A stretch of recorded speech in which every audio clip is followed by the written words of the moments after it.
Transcending to the year 1983, Jiaxin found herself in a dire predicament. The original owner had failed the entrance examination, been abducted, and her stepmother possessed a sweet facade, concealing a sinister nature, while her biological father was a quintessential egotist. In the face of such a hellish beginning, the designer Lu resolved. Her stepmother would commence her education anew in the first year, while she herself would advance to the 15th. If her father refused to act like a decent human being, she would take it upon herself to teach him the essence of humanity. University studies must continue. She had heard that the University of Hong Kong in the 1980s held considerable prestige. With a flourish of her sleeves, she boldly ventured into the realms of finance and commerce in Hong Kong. The era of the mobile phone, the beeping devices, and the vibrant dance floors. Victoria Peak, Repulse Bay, affluent socialites of Victoria. Chapter 1. The Return of the Abducted Girl. The young wife of Su, in close association with manager Lu's second wife, Ding Jing, spoke up, and her words garnered immediate credence among the listeners. Those present, with kind hearts, secretly felt sympathy for the young girl, while those with malicious thoughts or envy believed that Jiaxin had brought her plight upon herself. This sentiment stemmed primarily from her habitual indifference towards the residents of the compound, often leading Ding Jing to apologize on her behalf, thus painting Jiaxin as the pampered and willful daughter of manager Lu. A boisterous woman with a mole at the corner of her mouth remarked, "I've heard that if an abducted girl is particularly beautiful, she could be sold into unsavory places, subjected to the whims of countless men." It was well acknowledged that Jiaxin was regarded as the beauty of the compound. The implication was unmistakable. Upon her utterance, a hush fell over the room, and the expressions of many transformed dramatically. At that moment, a clear and crisp voice interjected. "So, dear madam, does that mean you have witnessed firsthand the abductor selling Jiaxin into such a disreputable place?" The aunt with the dark mole dared not acknowledge her actions, merely indulging in gossip while simultaneously seeking amusement. As she turned her head, she hastily added, "When did I ever say anything about Jiaxin?" Jiaxin, with an icy demeanor, retorted, "It seems you truly witnessed my abduction. Why did you not report it to the authorities? Or are you perhaps related to the kidnapper, shielding them from justice? Should I consider going to the police to report you instead?" Upon hearing this, the aunt's expression shifted dramatically. "What nonsense are you spouting, child? It was not I who claimed you were abducted. I genuinely wish for your well-being." She had no ties to the kidnapper.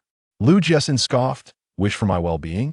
Your words suggest I've been sold to the lowest of places. Aunt, I cannot accept your so-called blessings. Perhaps you should reserve them for your family. And should your slanderous tongue wag again, we shall meet at the police station." The original persona was gentle and timid, too afraid to confront these gossiping women, unlike the current Jiaxin, who would no longer silently endure mistreatment. The spectators were left astonished after more than a month of absence. How had Jiaxin transformed into such a sharp-tongued individual?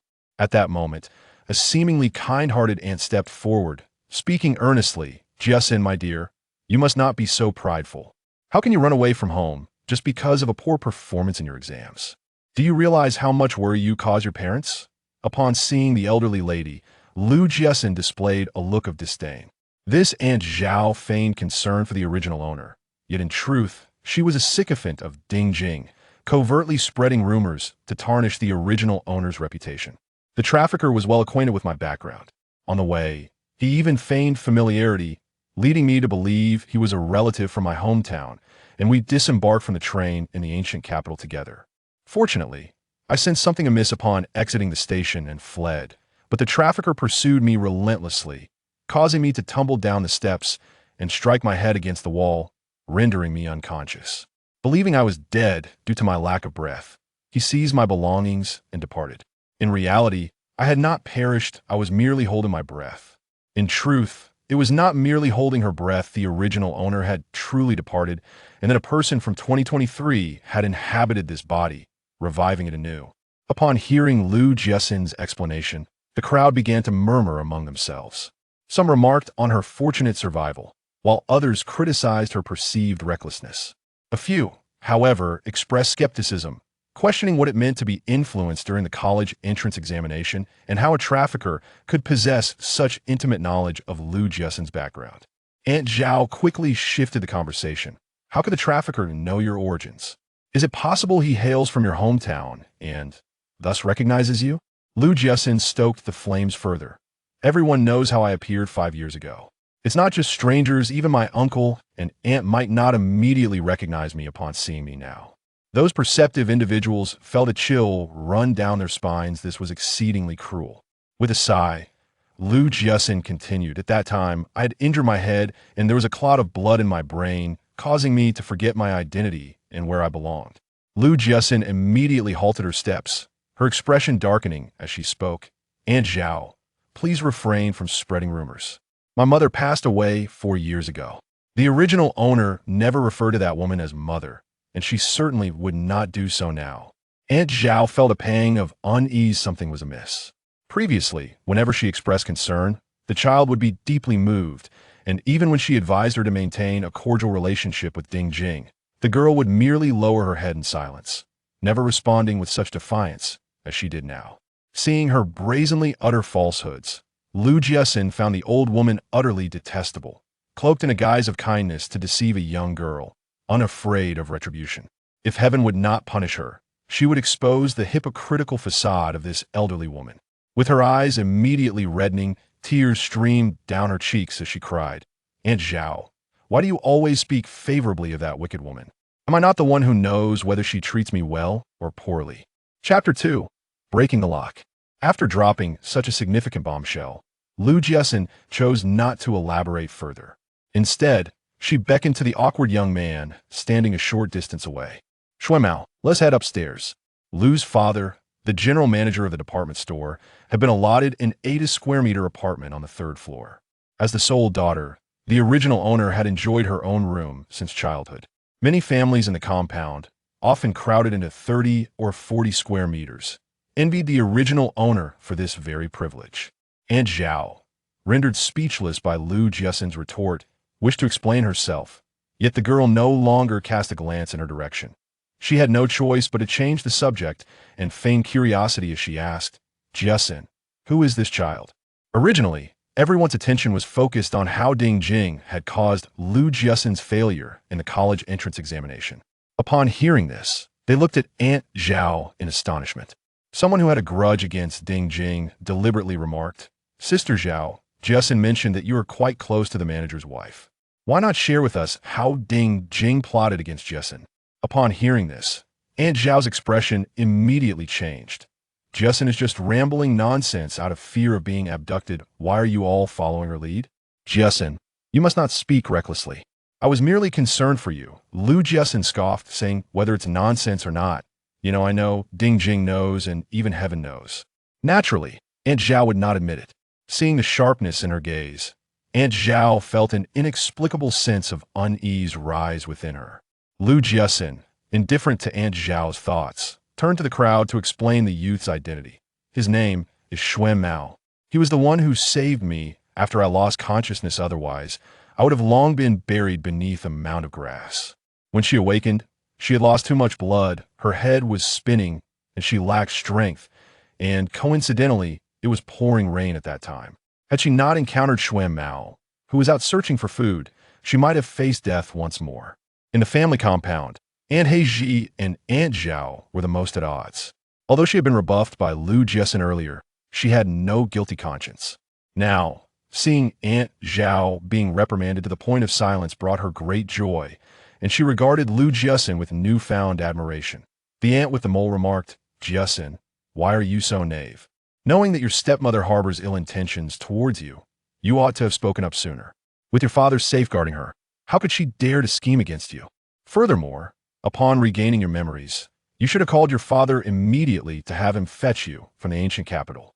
Having already suffered once, you must learn to be more vigilant in the future. Her tone reeked of admonition, which deeply annoyed Lu Jiaxin. Yet, she refrained from confronting Aunt Shui, for that would only serve the purposes of certain individuals. Having stated her piece, she disregarded the astonished expressions of those around her and ascended the stairs with Shuemao. Today's gossip had been sufficiently juicy to satiate the curiosity of the nosy neighbors in the compound. Upon reaching the 3rd floor, Lu Jiaxin discovered the door was locked. Without hesitation, She retrieved a brick from her bag and hurled it at the lock. Those who had followed her upstairs were left utterly astounded by the scene. Though Lu Jiaxin had previously been willful and delicate, she had now transformed into someone remarkably fierce. Overwhelmed with disdain, she found the old woman to be as tenacious as chewing gum, impossible to shake off, and utterly infuriating.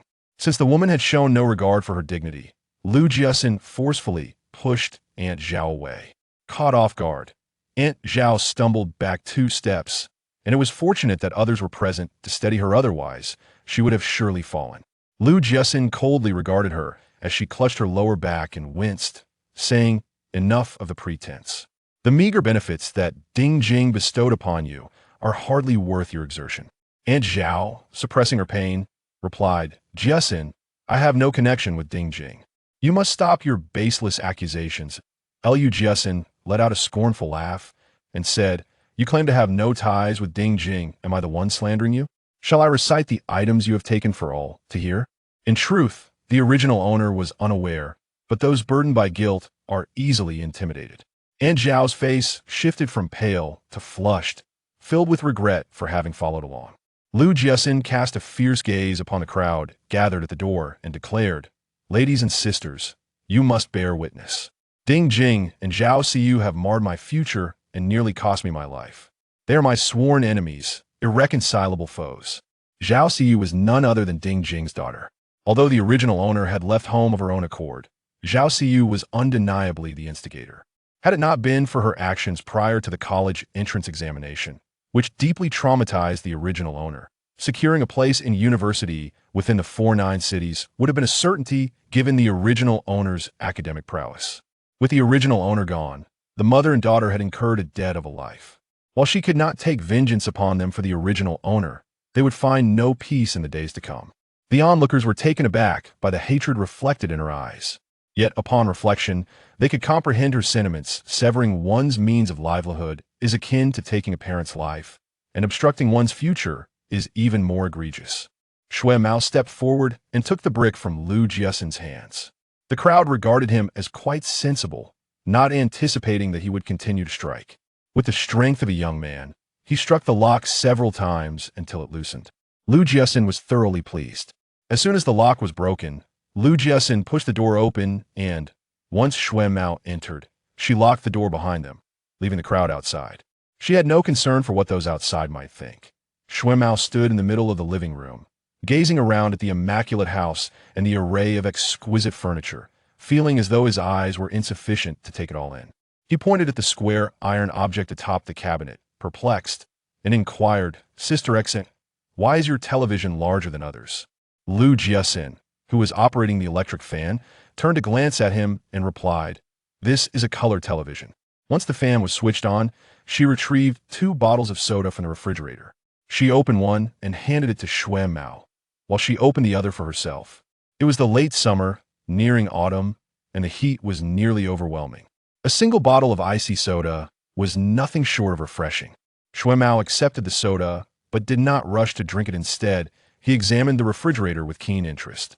"Sister Xian, is this what a refrigerator looks like? It's truly beautiful."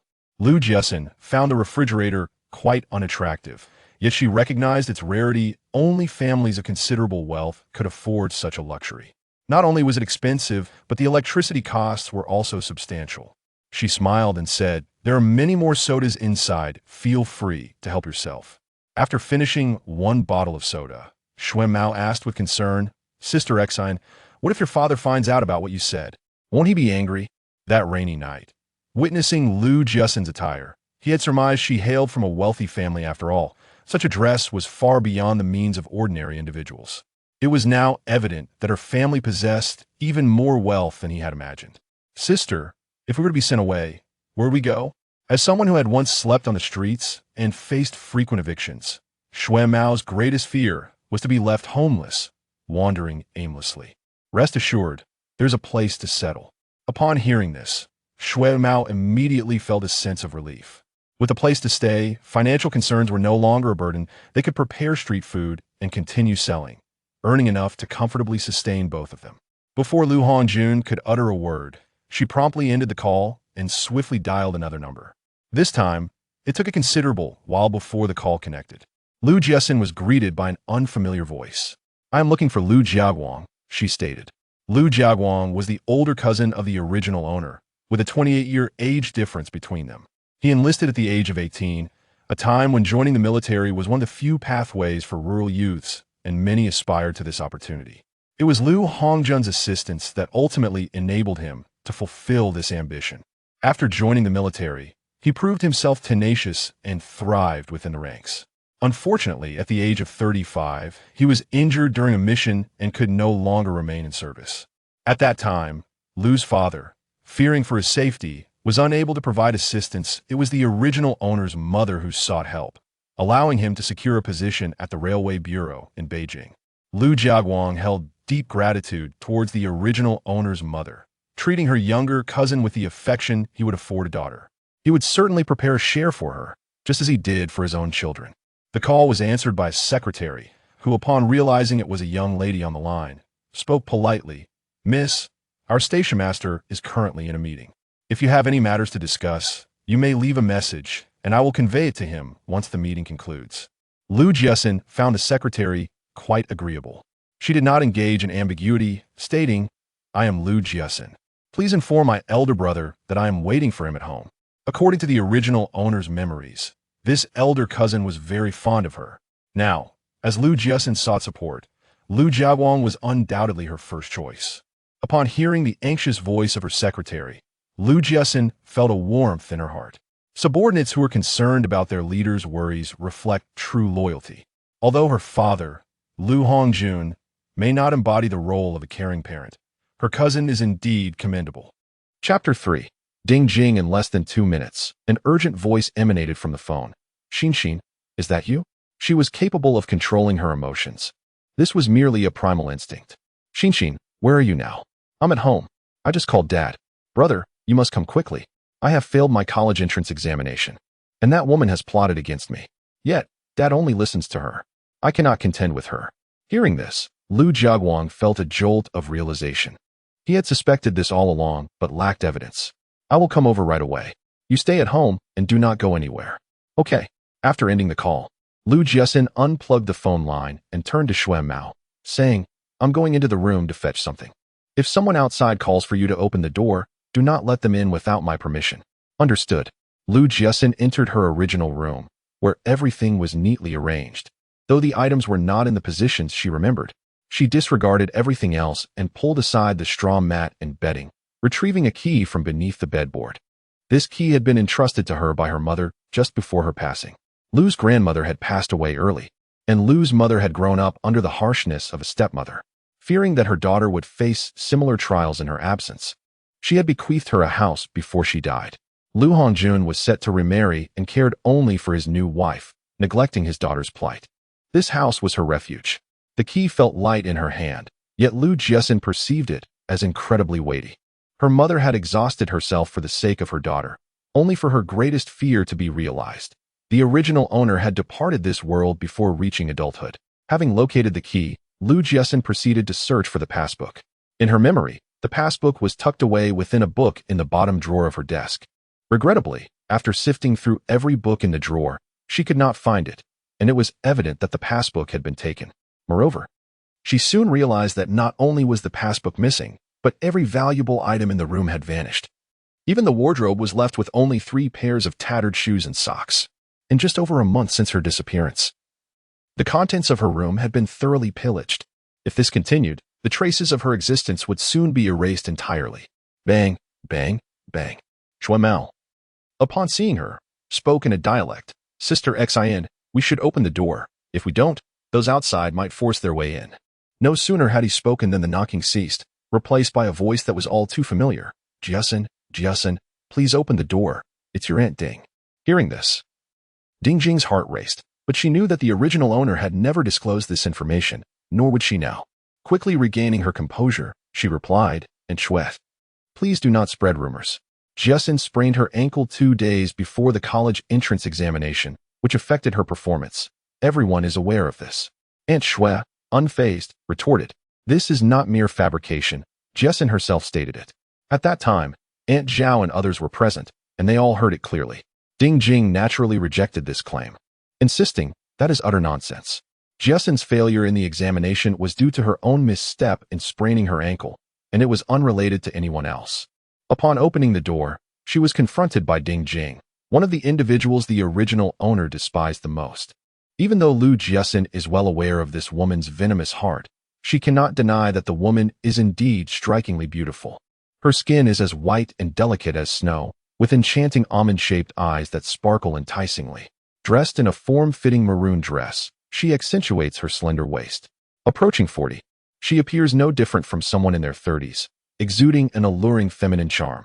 Lu Jiaxin sighed and said, "My failure in the college entrance examination was caused by Zhao Xiyu and Ding Jing."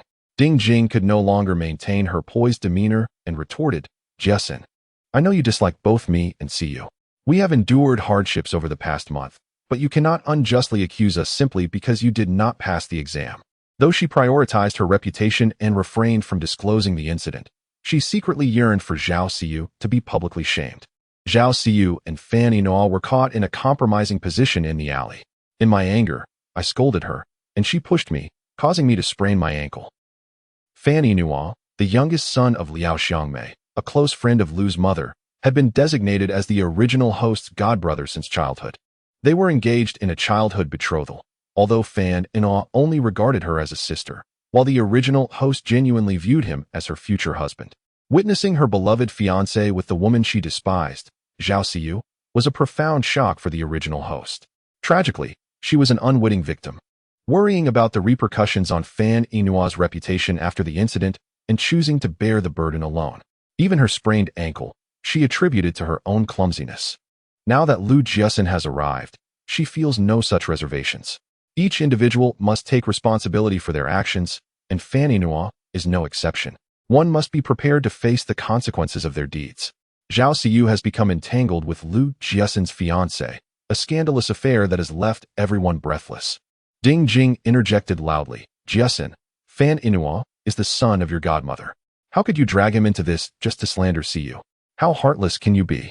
Lu Jiaxin responded with a light laugh. He has been in a relationship with Zhao Xiyu for quite some time, secretly meeting frequently. If one were to investigate diligently, it would become clear whether I am slandering them. In this new society that champions romantic and matrimonial freedom, childhood betrothals are indeed archaic remnants. However, this engagement was arranged by our elders. If one is dissatisfied, the betrothal should be annulled first, rather than covertly cavorting with Zhao Xiyu. This sentiment resonated with the crowd.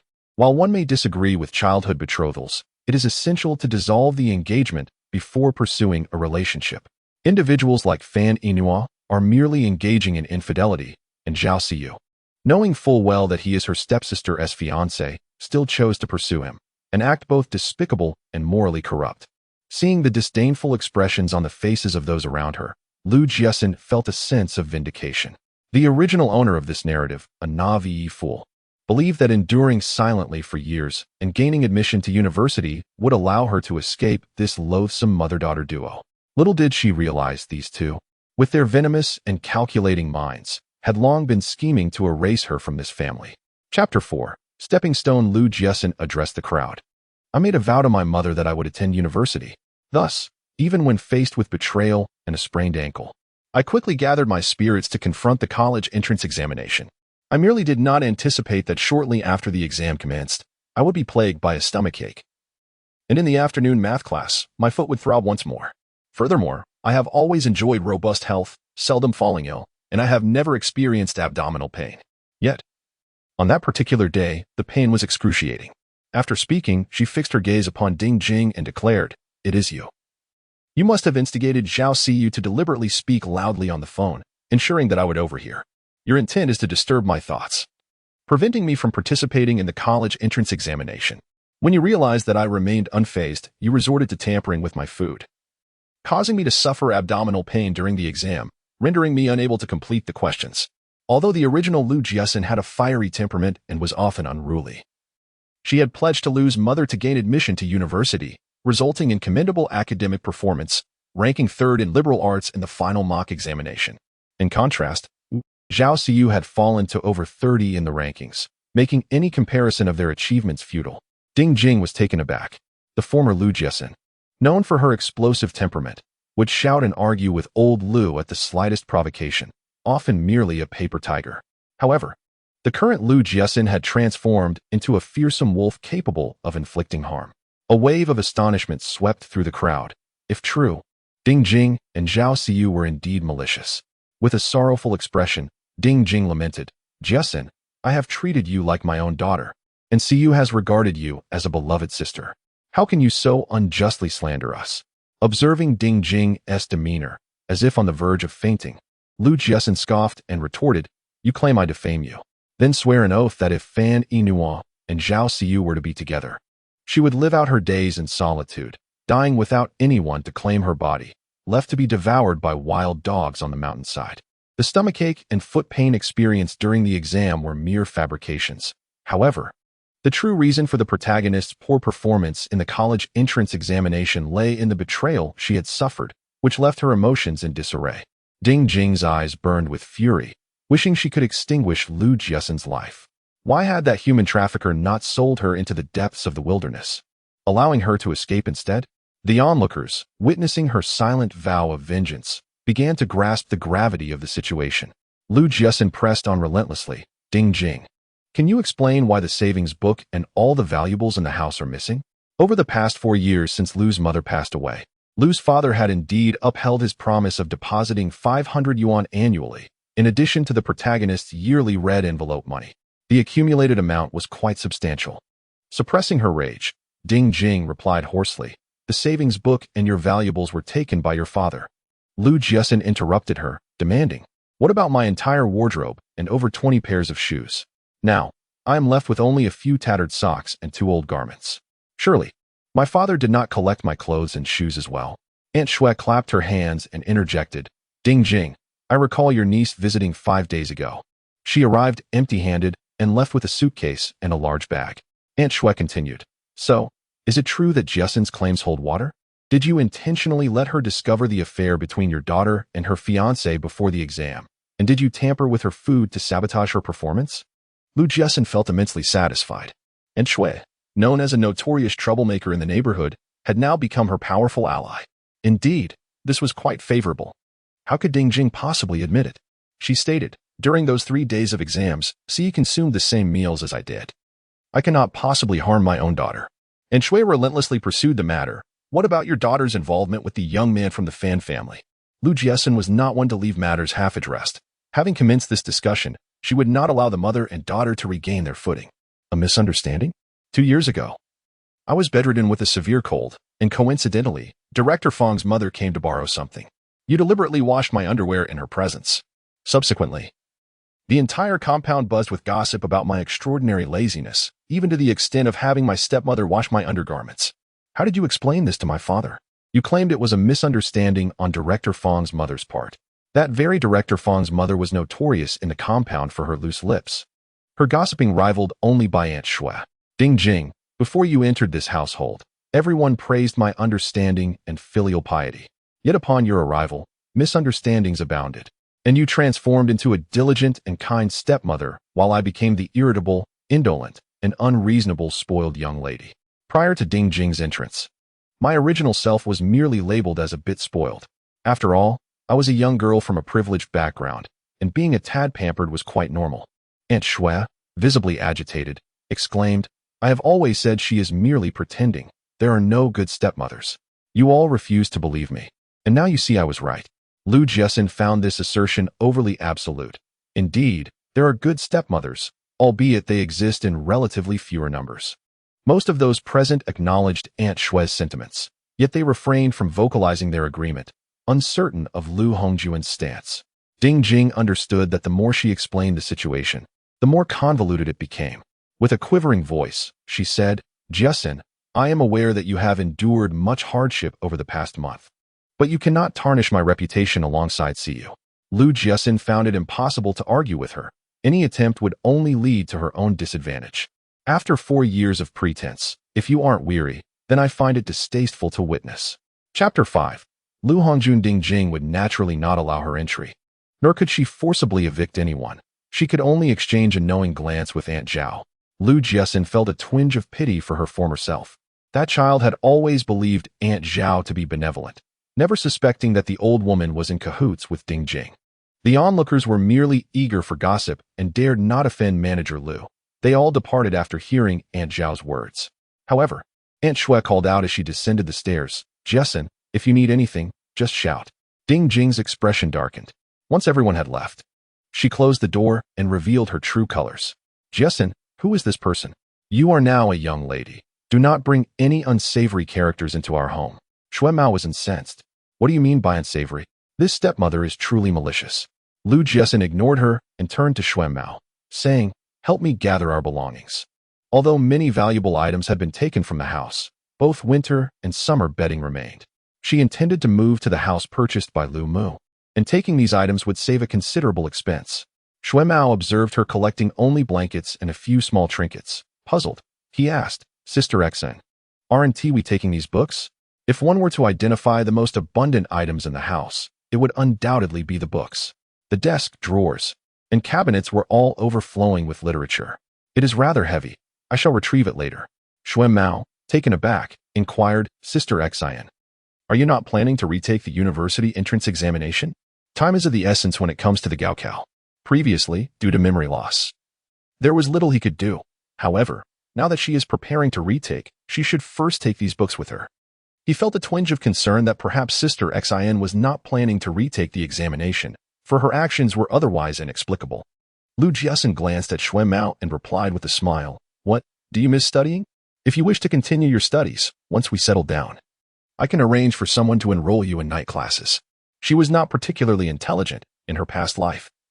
She had tirelessly practiced problems in pursuit of her dream university, to the extent that even after graduating from graduate school, she often dreamt of submitting blank papers for both her Gaokao and graduate entrance exams. The shadows of those experiences loomed too large to ignore. In her own estimation, she had no desire to re-enter the academic world. However, as it was the expectation of both Mother Lu and the original owner of this body, she felt compelled to fulfill that wish. Hence, she would indeed take the university entrance examination, albeit not at this moment. Upon hearing this, Shui Mao quickly waved his hands in refusal, asserting that at his age, it was unnecessary to squander money on schooling. Lu Jiaxin was aware of his vulnerabilities. "Shui Mao, if you do not wish to live in poverty for the rest of your life, education is essential. Otherwise, you will find yourself asking others even for a ride. In future business dealings, should someone manipulate a contract, you would be none the wiser." Shui Mao fell silent. Lu Jiaxin stuffed the blanket from the bed into a woven bag and rolled up the straw mat. Noticing him still standing there like a statue, she called out, "Shui Mao, why are you just standing there like a wooden post? Hurry and pack your things." "Oh right." Just as he finished packing the bedding, a flurry of hurried footsteps echoed from outside. Soon, the owner of the footsteps arrived at her door. Lu Jiaxin turned her head to gaze upon the figure standing at the entrance. Tall, approximately 6 feet, clad in a gray Zhongshan suit, with a square face, deep-set eyes, and hair partially white, the wrinkles on his face exceeded her memories. Lu Hongjun stood at the threshold, scrutinizing Lu Jiaxin intently, and after a prolonged silence, he finally spoke with reddened eyes. "You have lost weight and grown darker." Lu Jiaxin's expression remained cold and indifferent. Had it not been for his marriage to the treacherous Ding Jing, the original owner would not have met such a tragic demise. Sensing her demeanor, Lu Hongjun felt a pang of unease. At that moment, Ding Jing interjected, "Jiaxin, while it is understandable for you to misunderstand my relationship with C, it is unjust to place the blame on your father. During your more than a month of absence, your father has been unable to eat or sleep, tirelessly searching for you. Upon learning that you had been abducted by human traffickers, he was so distraught that he collapsed in the hospital for 3 days. Jiaxin, your father has cherished you dearly over the years. Please consider his health and refrain from being so willful." Lu Jiaxin felt a dull ache in her chest, a reflection of the original owner's emotions. She let out a cold laugh and retorted, "Everyone in the staff quarters knows my temper is volatile and unreasonable. Let her speak louder, it would suit her better." Lu Hongjun hastily attempted to placate her. "Jiaxin, please do not be angry. Aunt Ding is merely concerned for me." Each time conflict arose, Lu Hongjun chose to mediate, which only served to further infuriate the original owner. However, the individual standing there was not the original owner, but her. Lu Jiaxin inquired, "My savings book and the valuable items in the house have gone missing. She claims you have taken them. Lu Hongjun paused momentarily, but quickly regained his composure. I did take them. Before Lu Hongjun could speak, Ding Jing said, Jiaxin, you are still quite young. It would be best for your father to keep the savings book. If you need money, ask him. She glanced at the savings book, which contained 5,400 yuan. She had already decided to use this money to purchase a home for her daughter, ensuring that Jiaxin would stand tall in the future. However, Lu Jiaxin completely ignored her, turning instead to Lu Hongjun and inquiring, what is your opinion? Lu Hongjun replied, the savings book can be given to you, but the funds within it must remain untouched. Your mother mentioned before her passing that this was intended as your dowry. He understood well that even if he withheld it now, the savings book would eventually be handed over to her when his two nephews arrived. The 1980s marked a period of economic prosperity in China. Those who dared to venture forth during this time often found success. Thus, Lu Jiaxin planned to engage in business, postponing her university aspirations for a couple of years. Starting a business requires capital, and with merely over 200 yuan in her pocket, she intended to use her mother's bequest as seed money. Chapter 6. All gathered. Ding Jing opened the rosewood chest at the bedside and began to remove its contents while explaining, a few days ago, there were many visitors, and I feared that things might be taken, so I put them away. She was acutely aware that as long as Lu Jiaxin was alive, the savings and possessions would remain out of reach. Not only would Lu Jiaguang and Lu Jiajie disapprove, but old Lu would also object. That troublesome girl had formidable support behind her. Before she could finish her thought, Lu Hongjun interrupted, saying, Jiaxin has endured great hardships. You should be more understanding of her irritable and impatient nature. Ding Jing was on the verge of vomiting blood. Lu Jiaxin had tarnished her and Si Yi's reputations, and now she was expected to understand. If possible, she would gladly rid herself of that wretched girl. As she watched him leave with the box, a flicker of dark light flashed in Ding Jing's eyes. Upon retrieving the savings book from the box, Lu Jiaxin eagerly opened it, and upon seeing the amount of 5,400, she felt an immediate sense of relief. Lu Hongjun glanced at the several woven bags placed on the bed, and his heart sank. Exine, what are you doing? As Lu Jiaxin placed the savings book into her canvas bag, she said, I know you have many questions in your heart. When elder brother and fifth brother arrive, I will tell you everything without omission. Lu Hongjun felt a sense of unease as he observed her demeanor. He would rather his daughter throw a tantrum or argue with him as before than witness her current aloofness. Soon, Lu Jiaguang and Lu Jiajie arrived. Seeing Lu Jiaxin, who appeared gaunt and pale, Lu Jiaguang refrained from scolding her and spoke softly, Exine, it's rather chaotic outside. If you wish to go out for some fresh air, let elder brother know, and I will have Luan accompany you. Luan, his second son, was currently in high school, struggling academically with little hope of attending university. However, he was tall and had trained in martial arts, so he could certainly protect Lu Jiaxin. Lu Jiajie chimed in, saying, Exine, it's just an exam. Failing it is not the end of the world. Look at me. I didn't attend university, and I'm doing just fine. Lu Hongjun had two elder brothers and a younger sister. His eldest brother, Lu Debo, was Lu Jiaguang, who worked in the railway bureau. His sister, Lu Chunhua, married a military officer whose husband later transitioned to civilian life, serving in a government position as well. Having assisted both his elder brother and younger sister, one cannot neglect the family of the second brother. However, the two sons of Uncle Lu were rather unambitious, and it was not until Lu Jiajie graduated from high school that their father arranged for him to work at a shoe factory in the city. After 2 years, he secured a permanent position, and with the support of his parents, he married. Lu Jiajie's wife, Ma Lily, came from a family with 2 daughters, given their favorable circumstances. They chose to reside with her family after marriage. Out of gratitude towards Lu Hongjun and Lu's mother, she also took great care of her cousin, Lu Jiaxin, ensuring to prioritize her feelings rather than placing blame upon her. Lu Jiaxin found both brothers to be quite agreeable. Alas, their father, Lu Hongjun, proved to be rather disappointing. Lu Hongjun placed a platter of sliced watermelon on the table, inviting everyone with a smile, Jiaguang, Jiajie, don't just stand there. Come over and enjoy some watermelon. Ding Jing remained inside, feeling pained at having to give away what she had just received. The heat of August was stifling. And as Lu Jiajie arrived on his bicycle, drenched in sweat, he wasted no time in taking a piece of watermelon to eat. Lu Jiaguang, lacking an appetite, turned to Xuemao and inquired, who is this young man? Lu Jiaxin introduced Xuemao, then added, elder brother, I know you have many questions for me. Let us wait for Aunt Liao to arrive before discussing it. A flicker of doubt crossed Lu Jiaguang's mind. His sister had previously referred to Madame Liao as godmother in a very affectionate manner, yet now she addressed her as Aunt Liao. Was it a slip of the tongue or related to her leaving home? Contemplating this, Lu Jiaguang compassionately said, if you ever feel wronged, do not hesitate to tell your elder brother. Do not suffer in silence. Although many assert that Jiaxin ran away from home due to her poor performance in the college entrance examination, she remains unconvinced. The departure of her aunt caused Jiaxin considerable distress, resulting in a noticeable change in her temperament. However, her sister still maintains a sense of propriety. She suspects that there is more to the story. Lu Jiaxin nodded and assured, elder brother, do not worry. In the future, if anyone bullies me again, I will certainly inform you and fifth brother. Lu Jiaguang felt a pang of compassion upon witnessing her obedient demeanor.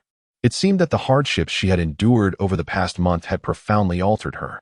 Before long, Liao Xiangmei arrived. Xuan Mao expressed his reluctance to go outside and told Lu Jiaxin that he would remain in the room to continue organizing their belongings. Sensing his trepidation, Lu Jiaxin smiled and reassured him, it's all right. Just stand beside me when the time comes. If anyone addresses you, simply pretend you do not understand. This period marked the early days of the reform and opening up, and many seized the opportunity to soar. Jiaxin had never envisioned herself reaching such heights. Her sole desire was to engage in business, earn more money, and, upon achieving financial freedom, relish life. In her previous life, she had studied until the age of 25 and worked for 6 years before being diagnosed with late-stage stomach cancer. Despite the many who urged her to undergo surgery, she ultimately opted for conservative treatment. At the moment of closing her eyes for the final time, she felt an overwhelming regret for not having fulfilled her dreams of establishing her own clothing brand and traveling the world as a child. This lifetime, she was determined to realize the aspirations she had left unfulfilled in her past. In the realm of business, one cannot do without capable assistance, and she intended to cultivate Xuan Mao into her right-hand man. However, as Xuan Mao was currently illiterate and burdened by his own experiences, nurturing him into a competent aide would require considerable time and effort. Upon seeing Lu Jiaxin, Liao Xiangmei outstretched her arms, yearning to embrace her, only to find Jiaxin deftly evading her. Liao Xiangmei was momentarily taken aback, but quickly regained her composure. Xinxin, where have you been? Do you have any idea how worried we've been for over a month? Lu Jiaxin fixed her gaze on her and inquired, did Fan Inua say anything about my absence? She sought to ascertain whether Liao Xiangmei was aware of the matter concerning Fan Inua and Zhao Siyu. Liao Xiangmei hesitated for a moment, then tactfully replied, he has been quite concerned and has been searching for you everywhere. He reached out to your middle and high school classmates, but they too were unaware of your whereabouts. From this reaction, Lu Jiaxin could ascertain that Liao Xiangmei was indeed aware of the situation between Fan Inua and Zhao Siyu. Clearly, she had chosen not to divulge this information to the Lu family. It was understandable. Revealing that Fan Inua was the root cause of the original owner's disappearance would undoubtedly incite their wrath. Naturally, in the eyes of Liao Xiangmei, Fan Inua, as her biological son, held greater significance than the original owner's adopted daughter, an instinct that was entirely justifiable. Nevertheless, she felt a pang of sorrow for the original owner. Chapter 7. The Art of Evasion. Lu Jiaxin had summoned them to discuss this very matter. After mentally preparing herself, she began, 2 days before the college entrance examination. I overheard Zhao Siyu sweetly calling out Guile on the phone as I was heading to the restroom. Afterward, she left, and feeling uneasy, I followed her. Upon reaching the alley outside, I saw Zhao Siyu rush towards Fan Inua, embracing him fervently. Liao Xiangmei remained silent. Upon observing Lu Jiaxin's distant demeanor, she realized that this matter could no longer be concealed. Lu Jiaguang's face was ashen, while Lu Jiajia was seething with anger, never imagining that this incident had been instigated by Zhao Siyu and Fan Inua. Yet, both of them had been fervently assisting in the search for Xinxin after her disappearance. Now it seems that it was all a facade.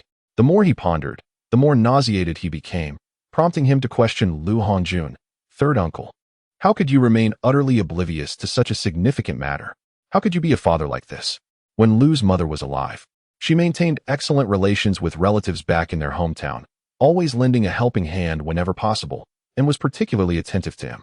However, ever since Ding Jing entered the family, she presented one persona in public while harboring disdain for the relatives behind their backs. Yet, Despite his aversion to this mother-daughter pair, he dutifully visited a few times each month, honoring Lu's mother's dying wish.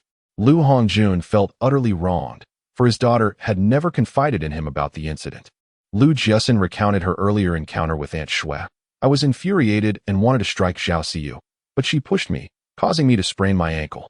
Lu Hongjun's expression was one of disbelief. The distinction between spraining one's ankle due to a misstep and being injured by Zhao Siyu's shove was profound.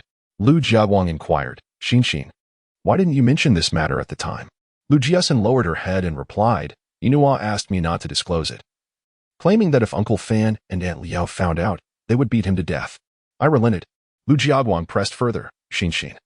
You mentioned that you overheard Zhao Siyu shouting Inua's name while using the restroom. Was her voice particularly loud? Lu Jiaxin thought to herself. As expected of someone experienced in military reconnaissance, he quickly grasped the crux of the matter. She nodded and reiterated her previous statements to the residents of the family compound. Liao Xiangmei turned pale, realizing only then that Jiaxin's discovery of her son's affair with Zhao Siyu had delayed his college entrance examination. And she had never considered that Zhao Siyu was responsible for Jiaxin's injury. Furthermore, it was the son who implored Jiaxin not to disclose this matter. Lu Jiajia rushed over and banged on the door vigorously.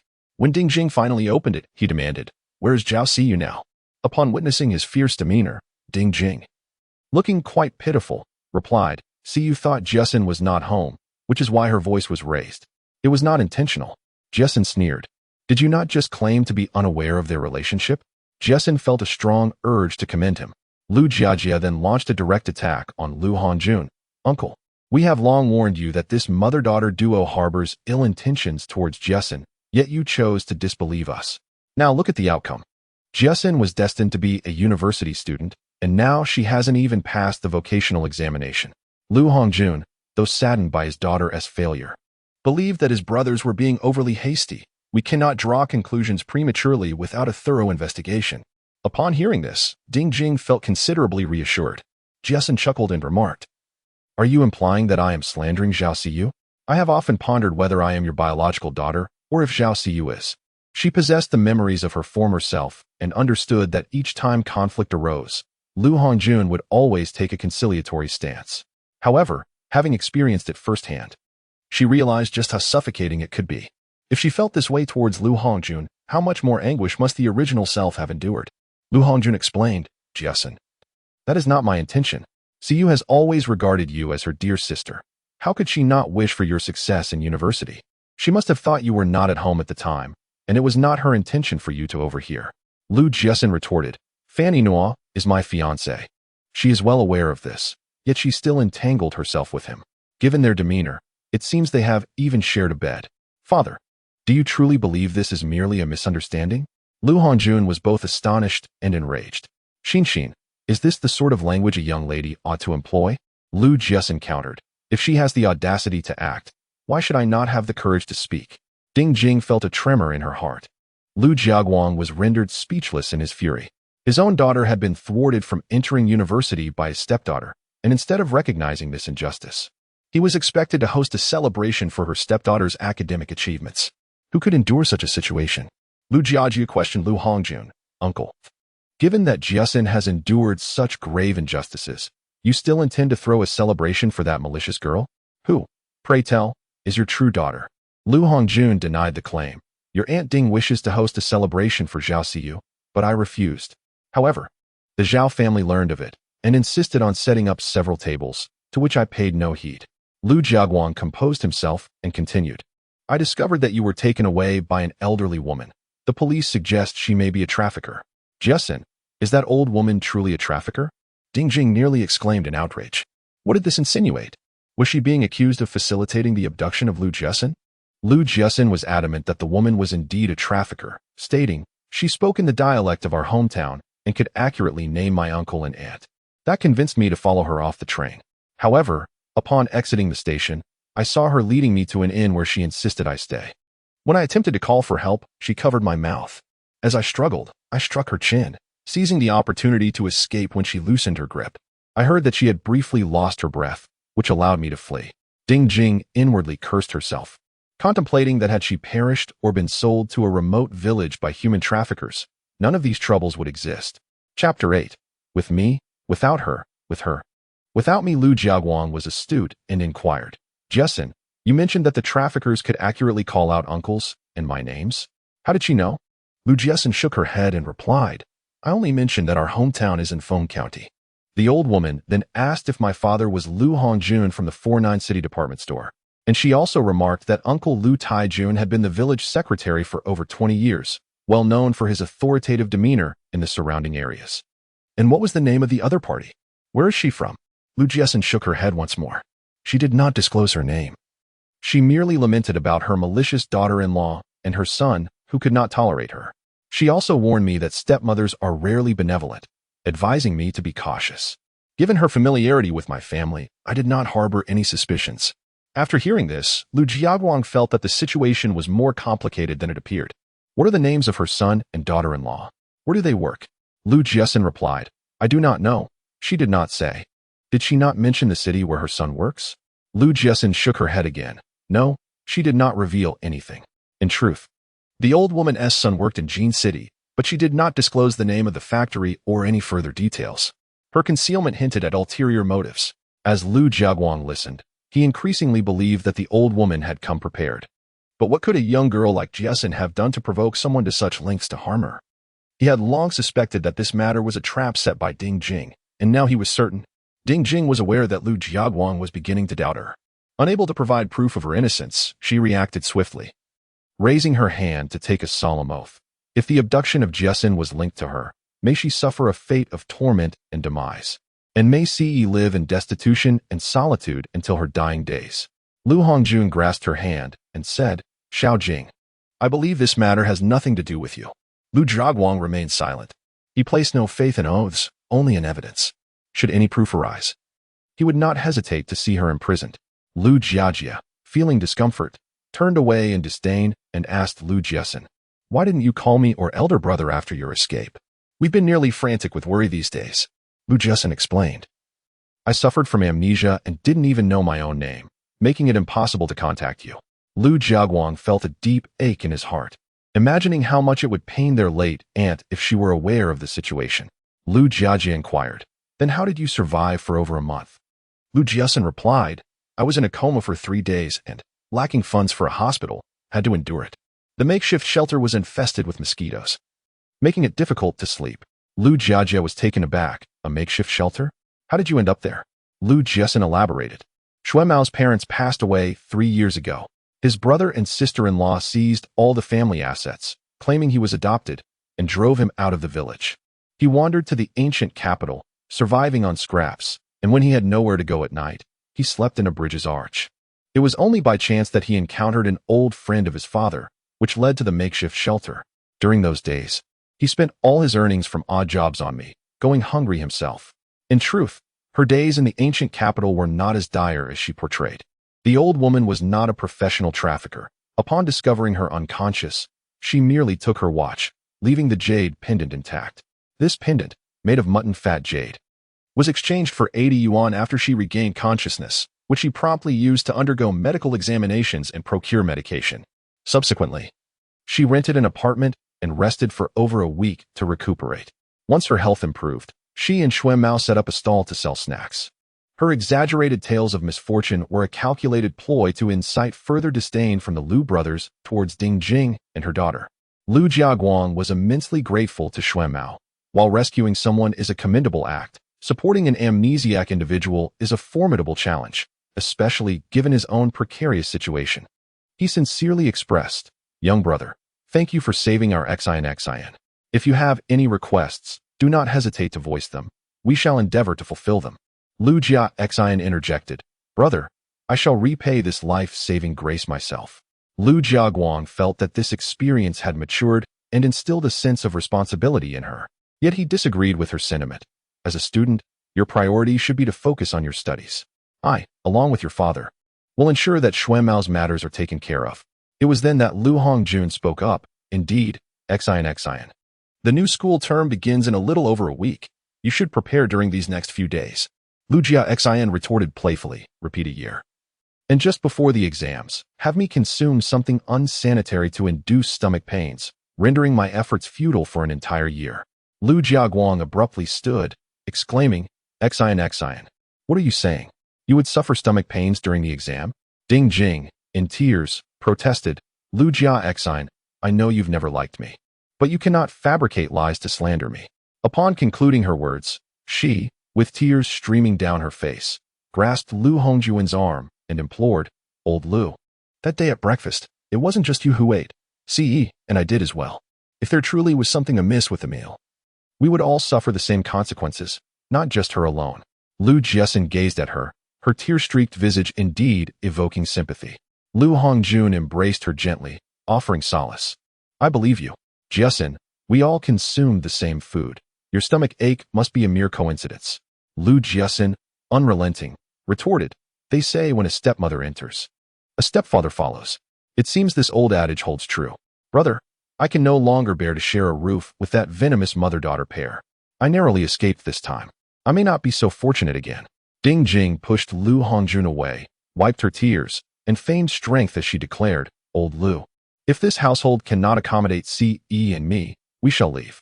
Lu Hongjun immediately grasped her arm, insisting, You are my wife, and CE is my daughter. This is your home. Where do you intend to go? Lu Jiaxin regarded Lu Hongjun with a frigid demeanor, stating, Father, this home can either have her or me. You must choose. Lu Hongjun felt his daughter was being unreasonable, his tone growing stern. Jiaxin, what nonsense are you speaking? We are a family, and families must reside together.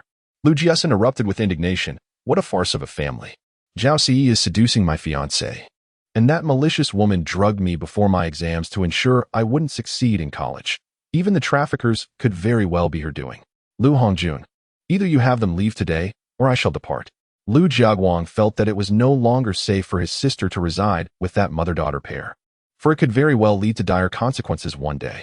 However, before expressing his stance, he needed to ascertain Lu Hongjuan's decision. Lu Jiajia, residing at his mother-in-law's home, had no voice in the matter and remained silent. Naturally, Lu Hongjun was reluctant to choose. One was his wife and the other his biological daughter, and it was unacceptable for either to move out. Seeing his indecision, Lu Jiaguang understood all too well what was at stake. He was prioritizing his wife and stepdaughter over his own flesh and blood. This realization filled him with disappointment and sorrow, leaving him bewildered as to why his typically astute and decisive uncle had succumbed to such a state. Could it truly be the result of carnal desires? Chapter 9. Settlement funds. As Lu Hongjun observed her preparing to leave, he approached the doorway, visibly agitated, and exclaimed, Lu Jiaxin, cease your antics. Unable to remain silent any longer, Lu Jiaguang interjected, Uncle, you once cherished Jiaxin dearly. I recall a time when she had a fever, and you cared for her day and night without a moment's rest. Now, after she narrowly escaped the clutches of human traffickers and endured so much suffering in the ancient capital, you remain unfeeling and accuse her of causing trouble. How have you become so heartless? Lu Hongjun was left speechless by the confrontation. Lu Jiajia also supported Lu Jiaxin's decision to move, but he disagreed with the timing. Jiaxin, we must secure a suitable place before you leave. In your haste to depart, where will you stay tonight? Rest assured, I will inquire shortly, and I shall find you a suitable residence by tomorrow. He had numerous acquaintances, and finding a rental within a day was certainly feasible. With a stern expression, Lu Jiaguang declared, What need is there for a rental? Come stay with me. Seeing that both of his nephews supported his daughter in moving out, Lu Hongjun was infuriated. Jiaguang, Jiajia, what are you doing? I am still alive. Matters of the household are not for you to dictate. Lu Jiajia retorted without courtesy. Third uncle, before aunt passed away, she held my and big brother's hands and implored us to take good care of Xn. We must honor our promise. Ding Jing seethed internally, lamenting that the wretched woman had died long ago yet lingered in their lives like a ghost. Though Lu Jiaguang also harbored discontent, he chose his words more delicately. Unlike Lu Jiajia's bluntness, third uncle, given the current circumstances, Jiaxin is not suited to live under the same roof with them. If you are reluctant to part with the mother and daughter, let Jiaxin stay with me. Lu Hongjun responded without restraint, Your house is too small. There isn't enough space for everyone. Where will she sleep with Xuemao? Moreover, she needs to repeat her studies. And there is no good high school near you. Lu Jiaguang stood his ground, his expression stern. Let Jiaxin stay with me for now. Once the procedures for her repeating the year are completed, we can rent a place near the school. With Xuemao living with her, there will be no safety concerns. He was resolute that he could not allow his sister to reside with that venomous mother and daughter duo any longer. This time, he had been fortunate to evade the schemes of that wicked woman. Next time, he might not be so lucky. Jiaxin could not possibly move to Lu Jiaguang's home. It would be far too constraining. Big brother, there's no need to rent a place. I have my own accommodation. If that were the case, then this girl had intended to move out from the very beginning. Yet, he could understand. Were he in her position, he too would seek to leave. Lu Jiaxin lowered her head and spoke. After my mother fell ill, she once had a dreadful nightmare in which my father and stepmother cast me out into the streets. Fearing that the nightmare might become reality, she entrusted someone to purchase a small house for me. She was aware that the house was procured by her mother through the Xie family. Lu's mother had suffered severe abuse from her stepmother during her childhood, leaving her physically weakened. It was only after enduring a life-threatening hemorrhage during childbirth that she began to recover after more than a decade. However, when Lu was 11, her mother saved the sole heir of the Xie family from drowning in the frigid depths of winter, coincidentally during a time of personal hardship. After the rescue, her health deteriorated, and within half a year, she passed away. Pausing for a moment, Lu Jiaxin continued. At that time, I assured my mother that my father loved me and would not allow anyone to bully me, but she insisted it was a precaution. If I were to be cast out, this house would provide me with refuge. Before she passed, she implored me not to disclose this to anyone, fearing that I might be harmed for my inheritance. Lu Hongjun recalled the promise he made to his ex-wife, feeling a rush of shame. Lu Jiaguang and Lu Jiaji thought fondly of their kind-hearted aunt, their eyes glistening with tears. Had she been well, their sister would undoubtedly have been accepted into a prestigious university, now preparing for her studies. Lu Hongjun understood that revealing the existence of the house indicated her resolute intention to leave. Knowing he could not dissuade her, he inquired about the location of the house. Dingjing was filled with regret. Guangming Road was not far from Dechalon, and securing a property there was no easy feat, even for those with wealth. Had she known sooner, she would have treated Lu Jiaxin with kindness, ensuring the house would be hers. With such a property as a safeguard, there would be no need to worry about her daughter's future. Lu Jiaguang had not anticipated that the house on Guangming Road would be so conveniently located, facilitating easy access to your school and eliminating the need for renting. With everything laid bare, Lu Jiaxin was unwilling to linger any longer. Elder brother, let us move right away. Initially, she intended to take only her valuables and bedding, but with the support of her two cousins, her perspective shifted. Elder brother, the bed and the table and chairs in the room were carefully selected by my mother. I shall take them all. Dingjing recognized that she was indirectly reprimanding herself. Yet the Lu brothers remained silent. As the leader, Lu Jiaguang had his reservations, while Lu Jiaojia was more carefree. Lu Jiaguang readily agreed. Once your new home is cleaned, I shall arrange for a vehicle to transport these items to you. Although Lu Hongjun was the general manager of the department store at 57 years of age, rumors suggested that he would be stepping back from his position next year. Once he relinquished power, he would find himself sidelined. In contrast, Lu Jiaguang was in the prime of his life, with promising prospects ahead due to his connections. Lu Hongjun felt he might have to rely on him in his later years, hence his significant trust in him. Lu Jiaojia boasted, Xian, I will have two friends help deliver these things to Guangming Road. Lu Jiaxin had initially assumed that the process of moving would involve considerable struggle, but it turned out to be remarkably smooth.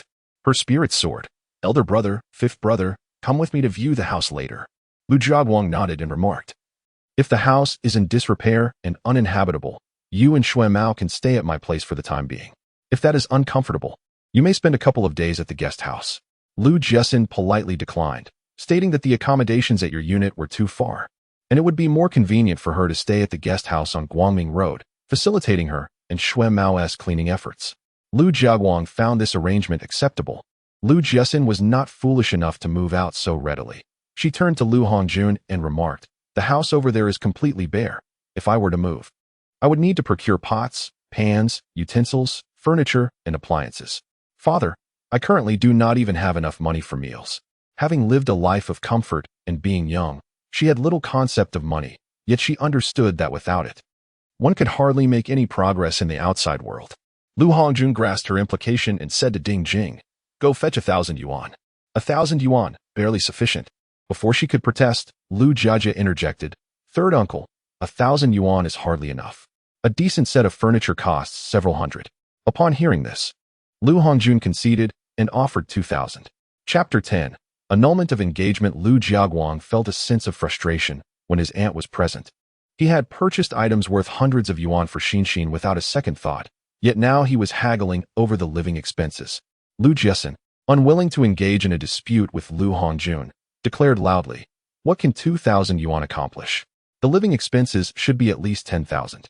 This figure not only caught Lu Hongjun off guard, but also startled both Lu Jiaguang and Liao Xiangmei. 10,000. How outrageous for this girl to demand. Ding Jing nearly gasped but managed to restrain herself at the last moment. Jiaxin, our family only has 2,000 in savings. Lu Jiaxin scoffed and said to Lu Hongjun, "The bed, wardrobe, sofa, color television, refrigerator, and washing machine in our home were all purchased while my mother was still alive.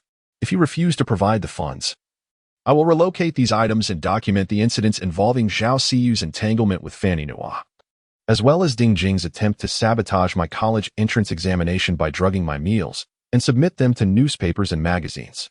In a fortnight, you shall see your name splashed across print." Lu Hongjun paled at her words. "Lu Jiaxin, have you lost your mind? If you were to follow through with such a threat, not only would I be shamed before my relatives, but my workplace might also force me into early retirement." Pointing at Ding Jing, Lu Jiaxin declared, "Indeed, I am mad, driven to insanity by all of you.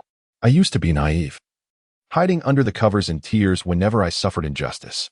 From now on, if anyone seeks to make my life unbearable, they shall find no respite either. If it comes to it, we shall perish together." Initially, Lu Jiaguang believed that the 10,000 yuan relocation fee was excessive, but after hearing Lu Jiaxin's words, he thought it prudent to ask for a bit more, lest the Ding family benefit from their misfortune. "Third uncle, Jiaxin is your only child. All your possessions will eventually belong to her. While 10,000 yuan may seem substantial, it is not beyond your means. Just acquiesce to her request." Had reason not prevailed, Ding Jing would have lunged at Lu Jiaguang in fury. Lu Jiajie chimed in, "Yes, third uncle, your estate will belong to Xin in a century. Providing for her now or later bears no difference." Ding Jing could no longer contain herself and exclaimed, "It's easy for you to say that. 10,000 yuan is not an amount we can readily afford." The Lu brothers disregarded her outburst and turned their attention back to Lu Hongjun. Lu Hongjun sighed and remarked, "I will give you 5,000 first, and the remainder will be settled next year." However, Lu Jiaxin was unwilling to allow such prolonged delays. "Though I am not in charge, I possess a general understanding of our family's savings. Let it be 6,000 for now, with an additional 2,000 before the new year, and the remaining amount before the Dragon Boat Festival next year." Although she held leverage over Ding Jing, her current capabilities were insufficient to take that step. Having navigated the intricacies of business in the city for many years, Lu Hongjun undoubtedly had cultivated numerous connections, which she might find advantageous in the future. It was preferable to maintain amicable relations. Naturally, if he were to withhold any funds entirely, she would not hesitate to sever ties. She harbored no emotional attachments to Lu Hongjun. A confrontation might even earn her some sympathy. The fallout between Lu Hongjun and Ding Jing would be far more damaging, potentially rendering Zhao Si unable to remain at school. After a moment of silence, Lu Hongjun acquiesced. "Xiao Jing, please fetch 2,000. He then turned to Lu Jiaxin. "This 2,000 is for your expenses. The remaining 8,000 should be saved as your dowry." His intention was to guard against Lu Jiaxin squandering the funds or someone discovering the money and swindling it away. Lu Jiaxin consented, noticing that Ding Jing had not moved. Lu Hongjun urged, "Xiao Jing, go and retrieve the money." With tear-filled eyes, Ding Jing protested, "Hongjun, I have scrimped and saved over the past 4 years to accumulate just over 2,000. How can we manage if you simply offer 10,000 now?" Lu Hongjun pulled her into the house, and after a while, he emerged with a stack of bills, handing them to Lu Jiaxin. "Use it sparingly. We cannot afford to spend like we used to." If the household could maintain 2,000 in cash, then their savings surely exceeded 5,000. Lu Jiaxin felt that a loss of 10,000 was unacceptable. She realized she would need to devise a method to extract funds from Lu Hongjun in the future. After receiving the money, Lu Jiaxin turned to Ding Jing and declared, "The wardrobe is filled with clothing, over 20 pairs of shoes, and 2 sets of skincare products. If I forfeit these, I shall consider it equivalent to 3,000. You have 3 days to comply, or I shall report Ding Wen for theft to the authorities." Ding Jing, unable to contain her frustration, retorted, "Lu Jiaxin, have you lost your mind over money?" Lu Jiaxin scoffed, The moment I departed from the fourth-ninth city, you eagerly seized my savings book and valuable possessions, while also handing my clothes and shoes to Dingwen in an attempt to erase my existence.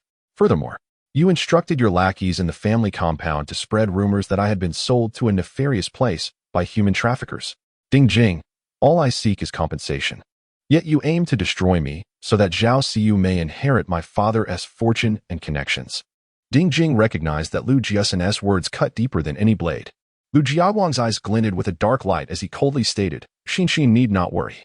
If the Ding family refuses to compensate, I shall procure assistance from the Water Authority. The deputy head there is the brother-in-law of my comrade. With this connection, the Ding family will not dare to withhold compensation. Ding Jing was aware of this connection and suppressed her anger, responding, 3,000 is excessive. Those clothes and shoes are not worth that much, at most 1,000. Lu Jiaxin, growing impatient, replied, no more nonsense. It's 3,000, not a penny less. Lu Jiaojia then interjected, if the Ding family refuses to compensate, they can procure new clothing and shoes for Xin, ensuring they are identical. Lu Jiaguang observed her concession and addressed Lu Jiaxin, stating, you may take over the valuable items. As for the rest, let Jiajie deliver them to you later. He will arrange for a small truck tomorrow. There is not enough space for all these items. With the arrangements for the living expenses and compensation settled, Lu Jiaxin turned her attention to another matter.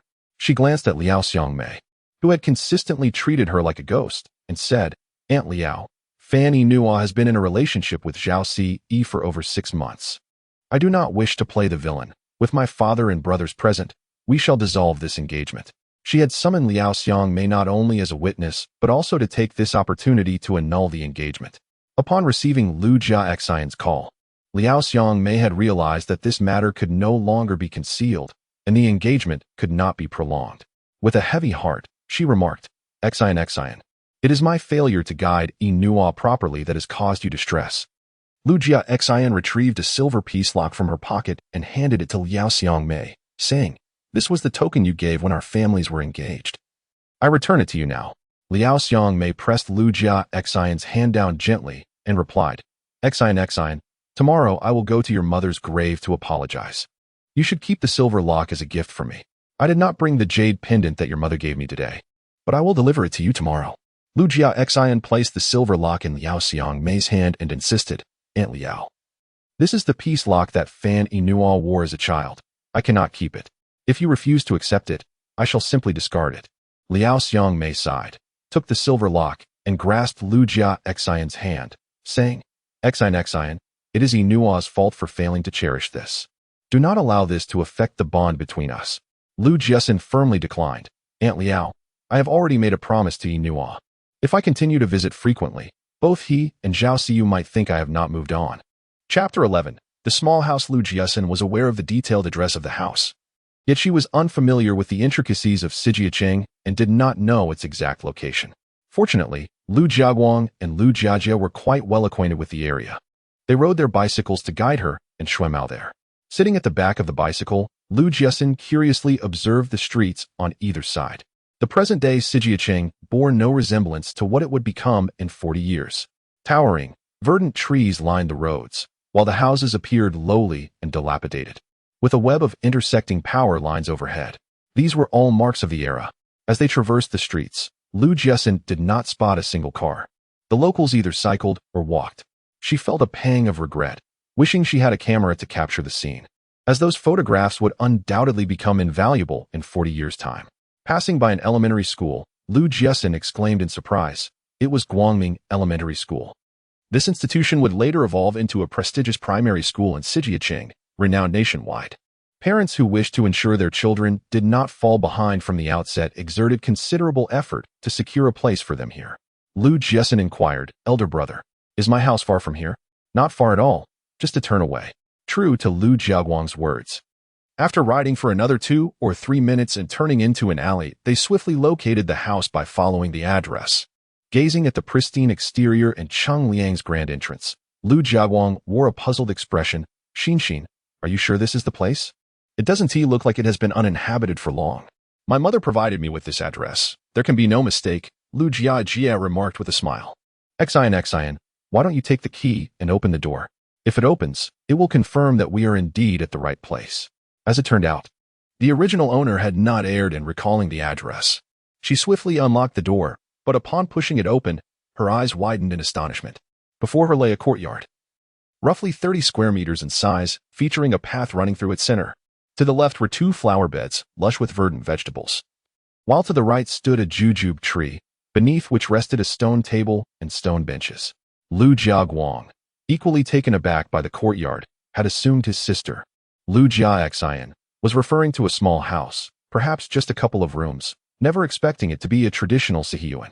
Observing the immaculate ground, Lu Jiaguang inquired, "Is it possible that Aunt San has hired someone to clean this courtyard regularly?" Lu Jiaxin replied uncertainly, "My mother did not mention it. However, since this courtyard was purchased with the assistance of Madame Xia, she may have arranged for someone to maintain it." Furrowing his brow, Lu Jiaguang questioned, "Are you certain that Madame Xia helped purchase this house? Aunt San sacrificed her life to save the last heir of the Xia family, and ever since her passing, they have not shown themselves." He felt that the Xia family was ungrateful, and it pained him for Aunt San. Yet, it appeared there were matters he was unaware of. Understanding his misunderstanding of the Xia family, Lu Jiaxin clarified, "Elder brother, our mother told me before her passing that if I ever faced insurmountable challenges or matters of life and death, I could seek help from the Xia family, but otherwise, we should refrain from frequent interactions." The original owner, being young and naive, had not comprehended this, but Lu Jiaxin recognized their mother's good intentions. The elder of the Xia family had restored his reputation and was on the verge of rising to prominence. However, frequent interactions between the two families would ultimately benefit Lu Hongjun and the Lu family, as their gratitude diminished with each use. It was likely that when the original owner faced difficulties in the future, they would be less inclined to offer assistance. Yet, if they maintained a distance, in the event of any issues, provided they were not of a criminal nature, they would surely extend their help. Lu Jiaguang paused, momentarily taken aback, before grasping the situation. The third aunt had truly exhausted herself for her sister, but alas, she departed too soon. Otherwise, Xinxin would not have endured such suffering. The residence comprised 3 main rooms.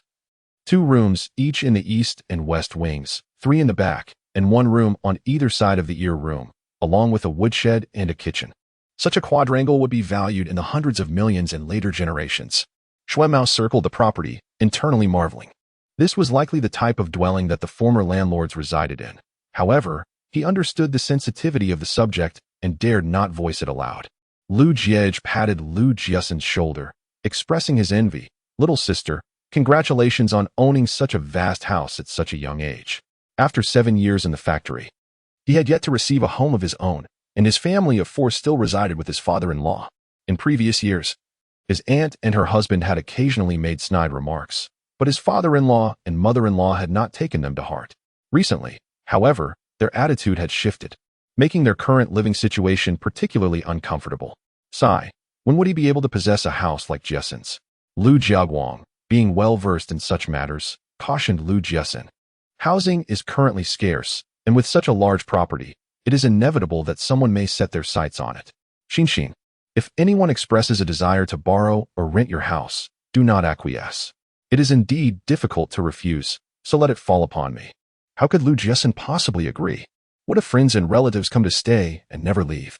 As for renting a house, nowadays, even a trivial business venture yields profit. Who would be troubled by the rent? Lu Jiajia pondered further. Elder brother, the situation outside is quite chaotic. With such a large house, what if it attracts ill-intentioned individuals? Lu Jiaxin felt that this matter could be easily resolved.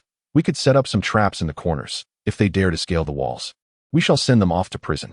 In truth, she was not particularly worried about harassment from ruffians, for the proximity to a primary school alleviated her concerns regarding security. She stated, "Elder brother, we just need to tidy up this house before we can move in.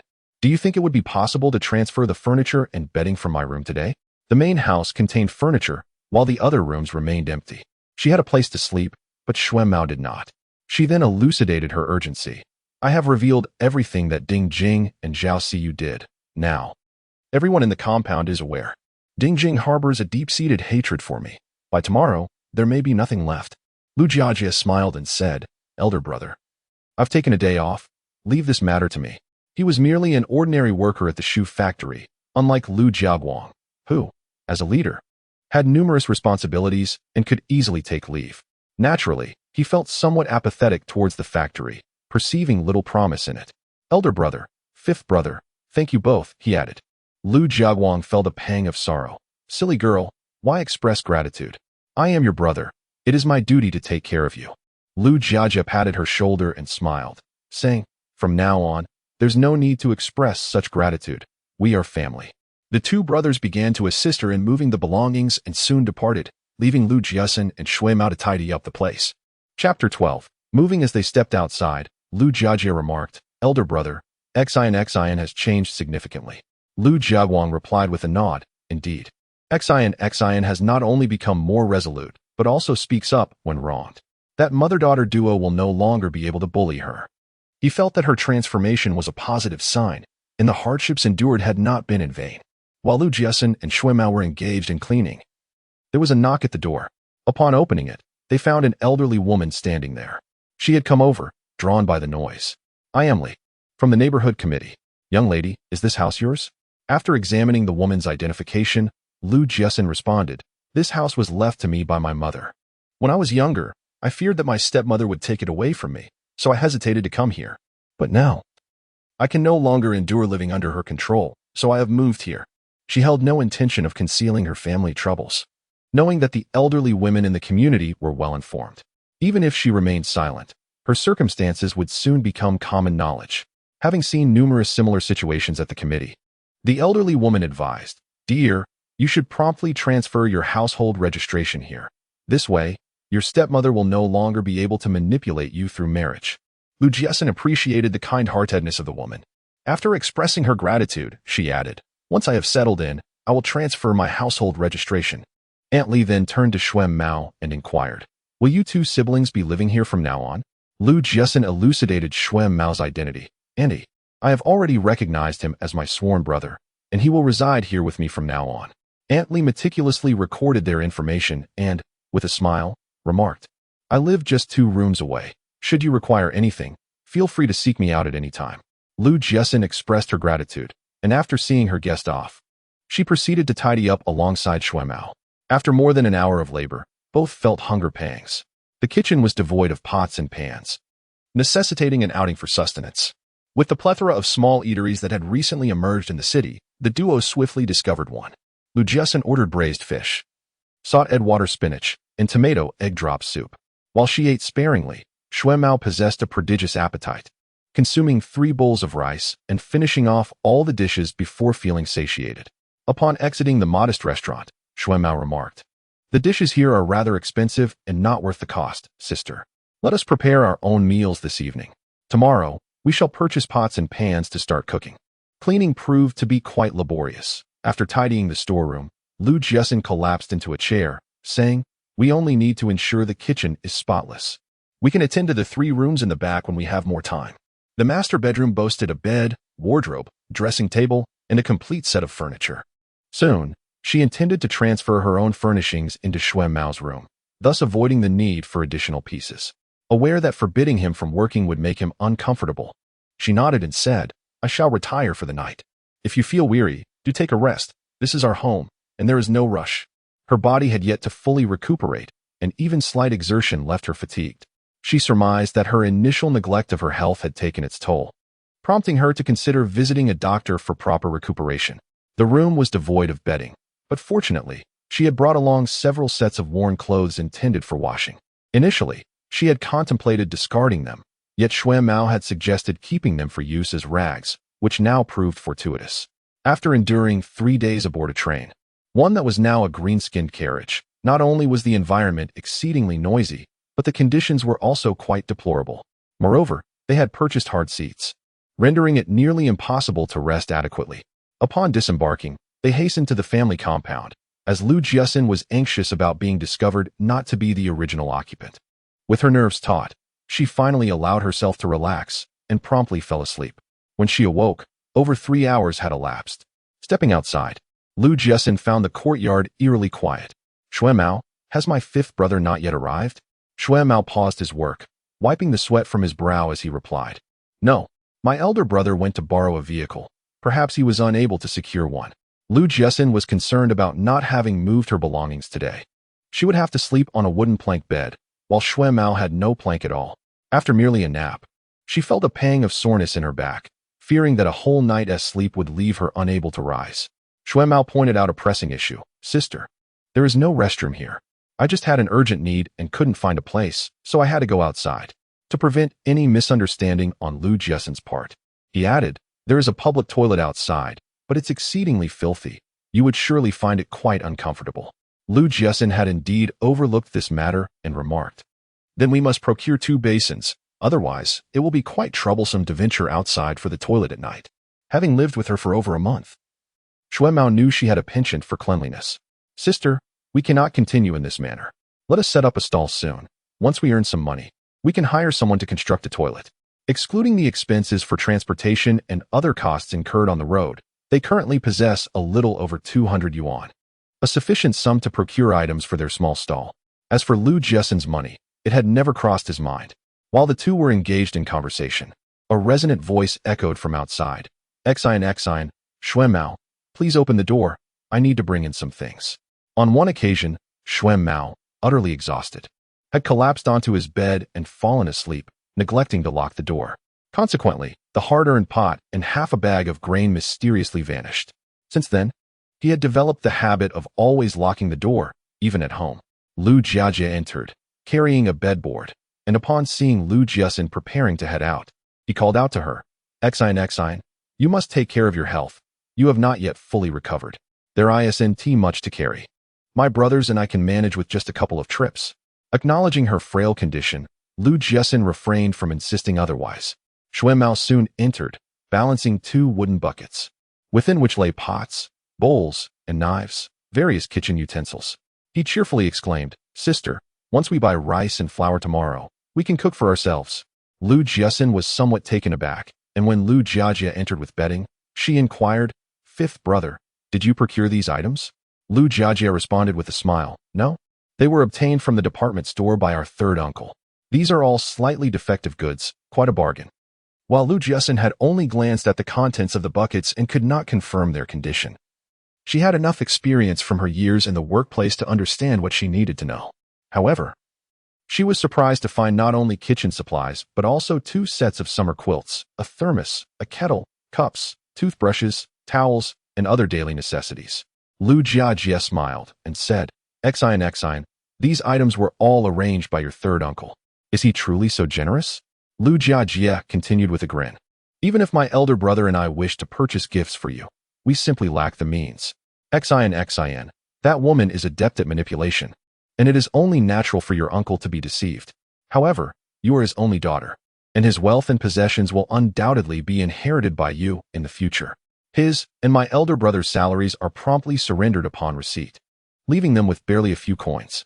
The value of these gifts amounts to several hundred, a sum they could never accumulate even through immense sacrifice. Chapter 13. A new home. Gazing at the collection, Lu Jiaxin felt a wave of conflicting emotions. The original owner harbored resentment towards Ding Jing and Zhao Siyi, yet held a deep admiration for Lu Hongjun undeniably. As long as there was no clash with Ding Jing, Lu Hongjun treated the original owner quite favorably, particularly in matters of finance, where he was never stingy. Lu Jiajie carried the quilt into her room, cheerfully stating, Exine, if you find anything lacking, please make a list. If you feel too shy to ask your uncle, I shall accompany you to request it. Exine, as his biological daughter, it is entirely reasonable for you to seek support from him for your future care. If you refrain from asking, it will merely benefit those 2 individuals. In truth, these items were what he had requested from Lu Hongjun. Zhao Siyi's actions had indeed incited Lu Hongjun's wariness. Yet he ultimately took Lu Jiajie to the department store. Lu Jiaxin glanced outside and noticed Xue Mao and 2 others in the courtyard. In a voice as faint as a mosquito's buzz, she inquired, Fifth brother, do you think it inappropriate to purchase so many flawed items from the department store? Purchasing a few inexpensive items is inconsequential, but bringing so many at once makes Lu Jiaxin apprehensive about potential troubles. She detests complications and would prefer to accumulate her possessions gradually. Lu Jiajie was taken aback for a moment before responding with a smile. We are buying, not taking. Having spent money, we needn't fear any obstacles. Furrowing her brow, Lu Jiaxin inquired, Fifth brother, Does Dad frequently purchase defective goods from the department store? If someone reports him, it could lead to an investigation, which would be perilous. Even if there were a fallout, we are still father and daughter. Our relationship would remain intact. However, should he be apprehended, it would undoubtedly implicate me as well, complicating my business dealings. Lu Jiajie considered her maturity and the wisdom she had gained. Jiaxin. The defective goods from the department store are allocated based on one's official rank. Uncle has worked there for many years and rarely makes purchases. This time is a unique circumstance, and no one would be foolish enough to report it. That is reassuring. Having completed the move, it was past 5 o'clock. Lu Jiaxin invited Lu Jiajie and his 2 friends to a small restaurant for dinner. They ordered 5 dishes and a soup: chestnut pork, oil-braised shrimp, braised pork, stir-fried pig liver with cabbage, shredded cucumber and sauce, and Crucian carp tofu soup, along with a bottle of wine. Shuemao was visibly pained at the expense, wondering how much all this would cost. Lu Jiajie noticed her transformation. Previously, when dining out, she would order only what she enjoyed. Now, however, her choices were predominantly meat dishes, and she had even requested a bottle of wine, clearly catering to their preferences. After more than a month away, she had gained an understanding of social nuances. The proprietor possesses remarkable culinary skills and is genuinely sincere. The portions served are generous. Lu Jiajie and his 2 companions dined joyfully. Lu Jiaxin also expresses her gratitude to the 2 men. Brother Chang, Brother Sheng, I truly appreciate your help today. They had come primarily to support Lu Jiajie, yet Lu Jiaxin treats them with utmost politeness, offering a meal replete with meat, large prawns, and wine. The young woman, adept in social interactions, is met with a chuckle from Brother Chang, who remarks, "Sister, should you require assistance in the future, do not hesitate to ask. I assure you, I will help you." Brother Sheng playfully chides her for being ungrateful. Lu Jiaxin, of course, welcomes such offers. In this unfamiliar place, with the current security situation being quite concerning, she feels somewhat uneasy residing in such a large house. The journey home necessitates passing a public restroom, and the pungent odor nearly induces nausea. Even though she can manage at home with a bowl, the experience here is undoubtedly a torment. Lu Jiaxin inquires, "Brother Wu, my house lacks a restroom. I wish to construct one. Do you know anyone who could assist? I would like to expedite the process." Lu Jiajie's mother-in-law's residence also lacks a private restroom, and she too resorts to using public facilities. However, given the ample space and numerous houses here, building a restroom in the yard poses no issue. "I will first consult my friends. You should also report to the neighborhood committee," he suggests. Lu Jiaxin is taken aback. "What? I need to inform the neighborhood committee about building a restroom at home?" Lu Jiajie, amused by her reaction, responds, "You intend to commence construction without notifying anyone. How will they know what you are doing? Furthermore, when you build a restroom, it will surely need to connect to the sewage system. Without prior notice, how will you know where the sewage lines are located?" Lu Jiaxin realizes that she had taken certain things for granted. It is not the future. Many facilities remain incomplete. Upon returning home, Shuemao and others locked the door tight as they entered the courtyard. Lu Jiajie stepped in, gazing at the spacious yard, his eyes reflecting a sense of envy. How splendid it is to have a house. Alas, I wonder when I might possess a home of my own. Lu Jiaxin was aware that his monthly salary barely exceeded 80, and with such wages, he would likely never acquire a dwelling of his own. After contemplating for a moment, Lu Jiaxin remarked, "Fifth brother, do you know what Shuemao and I sold at our food stall in the ancient capital?" "What?" "Cold noodles and egg pancakes. They may seem unremarkable, yet the profits are quite substantial." Lu Jiajie recalled his friend's assertion that business could be lucrative, and his interest was piqued. "How much do you earn in a day?" Jiaxin replied with a smile, "On our best day, we made 46 yuan. Even on the worst, we still earned 12. In just 24 days, we not only sustained ourselves, but also saved over 300 yuan. Lu Jiajie was astounded. "What? You earn so much?" It was worth noting that his monthly salary amounted to only 86 yuan and 80 cents. The daily profit from a small food stall equated to nearly half of his monthly earnings. With the relaxation of policies, an increasing number of private factories were being established, foreshadowing the challenges that state-owned enterprises would soon face. When the nation could no longer bear the burden, a sweeping wave of layoffs would inevitably ensue. Jiaxin hoped to inspire Lu Jiajie to leave the shoe factory and embark on his own entrepreneurial journey. Thus, she deliberately provoked him. "I am frail, so I only sell in the morning. If I sold throughout the day, I could earn even more." Lu Jiajie opened his mouth, but the words lingered on his lips before he ultimately swallowed them back. Lu Jiaxin could discern his growing affection, tempered by his reservations that rendered him hesitant to act. Nevertheless, she believed that a little more encouragement in the future would ignite his resolve. Chapter 14. Shopping for clothes. Having indulged in a prolonged nap in the afternoon, Lu Jiaxin remained quite invigorated by the evening.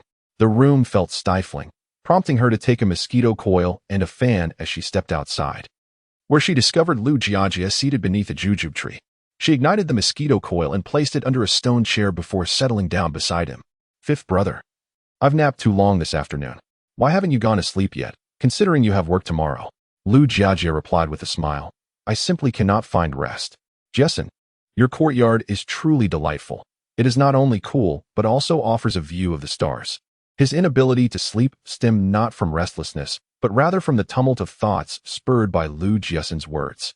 The residence of his in-laws measured 50 square meters, partitioned into 3 rooms, affording the couple their own private space, a relatively comfortable arrangement compared to many. Yet, during the summer, the house transformed into a steamy sauna, and given his aversion to heat and propensity to sweat, the season proved particularly arduous. While previously it had merely been a matter of harsh living conditions, recent events had drastically altered his in-laws' demeanor. He found himself yearning in his dreams for a share of the family home, but alas, due to the scarcity of housing at his workplace and his own lack of seniority, he remained unallocated. Jiaxin refrained from discussing business matters, recognizing that some topics were best left unspoken. In the early days of reform and opening up, individual entrepreneurs were often looked down upon, leading to a predominance of returned educated youth and unemployed young people in commerce. Should she speak too freely, Lu Jiajia might impulsively resign to pursue business ventures, inciting discontent among fifth sister-in-law and her family. Were a venture to fail and debts to accumulate, their relationship could sour, and fifth brother would find himself in an even more precarious position within the Ma family. Jiaxin had long devised her words. Mao had rescued a girl named Xiaozue before saving her. Xiaozue, a year her senior, hailed from a rural area beneath the ancient capital. In pursuit of a substantial bride price, her parents intended to marry her off to a widower in his 40s, employed at a meat processing plant. This man was known for his violent tendencies, reportedly having beaten his previous wife to death. Fearing a similar fate, Xiaozue fled. Through her interactions, Jiaxin discerned that Xiaozue was cunning and excessively enamored with wealth, which rendered her unappealing to Jiaxin. Nevertheless, upon leaving, Mao mentioned that he had entrusted his stall business to her, and Jiaxin did not decline. While she was reluctant to forge friendships with such individuals, she recognized that a woman must often be shrewd and somewhat self-serving to thrive. Women of the flower-growing nation, having been indoctrinated over millennia, often believe they must sacrifice everything for their families and children. Fortunately, the younger generation has gradually awakened, with young women beginning to prioritize their own identities. Jiaxin felt rather fortunate. Although her biological father was a scoundrel, her 2 brothers cared for her deeply and would stand up for her when needed. She remarked, Fifth brother, Ding Jing and Zhao Xiu nearly cost me my life. This matter cannot simply be overlooked. Lu Jiajia, concerned about her reckless behavior, quickly replied, Xin. Zhao Xiu is of questionable character. The Fan family would never allow her into their fold. However, if you still harbor grievances when she returns to school, I shall ensure her misdeeds are publicized among her classmates. With such a reputation, both teachers and students will keep their distance from her. If she can even steal her sister's fiancé, what else might she be capable of? No one would dare associate with someone so treacherous. Lu Jiaxin felt that his method was rather inadequate. Fifth brother, she mused, if she can seduce her sister's fiancé, why would she fear the judgment of others? Moreover, she is adept at feigning vulnerability. When the time comes, she could claim that I am envious of her university acceptance and am thus slandering her. I certainly cannot go to the university to explain myself to everyone individually. Seeing that Lu Jiajia was about to speak again, she waved her hand dismissively. Fifth brother, rest assured, I will not engage in any illegal activities. They are not worth my time. He shared a room with Mao, and the bed was too small for 2. Coincidentally, Mao had removed the door from one of the 3 adjoining rooms to clean it. So he simply took one of the doors as a makeshift bed. To avoid detection, she used symbols only she could comprehend. However, being a child of the 90s, her knowledge of events from the late 80s was scant, while she was quite aware of significant occurrences from the following 2 decades. After jotting down everything she could remember, Jiaxin glanced at her watch and noticed it was past 10 o'clock. Yawning, she climbed into bed. Since arriving here, her routine had become more regular. Previously, she would not sleep until after midnight, but now she retired before 9 each night. Rising early, she awoke at 6 the next morning, freshened up, and set out to buy breakfast. Knowing that Lu Jiajia enjoyed fried dough sticks, she purchased steamed buns and fried dough sticks, as Xuemao had already prepared porridge. After washing up, Lu Jiajia saw the fried dough sticks on the table, took one bite, and smiled, saying, "Xin, according to tradition, we should set up a few tables for a housewarming celebration and invite people over for a lively gathering." Lu Jiaxin understood that the so-called housewarming feast was merely an excuse for warming the house. She replied with a smile, "No need to invite outsiders. Just you and Big Brother's family can come over for a meal." "All right," he agreed. After having breakfast, Lu Jiajia went to work while Lu Jiaxin took Xuemao to buy clothes. They did not go to the department store, as the prices there were exorbitant. Instead, she opted for Xiushui Street. Upon arrival, Xuemao was greeted by a bustling street lined with stalls offering a variety of goods, including clothing, shoes, socks, and embroidery, along with a snack stall. Observing the throngs of people in front of the snack stall, Xuemao excitedly remarked, "Sister Exine, there are so many people here. If we set up a snack stall, we would surely earn much more than before." He hoped to establish the stall soon to secure a daily income. Having often faced hunger, he was anxious during idle time. Although Lu Jiaxin did not oppose Xuemao's idea of opening a snack stall, she deemed this location impractical due to its low cost-effectiveness. She responded, "This place is too far from home. If we were to set up a stall here, we would need to rent a place." The mention of renting dissuaded Xuemao, as the rent was not inexpensive, and he felt uncertain about managing alone without his sister's help. In Chapter 15, Lu Jiaxin purchased 3 sets of clothing and 2 pairs of shoes for Xuemao, all in dark, stain-resistant colors, with both pairs being liberation shoes. While she wished to select more appealing options, Xuemao was unwilling, asserting that he would not wear them. His reasoning was that he worked daily, and even the finest attire would quickly become soiled, rendering it a waste of money. Upon entering the office, Lu Jiaxin handed him a shopping list she had prepared earlier. "This is a list of items I need for my new house. Please let me know when you have procured everything."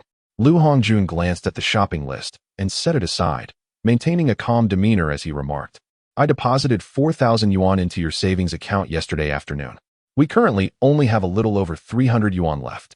There is no money to purchase these items for you."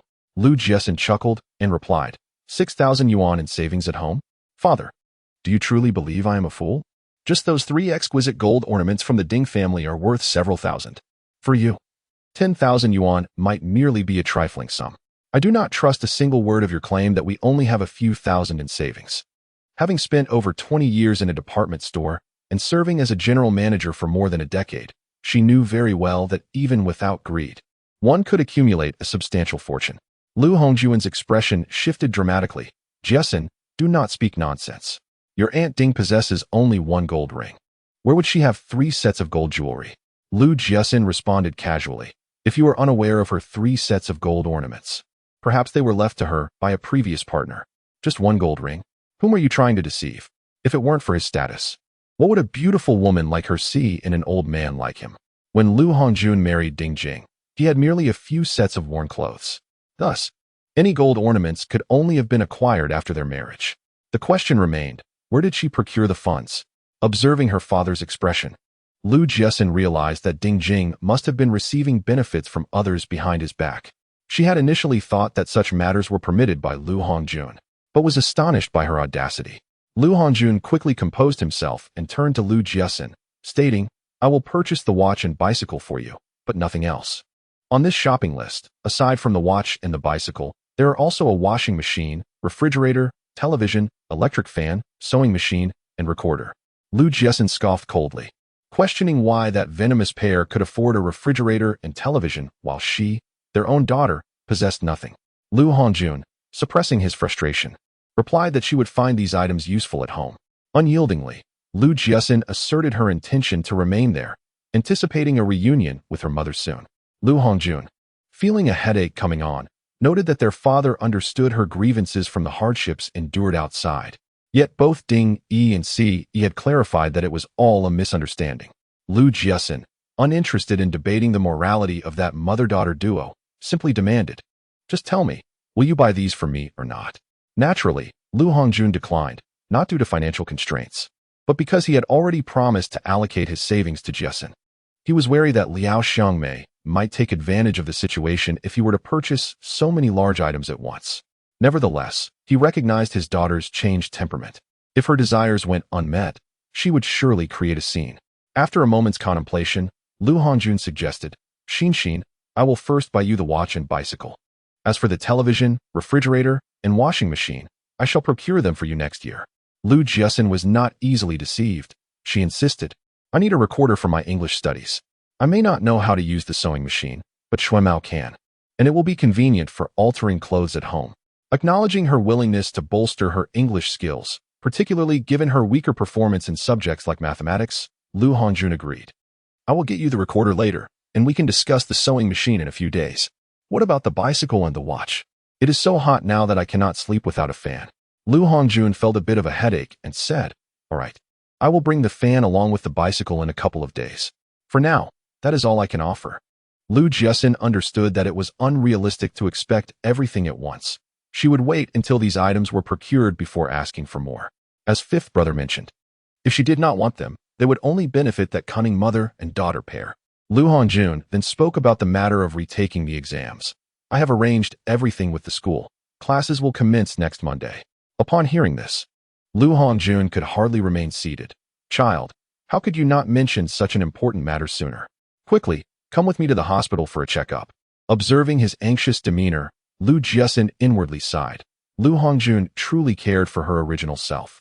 However, this affection could not rival the bliss of having a beautiful companion by one's side. At the hospital, Lu Hongjun accompanied her for a comprehensive examination. The doctor reviewed the results and stated, "There are no lingering effects from the head injury, and the wound has healed well. However, you are severely anemic and need to replenish your nutrients." Lu Jiaxin quickly interjected, "Doctor, whether I am working or studying, I feel exhausted after just a short while." A sense of glee surged within her. This truly was a fortuitous opportunity. Lu Hongjun felt a pang of concern and asked, "Doctor, will this affect her studies?" Lu Jiaxin hastily clarified, "I did not pass the exam this year. My father wants me to retake it next year." "Doctor, I did not succeed in this year's college entrance examination, and my father wishes for me to retake it. However, I feel short of breath and fatigued after just a bit of work. Can my body handle retaking the exams?"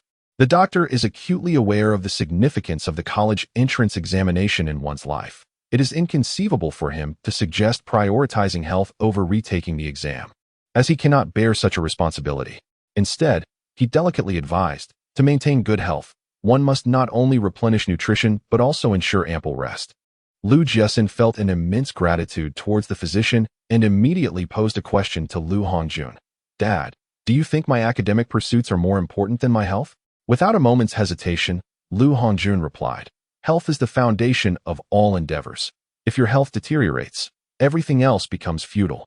Xin, let us prioritize your well-being first, and we shall address other matters later." In Chapter 16, titled Incompetence, Lu Hongjun inquired of the doctor, what should she eat to recover swiftly? The doctor indicated that traditional Chinese medicine excels in health regulation and recommended a specialist from their hospital. Lu Hongjun expressed his gratitude and led Lu Jiaxin out. Once in the corridor, he whispered, "I have heard of an esteemed old Chinese medicine practitioner who is particularly adept at restoring health. I will seek a referral, and once I have it, I shall take you to him." Upon exiting the hospital, Lu Hongjun remarked, Xin, I was unable to leave yesterday due to prior commitments. Please take me to see that house." Lu Jiaxin did not refuse, but felt it necessary to clarify, "I am your daughter, and if you wish to live with me, I welcome that. However, Ding Jing and Zhao Siyu are my adversaries. Should you choose to bring them along, do not expect me to acknowledge you as my father." This statement was, of course, intended to amuse Lu Hongjun. Through this day's subtle probing, she discerned that he had undoubtedly amassed a considerable fortune in secret. Thus, it is essential to maintain the facade of being a dutiful daughter, as this will facilitate the extraction of benefits from him in the future. When faced with challenges in business, she can also seek his assistance. As for the Xie family, unless it is a matter of life and death, she has no intention of visiting them. Upon hearing this, Lu Hongjun felt a sense of comfort. His daughter remained quite filial. He sighed and assured her, "Rest assured, they will not come knocking." After the events of yesterday, he understood that the two parties were as incompatible as fire and water, leaving little room for reconciliation. His only hope now was for both sides to coexist peacefully, and as for the future, that would be addressed in due course. Lu Jiaxin shifted the conversation. "Dad, Xuanmao is restless and wishes to continue his street vending." Lu Hongjun replied, "Jobs are scarce at present. He has not received an education, is quite young, and is an outsider, making it challenging for him to find suitable employment. If street vending allows him to sustain himself, then let him pursue that for now." With a significant number of educated youths returning to the city, the job opportunities in the capital were exceedingly limited. It was a classic case of many seeking too few resources. If it were Lu Jiaxin's employment at stake, he would surely exhaust all means to assist her. However, as for Xuanmao, in his view, providing him with a sum of money would suffice as a gesture of gratitude. Yet, Lu Jiaxin had mentioned that she would repay that kindness herself, thus refraining from further discussion. Lu Jiaxin deliberately broached the subject, clearly with ulterior motives. "Dad, I wish to purchase a tricycle. It would make it far more convenient for street vending. Otherwise, transporting all those goods back and forth is utterly exhausting." Lu Hongjun gazed at her intently. Lu Jiaxin's heart raced. Had he discovered her disparity from the original self, doubting her true identity? Nevertheless, she quickly regained her composure. Realizing that Lu Hongjun, after remarrying, had focused his attention on Ding Jing, resulting in diminished concern for the original self. Considering the previous upheaval, it is impossible for him to doubt her. Lu Hongjun felt that she had transformed completely. His daughter had once been indifferent to money, yet now she seemed to covet it insatiably. However, reflecting on her struggles in the ancient capital, where she had been compelled to sell goods on the street, Lu Hongjun's heart softened. "Xin, it is commendable that you are calculating in your heart. Yet, as your father, I urge you to express your desires directly rather than beating around the bush." Lu Jiaxin breathed a sigh of relief, realizing that he did not doubt her identity. Lowering her head, she feigned sadness and replied, "In recent years, you have favored that venomous mother and daughter, neglecting me. I fear that constantly asking you for things will annoy you." Upon hearing this, Lu Hongjun chuckled. "You are my daughter, my only child. Anything you desire that I can afford, I will certainly procure for you. However, my dear, your Aunt Ding is the one with whom I intend to spend my remaining years, and you will eventually grow up and establish your own family. I must consider her feelings as well. Rest assured, everything I possess will eventually belong to you." Lu Jiaxin scoffed. "I am no longer a child of 3. Such words will not deceive me. What is truly held in hand is what rightfully belongs to oneself. All else is mere talk. Of course, it would be best if you genuinely plan to give me everything in the future. If not, that is also inconsequential. As the old saying goes, relying on mountains may lead to their collapse. Relying on mothers may lead to their aging. Only by relying on oneself can one attain true sovereignty." Lu Hongjun, in a tone tinged with reproach, responded, "You, my dear girl, have I ever gone back on my promises to you since you were little?" Lu Jiaxin feigned surprise and inquired, "You are not deceiving me, are you? You truly intend to bequeath your estate to me, and not to that treacherous mother-daughter duo?" Lu Hongjun replied, "The larger portion will be yours, while the smaller will be reserved for your Aunt Ding. Given our age difference, it is likely I shall depart this world before her. Thus, I must leave her something as a safeguard." Lu Jiaxin expressed her disdain, stating, "I do not wish to hear their names. If you cannot fulfill this, then we need not meet again." The relationship between them had become irreparable, and Lu Hongjun was reluctant to further provoke his daughter over this matter. "I cannot promise that," he said. "It has become a habit to mention it inadvertently." Lu Jiaxin turned away, refusing to engage in conversation. Upon arriving at Guoming Road, Lu Hongjun was taken aback as he entered the house. He had anticipated a modest dwelling, yet was surprised by its expanse. However, he soon grasped the underlying circumstances. Lu Hongjun remarked, "This house must have been purchased with the assistance of the Xie family, correct?" Lu Jiaxin did not deny this, wary of his intentions towards the Xie family, and deliberately stated, "Mother said that unless it pertains to my life or death, I am not to seek out the Xie family." The Xie family, for Lu's mother, was the greatest support she had secured with her life, and she would not allow anyone, including Lu Hongjun, to encroach upon that. Lu Hongjun paused momentarily, but quickly regained his composure. "This house is not easily acquired. We ought to express our gratitude for such significant assistance." Lu Jiaxin remained silent, as sometimes silence speaks volumes of rejection. Lu Hongjun had caught wind of rumors suggesting that the higher-ups were preparing to demote him next year. He was unwilling to step back, desiring to maintain his position until retirement. If the Xie family were willing to assist him, this matter would pose no obstacle. However, the daughter is currently harboring resentment, so it would be wise to let things cool down before addressing the matter further. Lu Hongjun spent less than 10 minutes before taking his leave. Shuemao whispered, "Sister, is he truly your father? He doesn't seem to resemble you at all. I take after my grandmother. It is indeed a twist of fate. This girl not only shares the same name, but also bears a striking resemblance to her, differing only in temperament by a slight margin." She mused that perhaps this was the reason she had assumed this body. Shuemao clarified, "Sister, I am not referring to looks, but rather to demeanor. A man who allows his new wife to mistreat his stepdaughter and does not intervene, yet permits you to move out, is quite telling. Now he comes here, stays for a brief moment, and offers no assistance in your affairs." Lu Jiaxin smiled as she explained. "His suggestion for me to move out indicates that he understands the irreconcilable differences between me and that woman. As for his lack of help, my fifth brother is already assisting me in organizing the house, so there is no need for him to exert himself. What kind of father is this? Leaving everything to others while remaining indifferent?" Lu Jiaxin offered a fair perspective. He may not contribute physically, but he provides financially. Moreover, he just promised to buy you a tricycle, which will make things much simpler for you in the future. Through these conversations, she discerned that, for Lu Hongjun, his own well-being took precedence, followed by that of his wife and children. Ding Jing, being not only gentle and considerate, but also beautiful and young, was someone he relied on for the latter part of his life.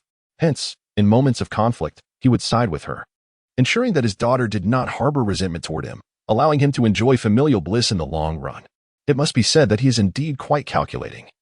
The original self harbored no grievances even unto death. Upon hearing this, Shuemao chose to remain silent. Chapter 17. The twin lotus jade pendant. Lu Jiaxin and Shuemao were weeding in the courtyard when someone knocked at the door. Upon opening it, they were surprised to find Liao Xiangmei. They welcomed her into the house, and Lu Jiaxin poured her a cup of water, apologizing for the lack of hospitality due to just moving in. Liao Xiangmei felt a pang of sadness upon hearing this. Her foolish son's misguided actions had made this child feel estranged. "You have nothing here, and your father didn't he say anything?" Lu Jiaxin would not defend him. "He said he has given me all his money and is unable to provide any furniture." After much back and forth, he eventually agreed to buy me a watch and an English-language tape recorder. As for the furniture, I plan to purchase it from the second-hand market. However, I am unfamiliar with that place and intend to wait until Sunday for my brother Wu to accompany me, to avoid being taken advantage of due to our youth by those merchants. Liao Xiangmei pondered briefly before saying, "Xin, these words are merely to placate you. He has worked at the department store for so many years. His savings cannot possibly amount to just a few thousand. Whatever you need, just ask him for it. If he refuses, make a scene like that day. Xin, do not feel embarrassed. He is your father, and it is only right to request things from him. If you do not, it ultimately benefits that pair of venomous mother and daughter." Lu Jiaxin replied helplessly, "I may not understand the reasoning, but he insists he has no money, and I am at a loss. In the hearts of the Chinese people, parents give life and raise their children. Thus gratitude is expected, and one ought to serve them well in their old age. To speak ill of one's parents in public is to be labeled an ungrateful child, a white-eyed wolf. Complaining a bit about Lu Hongjun is permissible, but casting blame or uttering harsh words is not." Liao Xiangmei expressed her annoyance. "How can a father be indifferent when his daughter is cast out? I will seek out your father later and have him help you gather your belongings." Lu Jiaxin was more than eager for this. If Lu Hongjun could procure everything she needed, it would save her a substantial amount of money. In her current state of poverty, every penny counts.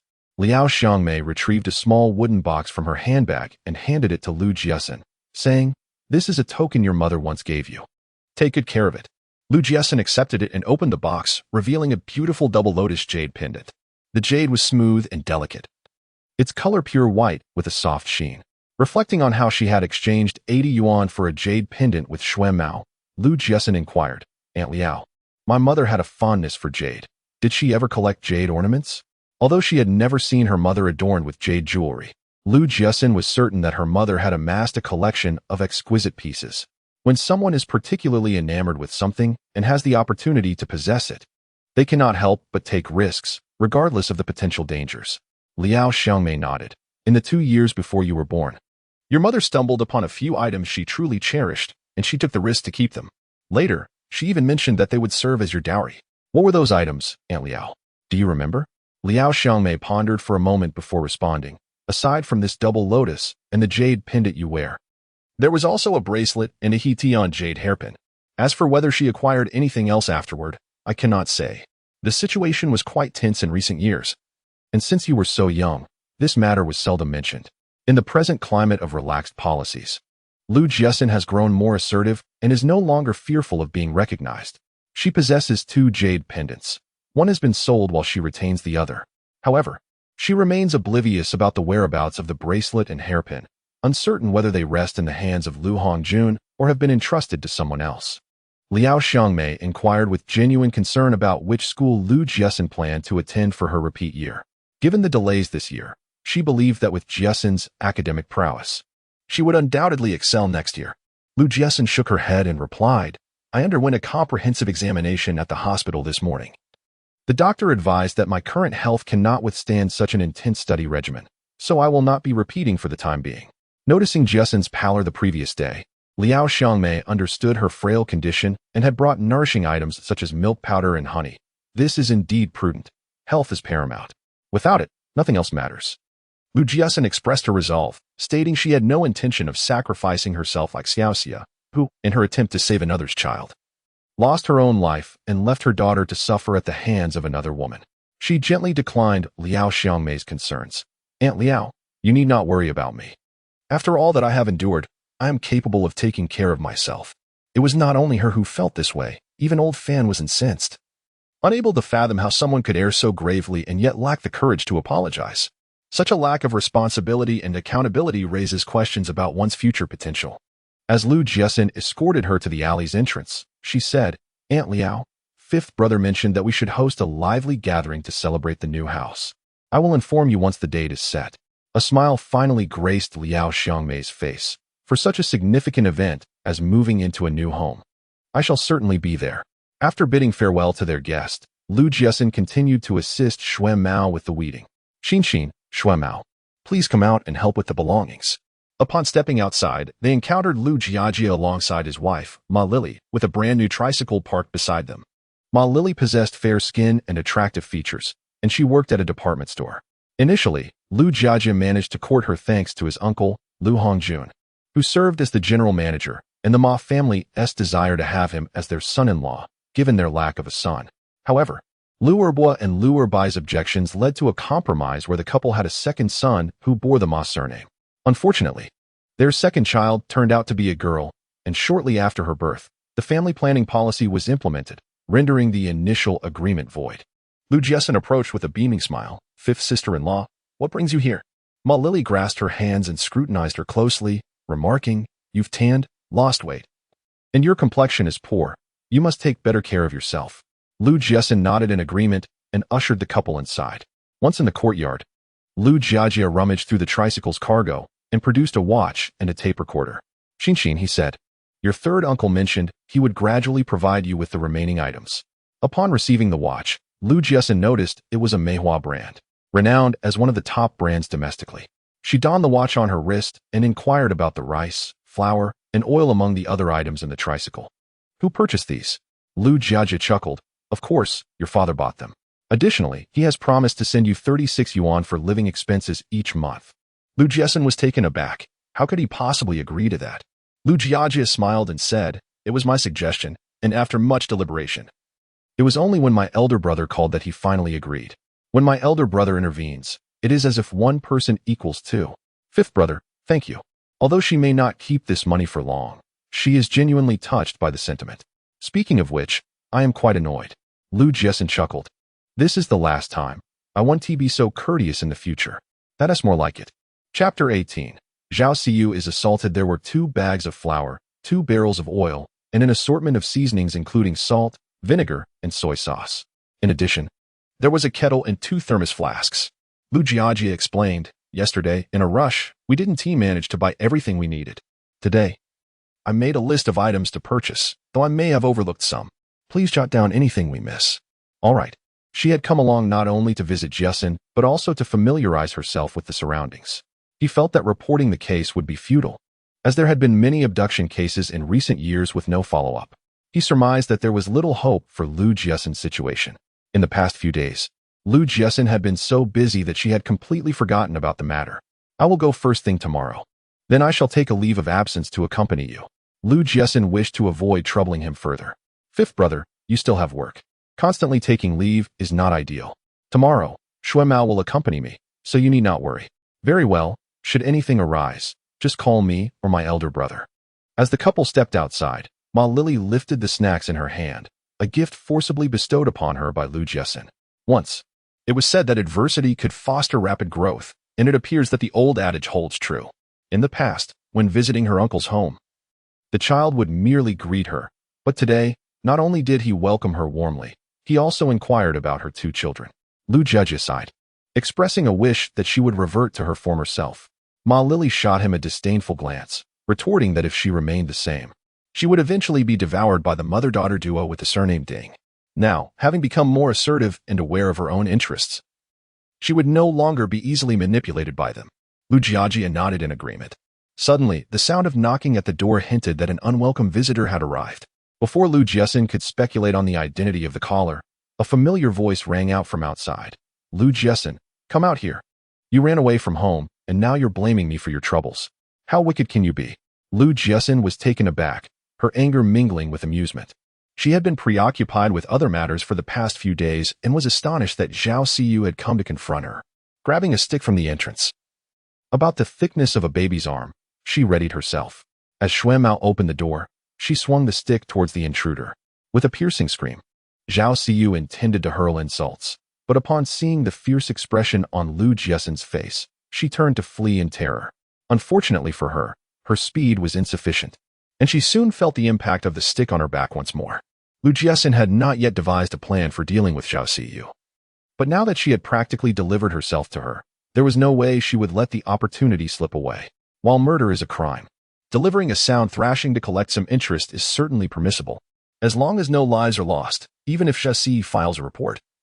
It would merely be regarded as a familial dispute at the police station, ultimately fading into obscurity.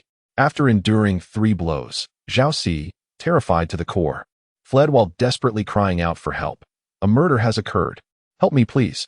At that moment, the young people had left for work, and the elderly had gone to the market, leaving the alley deserted. However, her cries were not in vain. After receiving another blow, several individuals approached from the alleyway. Jiaxin dashed towards them, seeking refuge behind a woman carrying a basket of vegetables. Weeping as she pointed at Lu Jiaxin and pleaded, "Sister, she wants to kill me. Please, help me." A middle-aged man intercepted Lu Jiaxin, kindly advising, "Young lady, let us sit down and discuss this calmly. If it escalates to a fatality, the police will take you in." The woman, who despised vixens, did not allow him to finish his sentence. Instead, she seized Jiaxin by the shoulder and pushed her forward, exclaiming, "Strike her. Hit her hard, but don't kill her." Jiaxin, gripped by fear, exclaimed, "Aunt, I haven't done anything. She is slandering me."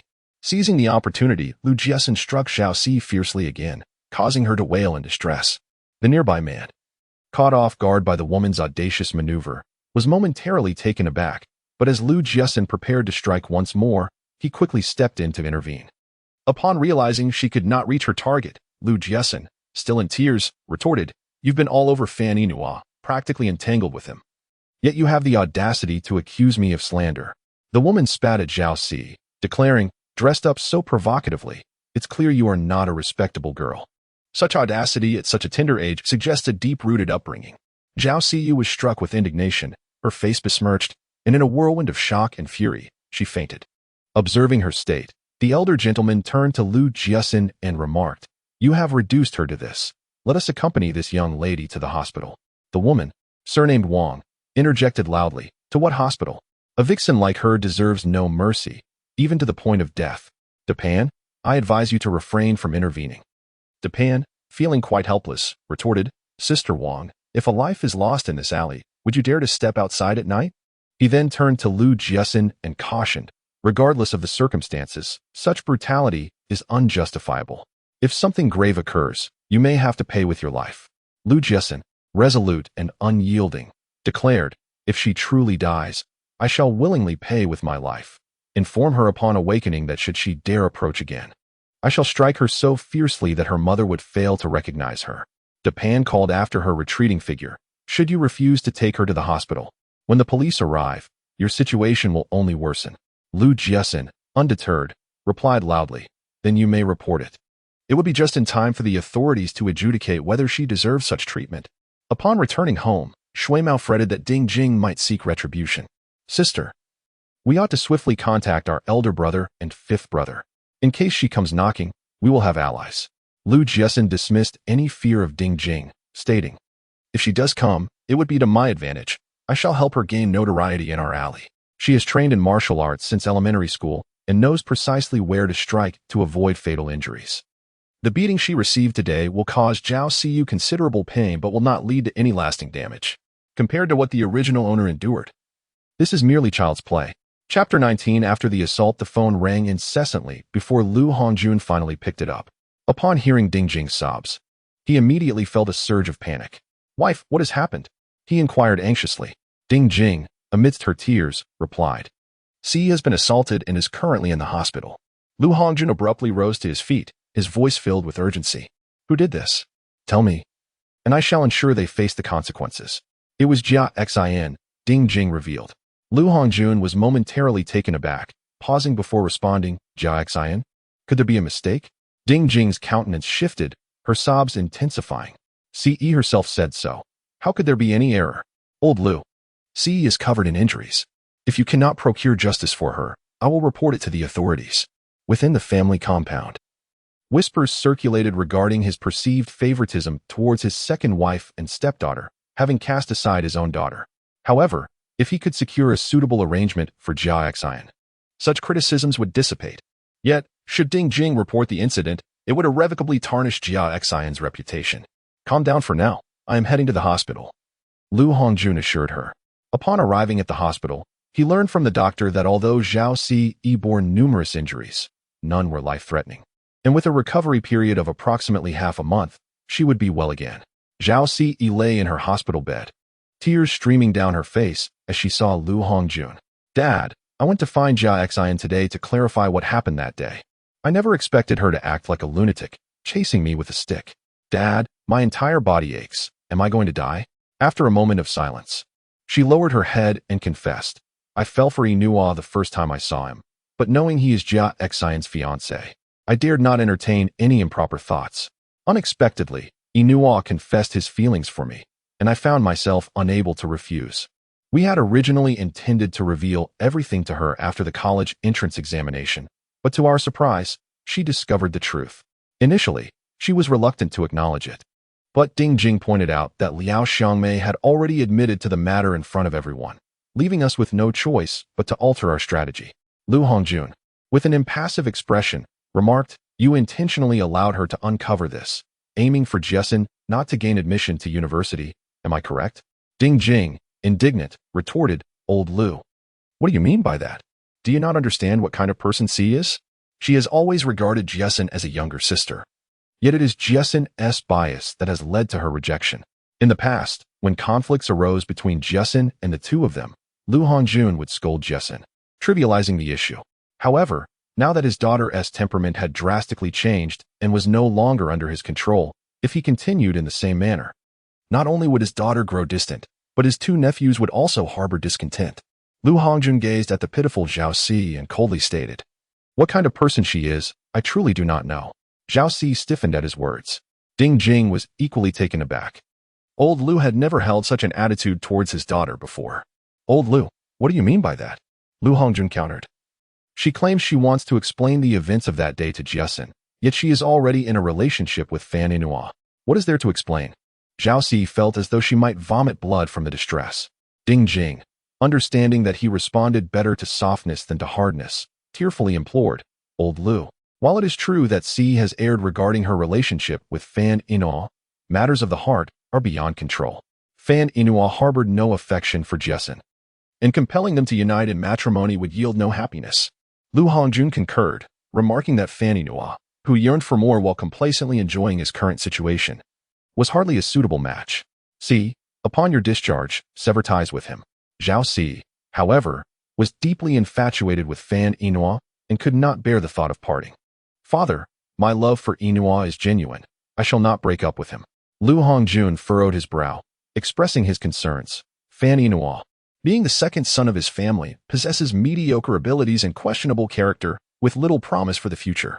You are on the brink of entering university, where you will encounter numerous young men far superior to him in both prospects and lineage.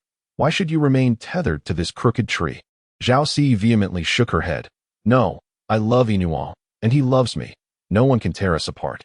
Not only does he come from a respectable family and possess good looks, but he is also exceedingly gentle and has never looked down upon me because of my status. In this lifetime, I shall marry no one but Yinhua." Observing her fervor, Lu Hongjun refrained from further counsel. "As for your relationship with Fan Yinhua, I shall not interfere.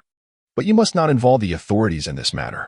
Jiaxin glanced at Ding Jing, who remained silent and could only acquiesce with tearful reluctance. With his objectives achieved, Lu Hongjun departed. Ding Jing, filled with indignation, muttered under her breath, "I warned you about Lu Jiaxin's volatile nature and advised you not to provoke her. Yet you delivered yourself unto her. What is it about Fan Yinhua that has rendered you so thoughtless?" She had not deceived the Lu family. She discovered Jiaoxi's relationship with Fan Yinhua during the summer break and had been unaware of it beforehand. Had she known, she would have certainly intervened from the very beginning. As Lu Hongjun articulated, there are indeed numerous individuals of superior lineage compared to Fan Yinhua, rendering it unnecessary to endure the disdain of the Fan family. Jiaxin, infuriated, exclaimed, "Mom, I will report this to the police. Lu Jiaxin has done this to me, and I want her to face imprisonment."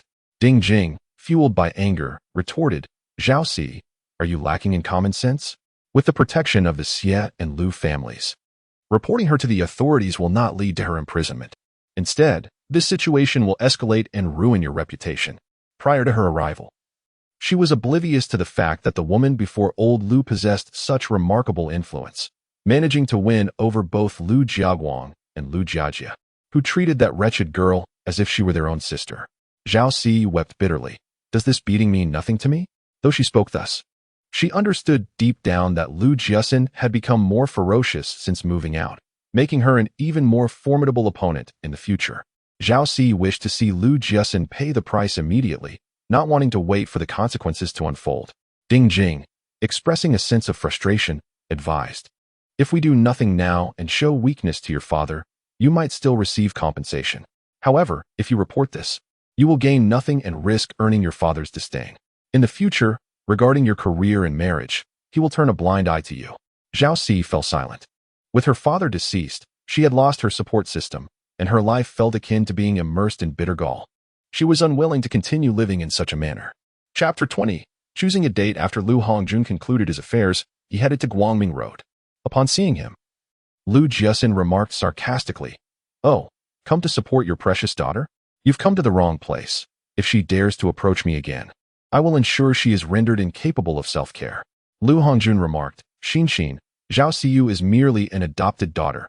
You are my biological child. If I am to lend support, it shall be solely to you." Such words, though melodious, ring hollow.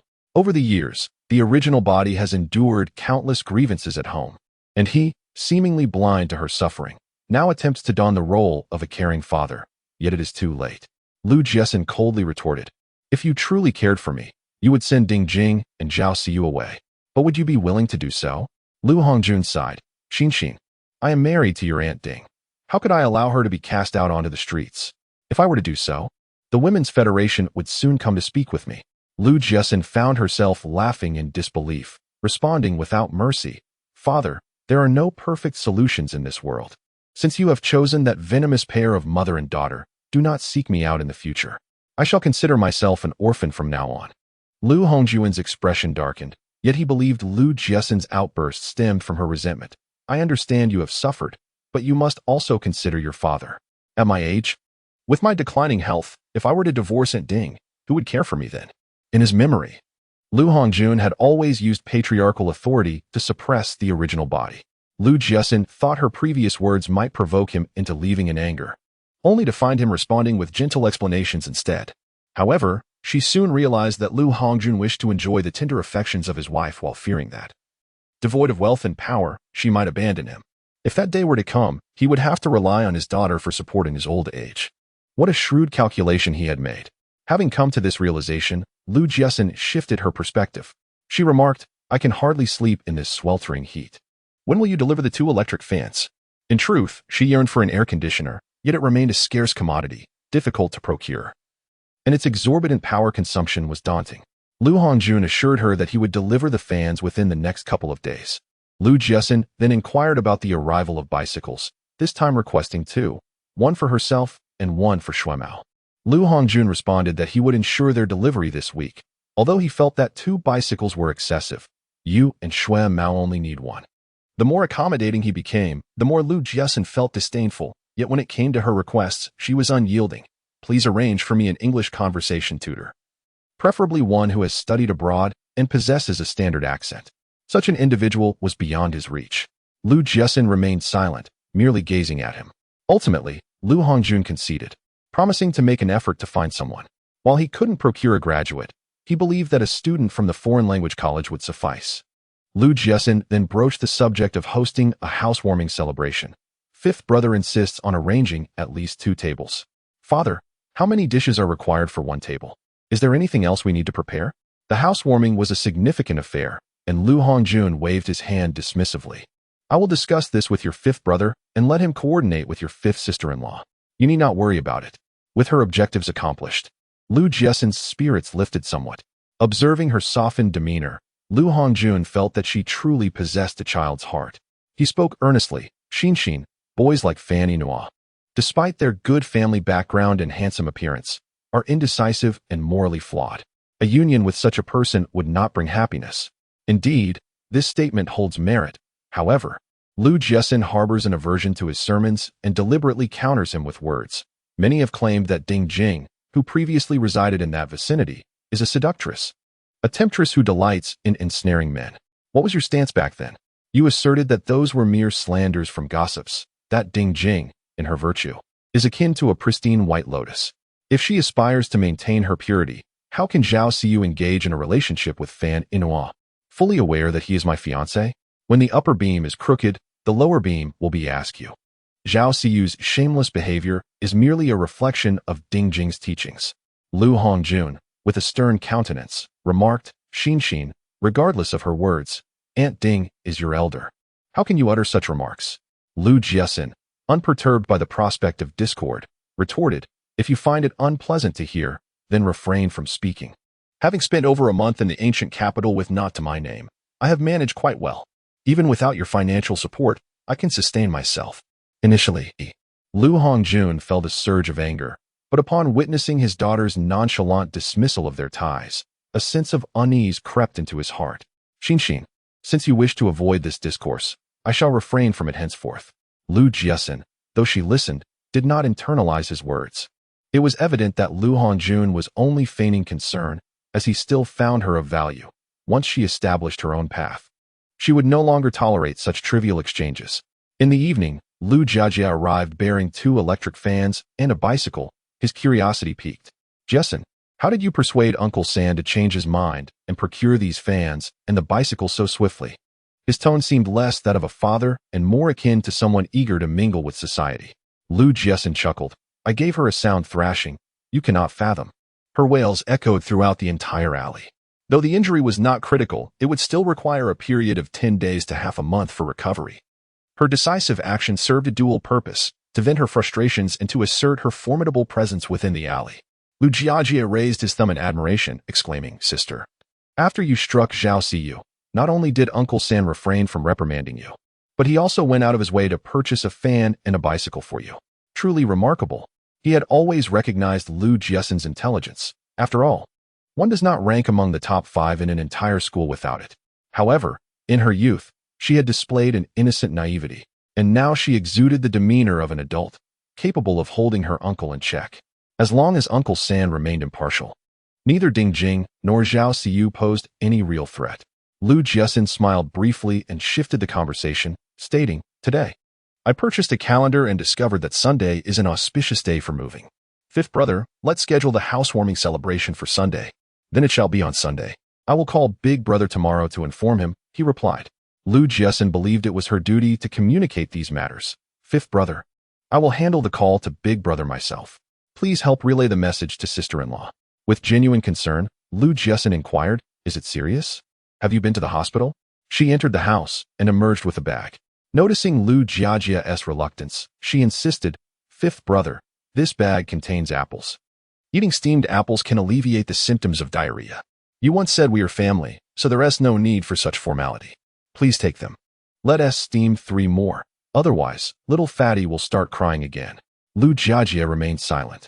Ma Lily, sensing his displeasure, awkwardly redirected the conversation. How does Jiaxin know that steamed apples can treat diarrhea? As she spoke, she rose to retrieve 3 apples, intending to put the remaining ones away in the drawer. However, gazing at the bulging bag, she sensed something amiss. She refrained from questioning it. After all, having read so extensively, she believed that whatever was deemed useful must indeed have merit. To her surprise, Ma Lily pulled out 2 sets of clothing from the bag, one in military green and a delicate pink dress. You actually bought clothes for the child? She exclaimed. Typically, Lu Jiajia would indulge in buying snacks for the child, but never clothing or footwear. With a furrowed brow, Ma Lily remarked, what do you understand? Once one becomes accustomed to extravagance, it is a challenge to amend that behavior. We cannot jeopardize Jiaxin simply to compete with that woman. He felt that even if his sister were to part ways with their uncle, she would still thrive. In contrast, it remained uncertain whether their uncle would continue to receive such attentive care from Ding Jing once he retired in a couple of years. Curiously, Ma Lily inquired, is running a snack stall quite lucrative? Lu Jiajie responded. Xin mentioned that on the best days, she earned over 40 yuan, and even on the leanest days, she made around 10. It's far superior to our jobs. This notion stirred a desire within him, yet he hesitated to embark on such an endeavor. Ma Lily had not anticipated such earnings. Nevertheless, regardless of the amount, she remained unmoved. Operating a snack stall, braving the elements, was arduous, and above all, lacked dignity. Chapter 21. Housewarming Banquet. 1. Lu Hongjun had inquired about a remarkable old Chinese medicine practitioner skilled in bodily restoration, and he arranged for Lu Jiaxin to be picked up the following morning. Initially, Lu Jiaxin intended to invite Xuan Mao to accompany her, as the child had endured 5 years of wandering and was physically weakened. Unexpectedly, Xuan Mao resolutely refused to go, citing his unwillingness to consume traditional Chinese medicine. Left with no alternative, Lu Jiaxin reluctantly accompanied Lu Hongjun. This esteemed doctor, surnamed He, possessed a temperament as gentle as his name, having rendered assistance to many in years past. Upon learning that someone wished to harm him, he voluntarily requested a transfer to a rural area. Over a decade ago, when rural regions suffered from a dearth of medical resources, the government had continually encouraged urban hospitals to support rural health care. He took the initiative to return to the health clinic in his hometown, and the relevant authorities quickly granted approval. For more than 10 years, he had treated countless individuals in his native village. Even at nearly 70 years of age, his hair remained a lustrous black, and he radiated vitality. After examining Lu Jiaxin's pulse, the kind doctor remarked that she was burdened by excessive worries that had coalesced within her heart, leading to a significant depletion of her vital energy and blood. My dear girl, you must take care of yourself, or it may adversely affect your fertility and longevity, he cautioned. She understood the implications of insufficient vitality. On sweltering summer days, her hands and feet felt perpetually cold. Yet she had not anticipated that this young woman was afflicted with depression. Lu Hongjun was greatly alarmed, exclaiming, Doctor, my daughter is still young. I implore you to ensure her recovery. The doctor smiled reassuringly, stating, as long as she adheres to the prescribed treatment and takes her medication daily, she can expect improvement within a year. However, the prescription requires 2 precious medicinal herbs, which will entail a considerable expense. A woman who is unable to bear children, he noted, would find her life irrevocably altered. Without a moment's hesitation, Lu Hongjun declared, no matter the cost, even if I must sell everything I own, I will ensure her treatment. Lu Jiaxin cast a fleeting glance at him before quickly lowering her gaze once more. Lu Hongjun inquired, Dr. He, my daughter did not pass the college entrance examination this year. I wish for her to retake the year. How long should she continue her medication to be able to do so? Dr. He shares the same opinion as that physician, believing that the intense pressure of senior year studies is overwhelming for Lu Jiaxin in her current state of health. Lu Hongjun is aware that it is impossible for her to repeat the year this month. He expresses gratitude towards the doctor. Upon leaving the hospital, Lu Jiaxin inquires about the private tutor. Dad, it has been 3 days. Have we not found a suitable one yet? Her English is quite proficient, enabling her to communicate with foreigners. However, her previous education focused on rudimentary English, necessitating a source for the skill. In recent days, she has been rising early to study English with a tape recorder. Nonetheless, the guidance of a spoken language teacher would significantly enhance her learning experience. Lu Hongjun responds, "Your expectations are rather lofty. It will require some time. Many students from the Foreign Language Institute are indeed exceptional, but those from less affluent backgrounds who tutor to support their living expenses have already been secured. Those from prosperous families are unlikely to take on such roles." Lu Jiaxin acknowledges, "On Sunday, for the housewarming banquet, please arrive early." "Very well," Lu Hongjun replies, having already made arrangements. At that time, Lu Jiajie and Ma Lily will bring the necessary items, and he will simply join them for the meal. Since Ma Lily is an employee at the department store, the news of Lu Jiaxin's housewarming banquet quickly spread throughout the residential community. Aunt Shui, upon seeing Ding Jing, deliberately inquires, "I heard Jiaxin is hosting a housewarming banquet." "Oh, Ding, this is a joyous occasion. How many guests are you planning to invite?" Ding Jing realizes this is an attempt to mock her, shaking her head and responding, "I do not know. Old Lu has not informed me. But you are Xin's mother. How could you be unaware?" The term mother drips with sarcasm. Ding Jing harbored a quiet resentment. Upon entering, that wretched girl refused to call her mom. At that moment, she had feigned generosity, claiming to give the child time to adapt. Little did she know, this approach had failed to win the girl over, resulting in the continued absence of the coveted title. Previously, the residents of the compound had often wielded this matter against her, and now it was even more pronounced. Aunt Shui feigned surprise, inquiring, "Oh, Xiao Ding, has Jiaxin not informed you?" Ding Jing chose to ignore her, ascending the stairs with the rhythmic clatter of her high heels. Aunt Shui spat in disdain, muttering, "Vile seductress. What airs you put on? Such malicious deeds will inevitably bring retribution one day." On Sunday, Lu Jiajie and Ma Lily arrived early, bringing with them an assortment of delicacies: chicken, duck, fish, pork belly, lamb, as well as fruits and various nuts.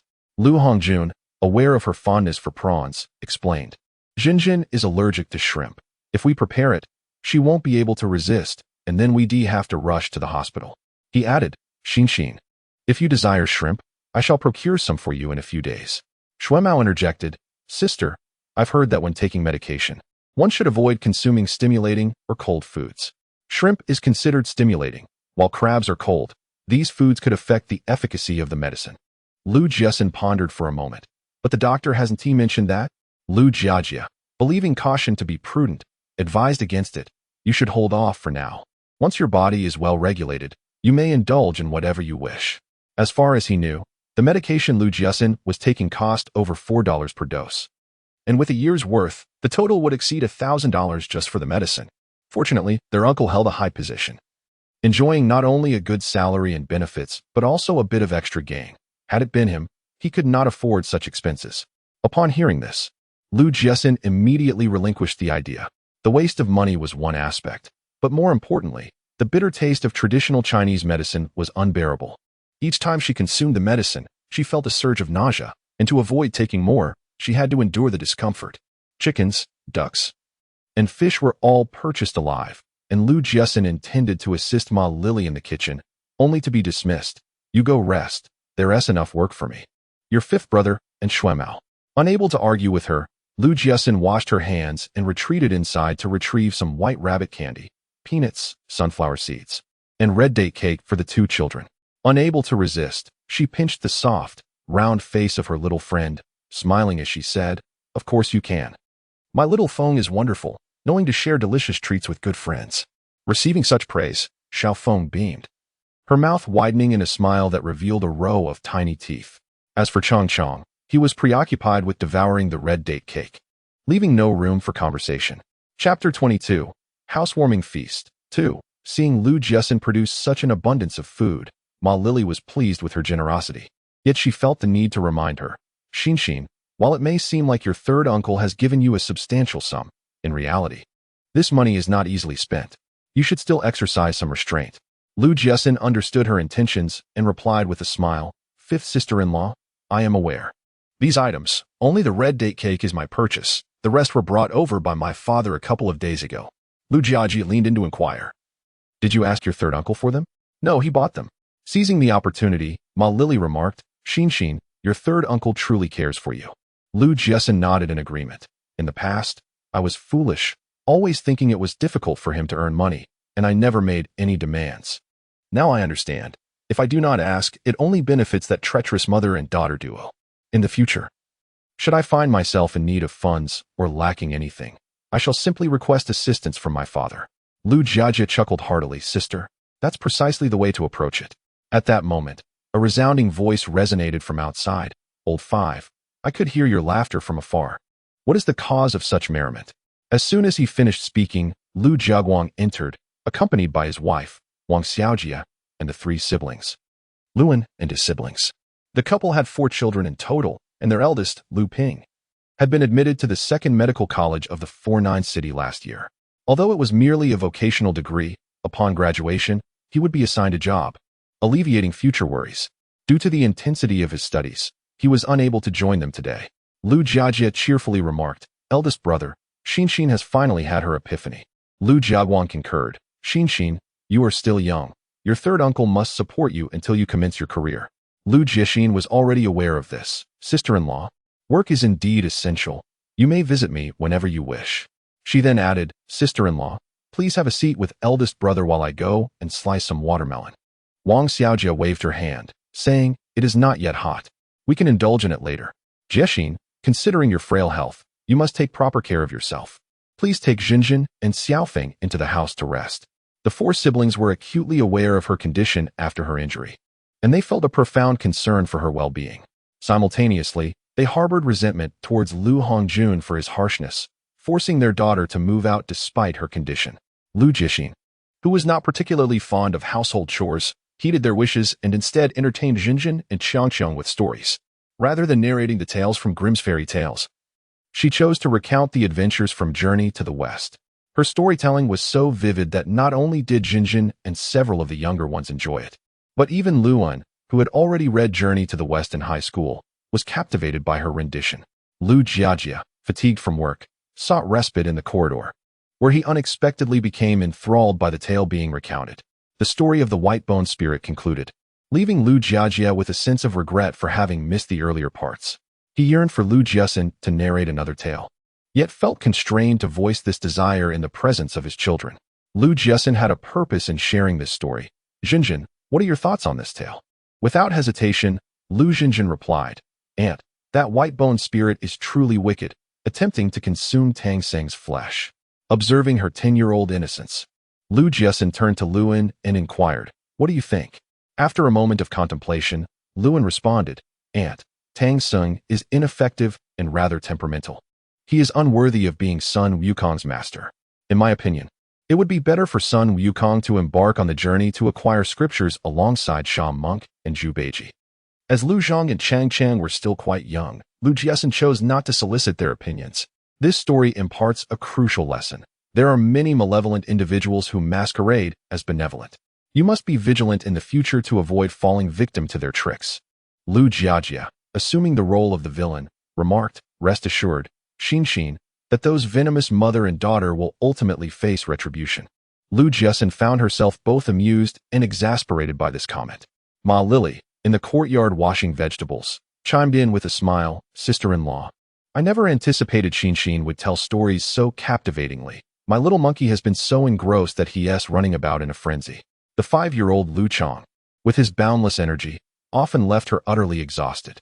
Wang Xiaojia was not surprised, stating, Xin has loved reading since she was young, and her breadth of knowledge is impressive. However, her previous shyness, coupled with her academic commitments, left her little time to share stories with them. The situation has transformed. After more than a month of selling goods outdoors, her confidence has soared, and her eloquence has flourished. If one were to ask her, Lu Jiaxin has indeed turned adversity into fortune this time. Previously, this child was merely a paper tiger, always posturing yet ultimately suffering losses. However, the current circumstances are markedly different. She has not only exposed the vile natures of Ding Jing and Zhao Xiu, but has also managed to hold her uncle in check. Ma Lily also appreciates this change. Due to her culinary skills, She is entrusted with preparing meals for family gatherings and New Year's dinners at the Liu residence. Yet, this privilege is now confined to the Liu household, as she has not cooked at Liu Hongjun's home since the arrival of Ding Jing and her daughter. At 10:30, Liu Hongjun arrived, bearing a bottle of Maotai and 2 bottles of Gujing Gongjiu, along with a large piece of braised beef and a roasted chicken. Upon seeing this, Liu Jiaxin eagerly retrieved a plate to serve the food. As she sliced the braised beef, the enticing aroma proved irresistible, and she could not help but sample a piece. "Dad, this braised beef is absolutely delectable. Where did you buy it?" Liu Hongjun replied with a smile. "From Sue's braised meat shop. This particular beef isn't available every day. It depends on luck. Since you enjoy it, I shall purchase it again the next time they prepare it." Liu Jiaxin is aware that currently, in the country, there are only draft oxen and no raised beef cattle. The draft oxen are vital as labor tools, and unless an accident occurs or they die of old age, they are not slaughtered. Once Liu Hongjun took his seat, he called over Luin and Liu Jinjin to inquire about their academic progress. The smiles on the siblings' faces immediately froze. Meanwhile, the chronically failing Liu Zhang, frightened, slipped away to the kitchen to tend to the fire. Liu Jiaxin did not wish to witness a few children weeping at her housewarming banquet. She retrieved the watermelon from the bucket and began to slice it. "Dad, this watermelon is exceptionally sweet. Do give it a try." After saying this, she beckoned Liu Chong and Xiao Feng to join her. Noticing Luin and Zhenzhen gazing longingly, she couldn't help but smile. "Come, let us all enjoy it together." The siblings hesitated to move until Liu Hongjun nodded, prompting them to take a piece of watermelon and begin to eat. After savoring a slice, Liu Hongjun broached the subject of the English tutor he had arranged. "The individual I found is a sophomore from a foreign language university. His grandfather studied in America over 30 years ago. This student grew up around his grandfather and speaks fluent English." Liu Jiaxin found his progress quite rapid. "When can he commence lessons?" Liu Hongjun shook his head. "There has been a family matter on his side, so he likely won't be available for another 2 weeks. I will inform you then." All right. Chapter 23. Uninvited guests. Upon hearing that Liu Jiaxin was seeking an English tutor, Liu Dajiao expressed concern about her well-being. As a nurse, she understood that someone in Liu Jiaxin's condition should rest adequately and avoid straying. Liu Jiaxin smiled reassuringly. "The intensity of my senior year studies is overwhelming. But learning English alone exhausts me. Moreover, I find my days at home rather dull. Learning English with someone not only enhances my skills but also alleviates my boredom. It's a win-win situation." Liu Jiaguang inquired with a hint of confusion. "I recall your English is quite good. You scored over 80 in the last mock exam. Only those who genuinely care would remember such specific details about your performance." Liu Jiaxin explained, "I consistently score above 70 in my English exams, and I performed particularly well in the last mock exam, achieving 81.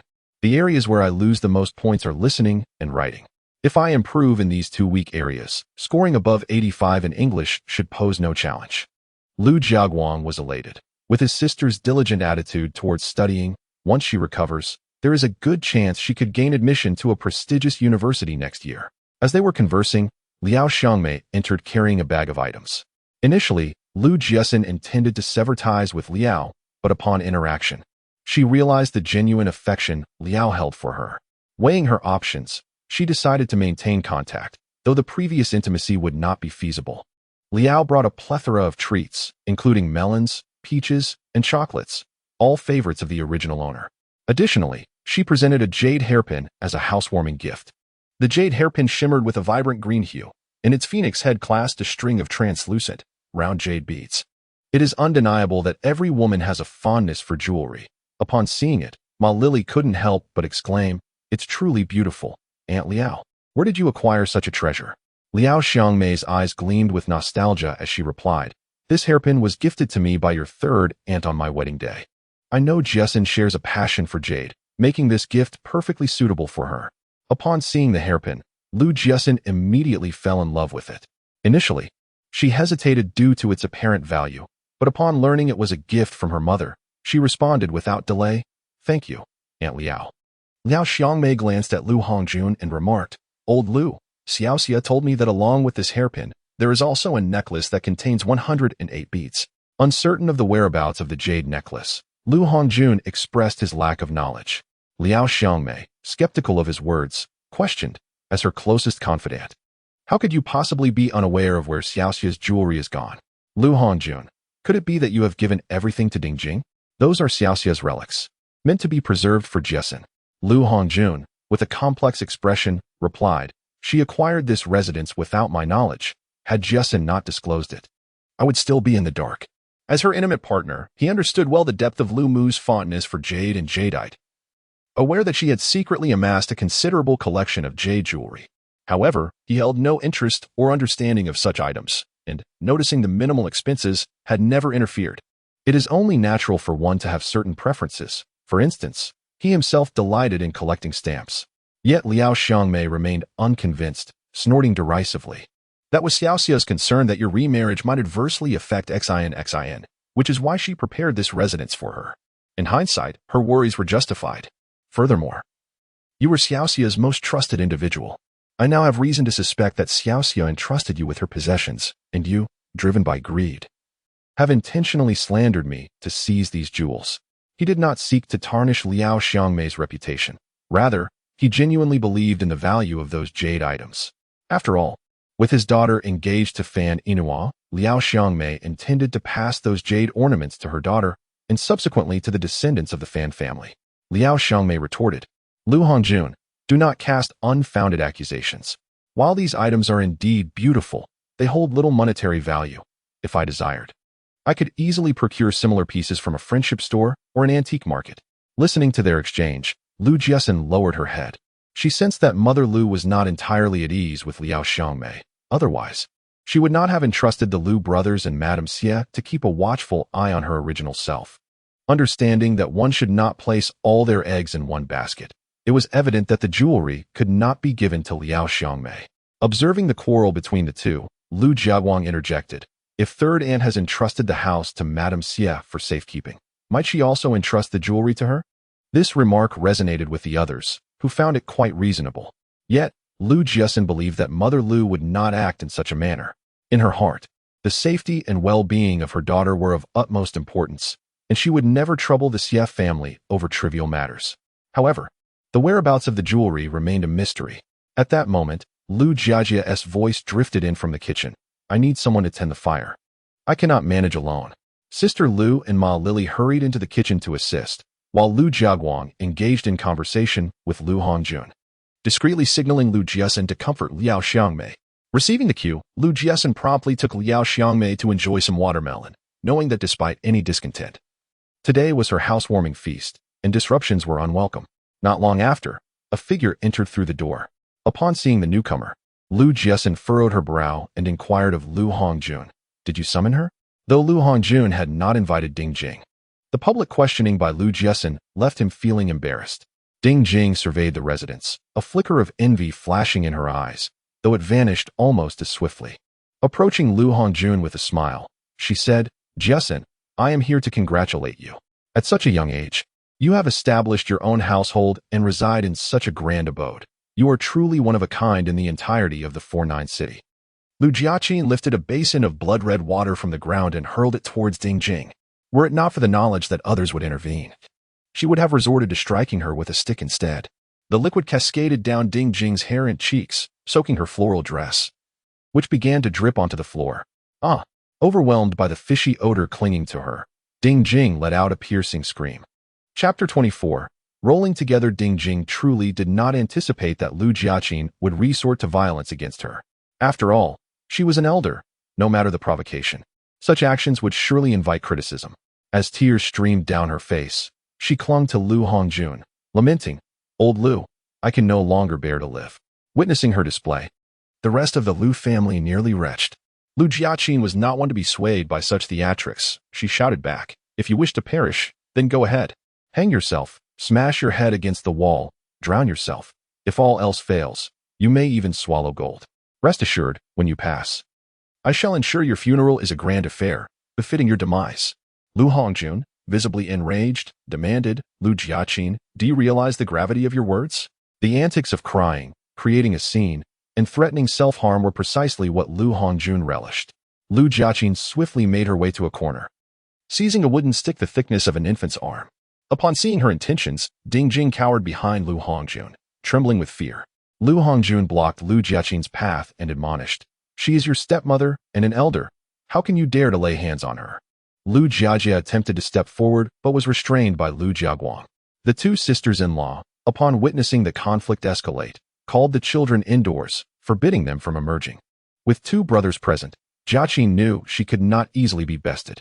Lu Jiaxin, with her eyes aflame, declared, "Lu Hongjun, the house and the family compound belongs to you, and it is your prerogative to decide who resides there. I have no right to intervene. However, this is the home my mother bequeathed to me, and I will not permit that contemptible woman to set foot in it." Noticing Ding Jing trembling violently, Lu Hongjun sternly commanded, "Jiaguang, Jiajia, why aren't you stopping her?" Lu Jiaguang replied, "Uncle, I believe Xinxin is in the right. She has sullied this place." Ding Jing's face contorted in anguish. Lu Jiaxin was not the original owner. Out of respect for her father, she had always endured, but now she rebuked, "Lu Hongjun, you can leave with her." Lu Jiaguang frowned slightly but ultimately chose to remain silent. Lu Hongjun could hardly believe his ears. "What did you just say?" Lu Jiaxin faced him, enunciating each word with maximum volume. "I said, you and her should get out of here." If it were a private matter, he could tolerate her anger. But in front of so many, being treated as inconsequential provoked Lu Hongjun's sense of authority. "Lu Jiaxin, are you out of your mind? I am your father. And you dare to speak to me like this?" Lu Jiaxin scoffed. "I was nearly destroyed by this pair of mother and daughter, and you act as though nothing has happened." "Father, Lu Hongjun, do you truly believe you deserve this?" Previously, she had considered engaging in business with him, hence her feigned politeness. However, now that Lu Hongjun had crossed her threshold, she would rather sever ties than endure humiliation. Infuriated, Lu Hongjun raised his hand to strike Lu Jiaxin, but before he could bring it down, Lu Jiaguang intervened. He attempted to push Lu Jiaguang away but found it futile. In a fit of rage, he shouted, "Step aside. I must teach her a lesson today. Otherwise, it will lead to chaos in the future." Lu Jiaguang, recognizing Lu Jiaxin's impulsiveness, felt it inappropriate to voice his thoughts at that moment. "Third uncle, Xin is now a young lady. If she errs, it is imperative to address it calmly. Resorting to violence is unacceptable." Years prior, Lu Hongjun had sustained injuries on the battlefield, which adversely affected his fertility. At the time, the medical assessments indicated a minimal chance of having children. Thus, when Lu Mu conceived 7 years later, he was overwhelmed with joy. After the child's birth, he treated her with utmost care, cherishing her as if she were a fragile treasure. In contrast, Lu Mu exhibited a stricter demeanor. Before her passing, she implored Liao Xiangmei and Lu Jiaguang to look after their daughter. While everyone understood her maternal intentions, they unanimously believed that Lu Hongjun could adequately care for his only child. However, less than a year later, he remarried, and his attitude towards his daughter drastically changed. Despite Lu Jiaguang's repeated attempts to counsel him, his efforts proved fruitless. Now that his sister had begun to stand on her own, he felt a natural obligation to protect her. Having uncovered the truth, Lu Jiaxin spared no words. "Teach me a lesson? What right do you have to lecture me? Before my mother passed, she beseeched you not to remarry until after my college entrance examinations, and you agreed. Yet, within a year, you had wed again. When my mother was alive, everyone praised me as intelligent, adorable, and well-behaved. But within 2 years of that woman's arrival, I became a lazy, temperamental example of disarray. And as if that were not enough, the two of them conspired against me. One seducing fan Enoa, hindering my ability to focus on my studies, and the other poisoning my meals. Their actions are nothing short of a deliberate attempt to ruin me. If Lu Hongjun had honored his promise to his mother and refrained from remarrying before my college entrance examination, I would undoubtedly have gained admission to a prestigious university, with a bright future ahead. Yet here I am, alone in this place, consuming bitter herbal concoctions, uncertain of what lies ahead." Her parents were also university students of the 1980s, who fell in love during their academic years and subsequently entered into marriage. However, her father, dissatisfied with his meager salary, chose to leave his job during her first year of elementary school to pursue business ventures, while her mother continued to teach at school. Initially, their family life was harmonious, despite occasional quarrels, but as time wore on, irreconcilable differences emerged. One, engaged in commerce and dealing with a myriad of people daily, and the other, yearning for a life steeped in poetry and beauty, found their rhythms increasingly discordant. As tensions escalated, they realized cohabitation was no longer feasible, yet at that time, she was in her 3rd year of junior high. Concerned about how this would affect her, they agreed to postpone any discussions of divorce until she had successfully entered university. After she triumphed in her examinations, they candidly approached her to discuss the situation, explaining that their love for her remained intact, but their ability to live together had dissipated. Although she was profoundly saddened, she ultimately respected their decision. Following their divorce, both parents subsequently formed new families, yet their affection for her never waned, and financial support was generously provided. These revelations stripped Lu Hongjun of his composure. Observing Ding Jing's fierce gaze, he suddenly regretted having come here. Initially, she had no intention of visiting, but her daughter had been crying incessantly at home. Distressed by the suffering her daughter endured while Lu Jiaxin was celebrating a housewarming, she felt a surge of indignation. If they were to endure hardship, then Lu Jiaxin should not expect to revel in comfort. Lu Jiaguang stood beside Lu Jiaxin and said, "Third uncle, you must hurry and take her away." He understood that the enmity between both sides could not be resolved, which was why he had agreed for Xinxin to move out. Otherwise, he could not bear to let his younger sister live alone outside at such a tender age. However, he had not anticipated that even after such concessions, this venomous woman would not relent. Lu Hongjun, aware that prolonging the confrontation would only deepen his humiliation, darkly pulled Ding Jing away. As he stepped out, Lu Jiaxin promptly shut the door behind him, nearly causing him to choke with rage. With the unwelcome presence gone, Lu Jiaxin's mood lightened. She turned to Lu Jiaojia, who stood at the kitchen door, and said, "Fifth brother, I seem to smell something burnt." Lu Jiaojia shouted and rushed into the house, only to discover that a pot of soup had boiled away to nothing, the meat reduced to charred remnants. With an abundance of dishes prepared for the day, the loss of one was inconsequential. He cleaned the pot and resumed cooking the remaining dishes. Given the uproar, no one had much appetite. Once all the dishes were served, Lu Jiaxin poured herself a glass of wine and stood to address Lu Jiaguang and the others, saying, "Eldest brother, sister-in-law, fifth brother, fifth sister-in-law, thank you all. Without your care over the years, I might have long lost my life. If it weren't for my two brothers keeping a watchful eye, Ding Jing would have caused havoc long ago." Wang Xiaojia felt a pang of sadness. When the third aunt was present, this girl was carefree, and now she had been forced into such a state. A motherless child is like a blade of grass. Yet it was fortunate that this child had become assertive and learned to look after herself. Lu Jiaojia attempted to ease the tension, saying, "Xinxin, third uncle is merely momentarily bewitched by that woman. Once he realizes the truth, everything will be fine." In truth, if he were in the same position, he might have acted out as well. It was simply too shameless. Marili felt that Lu Jiaxin was being overly impulsive. She advised, "Xinxin, while that woman is indeed detestable, it is you who will suffer from quarreling with third uncle. Let this incident go for now, but do not let it happen again in the future. If you anger him, he will withhold everything, thus fulfilling that wicked woman's desires." Lu Jiaxin was unwilling to continue enduring Lu Hongjuan's tyranny. She replied, "Fifth sister-in-law, I know you have my best interests at heart. However, as you can see, it is not I who instigates trouble. Rather, that vile woman consistently uses him to provoke me. Eldest sister-in-law, fifth sister-in-law, please do not worry about me. Even if Lu Hongjun refuses to support me, I can sustain myself by selling goods with Xuemao."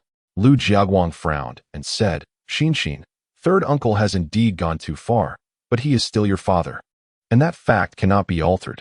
Referring to him in such a manner, if overheard by outsiders, would invite accusations of your unfiliality.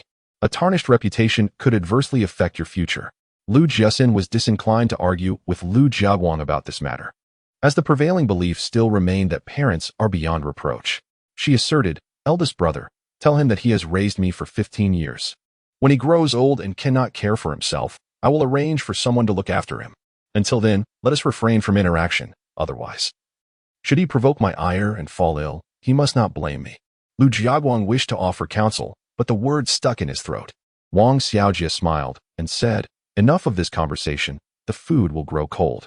Come, Xinxin, have a lion's head meatball. I remember this is your favorite dish." "Thank you, eldest sister-in-law." As Lu Jiaojia departed, he instructed the two to secure the door. He intended to return later in the evening, but in case of any unforeseen circumstances, he might not be able to make it back. Lu Jiaxin understood his concerns and smiled as she reassured him, "Brother, do not worry. Suimio and I will not wander aimlessly outside. The authorities have begun to restore order in the streets, and although many remain oblivious to the extent of the crackdown, those with a modicum of sense know better than to provoke danger and have sought refuge from the storm." Yet, those who relish in violence remain utterly unrestrained. Lu Jiaxin shared this worry and had persistently discouraged Suimio from setting up a stall.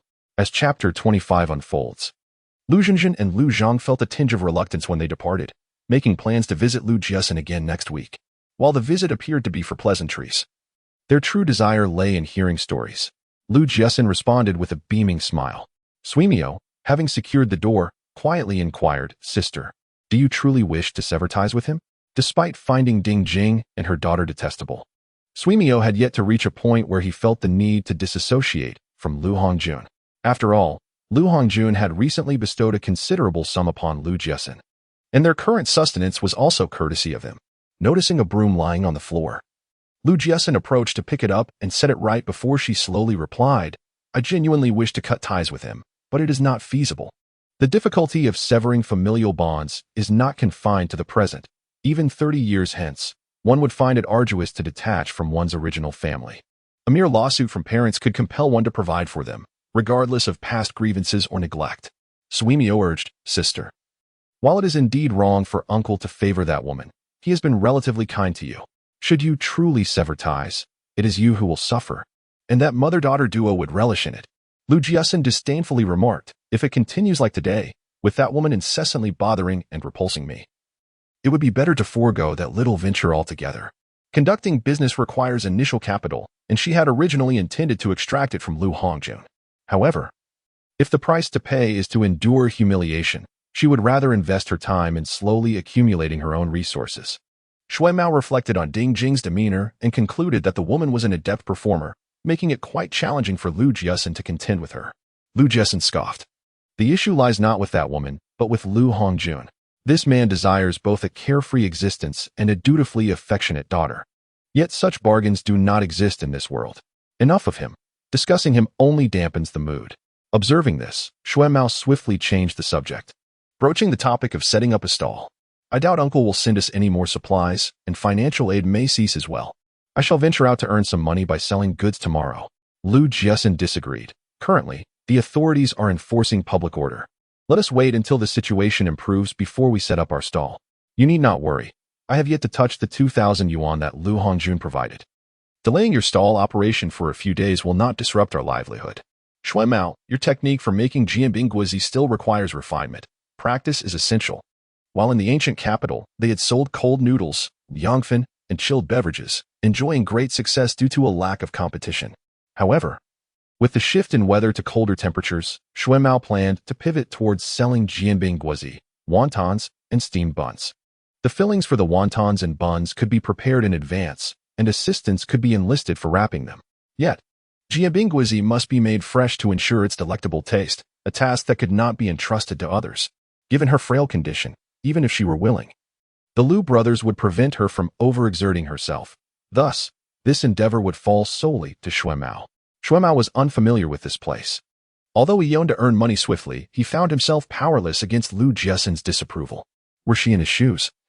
Severing ties with her own father would undoubtedly render her incapable of attending to guests. This concern weighed heavily on her, as she feared that Lu Jiaxin might be grappling with psychological issues. Lu Jiaguang, after a moment of silence, remarked, when San San was around, Xin was lively and cheerful. However, ever since that woman entered our lives following San San's untimely passing, this girl has grown increasingly withdrawn, harboring everything within. Now, however, she has begun to express her anger openly, no longer fearing the repercussions of bottling it up. Wang Xiaojie reflected on this and deemed it a positive development. With indignation, she exclaimed, "Uncle is utterly biased toward that mother-daughter duo. It pains me to see how he treats Jiaxin. If Jiaxin truly cuts ties with him, I wonder how he will manage thereafter. Does he genuinely believe that woman in Zhao Siyu will take care of him in his old age?" Lu Jiaguang responded, "Uncle isn't foolish. He understands the situation perfectly. As he ages and becomes less mobile, he will inevitably rely on Xin. He wouldn't genuinely sever ties with her. Right now, he is simply consumed by anger, but in a few days, once the storm has passed, he will seek her out." Wang Xiaojie grew even more incensed at this notion. Xin nearly lost her life because of those two, and yet he fails to protect her while expecting her to care for him in his twilight years. What audacity! Lu Jiaguang observed the situation keenly and remarked, Xian once held him in high regard and felt compassion for him. He mistakenly thought she remained the same, unaware that after enduring such hardships, she has not only become more assertive, but has also hardened her heart. In essence, Lu Hongjun believed he could control his daughter, yet he failed to anticipate the unpredictable nature of life. Xian has grown cold towards him, devoid of affection. It is often said that an observer possesses clarity, perceiving matters with lucidity, yet Sin Shu remains oblivious. Thus, he feels compelled to provide a reminder. Wang Xiaojia comprehends the essence of his words and replies with a smile. If you wish to bestow something upon her, feel free to do so. There is no need to inform me specifically. Simultaneously, Lu Hongjun confronts Ding Jing. You are well aware of Jiaxin's deep-seated animosity towards you. Why then do you choose to attend? Ding Jing refrains from disclosing that she is there to congratulate Lu Jiaxin on her relocation, knowing that old Lu would not believe her. Ce is still bedridden, and it remains uncertain whether she will be able to report for duty in a few days. Yet, there she is, joyfully hosting a housewarming feast. I am indignant and wish to seek justice for Ce. Lu Hongjun, with a stern countenance, retorts, you have disrupted Jiaxin's housewarming. Are you not rather pleased? Furthermore, do you not secretly wish for me and Jiaxin to become adversaries? Ding Jing's heart trembles, and tears cascade down her cheeks like pearls strung loose. How could you think so of me? My actions stem from my outrage at her cruel treatment of Ce. I truly did not expect her to utter such words. Old Lu, she now relies on you and dares to speak thus. Once she becomes independent, she will undoubtedly disregard you. Seeing her distress, Lu Hongjun softens his tone. Jiaxin has harmed Ce, and now you have interfered with her housewarming. That balances the scales. Let us not speak of this matter again. Ding Jing's heart constricts. Her daughter has suffered greatly, yet this seems to conclude the matter. However, she understands Lu Hongjun well enough to know that further discussion would only lead to his impatience, and thus she must endure this bitter pill for the time being. Chapter 26. Xu Xuanmao was preparing breakfast in the kitchen when he heard her begin to read bird language, prompting him to hastily stuff cotton into his ears. Once breakfast was ready, he brought it to the yard and shouted, Sister, it's time to eat. I'm coming. After their meal, Lu Jiaxin entered the house and grabbed a canvas bag. Let's go to Xiushui Street. Xuanmao was perplexed. They were not in need of anything and had ample supplies of rice, flour, and cooking oil gifted by Lu Hongjun that could last them 3 months. Why go to Xiushui Street if we aren't buying anything? I just want to take a look. Last time, they had rushed through. But this time she intended to explore thoroughly and discern the current trends in the market. Since she aspired to venture into the clothing business, understanding the market was essential. Although Xuanmao was reluctant to wander about, deeming it a waste of time and ticket fare, he could not resist Lu Jiaxin's enthusiasm and accompanied her. Fortunately, Xiushui Street was relatively small, and even with Lu Jiaxin exploring every shop, they completed their excursion in merely a morning. Observing her surroundings, Lu Jiaxin noted that many young people were clad in floral shirts and bell-bottom pants. It appeared that this was the prevailing trend. Furthermore, the young women wore garments in a vibrant array of colors, reds, pinks, blues, and greens, all strikingly bright.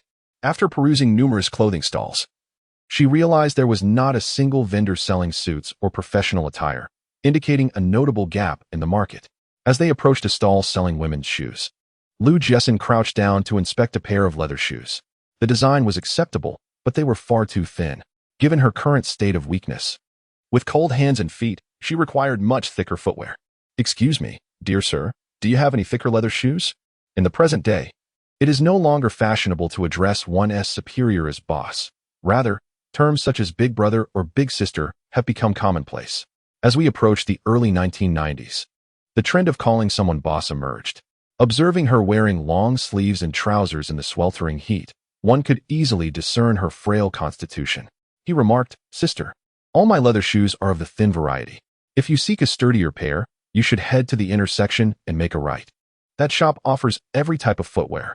Lu Jiaxin inquired, Big brother, autumn is just around the corner next month. Why do you not sell autumn shoes? These are so thin that most people would find them unendurable. He waved his hand dismissively, saying it is still too early for a change in weather. We shall sell them when the time comes. Lu Jiaxin continued her exploration, visiting several other shoe stalls, only to find that none offered autumn or winter footwear, and the variety of leather shoe styles was quite limited. In contrast, the selection of clothing was abundant and diverse. After visiting a few shops, Jiaxin finally located the store the big brother had recommended. Upon entering, she discovered it was a wholesale shoe establishment. The attendant was a tall young man, perhaps 17 or 18 years old.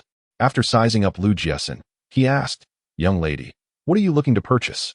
As for Shuemao, he appeared to be merely a follower and received no greeting. Jiaxin felt a slight twitch at the corner of her mouth. She hesitated to refer to herself as young lady, given her own age. "We are in search of winter shoes," she replied. Upon hearing this, the tall young man immediately called out, "Xiaosheng, we have a customer looking for winter shoes. Please bring out the winter stock we received from the port city." Soon after, a slender young man emerged with over a dozen pairs of thick leather shoes. Jiaxin picked up a pair of flat, pointed leather shoes.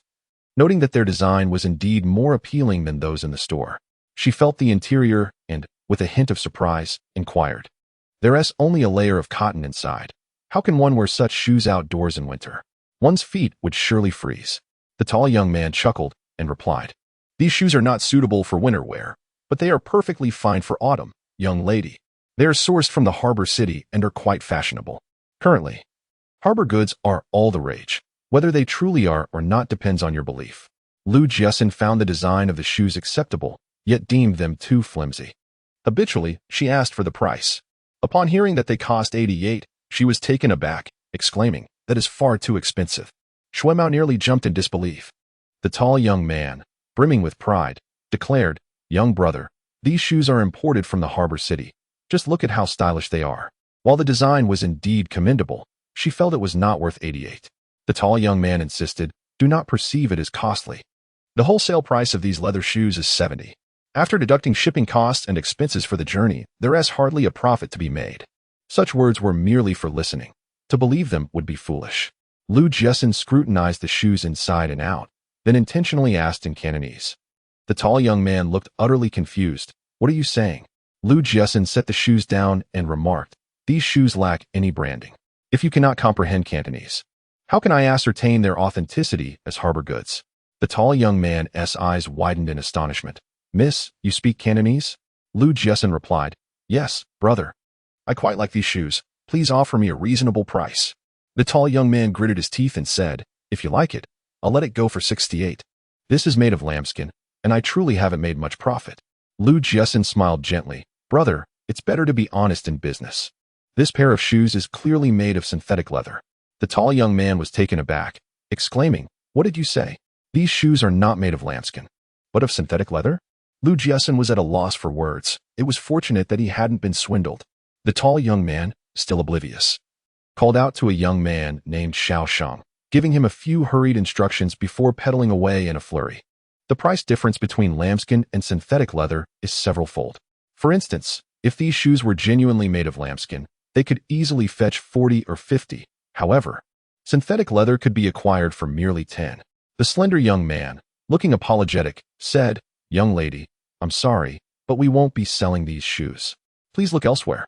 As it stands, the true material of the shoes remains uncertain, and should this young lady be misrepresenting the price, they would incur significant losses. Jiaxin replied, "These shoes are too thin. I'm afraid I will feel cold. They wouldn't even withstand autumn." Xiaosheng, being a sincere person, responded, "Little sister, if you're worried about the cold, you should buy cotton shoes. Those made of monkey fur will surely keep you warm." He added, later on, "You can purchase a pair of waterproof leather shoes. Wear the leather shoes when you go out, and the cotton ones at home." Jiaxin's interest was piqued as she inquired, "Are there no stylish leather shoes that are both thick and waterproof?"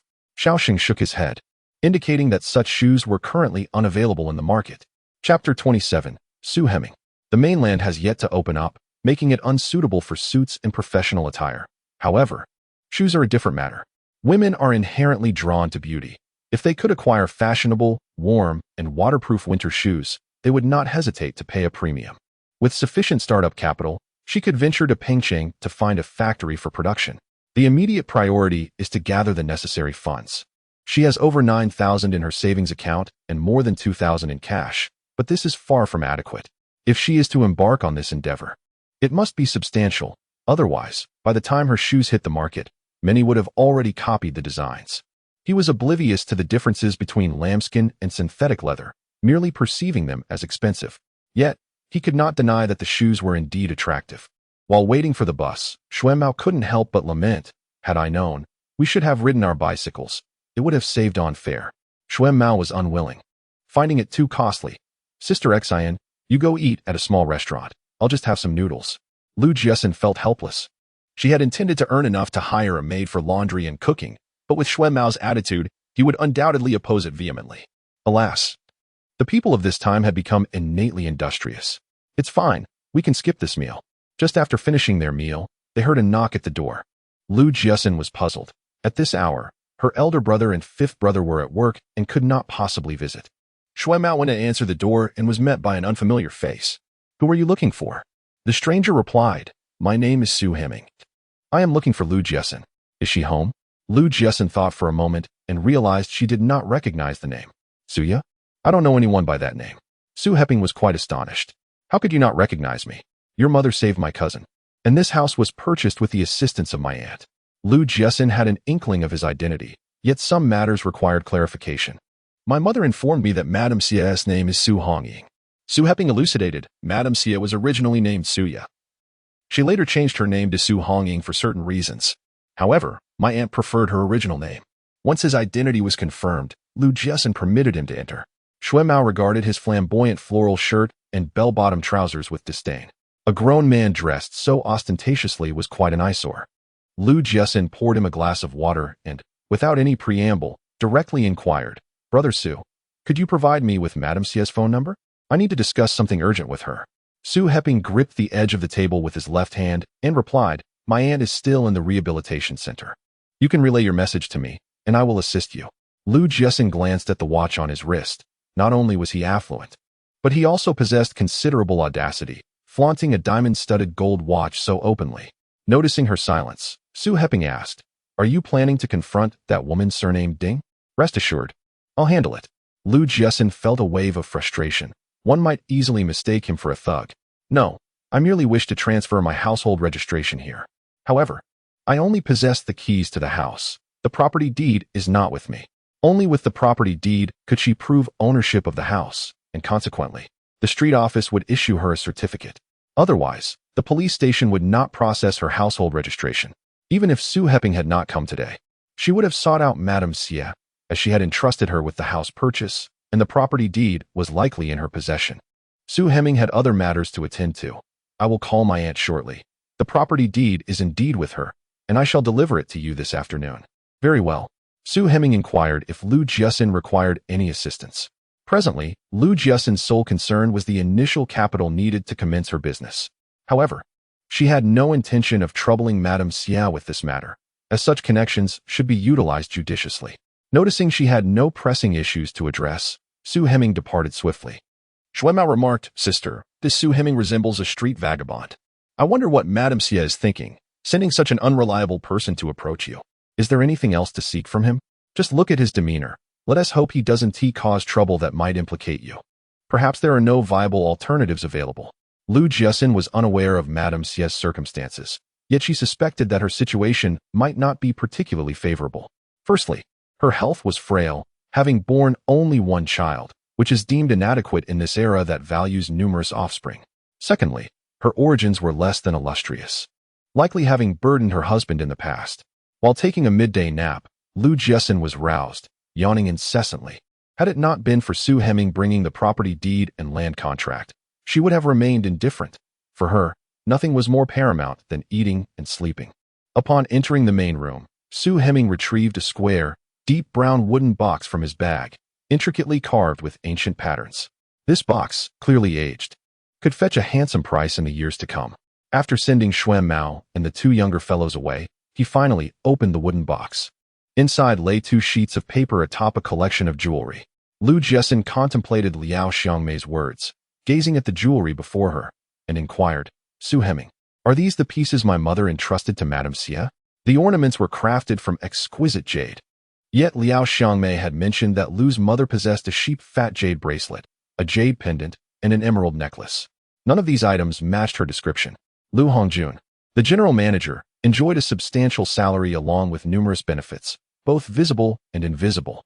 Thus, Lu's mother would only purchase such treasures, never parting with them. Su Hemming replied, There are more pieces. My aunt said she would give them to you when you come of age. He added, Lu Jiaxin, do not overthink it. Fine jewelry is invaluable. It is safer in my aunt's possession. Lu Jiaxin, no longer a mere child, nodded in understanding.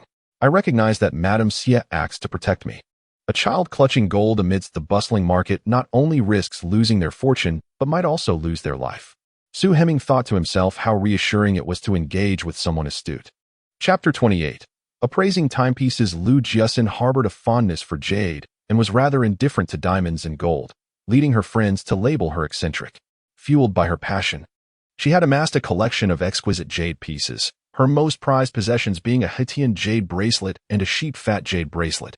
As for imperial green jade, she had only glimpsed it among her affluent friends. Little did she expect to now possess an imperial green bracelet and a necklace adorned with 108 beads. Observing her radiant smile, akin to a blooming flower, Su Heming curiously asked, do you truly cherish these jewelry pieces fashioned from stones? The phrase jewelry made from stones struck him as rather lacking in appreciation. However, one could discern from his attire that he possessed little sense of aesthetics. Lu Jiaxin generously forgave his superficiality. With a smile, she remarked, I truly adore them. Once I am financially stable, I shall indulge in collecting more. Her university allowance was substantial, and she would often take on part-time jobs, using her earnings to acquire various jade ornaments. In time, as jade became highly sought after, the pieces she had collected appreciated significantly in value.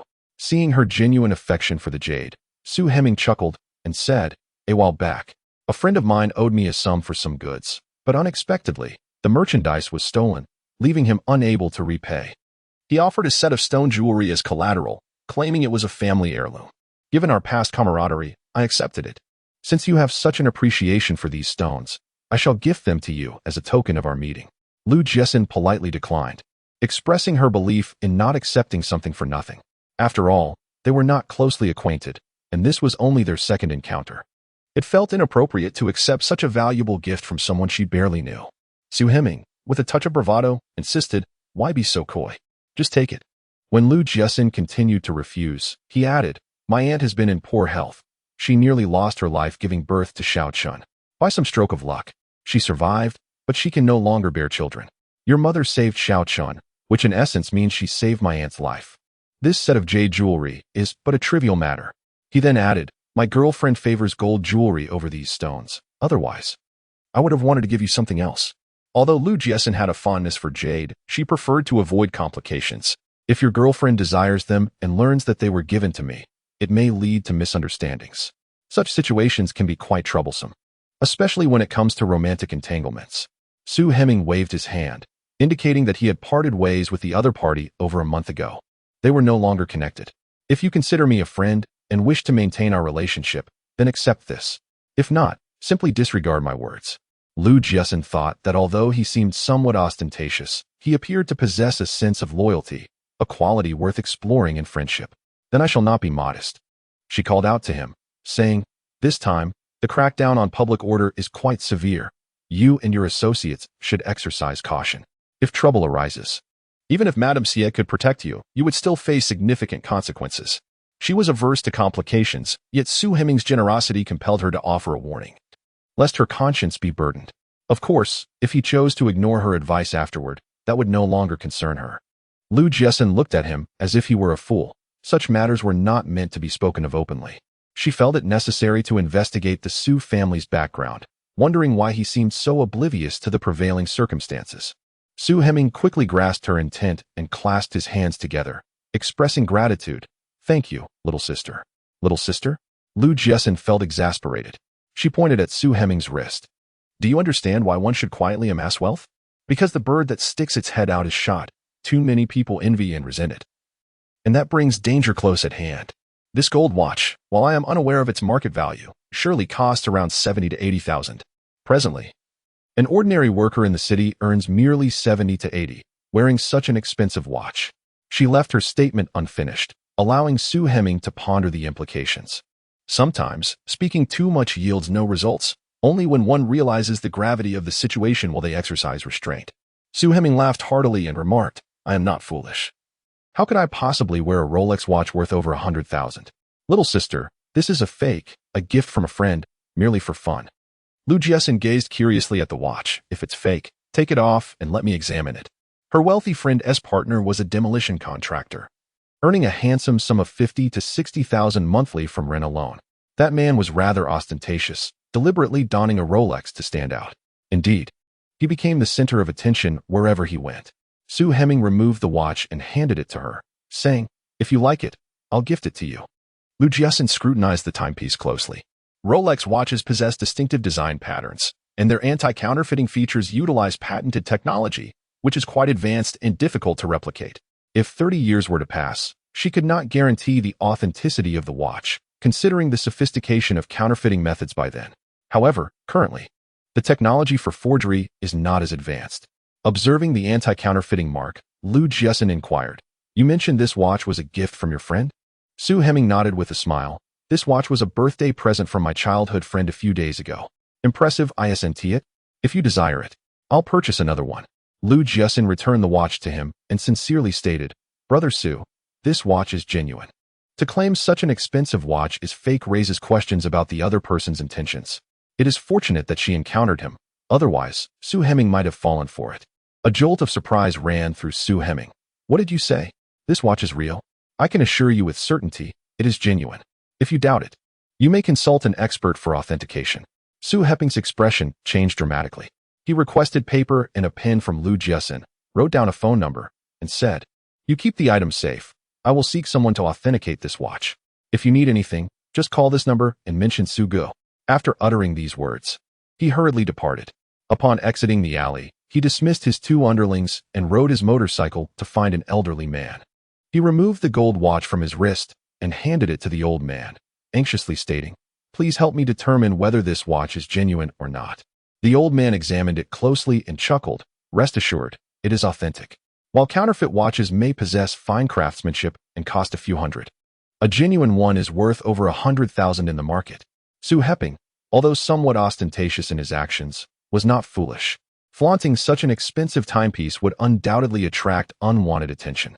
With the current law enforcement crackdown, he risked imprisonment. Just as Lu Jiaxin had said, he might not die, but he would certainly face severe consequences. He pondered whether the scheme against him was aimed at him and his father, or if it was intended for his aunt. Realizing the gravity of the situation and knowing he could not handle it alone, Su Heming promptly called Madame Xia. Upon learning of the matter, Madame Xia contemplated for a moment and replied, "I will send someone to investigate. What you must do now is purchase a replica gold watch and cease all your current business activities." Chapter 29. Changing household registration after having breakfast. Lu Jiaxin took Xue Mao to the department store's residential complex. Coincidentally, as they entered the complex, they encountered the gossipy Aunt Xue. Aunt Xue approached and inquired, "Jiaxin, I heard that your mother bought you a grand mansion with over 20 rooms. Is that true?" Madame Lu has once again purchased Jade, leaving behind a substantial sum of money. When calculating the incomes and expenditures of the two, it appears incongruous. Therefore, she believes it prudent to place the blame on the Xie family. After all, it is evident through Su Heming that the Su family possesses considerable wealth. Maintaining such an expansive residence is no burden for them. As she spoke, her head drooped, and she choked back tears, saying, "If I could choose, I would forego this dilapidated house for the chance to have my mother alive and well." Observing her sorrow, Aunt Xue felt a pang of compassion, remarking, "Indeed, if your mother were alive, you would not be forced to vacate under the pressure of those deceitful women. However, by leaving, you inadvertently grant those vixens a windfall." With reddened eyes, Lu Jiaxin responded, "And no amount of money can substitute for life. If I remain here, I fear I may lose my own." And Xue reassured her, "Do not worry. That vixen will surely face dire consequences, and that wretched Jiaxin will not fare well either." Lu Jiaxin wiped away her non-existent tears and, with a quivering voice, said, "Aunt, I shall take my leave now. You have matters to attend to." Aunt Xue accompanied her upstairs, and upon noticing Lu Jiaxin's gaze, immediately added, "If that vixen dares to bully you, I will stand up for you." Lu Mao lowered his head, concealing his expression. Earlier, his sister had chatted and laughed with him, but upon alighting from the vehicle, he had wiped the smile from his face and rubbed his eyes vigorously, making them appear red. He did not understand at the time, but now he comprehends the reason. Lu Jiaxin expressed her heartfelt gratitude, saying, "Thank you, Aunt." As the knocking grew increasingly urgent, Ding Jing felt a surge of irritation. Just as she was about to speak, she realized someone was kicking the door. There was no need to inquire further. She knew exactly who it was. Upon opening the door, she was met by Jiaxin, prompting her to taunt. Didn't you claim you were severing ties with your father?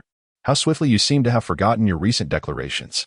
And Shui, taken aback by the unfolding drama, seized the moment with her usual disdain for Ding Jing, remarking in a sarcastic tone, words exchanged during a quarrel between father and daughter should hardly be taken seriously. After all, you would revel in their estrangement. It would mean that Manager Lu's fortune could potentially fall into your hands. Ding Jing harbored a deep resentment for Aunt Shui, who had been tirelessly tarnishing her reputation in recent days. With a scoff, she retorted, Aunt Shui, rather than indulging in idle gossip, perhaps you should attend to your son, lest one day he brings home that widow along with her 2 ungrateful grandchildren. With that, she slammed the door shut. The weight of the exchange left Jiaxin momentarily stunned, only reacting to the sound of the door slamming. Enraged, Aunt Shui pounded on the door, shouting, Wretched woman! How dare you slander my son? I shall tear your mouth apart today. Observing Aunt Shui's fierce demeanor, Jiaxin understood the necessity of Ding Jing's abrupt closure. Had the door remained open, she would surely have endured a beating. Ding Jing provided an address, stating, if you doubt my words, feel free to take your daughter-in-law to this location. I only share this information out of consideration for our shared living quarters. Otherwise, when that widow arrives with her children, it won't merely be a matter of disgrace, but a potential loss of employment. Initially, she had no intention of speaking out, fearing that it might lead to adverse consequences, and that Aunt Shui, the proverbial troublemaker, would undoubtedly disrupt her peace. However, the moment had come when silence was no longer an option. With that thought, she fled downstairs as if her very existence were aflame. At that hour, when many were either heading to work or escorting children to school, the residential building was largely deserted, save for Aunt Shui, as others were preoccupied with their own errands. Jiaxin had long been aware of Ding Jing's cunning. Otherwise, how could she have ensnared Lu Hongjun? Knowing the trivial secrets surrounding Aunt Shui's son was hardly surprising. Upon knocking, Ding Jing, reluctant to see her, said, If you need something, go find your father at the department store. I have nothing to discuss with you. It was baffling how this girl had transformed into someone so formidable, having bested her twice already, with even old Lu suffering setbacks at her hands. Ding Jing understood well that while Lu Hongjun dotes on her, his feelings for Ce are rather tepid, and he holds a particular concern for his only daughter, Jiaxin. Following a recent quarrel between father and daughter, Lu Hongjun had spent a restless night, unable to find solace, and in the days that followed, he had not even spared a glance at Ce. Thus, the notion of severing ties was merely talk. It was an impossibility. Even if Jiaxin harbored such intentions, old Lu would never acquiesce. I have come for the household registration booklet, Jiaxin stated. Ding Jing's expression brightened momentarily, only to be replaced by a cool demeanor as she recalled Lu Hongjun's stance. Upon opening the door, she replied, This matter requires your father's consent. Without it, I cannot relinquish the household registration booklet to you. Jiaxin was unwilling to share the same household registration and intended to transfer her residency to Guangming Road. However, she dared not act behind old Lu's back regarding such a significant matter. Otherwise, he would undoubtedly become irate. Jiaxin scoffed, saying, My father listens to everything you say. Just hand me the household registration book. He won't object if he knows. Ding Jing reiterated her stance, declaring that without Lu Hongjun's consent, she would not relinquish the household registration book. Jiaxin entered the house and dialed Lu Hongjun. As soon as the call connected, she stated, I wish to transfer the household registration to Guangming Road. Instruct her to hand me the household registration book. Lu Hongjun paused momentarily before replying. Hand the phone to Aunt Ding. Jiaxin expected to need to persuade him extensively, but to her surprise, he readily agreed, regardless of his reasons. It was ultimately a beneficial outcome for her. She passed the phone to Ding Jing, maintaining a stoic expression as she said, He wants to speak to you. Lu Hongjun noticed she no longer referred to him as Dad, which troubled him. Reflecting on his nephew's words, he anxiously realized that his daughter's declaration of severing ties was not mere anger. She genuinely contemplated this course of action. Although he believed he was too old to rely on Jiaxin for support in his later years, she was still his flesh and blood, and he could not truly cut ties. Ding Jing felt elated at the prospect of receiving the household registration book, yet hesitated outwardly, asking, Are you really going to let her transfer her household registration? Wouldn't that tarnish your reputation? Lu Hongjun, feeling exasperated, replied, enough with the trivialities. Hurry and hand her the household registration book. Currently, the employees at the department store were gossiping about his favoritism towards Ding Jing and Zhao Siyu, neglecting the well-being of his own daughter. He wished to hold on to his position until retirement and did not want to be ousted prematurely. Chapter 30. Establishing residency with the household registration book and proof of property ownership in hand, Lu Jiaxin further elaborated her circumstances to the police officer at the local station. Under the gaze of sympathetic eyes, she successfully registered her household at the Guangming Road Street office. Having accomplished this significant milestone, Lu Jiaxin felt elated. Shuemao. To celebrate my newfound freedom, let us indulge in a delightful meal today. He, being utterly idle and nearly rotting away from boredom, hesitated to spend lavishly again. Lu Jiaxin was also quite adept in the kitchen. In fact, prior to university, she had never so much as dipped her fingers in water. But once she began living independently during her studies, she took up cooking. Later, while studying abroad in a romantic country, her culinary skills flourished. There was no alternative. If she didn't cook, she would be reduced to subsisting on bread every day. All right then, let us purchase more meat. With the scent of medicinal herbs in the air, Lu Jiaxin found it difficult to concentrate on her studies. Once the concoction was ready, she pinched her nose and swallowed the bitter brew. In the beginning, lacking experience, the bitterness lingered in her mouth, and she had to rinse with water for quite some time before the taste dissipated. However, with time, she learned to swiftly rinse her mouth and pop a milk candy afterward, which effectively masked the unpleasant flavor. After employing this method, taking medicine no longer felt like enduring a torturous ordeal.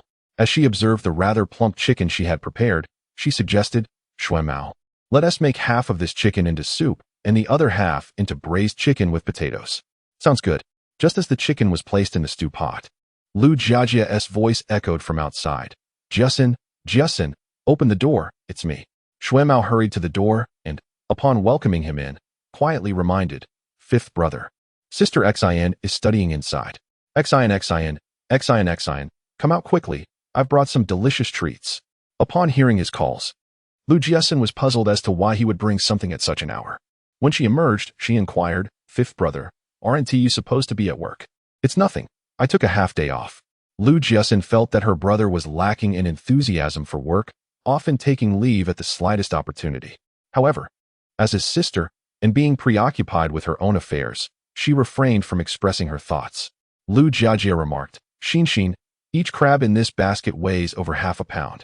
We shall indulge in steamed crabs for lunch and spicy crabs for dinner, with the leftovers prepared for buns tomorrow morning. Shuemao, with a dampening effect, interjected, fifth brother.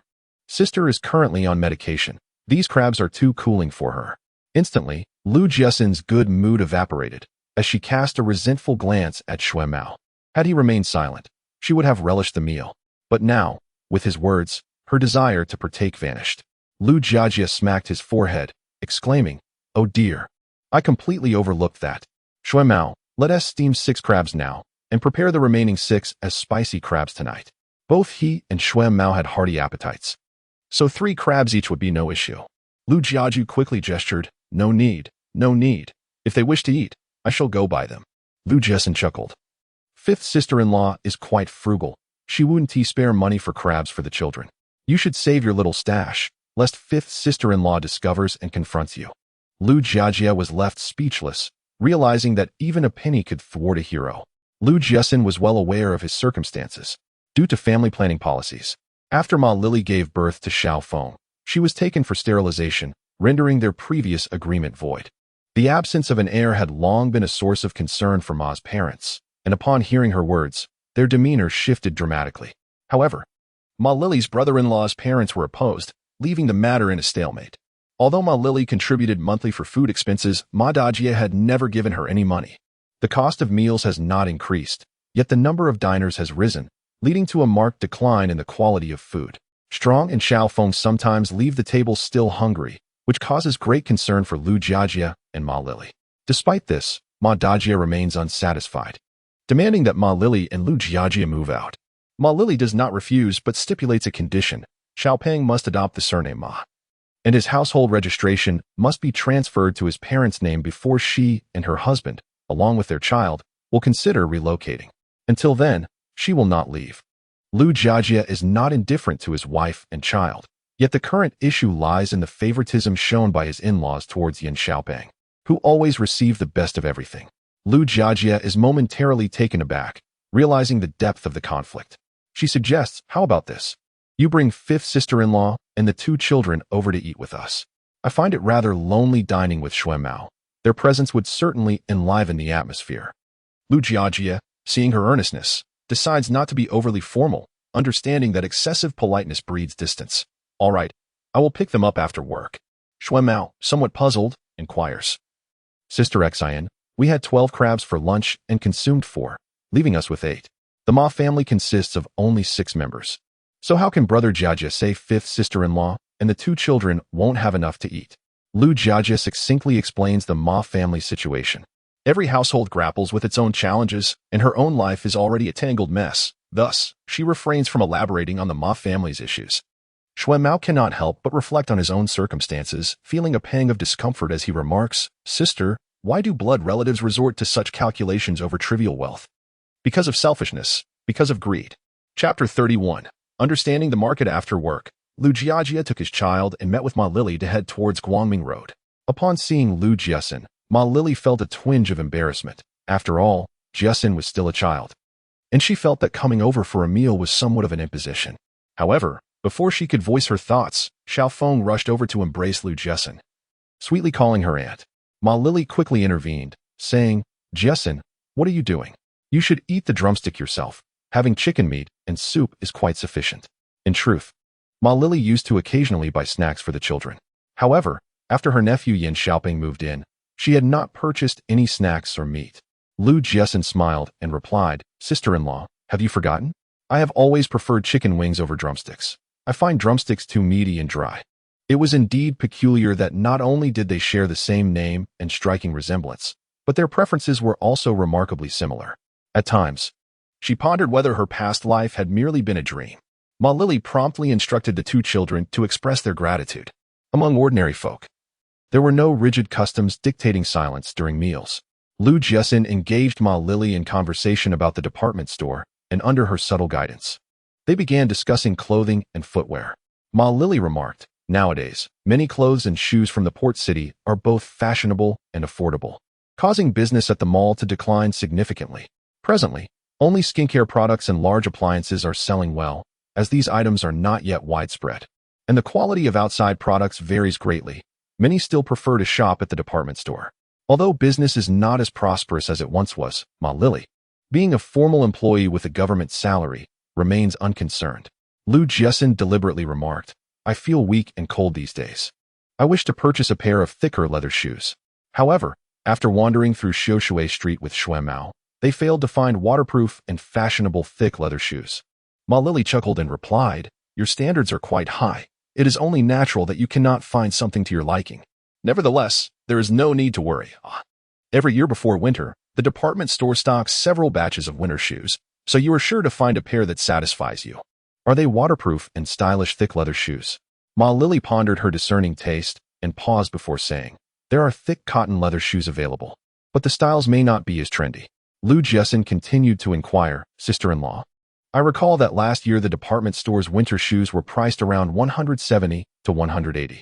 Indeed, those winter shoes sold at the department store appeared quite appealing to the average person, yet Lu Jiaxin still found them rather unrefined. The thought that such shoes could cost 170 to 180 struck her as exorbitant.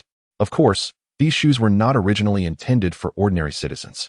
Ma Lily smiled and said, They are somewhat pricey, but the quality of these leather shoes is excellent and durable. When the mall restocks, I will set aside 2 pairs for you. During lunch, her husband delivered crabs from her third uncle, a clear indication that tensions had eased. She knew that the 2 would not truly fall out, but Lu Hongjuan's willingness to compromise so quickly was unexpected. Therefore, when the time comes for her to claim the 2 pairs of winter shoes, it would suffice to mention it casually. Lu Jiaxin shook her head and replied, No, thank you. Those shoes are too expensive for me. Brother, could you assist me in purchasing a few pairs of winter shoes from your factory with Xuemao? She was certainly aware that the crabs were sent by Lu Hongjun, but since Lu Jiajie had not mentioned it, she chose to feign ignorance. After all, she would not accept anything sent in his name. It was essential for Lu Hongjun to comprehend that she was serious this time and not merely speaking out of anger. Upon hearing this, Ma Lily immediately intervened, exclaiming, "That is out of the question. The shoes from your brother's factory are merely cotton shoes, neither waterproof nor aesthetically pleasing. While the cotton shoes produced by the factory are quite warm, they are impractical for winter outings, as they become wet the moment one steps outside." Lu Jiaxin replied, "It's fine. I can wear rain boots when I go out.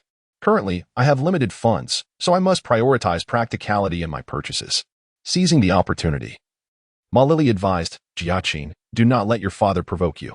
Otherwise, you will be inadvertently benefiting that woman. Heed your sister-in-law's counsel. If we must yield, then yield. There is no shame in softening our stance towards our own father." Reflecting on this matter, Ma Lily's mood soured instantly. "I am currently seeking a new residence. Once I find a suitable place, I will move out and subsequently compensate them well." In truth, her reluctance to move stemmed from various factors: a lack of funds, her job preventing her from picking up the children from kindergarten on time, and a general sense of discontent. Lu Jiaxin reassured her, "Sister-in-law, this incident has made me realize that relying on others is futile. Ultimately, one must depend on oneself." Ma Lily understood the underlying message in her words and offered a wry smile, saying, "Xin, you are still young and do not grasp the complexities of this situation. There is an old adage that rings true. It is easy to invite a deity, but difficult to send them away. Moreover, there is an unspoken concern. Given my brother-in-law's cunning nature, once he secures the house and the family savings, he will undoubtedly abandon them when illness strikes. In due time, it may indeed become a matter of personal concern. Presently, the husband has been disheartened by his parents, and it is certain that he will be reluctant to provide for them in their old age, leaving himself in a predicament. Thus, it is imperative for her to move out, firstly, to ensure that the little chubby one adopts the family name and is registered under his parents' household, and secondly, to formalize a retirement agreement. Lu Jiaxin understands that the couple has their own considerations for not wanting to relocate, yet she feels compelled to remind them. That woman brought Zhao Xiu into their home, and upon realizing her ulterior motives, I was gripped by incessant anxiety, plagued by nightmares of my father abandoning me. Consequently, each time I clashed with them, my father favored them, and my fear of losing his affection compelled me to endure in silence. Sister-in-law, based on my own experiences, I believe that children ought to grow up in a nurturing environment. Otherwise, they may carry emotional scars." Reflecting on the time when the little chubby one moved in, his mother remarked that the two children had become more sensible. Yet, it was not sensibility. It was fear of scolding, of being struck, or of being cast out. The more she pondered, the more sorrowful Ma Lily felt. Lu Jiajia had long desired to move out. Even renting a place would be preferable to the current situation. However, Ma Lily had consistently opposed the idea. Now that she seemed to waver, he seized the opportunity to say, "Wife, I believe Xin is absolutely right. We should expedite our move. Even if life becomes a bit more challenging, it is still preferable to surreptitiously provide our children with better food." Ma Lily gazed at the two children, their mouths smeared with grease, yet unwilling to pause in their eating, and after a moment of silence, she replied, "I will consider it." Chapter 32. The Dilemma of Lu Jiajia after dinner. Lu Jiaxin expressed a matter that had long occupied her thoughts. "Fifth brother, fifth sister-in-law. I wish to pay respects to my mother. Do you know where I can procure incense and paper money? In recent years, the prohibition of selling such items had been enforced due to the eradication of feudal superstitions. Although policies had relaxed somewhat, uncertainty lingered in people's hearts, leading to private commemorations. Unfamiliar with this practice and unable to find shops selling incense, she turned to Lu Jiajia and Ma Lily for guidance. Lu Jiajia, puzzled, inquired, "What prompts this sudden desire to pay tribute to Aunt San?" "Thank you, fifth sister-in-law," she replied. After the meal, Lu Jiaxin handed 10 yuan to Lu Jiajia for the purchase of incense and related items. However, the money was never delivered, and instead, she received a scolding. She decided against insisting further, resolving to buy more treats for Qiangqiang and Xiaofeng in the future. "Fifth brother, the outside world is rather chaotic right now. You should refrain from coming over tonight." Lu Jiajia chuckled in response. "All right, I shall come over tomorrow night." With Shui Mao present and the recent improvement in public safety, he felt less anxious than he had a few months prior, when his visits were imperative for his peace of mind. Though silent, Lu Jiajia's expression darkened. Once the two children finished their baths and lay in bed, he deliberately asked, "Qiangqiang, Xiaofeng, Would you be willing to move out? Xiaofeng joyfully exclaimed, Daddy, are we moving to Aunt's house? She tells me delightful stories and gives us plenty of treats. I would love that. Lu Jiajie took a breath. Who told you we were moving to Aunt's? The little girl, without a moment's hesitation, declared, Grandma said that with so many rooms at Auntie's house, our family could easily move in. Lu Jiajie was rendered speechless with anger. Xiaofeng then tugged at Molly's arm, playfully imploring Mom. Let us hurry and move to Auntie's house. If we live there, Cousin 1T be able to snatch my milk candy from my brother anymore. Lu Jiajie, infuriated, rose to his feet, but was held back by Molly. Gently stroking Xiaofeng's head, Molly asked softly, Why didn't you tell me and your father that cousin took your milk candy? Xiang, his head bowed, replied, Mom, I told my sister not to say anything. If you find out, it will only lead to an argument with Grandma, and I don't want you to quarrel. This had happened before, and the argument had frightened Xiaofeng so much that she cried uncontrollably. Molly felt a rush of emotion, tears spilling down her cheeks. Not wanting her children to see, she turned away to wipe her tears, and, embracing her son, choked out, My Xiang is truly a good boy. Lu Jiajie, suppressing his fury, said, Xiang, Xiaofeng. It's late. You both have school tomorrow, so hurry to bed. After soothing the two children to sleep, he declared, Tomorrow, I will go out to find a house. Once I find a suitable one, we will move. Molly was reluctant to rent, believing it carried too much instability, such as landlords raising rents or suddenly selling the property. Lu Jiajie clenched his teeth and replied, Then we shall buy a house, even if it is in a remote location. Lily, it's all right for us to endure hardships, but we must not let the children suffer. Upon witnessing her child in such a state, Ma Lily resolved not to hesitate any longer. It was imperative to avoid purchasing a property too remote, as it would hinder the child's commute to school. Presently, she possessed 2,300 yuan, which was insufficient for acquiring a small courtyard. Thus, they would have to borrow a little from Uncle San and their elder brother. She was reluctant to buy a large, noisy compound, as it was fraught with disturbances and conflicts. Therefore, she preferred to endure some hardship in order to secure an independent small courtyard. Lu Jiajie was taken aback. Do we truly have such a sum? Ma Lily cast him a sidelong glance and, lowering her voice, remarked, You often claim that I am too strict with you. If I were not to impose some discipline, how could we possibly save this money? Jiajie, although a bungalow lacks the heating of an apartment, the tranquility and privacy of a standalone residence are invaluable. Moving out will undoubtedly double our expenses, but once the house is purchased, we will only need to support our two children. Both my husband and I are employed, so we need not fear, though it may be more taxing without assistance. Yet, no matter the difficulty, it is far better than allowing our children to suffer. Lu Jiajie felt this was not a significant issue. If you are concerned about the cold, we can simply build a kong in the house and heat it before bedtime. Then, we won't even need to cover ourselves with quilts at night.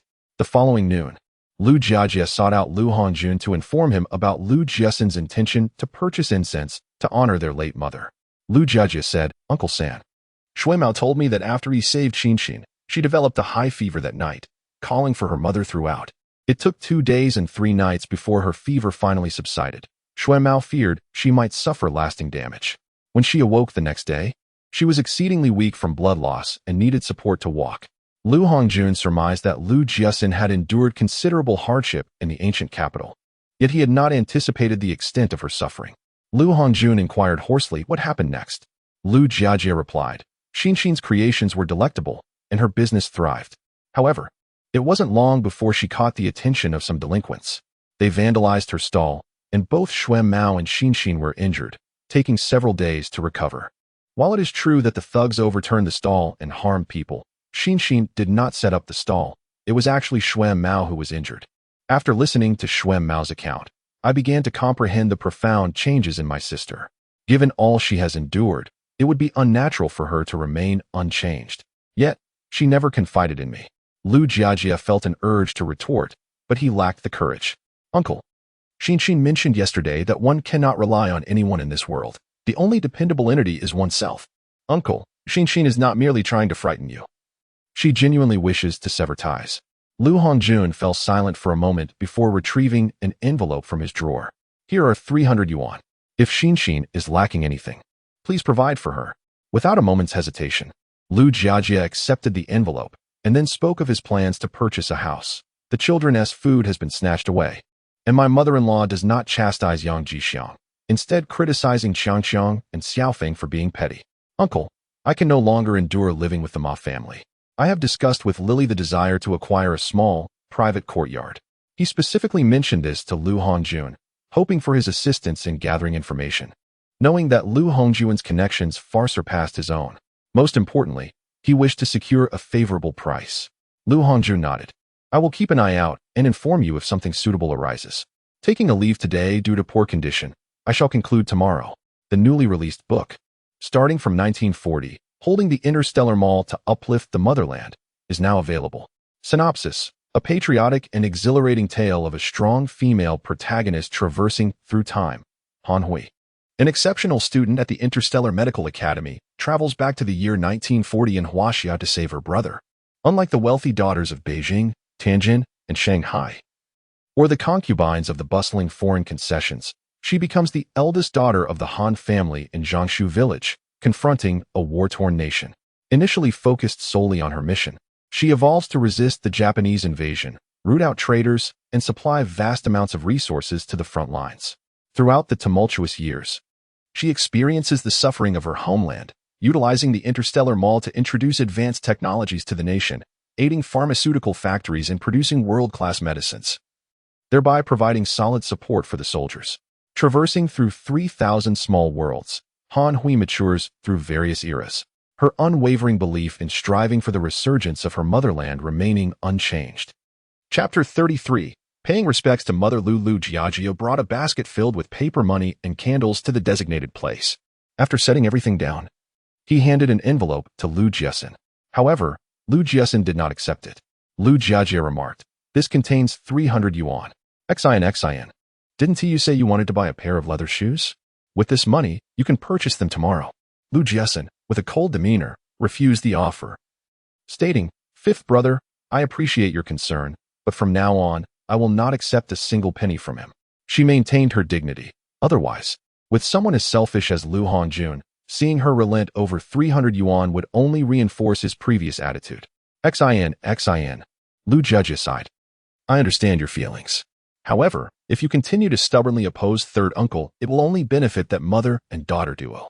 Lu Jiaxin remarked, "Brother, I am well aware that he must have accumulated quite a fortune. If the price to pay is to endure that venomous mother-daughter duo prancing about before me daily, I would rather forego it altogether. A virtuous man does not partake in the spoils of division, and a respectable woman does not don the garments of her wedding day. Without his wealth, I firmly believe I can still lead a prosperous life." Lu Jiajia ceased his attempts to persuade her. His sister remained in a state of agitation. Further urging would only stoke the flames of her ire. He decided it would be best to wait for her temper to cool before engaging her in earnest discourse. Alas, he, too, was burdened with his own troubles. A single bowl of rice sufficed for Lu Jiaxin, yet both Lu Jiajia and Shui Mao possessed hearty appetites, devouring 4 dishes and a pot of rice with great relish. With a contented burp, Lu Jiajia declared, "Xin, it is indeed comfortable here with you."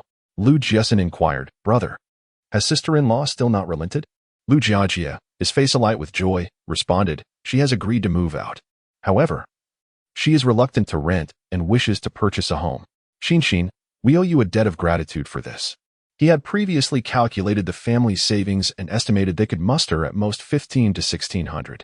Although both of them were employed, they had to cover living expenses monthly and occasionally acquire necessities for the household. In addition, they were responsible for the upbringing of 2 children, resulting in considerable expenditures. Upon hearing this, Lu Jiaxin promptly suggested, "Brother, it would be best to acquire a residence near the school. This would greatly facilitate Strong and Xiaofeng's education. The winters in Beijing are brutally cold, and if the school is too far, the daily bicycle commute would be torturous. Adults can endure, but the children's frail health may not withstand such hardship." Lu Jiajia smacked his forehead, chiding himself for having overlooked this crucial detail. He resolved to call Lu Hongjun the following day to discuss the matter. During his 7 years in the capital, he had developed a habit of turning to Lu Hongjun whenever he encountered difficulties, and each time, Lu Hongjun would extend his support. When it came to purchasing a house, he promptly informed Lu Hongjun. Similarly, whenever Lu Hongjun had matters to attend to, he would assign tasks to him. For instance, he was busy helping with Lu Jiaxin's move and the associated celebrations.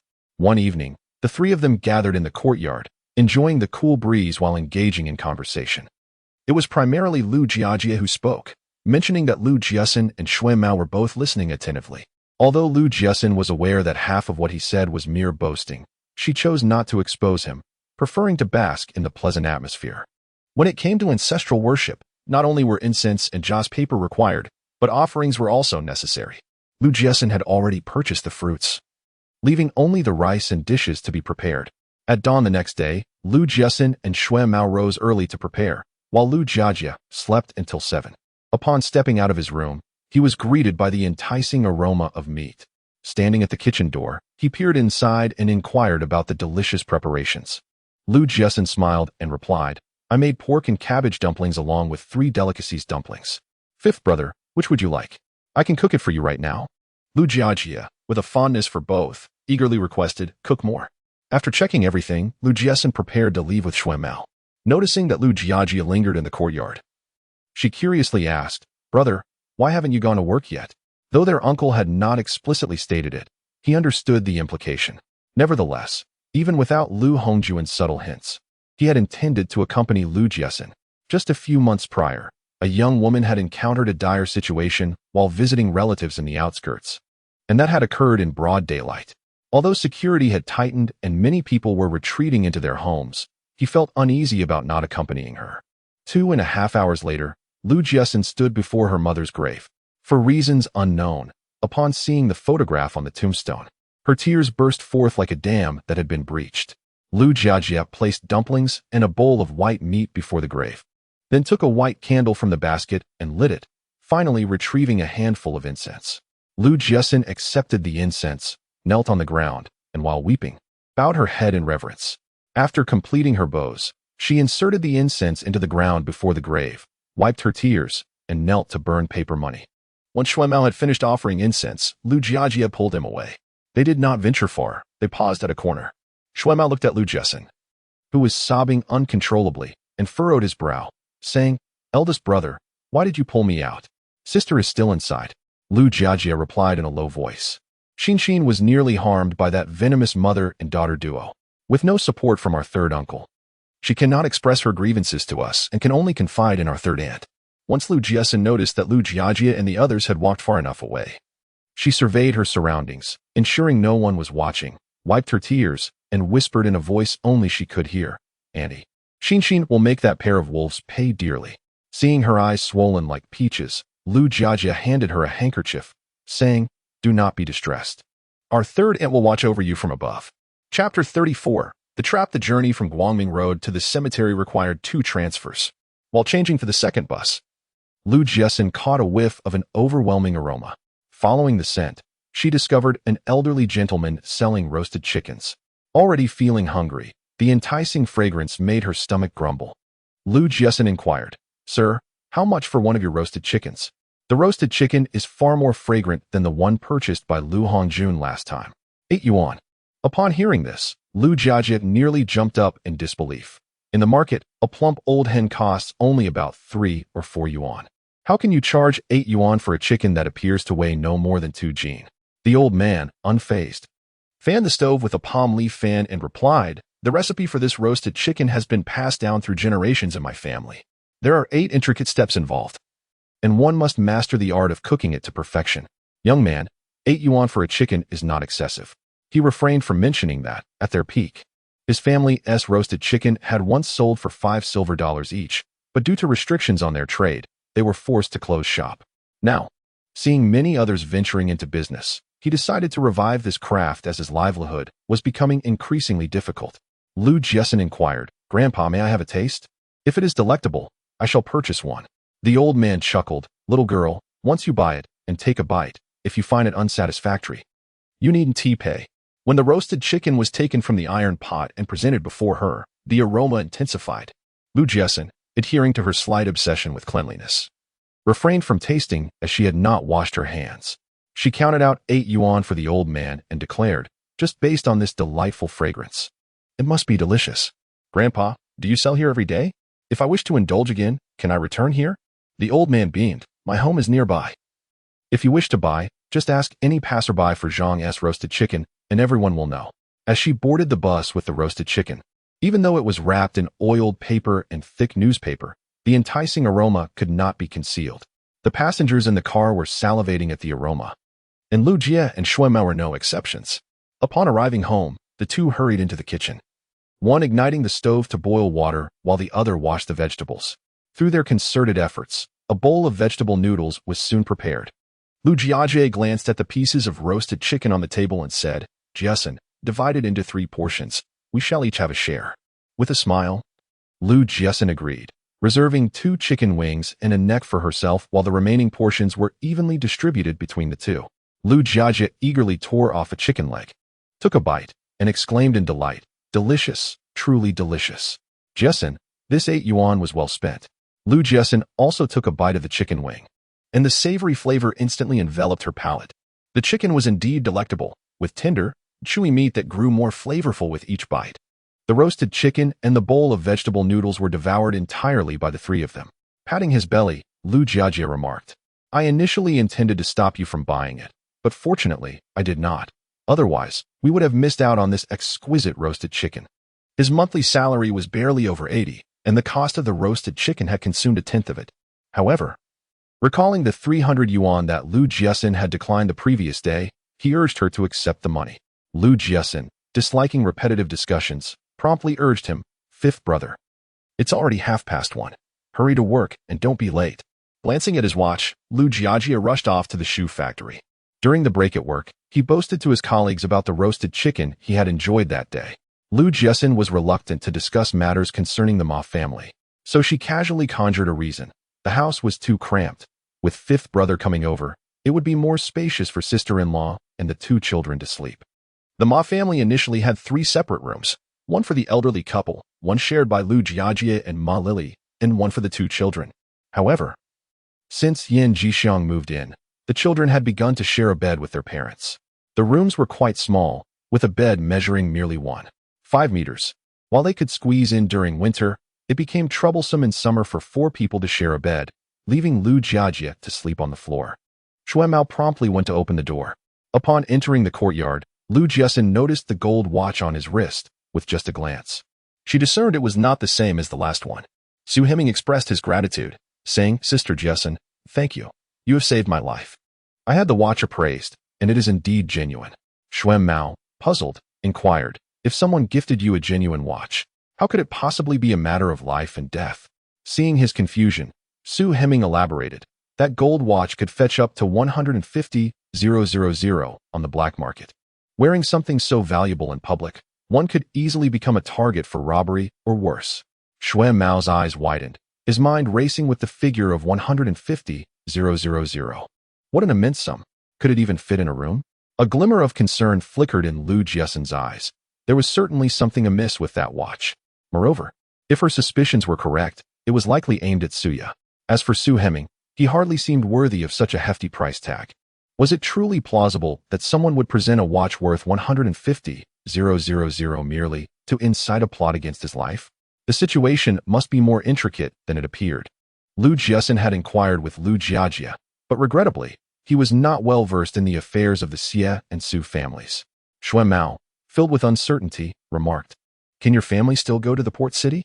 Su Heming remarked that his father went to visit relatives. "My grandfather and uncle went to Hong Kong City for business many years ago, and due to certain circumstances, they lost contact. Recently, they reconnected. My father missed my grandfather dearly, so he took my elder brother to visit him." Upon hearing this, Lu Jiaxin understood immediately that the Su family must have once been quite affluent, possibly even among the wealthy elite. "Why didn't you go? Hong Kong City. The things there are highly sought after now. How enviable it would be to visit." The smile faded from Su Heming's face. "I have no desire to go.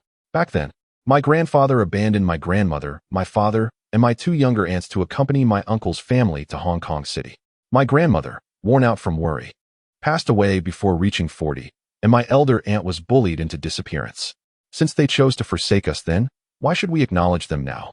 After some internal conflict, Su Heming added, "My younger aunt said she would respect my father's decision, but she did not express her own feelings. Her silence speaks volumes. She likely does not wish to acknowledge them. However, as Chinese culture has revered filial piety for millennia, certain sentiments remain unspoken, conveyed only through such means. Chapter 35. Su Heming's gratitude. In addition to expressing his thanks, Su Heming came to fulfill a previous promise by delivering a set of jade ornaments. Originally intending to send his younger brother, he decided to come himself, motivated by Lu Jiaxin's counsel to avoid being manipulated, for which he felt grateful. Upon opening the box, Lu Jiaxin discovered it contained a hairpin, hair clasp, hair ornaments, a floral hairpiece, a hair accessory, a bracelet, a necklace, a ring, and earrings. Holding the hair clasp in hand, Lu Jiaxin inquired, "How much does your friend owe you?" 5,008. Are you familiar with this set of jewelry? It is made of mutton fat jade. I am uncertain about the current market conditions, but if taken to the port city, selling it for several 100,000 would pose no difficulty. Shui Mao's eyes nearly bulged out in astonishment. Su Heming, having grown up in a modest household, lacked knowledge of jade and emeralds, yet possessed a discerning eye. Upon seeing this set of jewelry, he recognized its quality, albeit unaware that it was mutton fat jade. He gifted this jewelry to Lu Jiaxin primarily to express gratitude for Lu's mother's assistance to his cousin. However, at this moment, his feelings were entirely directed towards Lu Jiaxin. This young lady shares her mother's kind heart and is worthy of friendship. Su Heming feigned displeasure and remarked, "I have already said that this gift is for you. How could I accept your money? Furthermore, if it weren't for you, I would have fallen into a trap." Jiaxin, do you believe my life is not worth these few pieces of stone? Lu Jiaxin found herself at a loss for words in response. Su Heming, with a smile, said, "Just accept it. If you feel uneasy, when you earn money in the future, buy me a real gold watch." This statement greatly pleased Lu Jiaxin. She perceived Su Heming as somewhat naive, yet possessing good taste. "All right, when I make a fortune in the future, I shall buy you a Rolex gold watch." Shui Mao assumed Lu Jiaxin was merely teasing Su Heming, considering that a gold watch worth over 100,000 was beyond their means. He later realized how shallow his assumptions were and significantly underestimated Jiaxin's capabilities. Lu Jiaxin was preparing to embark on a business venture, and naturally, she wished to learn from an experienced mentor. "Brother Su, what kind of business are you engaged in?" Su Heming did not conceal anything and said, "We procured electrical appliances, clothing, and tapes from Pengcheng to sell. Currently, items from the port city are in high demand, and with well-established connections, selling them is merely a matter of profit. The question is how much we can earn. How long have you been doing this, and how much have you made?" Su Heming chuckled. "I only started at the beginning of last year, and so far, I have made approximately 300,000. After splitting it with a few brothers, I ended up with around 100,000. To claim that one could earn over 300,000 in a year and a half from reselling goods was a tale only suitable for those ignorant of the market." Lu Jiaxin was not deceived, suspecting that an additional zero was more accurate. She provocatively remarked, "Reselling goods may yield hard-earned money, but reselling those other items is quite different. I have heard that many earn millions from that." Su Heming was not taken aback. After all, with Lu Hongjuan's position, it was no surprise that Lu Jiaxin was aware of such matters. He smiled and replied, "As for reselling goods, as long as one isn't caught on the spot, there are no issues. However, dealing in that other business is a different story. It's illegal, and my aunt forbids us from engaging in it." Lu Jiaxin inquired further, "Aside from reselling goods and that particular item, are there any other industries that are both legal and lucrative?" Su Heming had some knowledge on this matter and responded, "Dealing in antiques can also be quite profitable. One buys low and sells high. However, this requires expertise. Novices can end up losing everything. If you have an affinity for these old artifacts, I could find a couple for you as a gift." Lu Jiaxin felt a spark of interest. During her studies in the City of Romance, she visited a classmate's home and chanced upon a Tang Dynasty painting depicting a group of noble women on an outing. The young ladies in the painting were adorned in exquisite garments. Some frolicked in a water play, others waved their fans to chase butterflies, and still others composed poetry amidst blooming flowers. The composition of the artwork was masterfully crafted, with vibrant hues that beautifully captured the grace and innocence of the aristocratic maidens of the Tang era.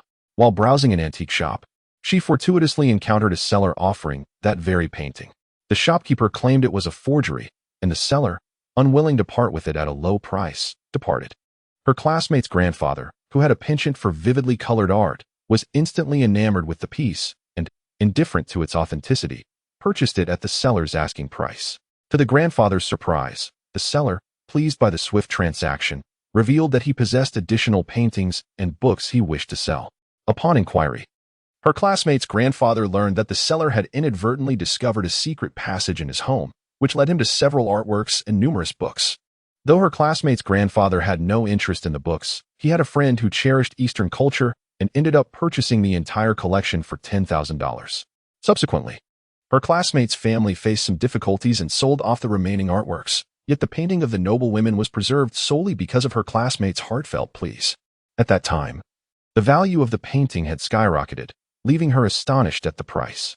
However, after admiring the art, she found inspiration and designed a clothing line that became immensely popular. Jiaxin, in high spirits, declared, "I have had an idea. I could purchase a house in the ancient capital, thereby claiming the treasures hidden within the secret chamber as my own.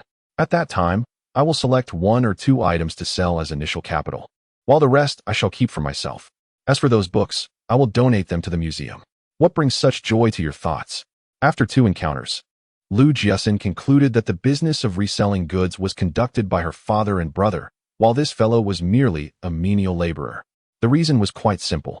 He lacked the depth of character. Su Heming shook his head, indicating he was unaware. "I cannot speculate on their activities. Nor do I wish to exert my mental faculties on such matters. Your health is fragile and requires recuperation, yet Xuan Mao is not in the same predicament. Would you like me to find him a job? Securing employment these days is quite challenging, so to even suggest such a thing demonstrates sincerity." However, Jiaxin intended to keep Xuan Mao close to mentor him, unwilling to allow him to squander time on unskilled labor. Jiaxin declined, stating, "No need. Xuan Mao does not enjoy being supervised." Indeed, Xuan Mao was averse to the idea of working a conventional job. After a month in the factory, he earned a mere 100 to 180, with little freedom to speak of. Although setting up a stall was exhausting, it afforded him autonomy and greater earnings. Chapter 36. Opposition is futile. Su Heming had other matters to attend to and did not linger long. After seeing him off, Xuan Mao eagerly inquired, "Sister, did Suda Ji's watch really cost 150,000? Even if it were made of gold, it couldn't possibly be worth that much. Gold is currently priced at around 30 per gram, so half a kilogram would only amount to a few thousand. Where would such a sum come from?" He held a skeptical view regarding Su Heming's claims. Jiaxin smiled and replied, "Rolex is a globally renowned brand, a symbol of status and prestige. In other words, only those who are wealthy, powerful, and influential can afford to wear it. This embodies brand value, as many century-old brands thrive abroad, while they remain scarce domestically." In her past life, she envisioned establishing a clothing factory, aspiring to sell her designs across the globe. Although she fell short in her previous existence, she is determined to realize this dream in her current life. The latter part of her statement resonated with Xuan Mao. You may wonder why this is relevant. Jiaxin offered no excuses to placate him, for there was no need. "Do you remember Su Heming? He is the nephew of Madame Xia's family. I rendered him a favor, and today he gifted me a set of jewelry. I have no use for it, so I thought to exchange it for some funds to embark on a business venture. A small food stall requires little capital." Jiaxin replied with a smile, "Brother, a small food stall can be set up with just a few dozen coins." Su Heming mentioned that the business realm is quite lucrative. He has friends in the clothing industry and can procure goods through them. "Selling snacks is laborious and yields minimal profit. I aspire to set up a clothing stall." Jiajia had contemplated this himself, yet he opposed Jiaxin's entrepreneurial aspirations. "Xinshin, business is not as simple as it seems. While some may profit, many others face ruin and lose everything. Your immediate priority should be to recuperate and then retake your university entrance exams. Once you are in college, you will secure a stable job, ensuring a life free from financial worries." Jiaxin recognized that this was a common mindset, yet she could not envision herself in a conventional job. Having been a laborer in her past life, she now yearned to be a boss. As for working in a state-owned enterprise or public institution, that was out of the question. It felt too restrictive. After some reflection, Jiaxin declared, "Fifth brother, allow me to give it a try. You need not worry about my health. I will handle the procurement, and I will leave the stall management and sales to Xuan Mao. Elder brother, the funds in the savings book cannot be touched. I currently possess merely over 1,000 yuan. The cost of repeating a year is substantial, and attending university for 4 years entails significant expenses. This amount is insufficient." Jiajia believes that there is no need for him to worry about these matters. Lu Hongjun will provide. However, Jiaxin resolutely declared, "If it means using his money, I would rather not repeat my studies or attend university. and instead set up a stall with Shuem Mao to sustain myself. Observing her unwavering stance, Lu Jiajia felt a pang of concern. Might this girl be serious? If so, it would indeed fulfill the desires of the Ding family. This cannot be allowed, absolutely not. Yet, at present, his sister was still in a fit of anger, making it unwise to persuade her, lest it backfire. He stated, "If you refuse support from third uncle, then I and elder brother shall support you. Please do not reject me just yet. Allow me to explain. The expenses of repeating a year are considerable. But once you enter university, there are government subsidies that will alleviate financial burdens. My sister-in-law and his wife are reasonable individuals. They should agree." Of course, this was merely a soothing statement to placate Lu Jiaxin. The funds would undoubtedly come from third uncle. Xin, business is not as simple as it appears. Lu Jiaxin smiled and replied, "Indeed, business is challenging, yet nothing is more arduous than what I faced in the ancient capital. Back then, we were weak and had no one to rely on. Even engaging in minor trades often led to being bullied. Under such dire conditions, both Shuem Mao and I managed to earn money. Now, with you and elder brother to depend upon, and the resources provided by Su Heming, I refuse to believe that we cannot succeed. Is it reliable?" She inquired playfully. He is the nephew of Madame Xie, and having helped him evade others' schemes, he would not dare to deceive me. Upon learning of Su Heming's plight, Lu Jiajia lamented the extravagance of the Su family, noting that others resorted to using costly gold watches as bait in their schemes against him. He mused that such a person guiding Xin should pose no issues. He also considered that engaging in business with him could yield profits, though he refrained from voicing this thought. Lu Jiajia remarked, "Xin, my uncle and elder brother will not consent." He asserted, "I shall determine my own affairs. Their disapproval is inconsequential." For the first time, Lu Jiaxin displayed her resolve. Had it not been for her desire to inquire about information from Lu Jiajia, she would have kept this matter concealed. She asked, "Fifth brother, if you do not assist me, I shall seek information elsewhere." What could Lu Jiajia do but acquiesce? However, he promptly relayed the matter to Lu Hongjun and Lu Jiaguang. This time, Lu Hongjun opted not to intervene, stating, "If she wishes to sell clothes, let her do so. Does she truly believe that earning money is so effortless? Running a food stall is not akin to the clothing business. As long as the food is delectable, profit is not difficult to attain. But the clothing trade is fraught with complexities. Uncle, are you truly not going to intervene?" Lu Jiaxin pressed. Lu Hongjun resolutely replied, "I shall not intervene. Since you do not wish to keep that 300 yuan, retain it to buy some clothing and treats for the children." Lu Jiajia felt a pang of frustration. Although Lu Hongjun claimed to want Jiaxin to understand the challenges of earning money, he was acutely aware that this was an attempt to compel his sister to relent. He suddenly perceived that Jiaxin's decision might indeed be wise. Only economic independence would liberate her from their uncle's constraints. Yet, from another perspective, should Jiaxin succeed in her business endeavors, the possibility of reconciliation between father and daughter would diminish significantly. Lu Jiaguang strongly opposed this matter, believing that at her age, the priority should be to focus on her studies. There would be ample opportunities to earn money in the future. For now, her immediate concern should be to maintain her health and then retake her university entrance exams. After a pause, he continued, "Tell Jiaxin that attending university is fundamentally different from not attending. Those who gain admission to university are exceptionally talented individuals. Once she is in university, she will not only acquire knowledge but also cultivate valuable connections.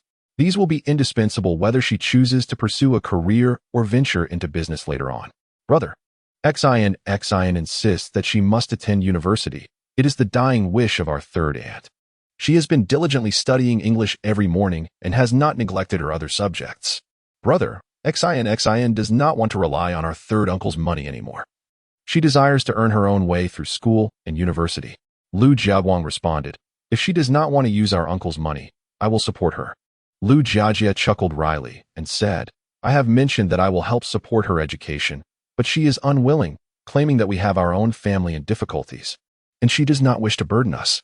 Brother, why not let her try? Who knows, she might actually be able to earn some money." Lu Jiaguang felt somewhat stifled. Chapter 37.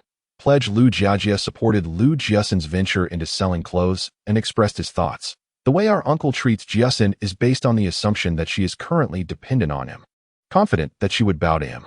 If Jiaxin succeeds in her business and no longer relies on him, perhaps his attitude will change." Lu Jiaguang understood him to a degree. "Do you really believe that Jiaxin can make money selling clothes?" due to Lu Jiaxin's prior instructions. She requested that he refrain from disclosing the matter concerning Su Heming for the time being. Lu Jiajie, ever the loyal brother, remarked, "Elder brother, Jiaxin's approach is indeed meticulous. She must have weighed the decision to sell clothes carefully. I believe she will not incur a loss." Lu Jiaguang, after a moment of contemplation, replied, "If she wishes to proceed, then let her give it a try. If she profits, Uncle Sam will no longer harbor doubts and will not treat her as he once did. Should she incur a loss, it is merely a form of experience, beneficial for the future. Very well, I shall inform her tomorrow." That very evening, Lu Jiajie conveyed this news to her, also mentioning that there was a pawn shop at Lulikang. "I will accompany you there tomorrow. I have inquired, and the jade ornaments made of mutton fat jade are quite valuable. The individual who sold the ancient books and paintings is named Sun Sun. His ancestors once held the position of Minister of Rites, and several of them later became successful scholars. However, following the fall of the previous dynasty and the ensuing turmoil, the Sun family has since declined. We must purchase the property before Sun Sun discovers the hidden antiques. Otherwise, should this gambler find the relics, the cost would be substantial, but more importantly, it would be quite troublesome." On the following day, Lu Jiajie brought Lu Jiaxin and Shuem out of Lulikang. Upon entering, they discovered numerous stalls, each showcasing a diverse array of items, including bronze wares, porcelain, jade, and calligraphy. The stall owners, perceiving her vibrant attire, assumed she was the daughter of a wealthy family seeking bargains, making her an ideal target for deception. 800. Lu Jiaxin gazed at the stall owner in disbelief, wondering if the words "easy mark" were emblazoned across her forehead. 2. Take it or leave it. 2 pieces? Little girl, are you joking? This is... Lu Jiaxin, uninterested in his prattle, rose to leave. All she desired was a vase, not to be treated as a fat sheep for slaughter. The stall owner, noticing her departure, hastily called out, 5 pieces, you can take it for 5. Shuem Mao disdainfully remarked, not worth eating or drinking. Even 2 is too expensive for me. Lu Jiaxin paid him no mind and followed Lu Jiajie into a shop. Upon seeing Lu Jiaxin produce a complete set of mutton fat jade jewelry, the shopkeeper's eyes lit up, only to dim upon learning it was for pawn. However, he would not turn away potential business. He meticulously examined each piece, confirming their authenticity and pristine condition. After his inspection, the shopkeeper inquired, "Miss, how much do you intend to pawn it for?" 10,000. The shopkeeper shook his head, replying, "This set of jewelry is not worth that much. I can offer you a maximum of 2,000. This is an entire set of mutton fat jade." 2,000? How can you say that? My brother's friend mentioned your shop treats everyone fairly, yet it seems that is not the case. The shopkeeper remained unperturbed, smiling as he said, "Miss, while mutton fat jade is indeed rare, your pieces do not amount to 10,000. I can concede to 3,000, but no more." After some haggling, the set of mutton fat jade jewelry was eventually pawned for 5,000. Over 30 years later, each piece would be worth hundreds of thousands. However, at present, jadeite stones are not highly sought after. Top-quality jade such as mutton fat jade and imperial green struggles to fetch high prices, at least in the mainland. Conversely, in the bustling port city, they remain highly coveted. The shopkeeper cast a discerning glance at her and remarked, "The young lady seems to be quite knowledgeable." "Very well. 5,000 it is, but can you truly make the decision? We are in the business of trade and wish to avoid any complications." Lu Jiaxin replied, "Rest assured. I am the sole occupant of my household register now. I can dispose of the items in my home as I see fit." Lu Jiajie's lips twitched slightly. Those unfamiliar with her words might assume she was an orphan bereft of parents. However, considering the actions of his third uncle, he chose not to undermine her. The shopkeeper inquired about the duration of the pawn. "Half a year," came the reply. "Items can be redeemed early, though the interest for early redemption will still be calculated based on the current period. As for the interest, it will be directly deducted from the pawned amount. After subtracting the 300 in interest for 6 months from the 5,000 pawned, she would receive 4,700. Lu Jiaxin was quite satisfied with this sum. As long as the shopkeeper possessed a keen eye and did not accept counterfeit goods, it would be a lucrative enterprise. Yet, in such a high-profit trade, one required substantial backing to establish a foothold. Lowering her voice, Lu Jiaxin urged, "Fifth brother, please do not mention my pawning of jewelry to eldest brother. I wish to avoid any reprimands." This implied that he would refrain from unnecessary interference. Lu Jiajie also felt she acted with discretion, which is why he assisted her. At times, Lu Jiaxin thought of him as the diligent Cinderella from the tales, far too industrious. She, on the other hand, detested household chores. Fearing he might inadvertently reveal her plans, she resolved to wait a few days before disclosing her intentions to him. If Su Heming is not conducting business, do his brothers not engage in trade either? The connections he introduced to me should offer favorable prices. Xuemao found the situation somewhat challenging. The primary concern lies with Su Heming, whose reliability is questionable, as are the associates he chooses to surround himself with. Nevertheless, recalling his initial doubts about operating a food stall, which he feared would lead to financial loss, he ultimately achieved considerable success. You prepare the meal. I shall make a call to my elder brother. Very well. Lu Jiaxin did not contact Lu Hongjun. Rather, she reached out to Su Heming. Brother Su, I am in search of a bodyguard of good character and discretion. I wonder if you have any recommendations? What is the purpose of seeking a bodyguard? Lu Jiaxin articulated her intention to travel to the ancient capital. What business do you have in the ancient capital? Lu Jiaxin had already devised a rationale. The human trafficker remains at large, and I cannot find peace until this individual is apprehended. That old woman was responsible for the demise of the original owner, and she must be made to answer for her crimes.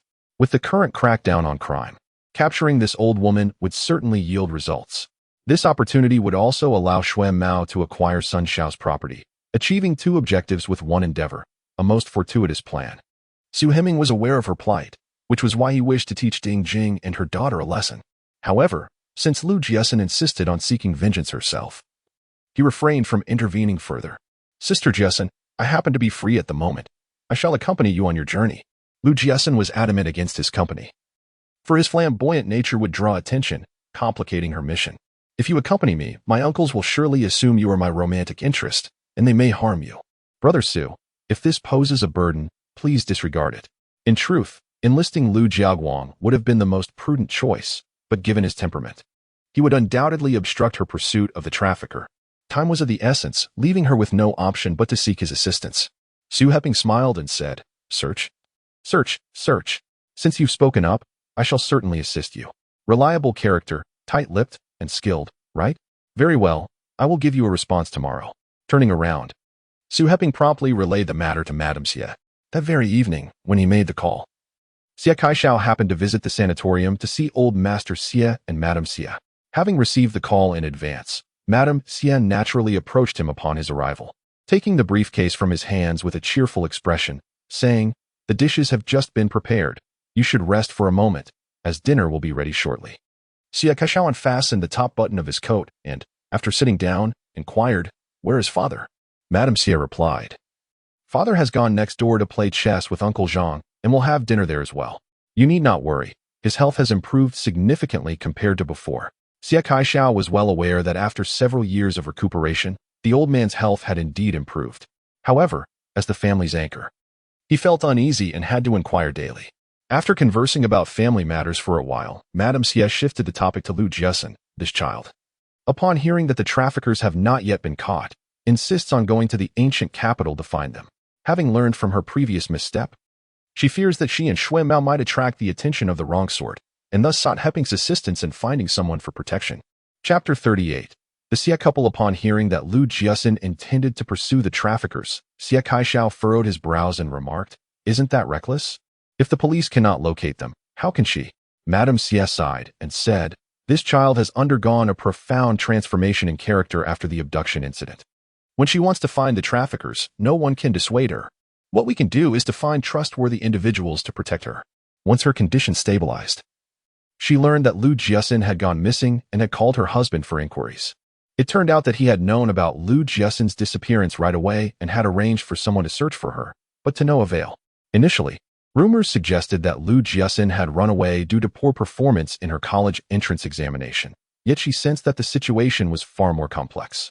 Given her understanding of the girl, she believed that while a poor exam result might lead to despondency, it would never drive her to flee from home. However, they had no leads to uncover the reasons behind her disappearance. Ultimately, as she had anticipated, this entire affair was orchestrated by the mother and daughter duo. Regrettably, although Jiaxin revealed the truth, there was no evidence to hold the venomous pair accountable for their misdeeds. Xie Kaishao inquired with confusion, Do you support that child in seeking out the traffickers who abducted her? If the authorities cannot find them, do you truly believe she will? After a moment of silence, Mrs. Xie recounted the incident involving Su Heping being set up. He assumed it was merely a counterfeit watch and wore it casually. Had it not been for Lu Jiaxin's timely warning, he would still be flaunting a gold watch worth over 100,000. Xie Kaixiao's expression turned grave. What did you just say? Someone gifted Heping a Rolex gold watch, and its origins are dubious? What is the matter? Hongying. Among the items stolen from that wealthy businessman was indeed a Rolex gold watch, and this case remains unsolved to this day. Over 100,000 in green currency and several 100,000 in valuables. This is a major criminal case. Yet those perpetrators are still at large, having committed their crimes on the run. Madame Xie's expression changed. Are you suggesting that the gold watch worn by He Ming is likely the same one that was stolen from that wealthy merchant? Xie Kaishou believed there was a significant probability, yet he refrained from voicing it without evidence. I will arrange for someone to investigate this matter. Redding. Where's that gold watch now? Madame Xie, with a look of relief, replied. Upon learning of this incident, I instructed him to purchase an imitation at a high price, while the genuine one has been safely stored away. A few days later, He Ming feigned inebriation while out drinking with friends and intentionally gifted the gold watch to one of them. Madame Xie's demeanor shifted sharply, and she lowered her head in apology. Kaishou, I am truly sorry. I noticed you have been exceedingly busy lately, and I did not wish to burden you with additional concerns. In the future, I will inform you of any matters at the earliest opportunity. Seeing that he was not angered, Madame Xie continued. Kaishou, I believe that Jiaxin is quite perceptive and acts with discretion. It is possible that she might indeed capture the traffickers when she goes to the ancient capital. 2 days later, Su Heming arrived with 2 individuals to meet Lu Jiaxin. He explained, currently, there are many kidnappers outside, some of whom specifically target young women. One bodyguard may overlook something, so I have brought you 2 additional protectors. He then proceeded with the introductions. The taller man was named Zhao Dajuan, while the slightly shorter one was Gu Wenfeng. Both were robust, their well-defined muscles a testament to their strength. Lu Jiaxin greeted them with utmost courtesy. Brother Zhao, Brother Gu, I appreciate your assistance in the days to come. Gu Wenfeng, indicating he was merely fulfilling his duty, responded, Miss Lu, I have heard from Brother Heming that you nearly fell victim to a kidnapper. Are you planning to uncover the traffickers during your visit to the ancient capital? Miss Lu, the kidnapper is quite cunning. If it were so easy to find the kidnapper, the police station would not be overwhelmed with so many missing persons cases. Lu Jiaxin said, I have been plagued by nightmares these days. If I do not capture that old woman, I will continue to suffer from these nightmares, and I may never find peace in my sleep for the rest of my life. Gu Wenfeng replied, Miss Lu, forgive my candor, but I fear your efforts will be in vain. I cannot bear the thought of not trying, she insisted. She was aware of the old woman's appearance and had even sketched a likeness of her. While it may not be an exact replica, it bore a striking resemblance. At least 80 to 90%. She could not fathom that, with a portrait in hand, she would be unable to locate the old woman. This was something she had kept to herself. Even Xuan Mao was unaware. It was her trump card, after all. Seeing her determination, Gu Wenfeng refrained from further persuasion. Their sole purpose was to protect Lu Jiaxin. They could only offer warnings, and if she chose not to heed them, there was little they could do. Xuan Mao noticed the 2 men had a keen sense of observation and asked the seemingly amicable Zhao Dajuan, Brother Zhao, are you soldiers? Lu Jiaxin felt a twinge of helplessness, knowing they were likely not military personnel. If they were from the army, it would be improbable for them to be here to protect them in the ancient capital. She was aware that in a couple of years, there would be significant military downsizing, and those being discharged now might still secure jobs, but the difficulty would increase in 2 years. In comparison, Zhao Dajuan was relatively fortunate. Chapter 39, Report of Lost. The counter staff matched the name with the household registration and promptly proceeded with the transaction. She withdrew all her funds at once, anxious about potential inquiries from the bank staff, thus deciding to collect the money from several different locations. When withdrawing money, Lu Jiaxin discovered that her passbook displayed a balance of 9,900, 500 more than she had anticipated. She surmised that Lu Hongjun must have deposited an additional 500 in recent days. Given the current banking restrictions, she could only withdraw cash in person. And with the proceeds from pawning her jade accessories, she possessed a total of 17,400. At present, the market lacked 100 yuan bills, leaving only large denominations stacked high upon the table. Having previously managed sums exceeding 1 million, Lu Jiaxin found the current amount trivial. However, Xuan Mao, witnessing such wealth for the first time in his life, could hardly bring himself to blink. With so much money, Her canvas bag was certainly inadequate for the task. Aware of the era's inconvenient transportation, she had not anticipated the difficulties involved in accessing her funds. It was no wonder that venturing out at this time posed risks. Carrying such a sum was undoubtedly perilous. Lacking alternative options, she divided the money into 17 portions, securing each with a rubber band. Zhao Dajuan and Gu Wenfeng were in the courtyard when he furrowed his brow and inquired, "Brother Feng, why do you suppose this young lady is withdrawing her money in segments? Should we report this?" Since the source of the funds was legitimate, he concluded that whether divided into 3 portions or even 30, the withdrawals were permissible. However, as the day wore on, he realized it was Lu Jiaxin who made the decisions both inside and outside the home. Reflecting on the news he had gathered, he suspected there might have been a misunderstanding. As dusk approached, Mao placed the final dish on the table and glanced outside, asking, "Sister, why hasn't fifth brother arrived yet? The food is nearly cold." Lu Jiaxin took her seat, picked up her chopsticks, and sampled the lion's head meatball, finding the flavor somewhat lacking. "Next time, be sure to add a bit more salt. It's too bland." After Maoying finished his meal, he took a bowl to reserve a portion of food. Lu Jiaxin smiled and said, "There's no need to save any for fifth brother. He is on night duty tonight and won't be coming." Mao felt that it was quite unfortunate. Lu Jiaxin glanced at the train tickets and remarked, "Why are there only 2 sleeper tickets? Did I not request for?" Gu Wenfeng replied, "Sleeper tickets are difficult to procure. These 2 were acquired at a premium. Miss Lu, you can share a sleeper with young Master Shui while I sit in hard seat with Dejun comparatively." The sleeper compartment offered more tranquility than the chaotic hard seat area. Lu Jiaxin shook her head and said, "That won't do. I have some valuable belongings with me. I want to feel secure without you nearby. Therefore, you should accompany me in the sleeper while Mao travels with brother Zhao in the hard seat compartment." Zhao Dejun, being tall and imposing, could indeed intimidate anyone. However, this was not about confrontation, but rather ensuring the safety of their luggage. A task more suited for the composed and steady Gu Wenfeng. "All right." Upon seeing the tickets, Mao became increasingly anxious. He sidled away from Zhao Dejun and asked, "Sister, should we not inform brother and fifth brother that we are going to the ancient capital? If we suddenly disappear, they will surely be worried." Lu Jiaxin chuckled and replied, "If I tell them, they certainly won't allow me to go. Don't worry, I'll leave a note for fifth brother." With a frown, Mao fell silent. After a moment, Lu Jiaxin lowered her voice and said, "My purpose in going to the ancient capital includes capturing that human trafficker, but I also aim to seek treasure." Mao, a wanderer without a fixed abode, found himself in possession of some money from rescuing others and desired to purchase a residence. This rationale was sufficiently plausible to evade suspicion.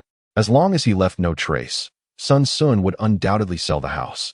After all, in a previous life, he had stumbled upon a secret passage by mere chance. Mao's eyes nearly bulged with curiosity. What treasure was he in search of? Lu Jiaxin refrained from elaborating, primarily because she could not concoct a compelling reason on the spot. A single lie necessitates a multitude of others to maintain its facade, and she was disinclined to expend such effort. Why inquire further? Upon arrival in the ancient capital, he was to follow her instructions. Mao comprehended her intent, having accepted the jewelry gifted by Brother Su and withdrawn funds from the bank. Her purpose was to seek treasure in the ancient city. "Sister, those rumored treasure maps are mere fabrications. They simply do not exist. How could you possibly believe in them?" As the conversation progressed, he was nearly driven to exasperation. Lu Jiaxin offered no clarification, for the more she spoke, the more unsettled he became. "Hurry to bed, for the train awaits us in the morning. Once we reach the ancient capital, you must follow my directions." At 4:30 the next morning, Mao arose and set about boiling all the eggs in the house, then ignited the stove to prepare pancakes.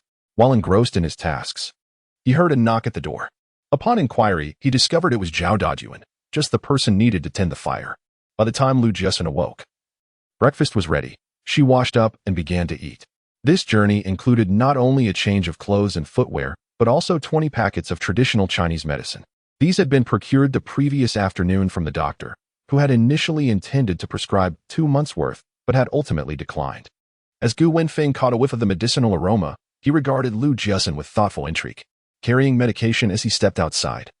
He sensed that the situation was likely more complex than merely seeking out a human trafficker. However, he refrained from inquiring further. As long as it did not involve any unlawful activities, he preferred to remain uninvolved. After satisfying his hunger and thirst, he promptly made his way to the train station.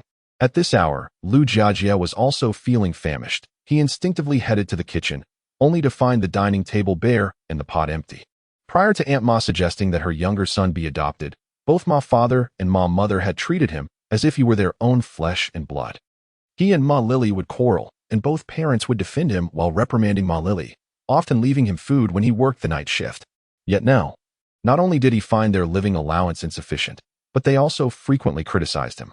Fortunately, his wife had already agreed to purchase a house and move out. Enduring a little longer would suffice. With this thought, his spirits lifted, and after washing his face, he ventured out.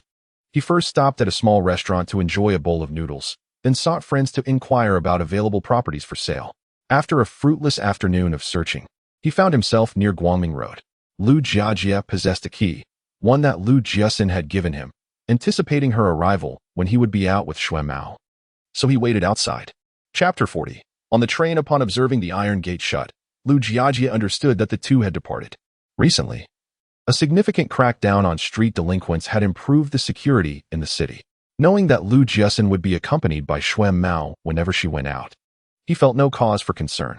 Lu Jiajie, being sensitive to heat and prone to perspiration, had soaked his clothes after running about all afternoon. Fortunately, there was a place to hang clothes nearby, so he filled a basin with water and took a shower in the courtyard. While changing his attire, he noticed a new set of clothes laid out on the bed. Remembering Lu Jiaxin's previous remarks, he chuckled to himself as he picked up the garments, preparing to change. To his surprise, beneath the clothes lay a piece of paper. Upon reading its contents, his expression changed dramatically.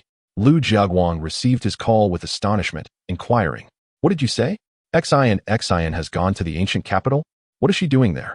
Lu Jiajie had already regained his composure from the initial shock. She left a message saying she intends to track down that human trafficker, otherwise she won't be able to sleep peacefully for the rest of her life.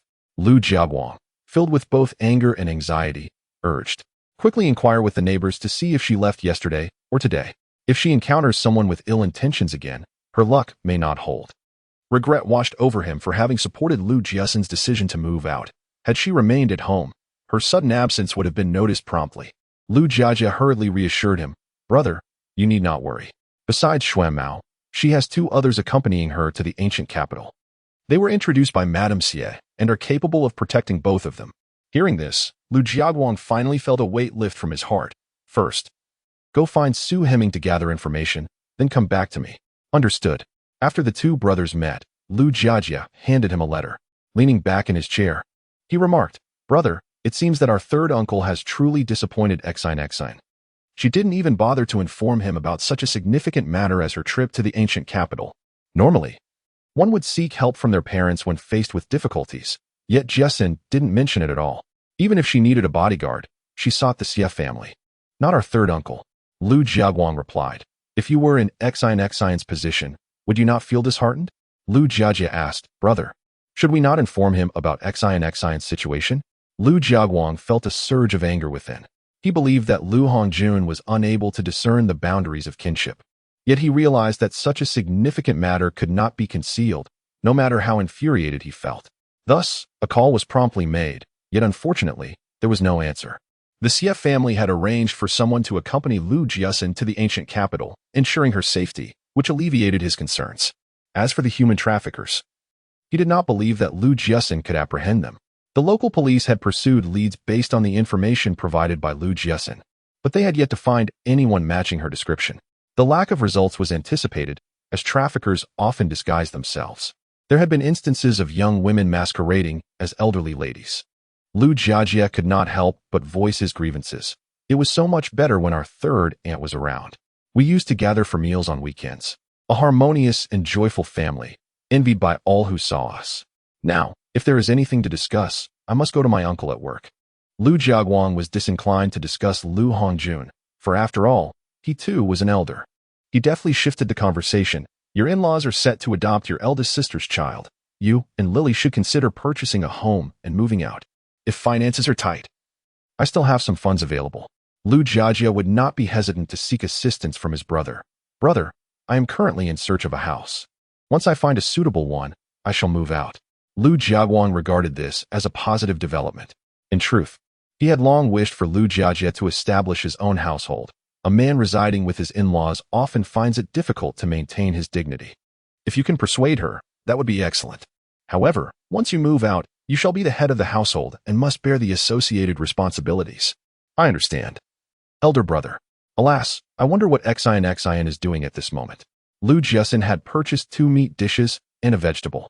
Finding the flavors quite pleasant and the prices reasonable, unlike in later times when food was both expensive and unpalatable, Gu Wenfeng, with a hearty appetite, ordered 2 additional servings of plain rice.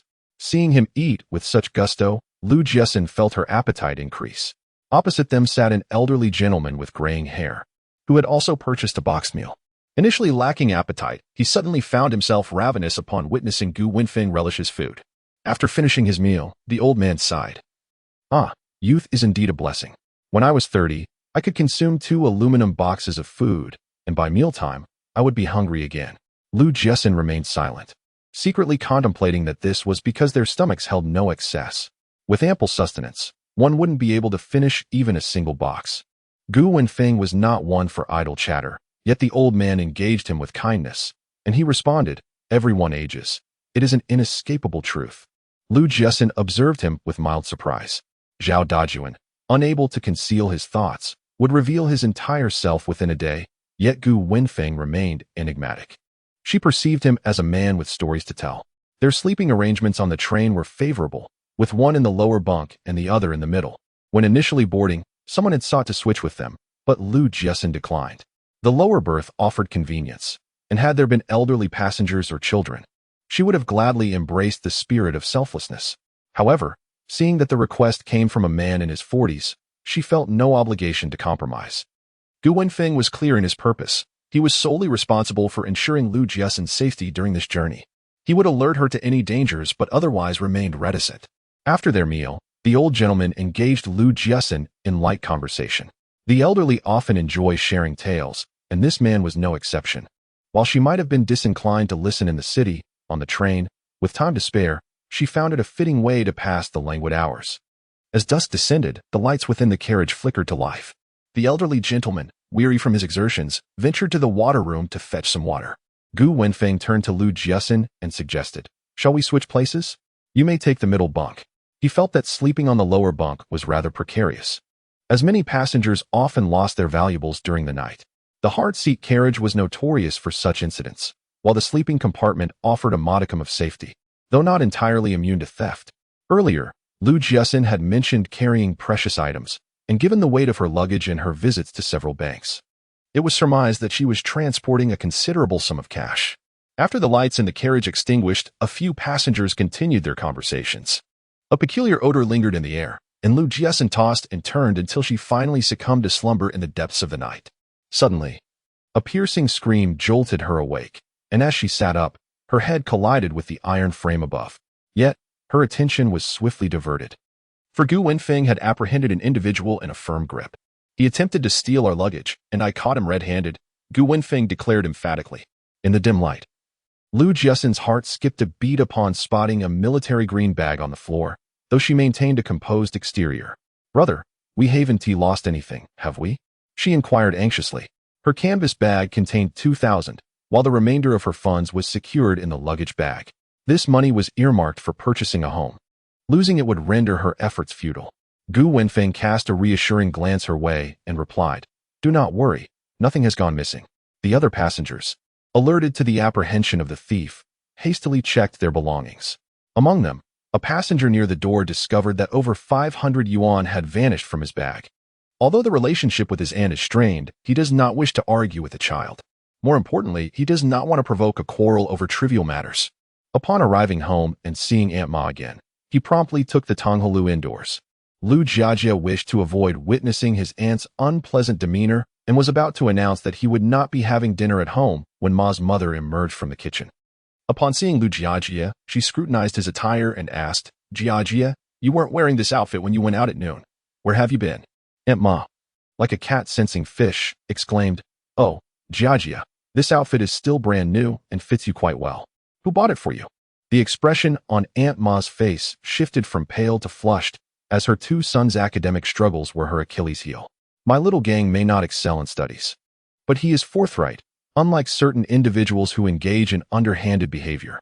Lu Jiajia, incensed, retorted, "What do you mean by that? Just because your husband indulges in deceit?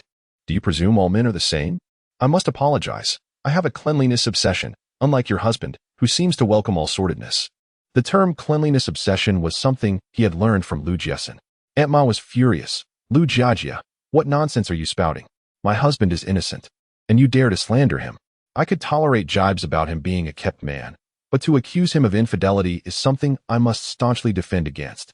Otherwise, by tomorrow, the entire building will be abuzz with rumors of his alleged indiscretions." Lu Jiajie replied, "Whether he is innocent or not, you know the truth. And so do we all." Chapter 41. Wings have hardened Madame Ma. Under the impression that she had found evidence against Lu Jiajie, scoffed derisively and remarked, "This woman outside even bought him clothes, and he dares to wear them openly at home. I stood up for you, yet you dare to blame me instead. If you are to be bullied in the future, it will be your own doing. Do not come to us for sympathy." Observing the unfamiliar garments adorning Lu Jiajie, Ma Lily refrained from losing her temper, crying, or cursing. Instead, she maintained a composed demeanor and inquired, where did these clothes come from? Their marital bond had always been strong, with her husband doting on their 2 children. Most importantly, he had not a single coin to his name. What could anyone possibly want from him? His poverty, his aversion to bathing, or perhaps his stinky feet? Lu Jiaji elucidated the origin of the clothes. They were simply placed on the bed. It must have been Xian who bought them for me.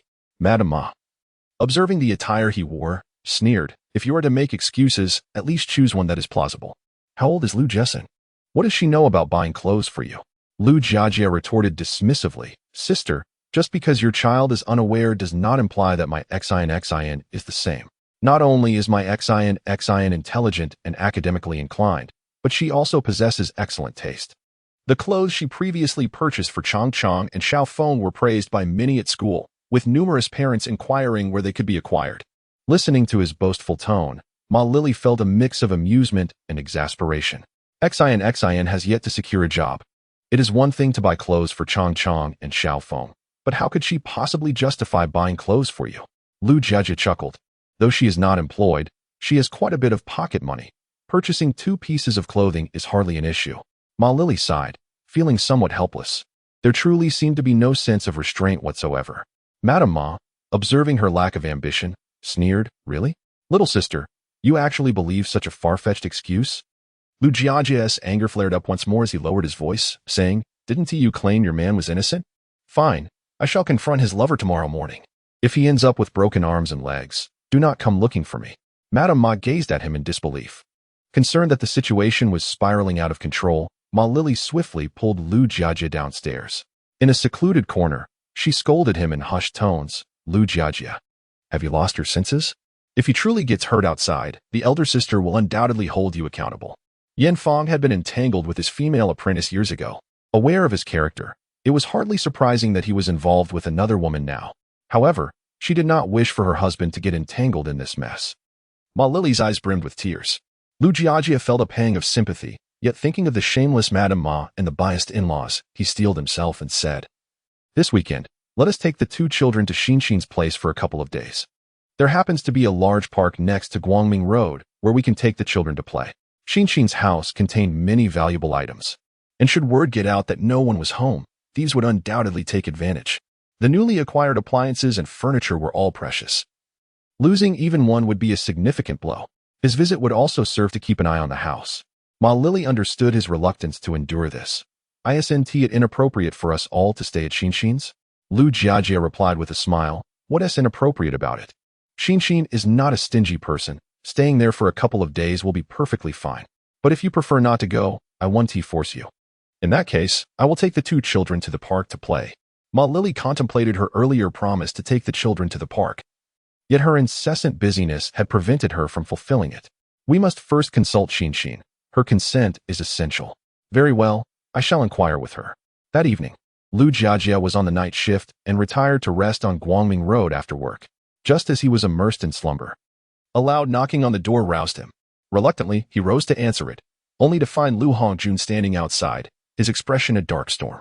Stifling a yawn, he queried, "Third uncle, what brings you here?" Lu Hongjun, incensed by Lu Jiajia's demeanor, slammed the door shut, and exclaimed, "How dare you conceal such a significant matter as Jiaxin's trip to the ancient capital from me? Have you grown so bold that you no longer regard my authority?" Lu Jiajie felt a deep sense of injustice. "The moment I discovered that note, I attempted to call you, but your phone was unanswered. After conferring with my elder brother, I sought out Su Heping to ascertain the situation. In truth, he had not contacted Lu Hongjun the previous day. He fabricated this excuse to evade further reprimand. Had it not been for his father's irresponsible behavior, Xinxin would never have concealed her journey to the ancient capital from them. Lu Hongjun had spent the previous day in meetings and dining with his superiors, and due to his indulgence in drink, he had returned home and gone straight to bed. It was only in the early morning, upon receiving a call from Lu Jiaguang, that he learned of his daughter's departure. The more he pondered, the angrier he became. "And where is Su Heping? Take me to see him." Lu Jiajie regretfully replied, "Su Heping departed for Pengcheng yesterday. When I located him, he was preparing to leave. However, rest assured, third uncle, the two individuals accompanying Xinxin were chosen by Madame Xie. They are quite capable and will adequately ensure her safety."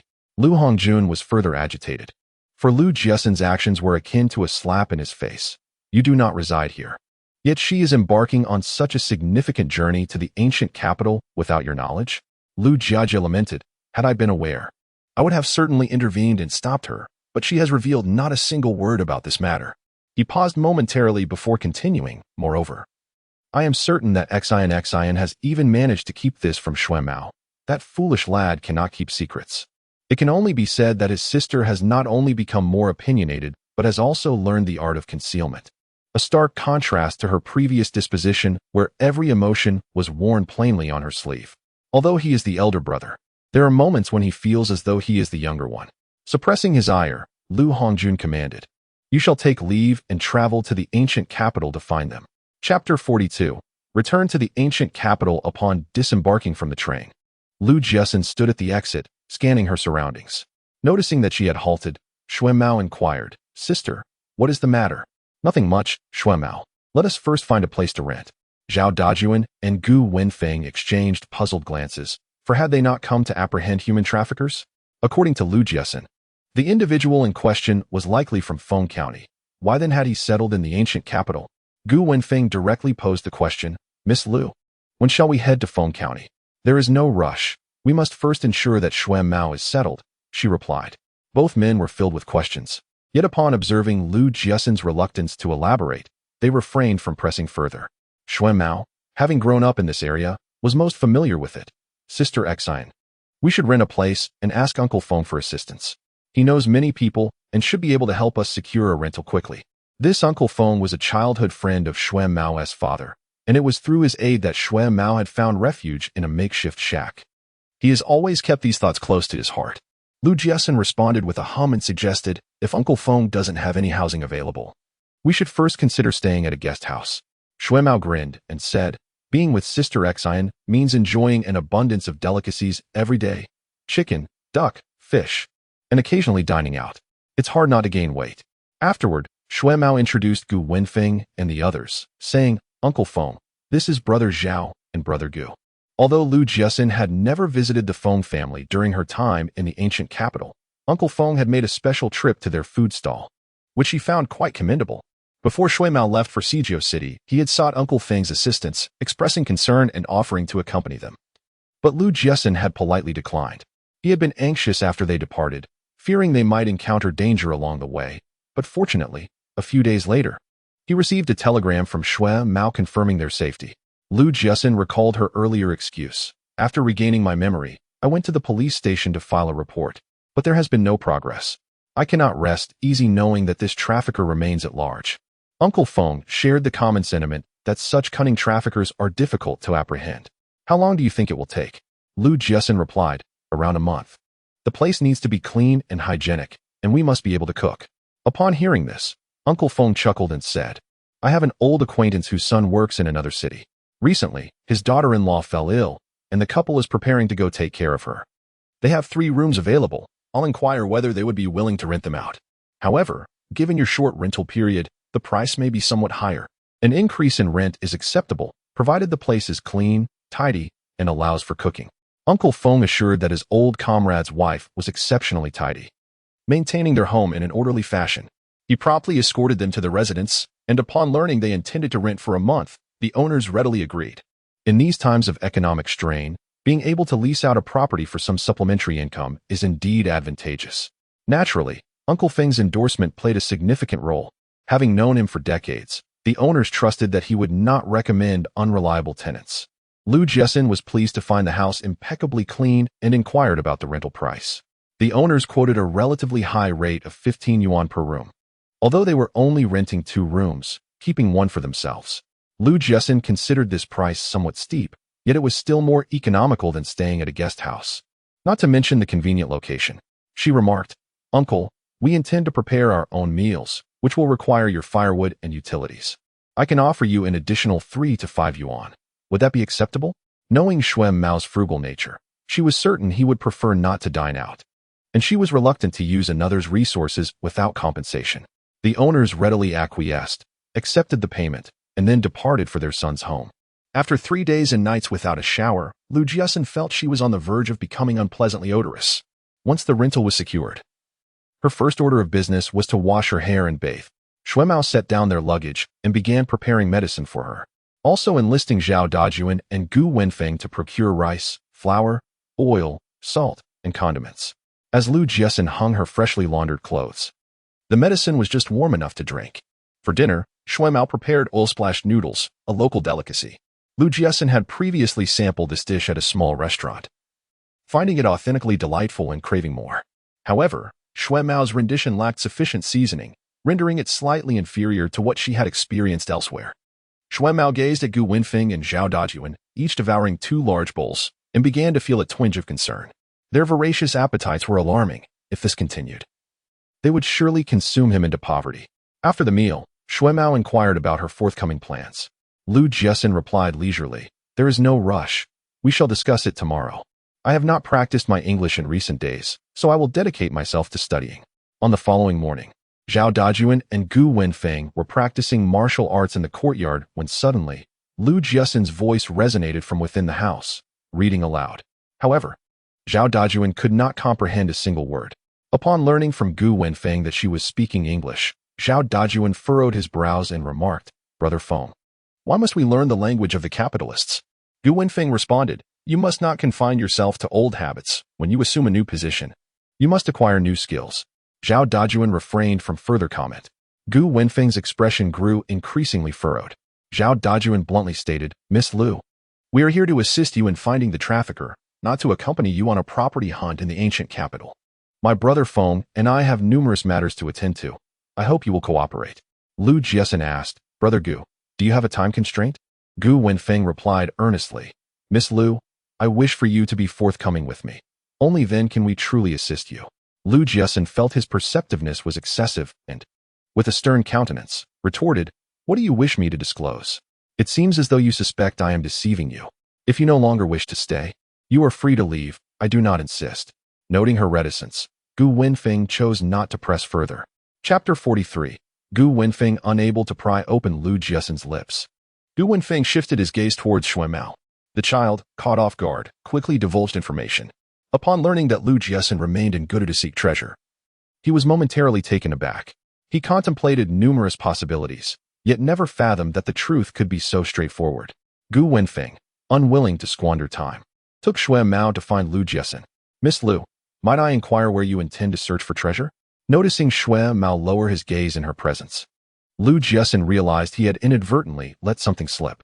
Sighing, she recalled having previously instructed him to maintain secrecy, yet his discretion proved inadequate. Gu Wenfeng discerned her expression and understood her doubt. "Miss Lu, as long as this endeavor is lawful, I am willing to assist you in your search. And I assure you that not a word of your discovery shall escape my lips." "What if you fail to uphold your word?" Lu Jiaxin queried. Gu Wenfeng replied, "Should I go back on my promise, you may inform Madame Xia. A leader cannot afford to be untrustworthy." His words struck a chord with Lu Jiaxin, who responded, "I can place my trust in you, but what of Zhao Dajuan?" Gu Wenfeng promptly reassured her, "Rest assured, he too will keep this matter confidential. Should he dare to reveal it, his position would be jeopardized." Nodding in agreement, Gu Wenfeng listened attentively as Lu Jiaxin detailed the information she had gathered. Upon hearing the homeowner's name, Sun Sun, He furrowed his brow and inquired, "Miss Liu, do you possess any additional clues besides the name?" Gudu, being densely populated, presents considerable challenges in identifying an individual solely based on a name. Any extra detail would significantly narrow the search. Lu Jiaxin recounted the circumstances surrounding the Sun family. They were once a prominent local clan and still reside in their ancestral home. I believe they should be relatively easy to inquire about. Upon hearing this, Shui Maui remarked, "Sister Xin, we could enlist Uncle Feng's assistance in gathering information. He is well acquainted with many individuals in the ancient capital and should be able to procure the information swiftly."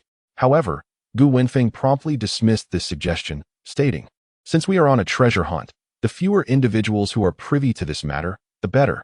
Otherwise, if the news leaks, even if we discover the treasure, we shall be unable to safeguard it." The four of them divided into two groups to inquire further.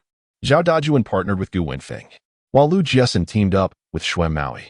Upon exiting, Zhao Dajuan expressed his confusion, saying, "Brother Feng, weren't we supposed to accompany Miss Liu to apprehend human traffickers? Why are we now searching for someone? Could this person be connected to the traffickers?" Gu Wenfeng refrained from disclosing the treasure hunt, simply responding, "If she wishes to find someone, we shall assist her in locating that individual."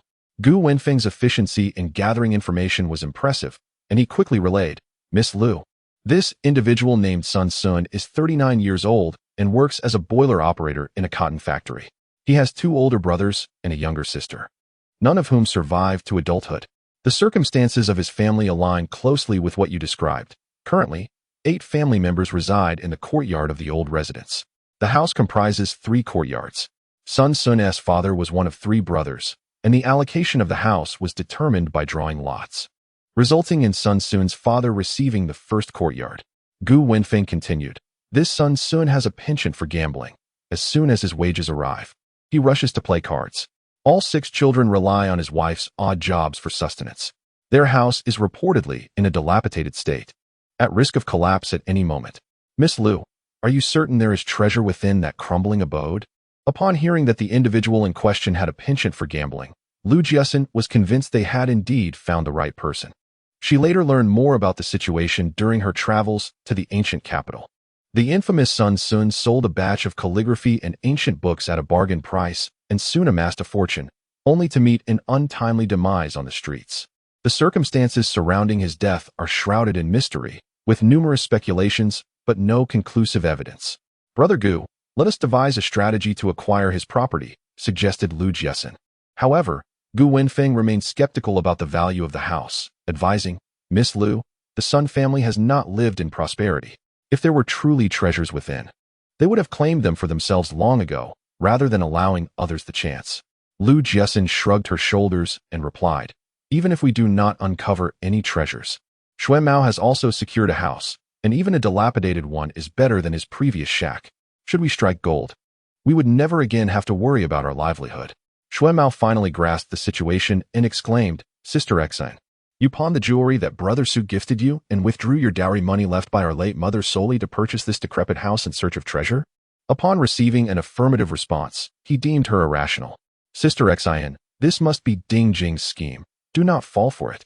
Lu Jiaxin found his divergent thinking amusing. Gu Wenfeng refrained from dissuading her, having observed over the past few days that she was a woman of strategic intent. The fact that she was willing to utilize her mother's dowry money and exert such effort in the pursuit of treasure indicated that no amount of persuasion would sway her from her course. Realizing this, he concluded that it was unnecessary to waste words. After a moment of contemplation, he stated, "Miss Liu, we cannot approach him directly to purchase the house. Sun Sun is no fool. If we were to boldly offer to buy his property, he would undoubtedly grow suspicious." Lu Jiaxin had anticipated this concern. Thus her plan involved enlisting an intermediary.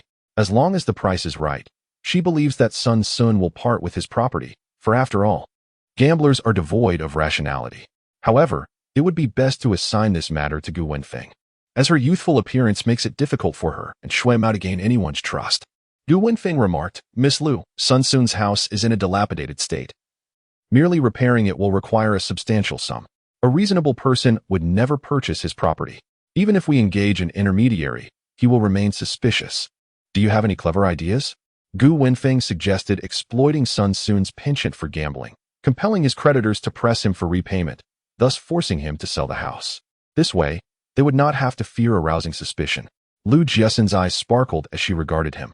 A capable assistant who is adaptable and resourceful is precisely what she needs. Gu Wenfeng cautioned, Miss Lu, this endeavor requires time. We have been away for 5 days. And your father along with Director Lu must be searching for you everywhere. Before I left a note at home. My 5th brother will see it upon his arrival. Despite this, she still called Lu Jiaguang at the post office, informing him that she was in the ancient capital. Injuries require time to heal. A sprained foot hinders travel. Lu Jiaguang would certainly understand. Chapter 44. The reason Lu Jiaxin scoffed, if my daughter is missing. He will merely instruct others to search for her, remaining completely unfazed while continuing with his work. Brother, do you truly believe I am his biological daughter?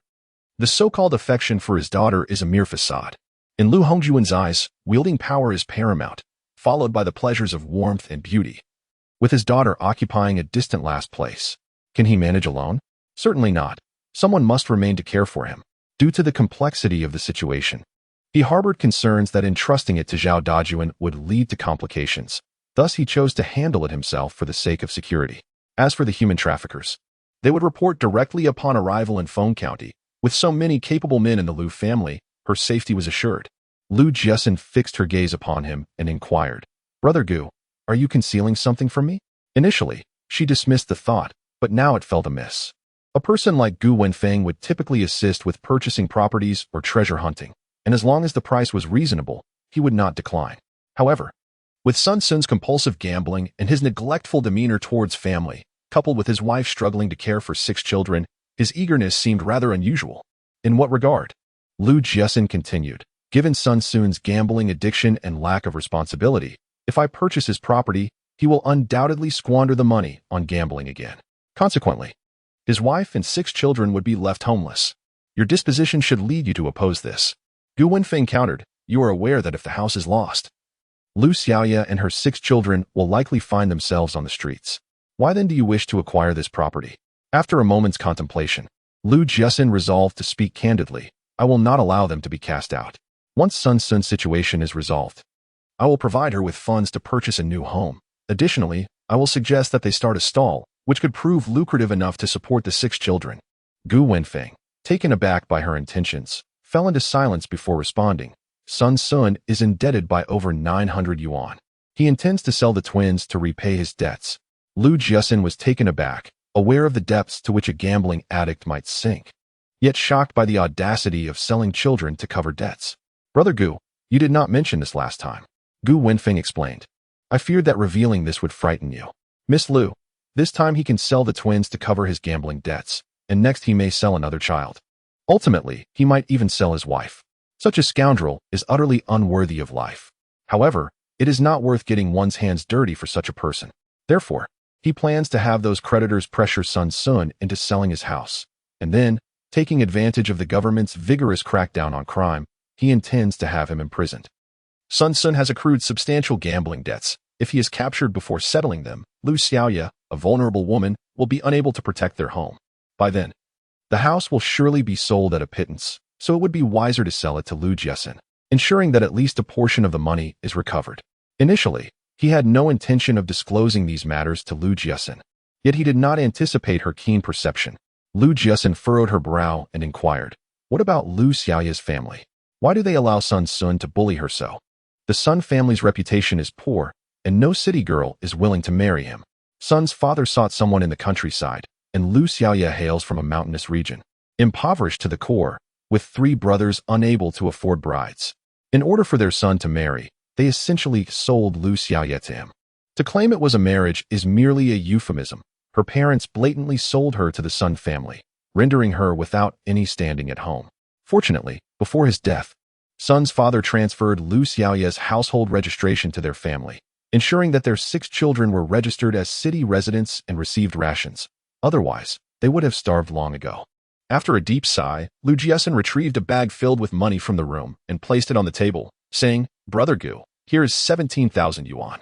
You may directly take the money for the house from this. It is best that you keep such a substantial sum in your care. Currently, there are numerous pickpockets on the streets, making it unsafe to carry large sums of money. This area is a residential district with excellent security, and with Gu Wenfeng's remarkable prowess, Any thief attempting to intrude would be swiftly dealt with. Yu Wenfeng chuckled and remarked, Miss Liu, I had thought you feared nothing. To which she replied, You overestimate me. I dread hardship, toil, and most of all, poverty. After deliberating on the matter, Lu Jiaxin ventured to the department store the following day to purchase some items, subsequently making her way to the market. She spent over 100, but still had many things left to acquire. However, considering the need to squeeze onto public transport, she ultimately decided against it. At that time, there were no direct buses from the provincial capital to Feng County. One had to first travel to the district before transferring to a bus to the county seat.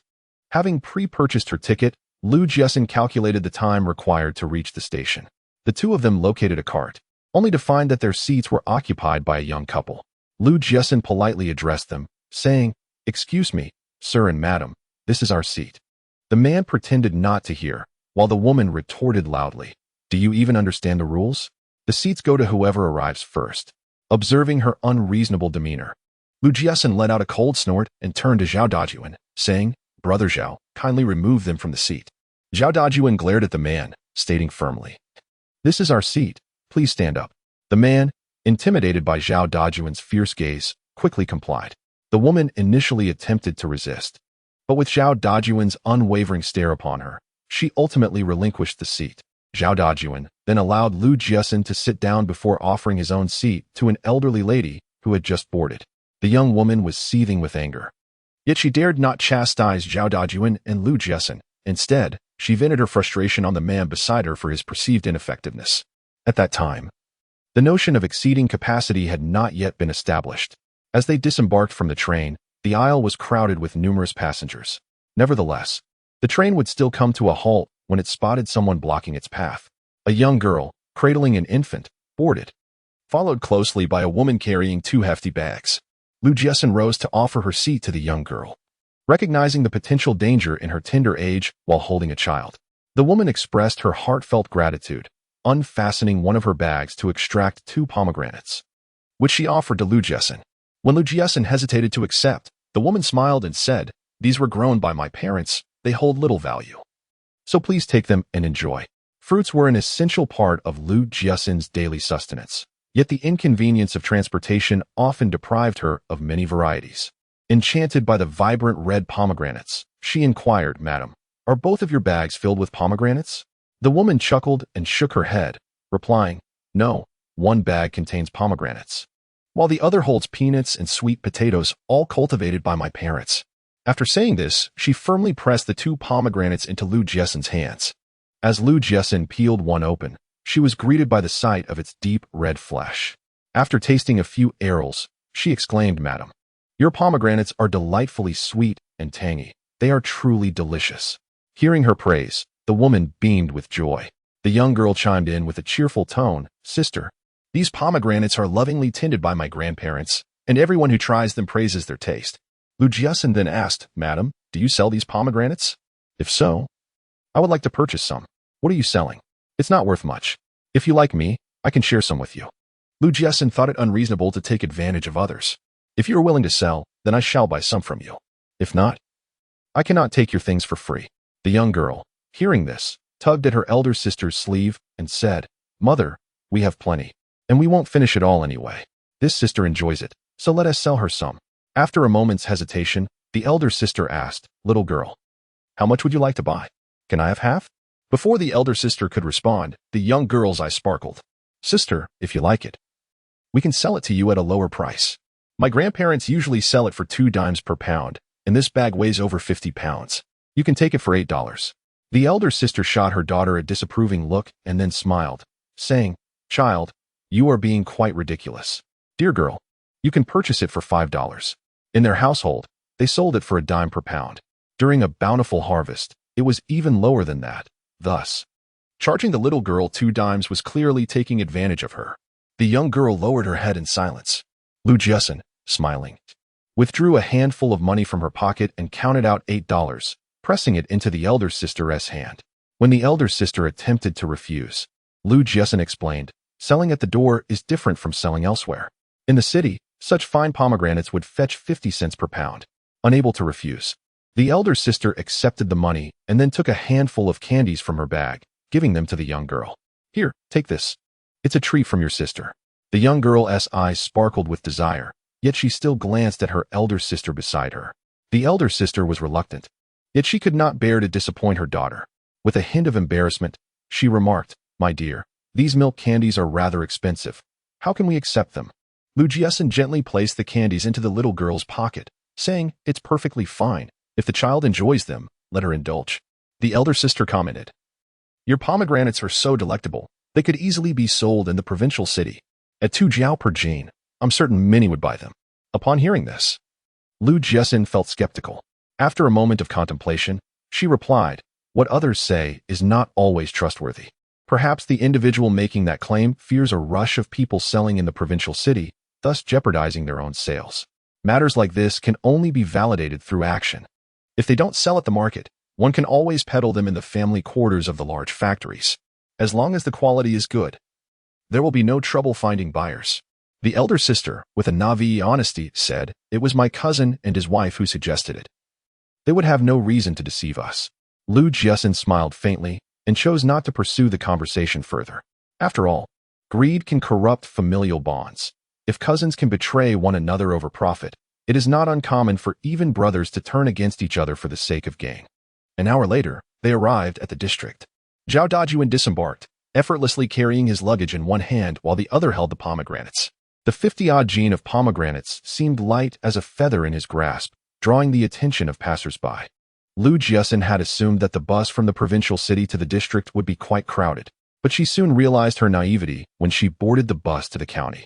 The vehicle was filled with people transporting chickens and ducks, and it was so cramped that there was hardly any space to stand, let alone sit. The mingling odors of sweat, foot odor, and the unmistakable stench of poultry droppings created an overwhelmingly pungent atmosphere. It was too long before Jiaxin felt nauseated. Fortunately, she had prepared a bag, or else the unfortunate conditions of the bus would have resulted in a rather messy situation for her fellow passengers. After a tumultuous midday meal, all that remained was expelled, leaving her feeling lightheaded. Yet, in a subconscious grip, Jiaxin clutched her canvas bag tightly. Zhao Dajuan stood beside her, and no one dared to covet her bag. Eventually, when her legs grew too weak to support her, it was Zhao Dajuan who assisted her in disembarking from the vehicle. Once outside, she retched once more, this time expelling even bile. Observing her pallid complexion, Zhao Dajuan could not help but remark, "If you cannot bear the journey, why do you insist on pursuing human traffickers? In such a feeble state, you would be unable to confront them." As they approached the guest house, Jiaxin recalled a crucial detail. "Yesterday, when I spoke with my elder brother, he mentioned that he would send Wu Gu to fetch me. If we head to the guest house, my Wu Gu will be frantic if he cannot locate me." Zhao Dajuan responded, "If your Wu Gu was indeed coming for you, we would have seen him upon our arrival. Perhaps he has been detained by other matters?" Just then, feeling fatigued, Jiaxin discarded her package onto the ground and suggested, "You go to the station and look for my Wu Gu. If he is not there, we need not concern ourselves with him." Zhao Dajuan rejected this notion.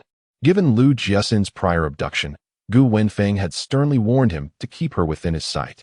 Should she go missing, not only would his job be at stake, but both Feng Gu and his cousin would also bear the brunt of the consequences. Chapter 45. The cart. Despite his reluctance to leave her side, Zhao Dajuan remained steadfast. In desperation, Jiaxin resorted to paying a small boy to seek out Jiajia. She offered him 20 cents up front, promising an additional 30 cents upon the successful retrieval of the person. The young boy, delighted, swiftly dashed away like an arrow, clutching the coins. Jiaxin observed the silhouette of a child and shook her head, remarking, "The vigilance of people nowadays is still insufficient. What if we were the villains?" Zhao Dajuan furrowed his brow and replied, "Miss Lu, we are not bad people." Jiaxin found herself at a loss for words. She merely intended to express her concern about the child's lack of caution. However, after a few days of interaction, she realized his stubbornness and chose not to dwell on it. Jiaxin gestured for him to wait a moment. Jiajia approached Jiaxin to explain, "Exine, I've been waiting since noon, and I just had to rush to the restroom, only to miss the bus." Upon hearing him blame her, Jiaxin chuckled and said, "It is perfectly normal to have urgent needs, but couldn't you have asked someone to wait for you at the exit? Since they don't know me, couldn't you have written my name on a piece of paper?" Jiajia was left speechless by her retort. Pointing at the young boy, Jiaxin instructed, "Tell him that there are many kidnappers outside now and he must heighten his vigilance. so he doesn't find himself in a situation like this again. Lu Jiaxin mumbled to the boy, who initially seemed defiant but soon displayed a look of terror. Clearly, he absorbed Lu Jiaxin's words. Xin. He promised that if a stranger spoke to him again, he would first seek out an adult. The little boy, clutching the remaining 30 cents, dashed away. As for whether he truly took the advice to heart, only he would know. Lu Jiaxin genuinely had no idea which direction Jiaxin lay. The last time she visited was a year before her mother's passing. It had been 5 years since her last trip, during which she had followed her mother and had not paid attention to the route, thus leaving her with no recollection.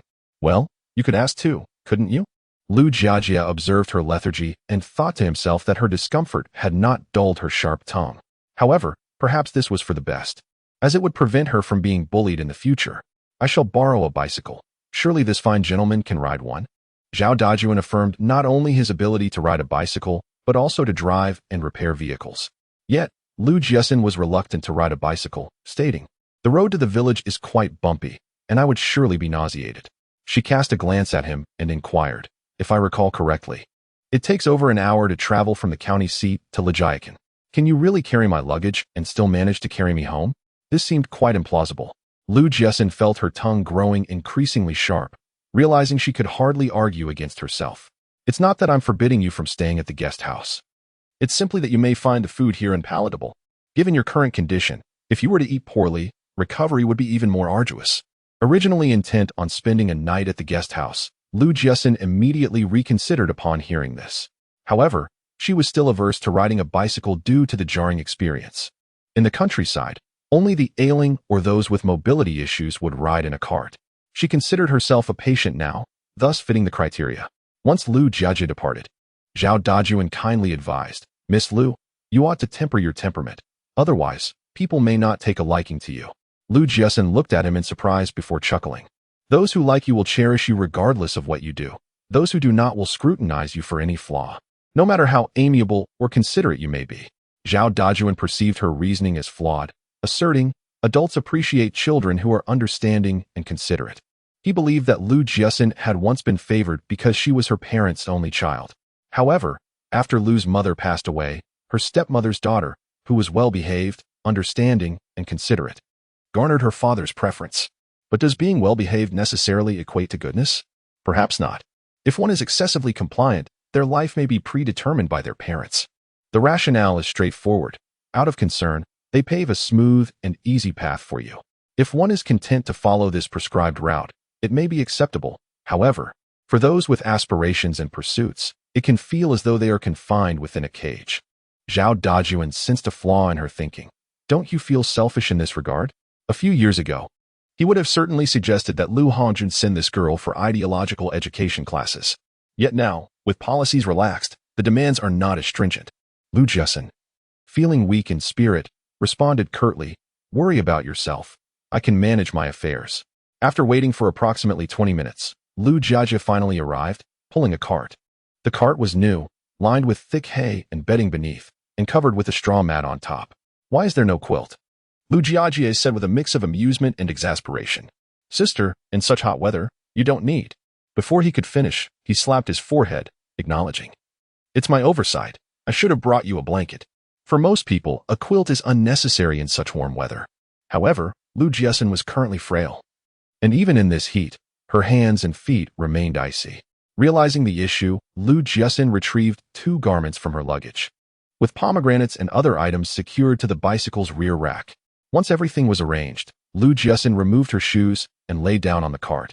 Lu Jiaxin rode a bicycle while Zhao Dajuan pulled a cart. Feeling the sun's rays piercingly bright, Lu Jiaxin covered her face with a piece of clothing. Seeing this, Lu Jiaxin chuckled heartily and said, "Sister, fret not. The people here do not know you and will not mock you." Lu Jiaxin shot him a disdainful glance, retorting, "Even if they did, what is there to fear? It's merely a cart ride. There is nothing amusing about it." Chapter 46, Uncle Lu, 1. The roads in the county town were relatively smooth, but once they exited the town, the path became rugged and uneven. Fortunately, hay and bedding cushioned their ride, and Lu Jiaxin did not experience excessive jolting. At this moment, around 5 o'clock, the sun was setting. Initially, Lu Jiaxin and Lu Jiaxin engaged in casual conversation, but the sun's warm rays gradually lulled her into slumber. Lu Jiajia instructed Zhao Dajuan to halt, then retrieved a blanket from a bag hanging at the front of the bicycle and draped it over her. Zhao Dajuan, surprised, inquired, "You brought a blanket. Why did you not mention it earlier?" Lu Jiajia paused for a moment, then recalled their earlier words, responding, "We siblings often jest with one another. You need not take it to heart." Zhao Dajuan felt they were overly indulgent towards Lu Jiaxin, cautioning, "Your leniency may spoil her. At her young age, it is inconsequential. But when she enters the workforce, such a disposition will not serve her well." Understanding his good intentions, Lu Jiajia patiently explained, "My Jiaxin can be somewhat pampered and may occasionally exhibit a slight temper, yet her inherent kindness and sense of propriety govern her actions." He perceived that a girl possessing a touch of delicacy and a hint of temper was not a detraction, unlike his two sisters, who, despite their tireless efforts, found themselves worn and ailing at such a tender age, only to be met with disdain from men who deemed them brusque and lacking in gentleness. A girl like Jiaxin was indeed commendable. Even toward her savior, she would not hesitate to assert herself. Of course, he was yet unaware of the concept of a filter. Zhao Dajuan furrowed his brow and remarked, "By indulging her so, do you not fear that when she marries, her husband may find her wanting?" Lu Jiajia chuckled. "My sister is beautiful, affluent, and capable. Should any suitor dare to criticize her for being delicate or temperamental, she would dismiss him without a second thought." He believed that a girl ought to retain some sharpness, making her less susceptible to bullying.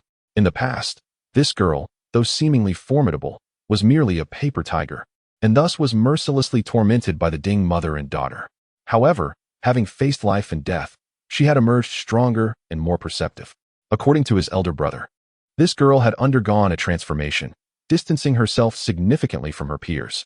Zhao Dajuan fell silent. Such indulgence without guidance would surely lead to regret in the future. In a state of confusion, Lu Jiaxin was awakened by the sound of a child crying. Startled, she sat up and, rubbing her sleepy eyes, inquired, "Fifth brother? Is it Xiangxiang who is crying?" After yawning widely, she asked, "Brother, how much longer until we reach home?" "We shall arrive shortly. You may continue to sleep. By the time you awaken, we will be there." Lu Jiaxin sat up and surveyed her surroundings, discovering that both sides were sloped, devoid of trees or grass. An expanse barren and desolate. In such an environment, it was no wonder that drought was prevalent. "What are you looking for?" "Brother, there are no trees here, just soil." Lu Jiajia chuckled and replied, "Of course, it's all lush on the lush slopes. You asked me this very question 5 years ago. Why do you still inquire about the same matter now?" Lu Jiaxin felt a bit embarrassed. Although she possessed the memories of her previous self, many details eluded her unless she deliberately recalled them. "If there were to be any reprimands, they should be directed at my father, not you." With a smile, Lu Jiaxin remarked, "Uncle and aunt are the best." In her memories, the elderly couple had shown immense affection towards her previous incarnation. This was partly attributed to Lu Mu's amiable nature, and partly because her former self was pleasing to the eye. "So, does that mean I will be scolded later?" "Not at all. Uncle will only admonish me, my elder brother, and Uncle San." Lu Jiaxin grinned. However, it would be wise to reprimand Lu Hongjun, lest he foolishly squander his wealth on that pair of mother and daughter. Even if she refuses it, it would be better to pass it to the Lu family. Aside from Lu Erbwa and Erbamu, who were difficult to discuss, everyone else was quite amiable. She genuinely cherished this large family. As they chatted and traveled, time flew by. After speaking extensively and feeling parched, she took a sip of water and asked, "Fifth brother, how much longer until we arrive?" Lu Jiajia pointed toward a large tree ahead and smiled. "Once we pass that phoenix tree, the village will be right ahead. Don't worry, when I left, it was already preparing to slaughter a chicken." No sooner had he finished speaking than Lu Jiajia suddenly exclaimed, "Uncle, what brings you here?" As Lu Debo approached, Lu Jiaxin finally discerned the resemblance between the father and son. Lu Debo was of medium build, clad in gray attire, standing upright, with hair completely white. However, her bright and piercing gaze revealed that she was not easily deceived. Although Lu Jiaxin could not comprehend the local dialect, she could not help but smile at the words spoken by Lu Jiajia earlier. With a pained expression, Lu Jiajia spoke in Mandarin. "Uncle, Xin is not ill. She is merely carsick, and she is perfectly fine now." Lu Jiajia felt that Lu Jiaxin was exceptionally considerate. Uncle Lu pointed at Zhao Dajuan and, in a Mandarin tinged with dialect, remarked, "It is not her who is causing trouble, but this young man here." Chapter 47. Uncle Lu, Part 2. Lu Jiaxin recalled her intention to leave, but Uncle Lu insisted she remain, expressing concern for her fragile state and urging her to rest. Not only that, he instructed Lu Guangzong to assist Zhao Dajuan in taking her home. With a compassionate tone, Uncle Lu said, Xian, you have suffered. Lu Jiaxin initially intended to reassure him that she was fine, but tears began to flow uncontrollably. After crying for some time, her words took a different turn. Uncle, my father is only concerned with that venomous mother-daughter duo. He does not care about my well-being at all. I fear they will harm me again. So I moved out and even changed my household registration. Uncle, if he does not want me, then I no longer wish for him either. Uncle Lu's hand trembled as he held his pipe. Jiaxin, is it the Ding mother and daughter who are responsible for your disappearance? Lu Jiaxin replied, Uncle, this cannot be blamed on my elder brother or fifth brother. If blame is to be assigned, it should fall on my father, who has lost his senses and infatuation. Uncle Lu collected his emotions and refrained from defending Lu Hongjun. When I first met that woman, I warned your father that she was not a good person. But he refused to heed my advice. Xin, your decision to move out is indeed wise. Otherwise, that venomous woman might concoct further schemes to harm you.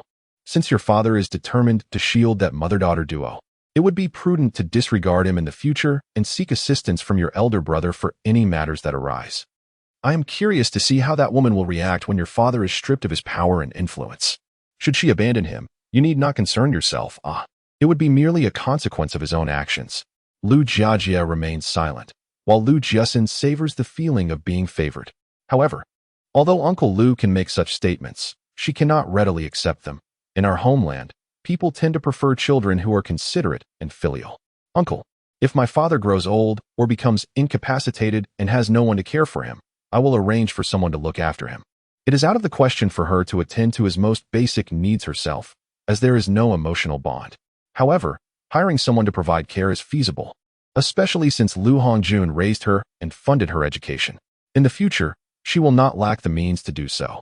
Uncle Lu's comments are, in fact, a subtle test, and upon hearing her words, he sighs internally, recognizing that this may hurt the child's feelings. Hiring someone specifically for his care will not be inexpensive. Xin, you must study diligently. Only by excelling in your studies and securing a good job will you be able to bear such costs. Lu Jiaxin finds Uncle Lu's wisdom commendable. His words are both pleasing to the ear and achieve their intended purpose. Rest assured, Uncle, I will study hard. Zhao Dajuan is tempted to remark that, with her propensity for frivolous spending, it is uncertain whether she will be able to afford care for her elders in the future, and it would be a blessing if she does not end up homeless and starving. Uncle Lu feels a sense of relief. What a well-behaved and filial child. How could the third child have been so blind? He will certainly come to regret it in the future. Lu Jiajie hastily shifted the topic to avoid incurring another reprimand.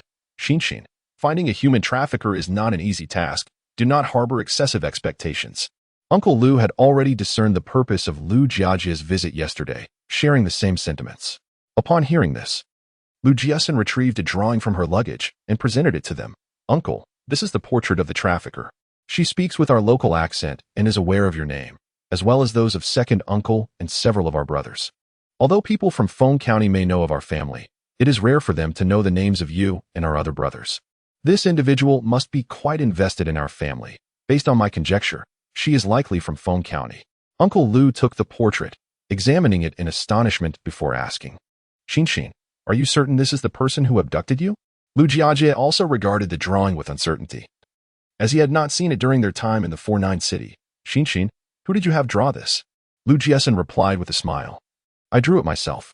After filing the report, I visited the police station twice to inquire, but there has been no progress. I understand that human traffickers are cunning, so I attempted to sketch her. If we have a portrait of the trafficker, it should facilitate the search. Her mother, a university lecturer, had hoped to cultivate a versatile daughter. Unfortunately, while Lu Jiaxin excelled in calligraphy and painting, she was utterly inept at dance and playing the guzheng or piano. Her mother aspired to nurture her into a painter, but Lu Jiaxin was reluctant. After the arrival of her younger sister, her mother shifted her ambitions. Nevertheless, her artistic foundation would greatly benefit her future endeavors in fashion design. The original self began learning to paint at the tender age of 5, but for Lu's mother, it was merely a hobby for her daughter. Although the original self lacked innate talent, she possessed a profound passion for painting. It was not until the second year of high school, when academic pressures mounted and her grades began to decline, that she was compelled to cease her artistic endeavors. Given her skill level, it was indeed remarkable for her to produce such an impressive piece. Yet extraordinary circumstances can lead to exceptional performances. Uncle Lu grasped the painting tightly, a mixture of astonishment and delight evident on his face, and inquired, Jiaxin, how closely does the human trafficker resemble the figure in this artwork? While he hesitated to say it was an exact likeness, he believed there was a resemblance of about 70 to 80%. Uncle, I commissioned someone to create 20 replicas. They are all in my bag. Zhao Dajuan thought him quite cunning, as he had previously revealed not a single word regarding this matter. Uncle Lu, who had initially believed finding the trafficker would be impossible, now felt a shift in his perspective. Jiaxin, rest assured, as long as she is from Feng County, I will certainly locate her. Lu Jiaxin provided another crucial clue. Uncle, this old woman praised her son while we conversed, saying he managed to remain in the city through his own merits and even married a city dweller. Uncle, let us first investigate who from Feng County's families had a son who entered university many years ago and subsequently settled in the north and established a family. Unlike 2 or 3 decades ago, a person from a small county can now be found scattered across the nation. It is exceedingly rare for a rural youth to have entered university years ago and to have taken root in a large city. After listening to her analysis, Uncle Lu's immediate thought was why Lu Jiaxin was not a male descendant. Otherwise, the Lu family would undoubtedly ascend to greater heights. However, he soon recognized his narrow-mindedness, acknowledging that in this era of gender equality, women can also hold their own and contribute significantly, as long as they encourage Xin to pursue her career. Rather than confining her to domestic duties after marriage, she can still uplift her family in the future. Chapter 48. The flourishing Lu family. A group of individuals walked together, soon arriving at Lu family village. As they entered, more than 10 people rushed out from the courtyard. They surrounded Xin, speaking in a dialect she did not comprehend, leaving her utterly bewildered. Uncle Lu raised his voice, urging, "Why are you all standing outside? Quickly, come inside." Aunt Lu, who was preparing a meal in the kitchen, was a bit slower than the others. Upon seeing Xin, her eyes immediately welled with tears. "My dear child, how have you become so thin? Your little face is so pale. What have you endured?" Tears streamed down her cheeks as she spoke. Xin could not understand her words, yet she was aware of the Lu family's circumstances. Uncle Lu had served as the village secretary for many years and held great authority. Aunt Lu embodied the quintessential Chinese wife, always adhering to her husband's wishes, generous in spirit, and tirelessly busy from dawn until dusk without a single complaint. The couple had 3 sons. The eldest, Lu Jiaguang, was upright and kind-hearted, while the younger 2 were diligent and grounded. Their 3 daughters-in-law were equally industrious and dutiful. Uncle Heir was the type who would rather recline than stand, while Aunt Heir was shrewd and calculating.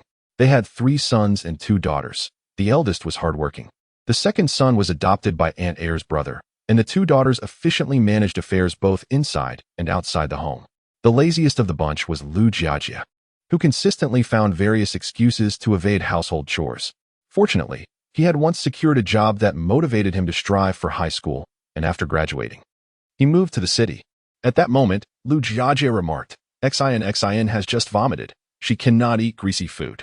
Auntie, please prepare a bowl of chicken noodle soup for her, ensuring that the oil is thoroughly skimmed off. Otherwise, she might end up feeling nauseated. Annie gently patted Lu Jiaxin's hand and advised her to rest in the room before heading into the kitchen. The others gathered around Lu Jiaxin, escorting her into a spacious chamber, which served as the bedroom for Uncle Lu and Auntie. Although referred to as a room, it was essentially a cave dwelling. The inhabitants here still resided in cave homes, unlike many who had moved into apartment buildings due to improved economic conditions. Nevertheless, cave dwellings possess their own merits. They do not occupy arable land, preserve the natural landscape, and contribute positively to ecological balance. Moreover, cave homes offer the advantage of being warm in winter and cool in summer. Uncle Lu's family resided in a brick cave with 8 openings, accompanied by a large courtyard. The cave occupied by the elderly couple was the most spacious, with a bed positioned by the window, allowing ample light to flood the room. Inside, there was and 4 long benches where Uncle Lu used to conduct meetings when he served as the party secretary. As Lu Jiaxin stepped inside, she found the surroundings quite fascinating. During her visit to the ancient capital, she had specifically toured a cave dwelling. However, The one she visited was a dirt cave, which was dimly lit and featured walls that were both mottled and aged. In contrast, this cave's interior walls were smooth and even, bathed in bright light, with clean and luminous windows. Lu Jiajia, smiling, remarked, "Jiaxin, your room is adjacent. It was originally the quarters of my second brother and sister-in-law. Uncle mentioned that you prefer spacious rooms, so he had my brother clear it out for you." Uncle Lu thought that Lu Jiajia was tall, but lacked wit. His words implied that Jiaxin was somehow usurping the second brother's room. "Jiaxin, pay no attention to his nonsense. You stayed in that room last time. I assumed you might not be accustomed to other cave dwellings, which is why I asked your second brother and sister-in-law to prepare this room for you." Lu Jiaxin, being perceptive, understood his need for an explanation. "Uncle, I apologize for the trouble I caused you." Uncle Lu, with a stern expression, admonished Lu Jiaxin, "If our family is overly formal, it ceases to feel like family. Young lady, refrain from such remarks in the future." Lu Jiaxin obediently complied and then beckoned to the two little girls with braided pigtails. "Come here, to your aunt." Lu Jiajia chuckled heartily and said, "This is Nyonyo. Nyonyo, quickly greet your aunt." Old man Lu Jiaguang had married late and delayed starting a family due to his military career. In contrast, Lu Jiazong, who worked the fields at home, married young, becoming a father at 18, just like his two elder sons, both of whom also became fathers at the same age. Now, he had 3 grandchildren. Lu Jiaxin felt a bit embarrassed. Being so young herself, she had not anticipated being called an aunt, which felt quite a leap in familial hierarchy. The youngest, Lu Jiayao, chuckled, "Jiaxin, the last time you visited, Nyonyo had just been born, and you held her. Don't you remember?" Lu Jiaxin shyly replied, "Third brother. I'm sorry, I suffered a head injury and have forgotten some things." Uncle Lu informed everyone about her injury and amnesia, then reintroduced the family members to her. The Lu family members were all tall and good-looking, their skin tanned to a bronze hue from years of hard labor in the fields. Lu Jiazong and Lu Jiayao bore a striking resemblance, and without having lived with them for long, one might mistakenly confuse them. Before her arrival, Lu Jiaxin had not only bought snacks, but also brought gifts for the children, a plush doll for the little girl and a green frog toy for the little boy. Nyonyo embraced her delicate, rosy-hued rabbit doll, her pockets brimming with creamy white rabbit candies and fruit-flavored snacks, her delight rendering her unable to close her mouth in joy. Lu Jiajia felt that Lu Jiaxin was exceedingly generous, considering the iron frog was quite costly. Lily, in her frugality, hesitated to buy even one for Qiang, while this little girl had purchased 4 without a second thought. Lu Jiaxin gently patted Nyonyo's head and smiled, inquiring, "Nyonyo, do you like this doll?" This was Nyonyo's first experience receiving a plush toy, and her excitement was palpable as she exclaimed, "I love it. I love it so much." "Thank you, Auntie." Uncle Lu sighed upon hearing this, lamenting the loss of such a wonderful sister-in-law at an early age, pondering the unfairness of fate. Lu Jiajia, smiling, skillfully shifted the conversation. "Jiaxin, do you know how to play with this frog?" Of course, Lu Jiaxin was well aware. This green, patterned frog would leap around energetically once its winding mechanism was tightened. Nyonyo found this immensely entertaining and called out, "Auntie, 4th uncle, I want to play too." Just as Lu Jiaxin was about to demonstrate with a green-skinned frog, Aunt Lu entered with a bowl of noodles. The noodles were adorned with 2 fried eggs and sprinkled with cucumber shreds, their aroma wafting from the chicken broth beneath. Lu Jiaxin's appetite was instantly whetted, and she swiftly devoured the noodles. Chapter 49. A mix-up. Just as Lu Jiaxin set down her chopsticks, a resounding voice echoed from outside. "Elder brother, elder sister-in-law. I heard that Xin has arrived. Where is she?" Soon after, 2 figures parted the curtains and entered the room. The leader wore a black turban, his skin weathered, and a tobacco pouch hung from his waist. Following him was another figure clad in deep blue attire and black trousers, his face adorned with a bright smile. Lu Jiaxin greeted warmly, "Second uncle, second aunt." Upon entering, Lu Erbai's wife was captivated by the items displayed on the table, her eyes sparkling with delight. She approached Lu Jiaxin with enthusiasm, exclaiming, Xin, you have grown into such a charming young lady after all these years." Caught off guard by her exuberant tone, Lu Jiaxin felt a wave of nausea. Struggling to suppress her discomfort, she turned away, clutching her head and displaying an expression of deep distress. "Fifth brother, I have a headache," she lamented. Lu Debo, remembering her previous head injury, immediately grew anxious and shouted, Jiazong, hurry and fetch the car. "We must take Xin to the hospital." Lu Jiaxin shook her head insisting, "No need. I just can't stand the noise. A little rest will suffice." Seeing her reluctance to go to the hospital, Lu Debo called everyone else outside and summoned his eldest granddaughter, Xiao, to accompany Lu Jiaxin to the designated room. Observing Lu Jiaxin hastily exit the room, Lu Jiajia suddenly realized that she was likely seeking an excuse to avoid spending time with his mother. Having just finished a meal, Lu Jiaxin found it impossible to sleep. Leaning against the headboard, she gazed at the little adult like Xiao and inquired, "Why haven't you gone back to school?" Initially, when Lu Erbai saw the promising prospects of the Lu family, he requested Lu Hongjun to secure a job for his son, regardless of the position. Lu Hongjun did not refuse, but stipulated one condition: a high school diploma was essential. Understanding the significance of education, Lu Hongjun had always encouraged his two brothers to ensure that the children in the family pursued their studies. Likewise, the children of the Lu family, regardless of gender, have all pursued their studies. With a pained expression, Xiao remarked, "Aunt, studying is exceedingly exhausting. I exerted immense effort to gain admission to junior high school. Yet there is much I cannot comprehend, and I nearly failed to graduate." Her eyes confirmed her status as a struggling student. Lu Jiaxin understood that this could not be forced. If you do not wish to continue your studies, you may still learn a trade. Learn a trade? What trade could I possibly learn? Xiao inquired. You could learn to sew clothes, practice paper cutting, manage accounts, or even excel in culinary arts. Possessing a skill will make it significantly easier for you to secure employment and earn a good wage in the future. Xiao chuckled and replied, "Int. Even if third uncle helps our family find jobs, it would be for my brothers. I will eventually marry, and who would offer work to us then?" Her tone bore no resentment or sorrow. She spoke with remarkable calmness. Indeed, job opportunities would undoubtedly prioritize the male members of the family. For young women are expected to marry. Change in societal attitudes will only occur alongside the advancement of society. Discussing it further is futile at this moment. Lu Jiaxin continued. Currently, the national policies have relaxed, and in Pingcheng, numerous factories are being established by foreign merchants. These factories are actively seeking workers. As long as you meet their requirements, you can secure a position. Is there no need to rely on connections? Xiao asked. Lu Jiaxin hesitated to portray Pingcheng as overly favorable. For the present situation is not akin to that of 30 years hence. The safety in Pingcheng is precarious, and it would be dangerous for a young woman to venture there alone. She smiled and assured her, there is no need for connections. As long as you pass their entrance examination, you will be accepted. However, that place is thousands of miles away from Feng County, and there are many nefarious individuals outside. One should not venture forth without a trustworthy companion. Xiao understood. There are indeed many wicked people outside, and dear aunt, you encountered danger last time. Both Sister Luer and Sister San used this incident to frighten the young women in the household, cautioning them against wandering aimlessly, lest they fall prey to human traffickers and endure a lifetime of suffering in remote mountains.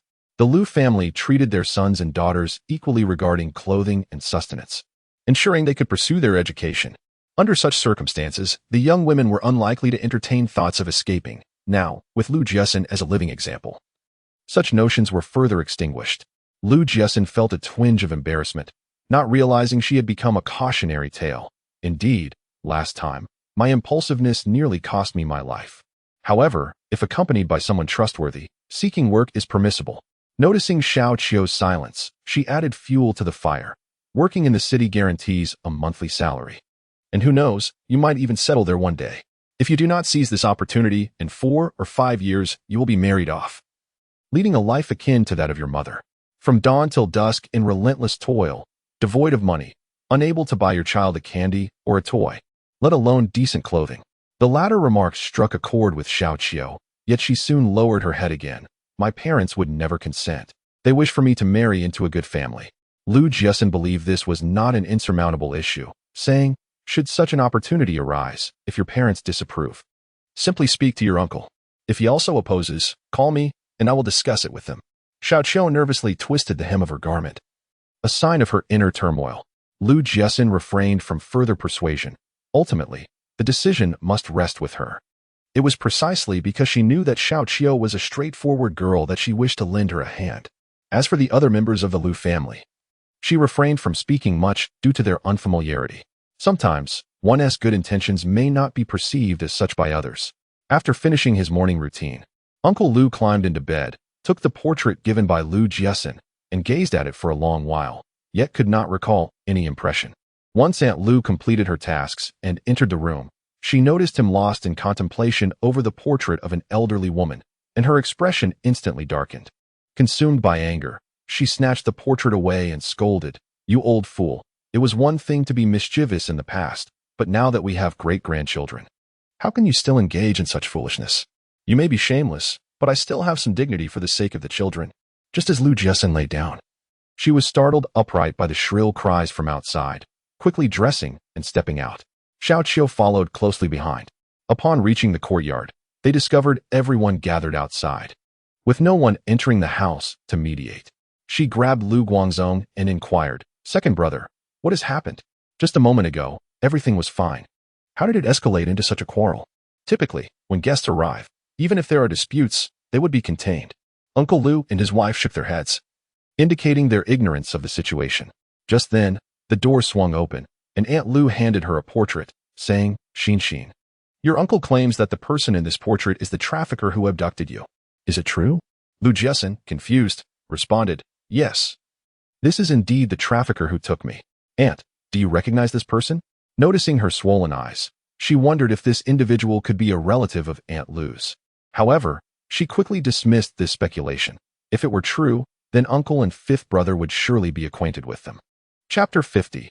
Reporting the incident awoken by the crowing of a rooster, Lu Jiaxin rose from her slumber and drew back the curtains to peer outside, only to be greeted by a shroud of darkness. She chose to remain in bed, cocooned beneath her covers, until the wailing of a child finally roused her from her drowsiness. Upon her emergence, her aunt approached her with a gentle admonition, "It's barely dawn. There is no need for you to rise so early. I will have Xiaoqiu call you when breakfast is ready." This reminder stemmed from Lu Jiaxin's habit of sleeping until well past noon during her visits, a luxury not typically afforded to the young women of the household, lest they invite gossip. With a smile, Lu Jiaxin replied, "It's quite all right. I usually rise around 6 in the 4-9 city." After a prolonged absence from yoga, she found herself unable to execute the more challenging poses, and even the simpler ones left her body aching after a mere half hour, with beads of sweat trickling down her forehead. "Aunt, breakfast is ready."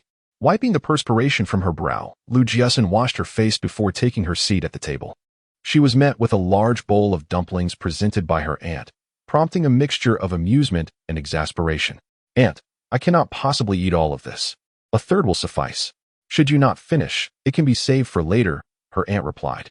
While the Lu family enjoyed a comfortable lifestyle, they were far from extravagant, never resorting to discarding food. Lu Jiaxin had a steadfast principle of not consuming leftovers, nor did she wish for others to partake in hers. Seeing her aunt's reluctance to relent, she stood up to retrieve a bowl from the kitchen. Ultimately, her aunt, with no other option, used serving chopsticks to divide half of the dumplings into portions for her 5 grandsons. Noticing that her own bowl still held plenty, Lu Jiaxin set aside a few dumplings for Xiaoqiu. After taking a bite, Lu Jiaxin exclaimed, "These dumplings are both fresh and fragrant. They are absolutely delicious. Aunt, your culinary skills remain exceptional. When you have the time, please teach me." She also knew how to make buns and steamed bread, which tasted quite delightful.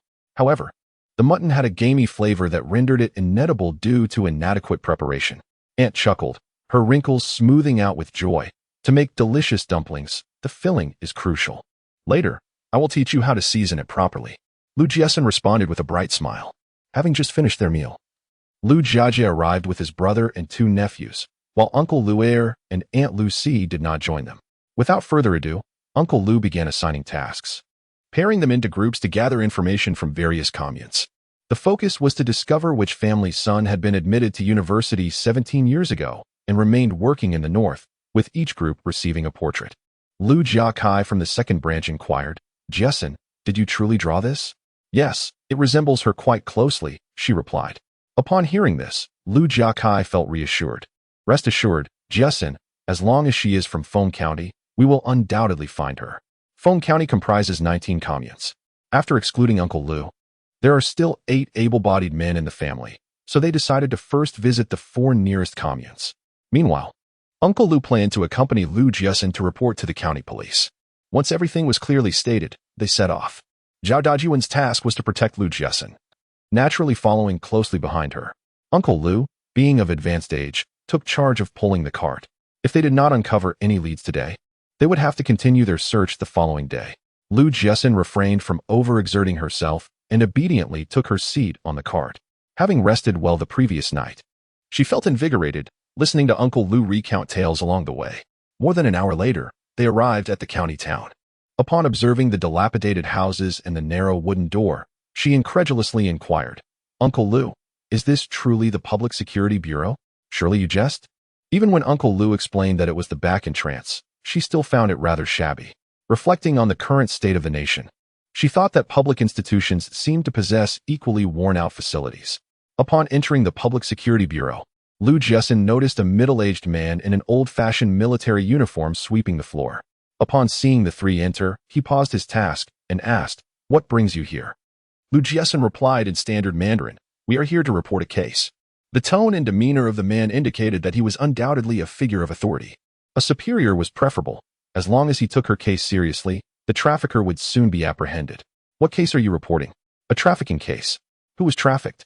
Jiaxin gestured toward herself and briefly recounted the details of her abduction, sharing her suspicions with him. Upon listening to her account, the middle-aged man's expression turned grave. He set the broom against a tree trunk and led the trio into an office. The office was quite modest, furnished with merely a desk and 2 chairs. Once seated, the middle-aged man took out a notebook and retrieved a fountain pen from his breast pocket. "Young lady, please recount the details of your experience." Jiaxin elaborated on the events, then produced the portrait from her canvas bag. Upon seeing the drawing, the middle-aged man inquired, "Who created this?" "I did. I began studying art at the Children's Palace when I was 4 and only paused last year due to the academic pressures of my second year in high school. The teacher remarked upon my considerable talent, yet my mother cautioned that pursuing a career as an artist may not yield a stable livelihood, suggesting I treat it merely as a hobby. Rest assured, I bear a striking resemblance to the depicted subject." Wu Hanping's gaze towards Jiaxin shifted, revealing a newfound intensity. The likeness was so pronounced that it would be rather effortless to locate someone from Feng County. Jiaxin articulated her thoughts with great clarity, expressing her earnest desire for the authorities to swiftly apprehend the traffickers. Wu Hanping regarded her with an air of peculiarity, pondering how such an astute child could fall prey to deception by traffickers. He believed that overly shielding a child under the guise of love could be detrimental. Jiaxin was a living testament to this notion. Fortunately, she had narrowly escaped a fate that could have ruined her life. Rest assured, as long as this individual hails from Feng County, we shall undoubtedly bring her to justice. At that moment, a knock sounded at the door. "Come in." A figure entered, bearing documents, and presented them to him, stating, "Leader, this is a document recently issued by the district. Please take a look." Jiaxin initially assumed the gentleman held a rank akin to captain, but was taken aback to discover he was an officer from the Public Security Bureau. Reflecting on how he had just been sweeping the courtyard, Jiaxin instantly recalled a saying from the future: contemporary officials possess no heirs, wholly embracing their roles as public servants. Chapter 51. The Search for Traffickers. Wu Hanping perused the document, deeming it not urgent, and set it aside, allowing the visitor to depart. He then invited the man to take a seat and inquired of Jiaxin, "Are you able to illustrate an individual's likeness based on the description?" Upon hearing this, Jiaxin's mind immediately conjured the notion of a forensic sketch artist. She remarked, "If the appearance of the suspect deviates from that of an ordinary person, an experienced artist should be able to render it. I, however, cannot. Drawing is merely a hobby for me. My ability to depict the trafficker stems from the frequent nightmares I have of her, which have left an indelible impression." Wu Hanping gazed at her youthful visage and inquired, "My dear girl, how old are you?" 15, she replied. "Why have you ceased your studies?" Uncle Lu resolved to call Lu Hongjun later to reprimand him. It would not sit well with him to let the matter go unaddressed. It was unconscionable to make a child with such frail health move out, an act unbecoming of a father. Wu Hanping smiled and said, "Would you be interested in working with us? Just temporarily, with remuneration." He perceived Jiaxin as a promising talent. Not only could she render lifelike depictions of suspects, but she could also extract a wealth of useful clues. The department was in dire need of capable individuals, and her assistance could alleviate the staffing strain while simultaneously instilling a sense of urgency among the team. Wu Hanping was cognizant of the challenges ahead. "What university do you intend to apply to in the future?" he asked. "I haven't considered that yet," she admitted. "Uncle, do you have any good recommendations?" Wu Homping suggested. I believe you would excel in our field. If possible, I hope you consider applying to the police academy. Lu Jiaxin graciously declined his kind offer. She had yet to determine her future academic pursuits, but a career in law enforcement was far from her mind. She was timid and lacked the courage to confront the grim realities of crime and the deceased. After leaving the police station, a group of individuals departed following the recording of a statement. Outside, Zhao Dajuan furrowed his brows and remarked, "A county police station with only 4 personnel is utterly insufficient." Lu Jiaxin also observed the scarcity of staff inside, suggesting they must be out on a mission. Standing at the entrance, Uncle Lu expressed his regrets, saying, "Xin, if Xiaoshan and Xiaoqing possessed even half of your capabilities, I would have no worries." It was quite remarkable that this leader Wu intended to recruit Xin into the police force, albeit as a temporary worker. Lu Jiaxin smiled and replied, "Uncle, let the children focus on their studies and aim for university. If they secure a position in the public sector, you needn't worry about them for the rest of your life." Uncle Lu dreamt of seeing them excel academically and escape the confines of agricultural life, yet he lamented, Xin, none of our family possesses the aptitude for study. They are all merely endowed with brute strength." Pausing for a moment, he continued, Xin, you are the most intelligent and broad-minded among us. I hope that in the future, you can assist Xiaoshan and the others. Previously, he had not entertained this notion.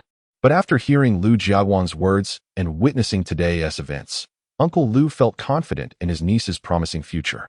Lu Jiaxin understood his sentiment well. Farming was arduous, with a year's labor yielding barely enough to fill one's stomach, and in years of poor harvests, even that was unattainable. Hence, they were all eager to transcend the agricultural lifestyle. The Lu family was relatively fortunate, having Lu Hongjun to provide support, ensuring that both branches had access to market goods. However, many common folk, friends, and relatives were solely reliant on subsistence farming, with no opportunities for advancement. Lu Jiaxin smiled and said, "Uncle, we are family, and I will certainly assist you in any way I can." As the reforms intensified, there was an increasing demand for labor in Pengcheng, and finding them a job there would not pose a significant challenge. However, whether they could thrive and lead a good life would ultimately depend on their own efforts. Pleased with her assurance, Uncle Lu felt a sense of joy. Noticing that the day was still young, Lu Jiaxin suggested to Uncle Lu that they take the portrait to the streets and inquire around. Although the chances were slim, they might fortuitously encounter the elderly woman they sought. The 3 of them made their way to the bustling vegetable market, a vibrant space spontaneously organized by the locals. Though the government was already in the process of establishing a formal agricultural market, they inquired of many passers-by, but none recognized the figure in the portrait. Checking her watch, Lu Jiaxin noted that it was already 12:30, prompting her to suggest that they all go out for lunch.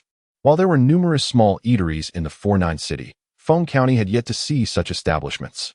The more remote and underdeveloped the area, the later new policies were implemented. For instance, the allocation of land to households was only realized in Feng County this spring. While some regions had begun this process over 3 years ago.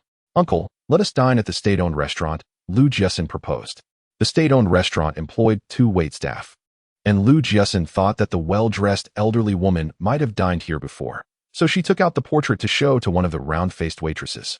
Without even glancing at the image, the round-faced waitress dismissively remarked, "If you're not here to eat, kindly leave." Though Lu Jiaxin felt discontented, she chose to remain silent. As Uncle Lu was about to place his order, the waitress carelessly flung the cloth in her hand, which inadvertently brushed against his attire. Witnessing this scene, Lu Jiaxin erupted in anger. "Are you blind? Do you not see that there are people around you while you recklessly wave that filthy rag? It's so dirty that your actions could easily contaminate the dishes on the adjacent table." Amused by her own indignation, she delivered a swift kick to the waitress's knee. Caught off guard, the waitress crumpled to the ground. Lu Jiaxin, with a mocking tone, remarked, "I apologize. My foot is sore and I merely needed to lift it. It's not my fault if you lack the awareness to dodge." The round-faced waitress was furious and attempted to retaliate against Lu Jiaxin, but was swiftly restrained by Zhao Dajuan. "Comrade, she is merely a child. Do not stoop to her level." Lu Jiaxin nearly burst into laughter. There had been a popular saying circulating online, often used sarcastically, but in this context, she found it exceedingly gratifying.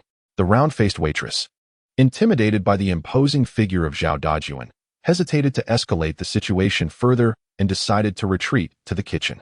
Uncle Lu observed that Lu Jiaxin's temper had indeed grown considerably, but he considered it a blessing, as it would prevent her from being easily bullied while out in the world.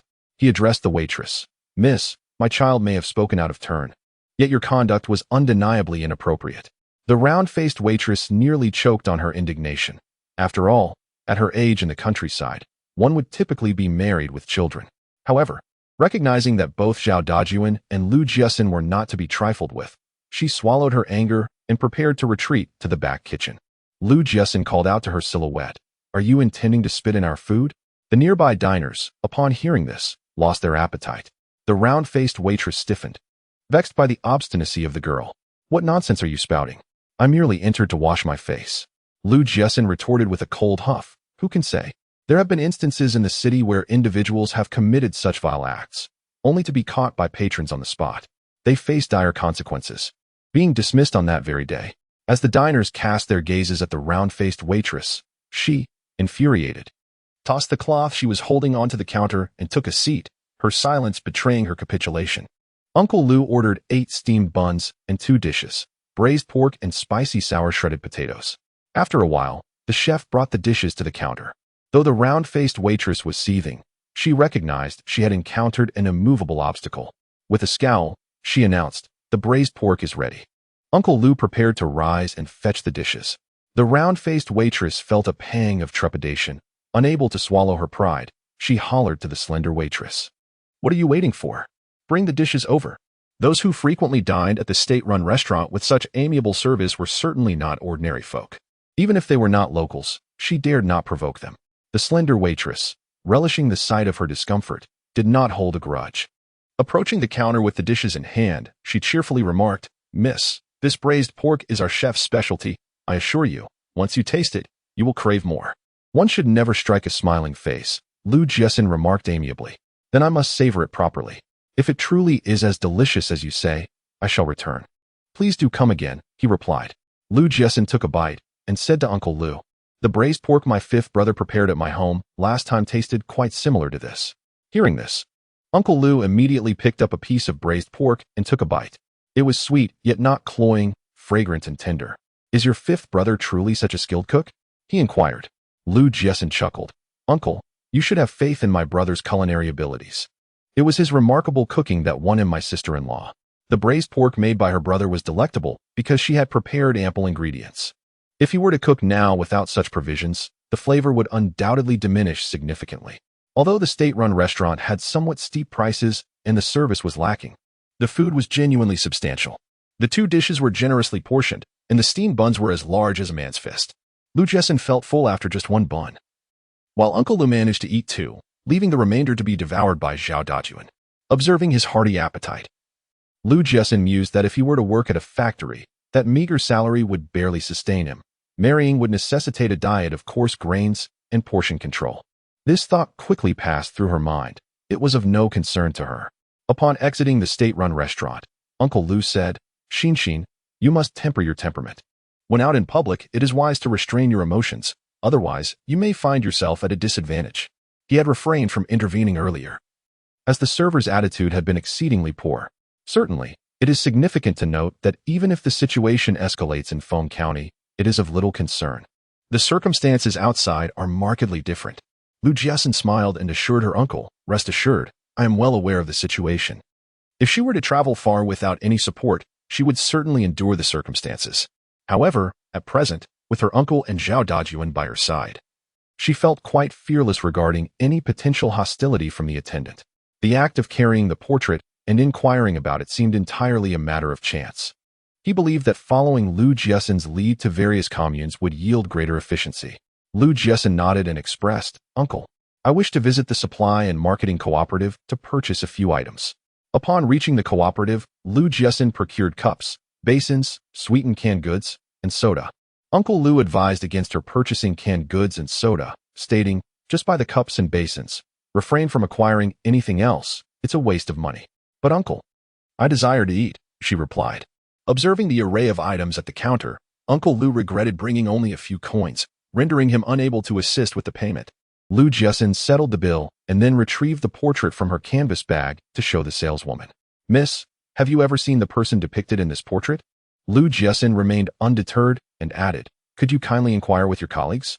Perhaps they might have encountered this individual." The saleswoman, taken aback by her fluent Mandarin and noting the substantial amount of items purchased, remarked, "Young lady, you are not from around here, are you?" "No, I am from the capital, Shijiazhuang. My father is the general manager of the department store there. If we delve deeper, we might even find that we are somewhat related." The saleswoman's demeanor instantly became warm and inviting. "Sister, please wait for me here for a moment. I will call my colleague. She may have seen the person in this painting." Lu Jiaxin expressed her gratitude, saying, "Thank you, elder sister. We are not in a rush. We can wait as long as necessary." The saleswoman's colleague resided nearby, and within a little over 10 minutes, she arrived. This particular saleswoman appeared somewhat older, likely around 40. She had a forthright personality, and, upon seeing Lu Jiaxin, remarked, "I encounter so many people daily. I may not remember them all." This statement was a gentle reminder for Lu Jiaxin not to harbor excessive hopes. After all, with the multitude of patrons entering and exiting the supply and marketing cooperative daily, even if the individual had indeed visited, it was uncertain whether she would be remembered. Lu Jiaxin expressed her appreciation once more and said, "Sister, I am already very grateful for your willingness to come. Please take a look for me. If you do not recognize her, we shall continue our search." Chapter 53. Clue. As the painting was unfolded, the elder sister immediately exclaimed upon seeing the depicted individual, "This person came to purchase goods at the beginning of the year, buying 2 pounds of fruit candy. After I served her, she insisted I had shortchanged her." Her voice filled with indignation, she continued, "I have been selling goods for nearly 20 years and have never undermeasured for a customer. I suspect she concealed some of the candy. So I insisted on searching her bag and clothing, which led to an argument. While I can tolerate comments about her attitude, accusations of dishonesty are intolerable. I had to endure that insult, for it jeopardized my livelihood." Thus, she had a particularly vivid impression of that elderly woman. Lu Jiaxin was overjoyed and inquired, "Sister, do you know where this person resides?" The elder sister shook her head and said, "I'm not sure where she lives, but from her accent, she seems to be from the Xishiang area. I've heard that her son has become a leader in some factory, speaking in a rather arrogant manner. Yet, what does it matter if he holds a high position in a factory far away? It doesn't affect her at all." When she mentioned calling the police, that old woman immediately ceased her ruckus, clearly feeling guilty. Lu Jiaxin was overjoyed. This clue brought them one step closer to locating the old woman. She took a handful of fruit candies and stuffed them into the elder sister's hands, saying, "Thank you so much. You've truly been a great help." Subsequently, she handed another handful of candies to the enthusiastic shop assistant. As they exited the supply and marketing cooperative, Zhao Dajun remarked, "Miss Lu, we should head to the Public Security Bureau now to inform Leader Wu about this lead." However, Lu Jiaxin shook her head and replied, "You saw for yourself that there are only a few people at the bureau today. The rest must be out on assignments. This clearly indicates a severe shortage of personnel. Indeed, if there were enough officers, they wouldn't have needed to send us in." The current police force was far less robust than in later years. By the time they attempted to apprehend that old woman, they would certainly require a case to be solved first. Uncle Lu furrowed his brow and said, "Jiaxin, even if we find her, we can't capture her. If we go to another village to apprehend someone, the police are on official duty and armed. Those people wouldn't dare retaliate. Should they attempt such a thing, they would undoubtedly be chased and beaten by the villagers." Lu Jiaxin smiled and replied, "As long as we locate her, capturing her is the police's responsibility." With this assurance, Uncle Lu felt at ease. Uncle Lu chuckled and remarked, "Your aunt's braised pork and spicy sour shredded potatoes may not rival those crafted by a master chef, yet her steamed buns and dumplings are undeniably more tender." Lu Jiaxin explained, "Spicy sour shredded potatoes are quite simple to prepare.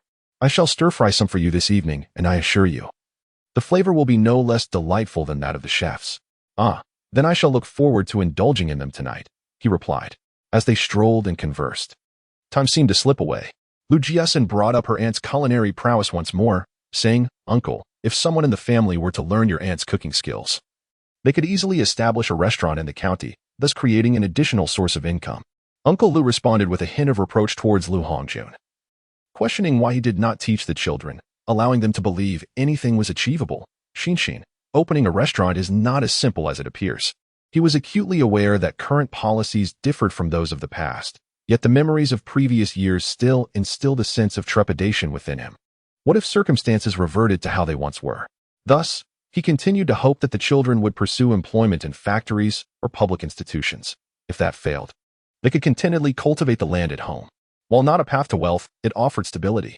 Jiaxin understood his apprehensions and replied, "Uncle, there are already numerous small restaurants flourishing in Sijio City. Whenever I lack the time to cook, I simply dine at one of these establishments. Not only is the food delectable, but the service is also commendable." She recognized that many harbored a watchful attitude towards the reforms. The proprietors of those small restaurants in Sijio City were not only skilled in their craft, but also possessed a bold spirit. Nevertheless, a considerable portion of these individuals was driven by necessity, unable to endure their circumstances any longer. If they had stable employment, they would not take risks. Uncle Lu waved his hand and said, "I cannot concern myself with others, but in our family we shall not open a shop. Our household is getting by, and there's no need to gamble." Aunt Lu remarked, "Jiaxin, I have inquired in the neighboring villages with the painting you gave me, but no one recognizes this old woman." Jiaxin smiled and replied, "It's all right. We have already learned that this old woman speaks with an accent from the Xishang area." Aunt Lu was taken aback and asked, "Jiaxin, how did you find that out?" Upon hearing that the information came from a salesperson at the supply and marketing cooperative, Aunt Lu gave a thumbs up and praised. "Jiaxin, you are indeed clever. Your uncle never thought of that." The others in the family probably did not consider asking at the state-run restaurant or the cooperative. The staff at these public institutions generally have poor attitudes and likely would not bother to respond. Uncle Lu, realizing he was being criticized, sighed, "All right. Since we have a lead, we shall go to Xishang tomorrow to inquire. However, we must not act impulsively. We will let the police handle the arrest." Aunt Lu understood that venturing into someone else's territory would only bring trouble to their own family. The children at home, seeing that Jiaxin had purchased so many items, eagerly gathered in the room after Uncle Lu and Aunt Lu left. Nyo, being bolder, directly asked, "Annie, what delicious treats did you buy?" Jiaxin took out a bottle of soda, opened it with a smile, and said, "Go fetch some bowls. Everyone can have a little. Nowadays, this soda is completely natural, so there is no need to worry about an upset stomach." Xiao Qiu hastily interjected, "Aunt, they have already consumed the fruit peel dan and the white rabbit milk candies today. Let us reserve these treats for another time." Jiaxin chuckled and replied, "It matters not. Please fetch 3 bowls. We shall each partake of half a bottle. If anyone scolds you, simply state that I insisted on offering it, and you could not dissuade me." Chapter 54. Juju blossomed seeing the abundance of provisions Jiaxin had procured. The elder aunt refrained from admonishing her directly, but seized the opportunity to chastise Uncle Lu. "This child bought so many items yesterday. While I appreciate her thoughtfulness, today's expenses are utterly extravagant. Why do you not attempt to rein her in?" Uncle Lu, somewhat exasperated, replied, "I did try to intervene, but she asserted that these were for her own enjoyment. What could I do but acquiesce? Very well. I shall speak to Lao San and encourage him to advise this child more frequently." Upon hearing this, the elder aunt's demeanor shifted. "Have you lost your senses? If you put it that way, he will have even more justification to deny Jiaxin any funds, and she will only benefit that wicked woman. Enough. I shall find an opportunity to speak with Jiaxin myself." The elder aunt acknowledged the merit in her own words, yet felt compelled to address the matter. Meanwhile, Xiao Qiu continued to counsel Jiaxin, "Aunt, I understand your affection for us, but I implore you to refrain from such lavish spending in the future." Jiaxin reflected on the elder aunt's expression, caught between words, and recognized her oversight. "I have not been prudent in my considerations. In the future, I shall purchase only practical items. Primarily, since she was not currently earning an income, her generous spending had caused concern among others. Once she began to earn, her expenditure would no longer elicit disapproval." Xiao Qiu expressed her concern, suggesting, "Aunt, perhaps you should stay here to recuperate. In this place, that wicked woman can no longer harm you. 5 years ago, my aunt had a round and rosy face, and everyone remarked how she resembled a doll from a traditional painting. Yet now, her complexion has turned pale, and she has become exceedingly thin. I have moved away from the family compound, and thus, that woman will no longer be able to affect me." Xiao Qiu, what are your thoughts on what I told you yesterday? Xiao Qiu shook her head and replied, "Aunt, I do not wish to venture outside. I do not know a soul out there, while at home, I have my grandparents, parents, and brother to support me. When I am bullied by my in-laws, they can stand by me." Jiaxin felt a sense of helplessness. Nowadays, children in the countryside marry early and thus mature quickly, unlike her previous generation. who at 15 were only aware of indulgence and merriment. After a while of conversation, Xiaoqiu expressed with some regret, "I am too foolish to learn anything. Zhaohua is so intelligent, always ranking first. She has been accepted into the best high school in our county this year. It is unfortunate that Aunt Jin had an accident and passed away, preventing her from continuing her education." Lu Jiaxin inquired further and learned that Zhaohua is 16 years old and has consistently excelled in her studies since she began school. With her remarkable grades, she surely would have been able to attend university, securing a stable job for life. Xiaoqiu lamented, "Grandfather even urged Aunt Jin to continue supporting Zhaohua's education, saying it would only be a hardship for 3 years, and once Zhaohua is in university, everything would be fine." However, Aunt Jin said she could not sustain the family. With 2 young sons, supporting Zhaohua's education would render the entire family unable to survive. Lu Jiaxin remained silent. Xiaoqiu then said, "Aunt, you may not know this, but many people in the village envy me and Xiaodong. In the village, there are few girls of her age who have ever set foot in a school. They toil from dawn until dusk, often going hungry and enduring beatings and scoldings. In comparison, Xiaoqiu feels exceedingly fortunate. She is spared from arduous labor and has the opportunity to study alongside her brothers.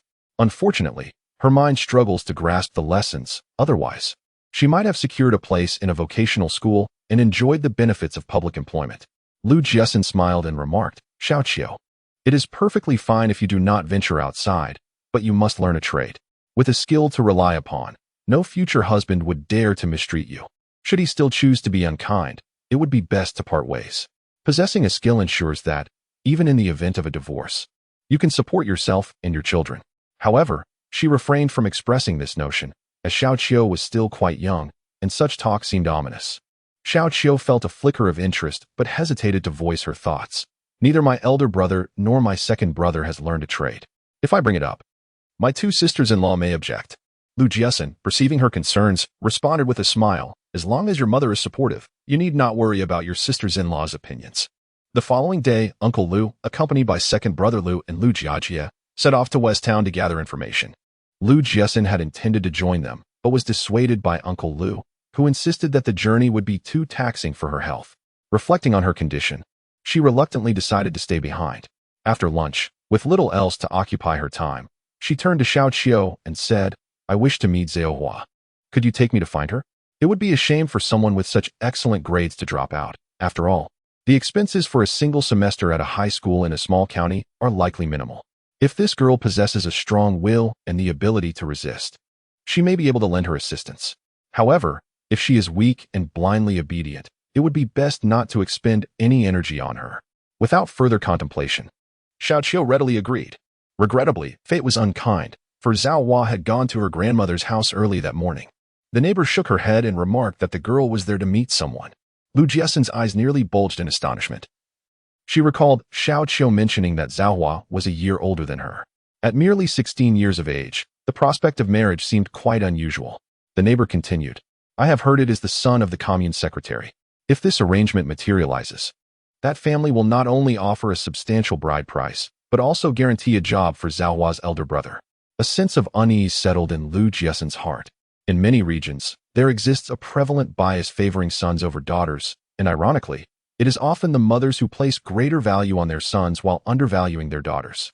Xiaoqiu had attended primary school with Zhaohua, and although they were in different classes in junior high, they commuted together, fostering a close bond. She inquired, "Does Zhaohua consent to this?" The neighbor sighed. If she were unwilling, she would not have gone to meet him today. If they take a liking to each other, the wedding could be arranged by the end of this year or early next year. Xiaoqiu frowned and said, "That cannot be. In our village, girls typically marry at 18, and Zhaohua is only 16. Lu Jiaxin pondered that perhaps Zhaohua's mother wished to settle matters quickly, allowing her son to secure employment in the commune sooner. Yet, if this marriage were to take place, what position would Zhaohua hold in her husband's family? Once married, she would likely find herself in a position of subservience, toiling for her husband's family throughout her life. Chapter 55. Discovery through the memories of her former self. She had long suspected that the elderly woman was not a genuine trafficker, for otherwise, her former self would not have escaped so easily. Lu Jiaxin had never anticipated this revelation. She reflected, "The individuals seated beside me at that time were strangers. I had not conversed with them and was unaware of their names or addresses. In this era, Unlike in the past, train travel now requires real name registration. A simple inquiry into the Railway Bureau's database suffices. If that fails, one can seek assistance from the internet. During a time when information was not as accessible, locating an individual based solely on their name and address was akin to an insurmountable challenge. Uncle Lu believed she had underestimated the complexity of the situation, even if they exerted great effort to find the person. Old lady who could easily inform the authorities that she merely hesitated to stay in the guest house. She could assert that it was an overreaction on their part to suspect her as a human trafficker, leading to an unfortunate accident during her flight. Lu Jiaxin paused for a moment, contemplating before responding. While the charge of human trafficking may not hold, theft and involuntary manslaughter could certainly be applicable. She continued, "At that time, I had over 300 in cash, and the watch that was taken from me was valued at over 300 as well. With more than 600 worth of possessions, a significant sentence should follow, should it not?" She understood all too well that if the police were to classify old lady whose actions as theft, the implications would extend far beyond a mere few years' imprisonment. Given the current strict crackdown on crime, the severity of old lady whose actions could very well result in a lengthy sentence, potentially 20 years, which, in Jiaxin's eyes, would be a fitting retribution for the original victim. Jiaxin harbored no concerns about the elderly woman's potential escape. Should she flee, it would only solidify her guilt, implicating the Yang family as well. In today's society, whether for factory employment or university admissions, scrutiny regarding political backgrounds is exceedingly stringent. This does not even account for the potential repercussions from the Lu family's retaliation. With Lu Hongjuan's connections, he could easily ensure that Yang Jun would lose his job if he chose to stand up for his daughter. Therefore, what Jiaxin needed to do now was to patiently await the unfolding of events. Was she truly destined to marry the son of a commune secretary? No, it was a misunderstanding by Sister Qing. It is the son of the deputy secretary from the second airport in the county. That young man is 21 this year and rather dim-witted. At this point, Xiao Qiu expressed her distress, stating that Zhao Hua is unwilling. Yet Jin insists on her marriage, leading her to refuse food since yesterday. This seems to be a form of hunger strike to exert pressure. Alas, the melodrama of crying, throwing tantrums, and even threatening self-harm, played out on one's daughter, is truly lamentable. Lu Jiaxin felt a surge of sympathy for the girl and pondered before speaking. "Can you bring Zhao Hua out? I wish to have a word with her." "She is at home. I will go fetch her," replied Xiao Qiu. Lu Jiaxin grasped her arm and lowered her voice, saying, "Do not summon her to the house. Otherwise, Zhao Hua may refuse to compromise, and her mother will think we are inciting her to create a ruckus at home. We are still uncertain of Zhao Hua's temperament.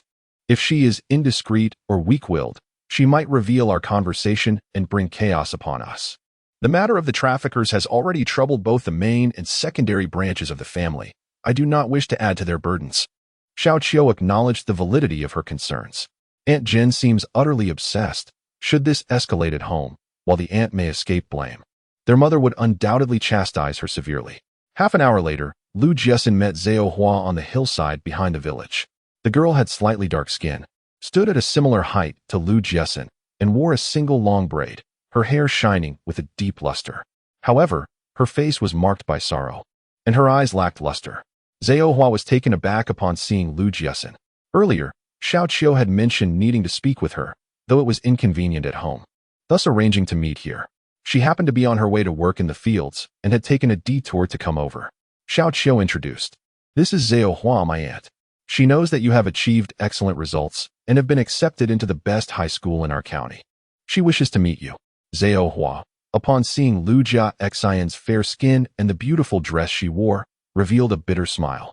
"What does it matter if I've been accepted? I cannot attend." Lu Jiaxin inquired, "Today, I heard Xiao Qiu mention that the suitor is not the brightest. Yet your mother insists you marry him. If you refuse, she threatens to starve herself." Zhao Hua replied resolutely, "I will not marry him." Lu Jiaxin pointedly remarked, "Can you bear to watch your mother starve to death? If she truly perishes, the scorn of others will be unbearable for you." Zhao Hua's lips quivered, yet she remained silent, tears cascading down her cheeks. Lu Jiaxin said nothing, simply observing her.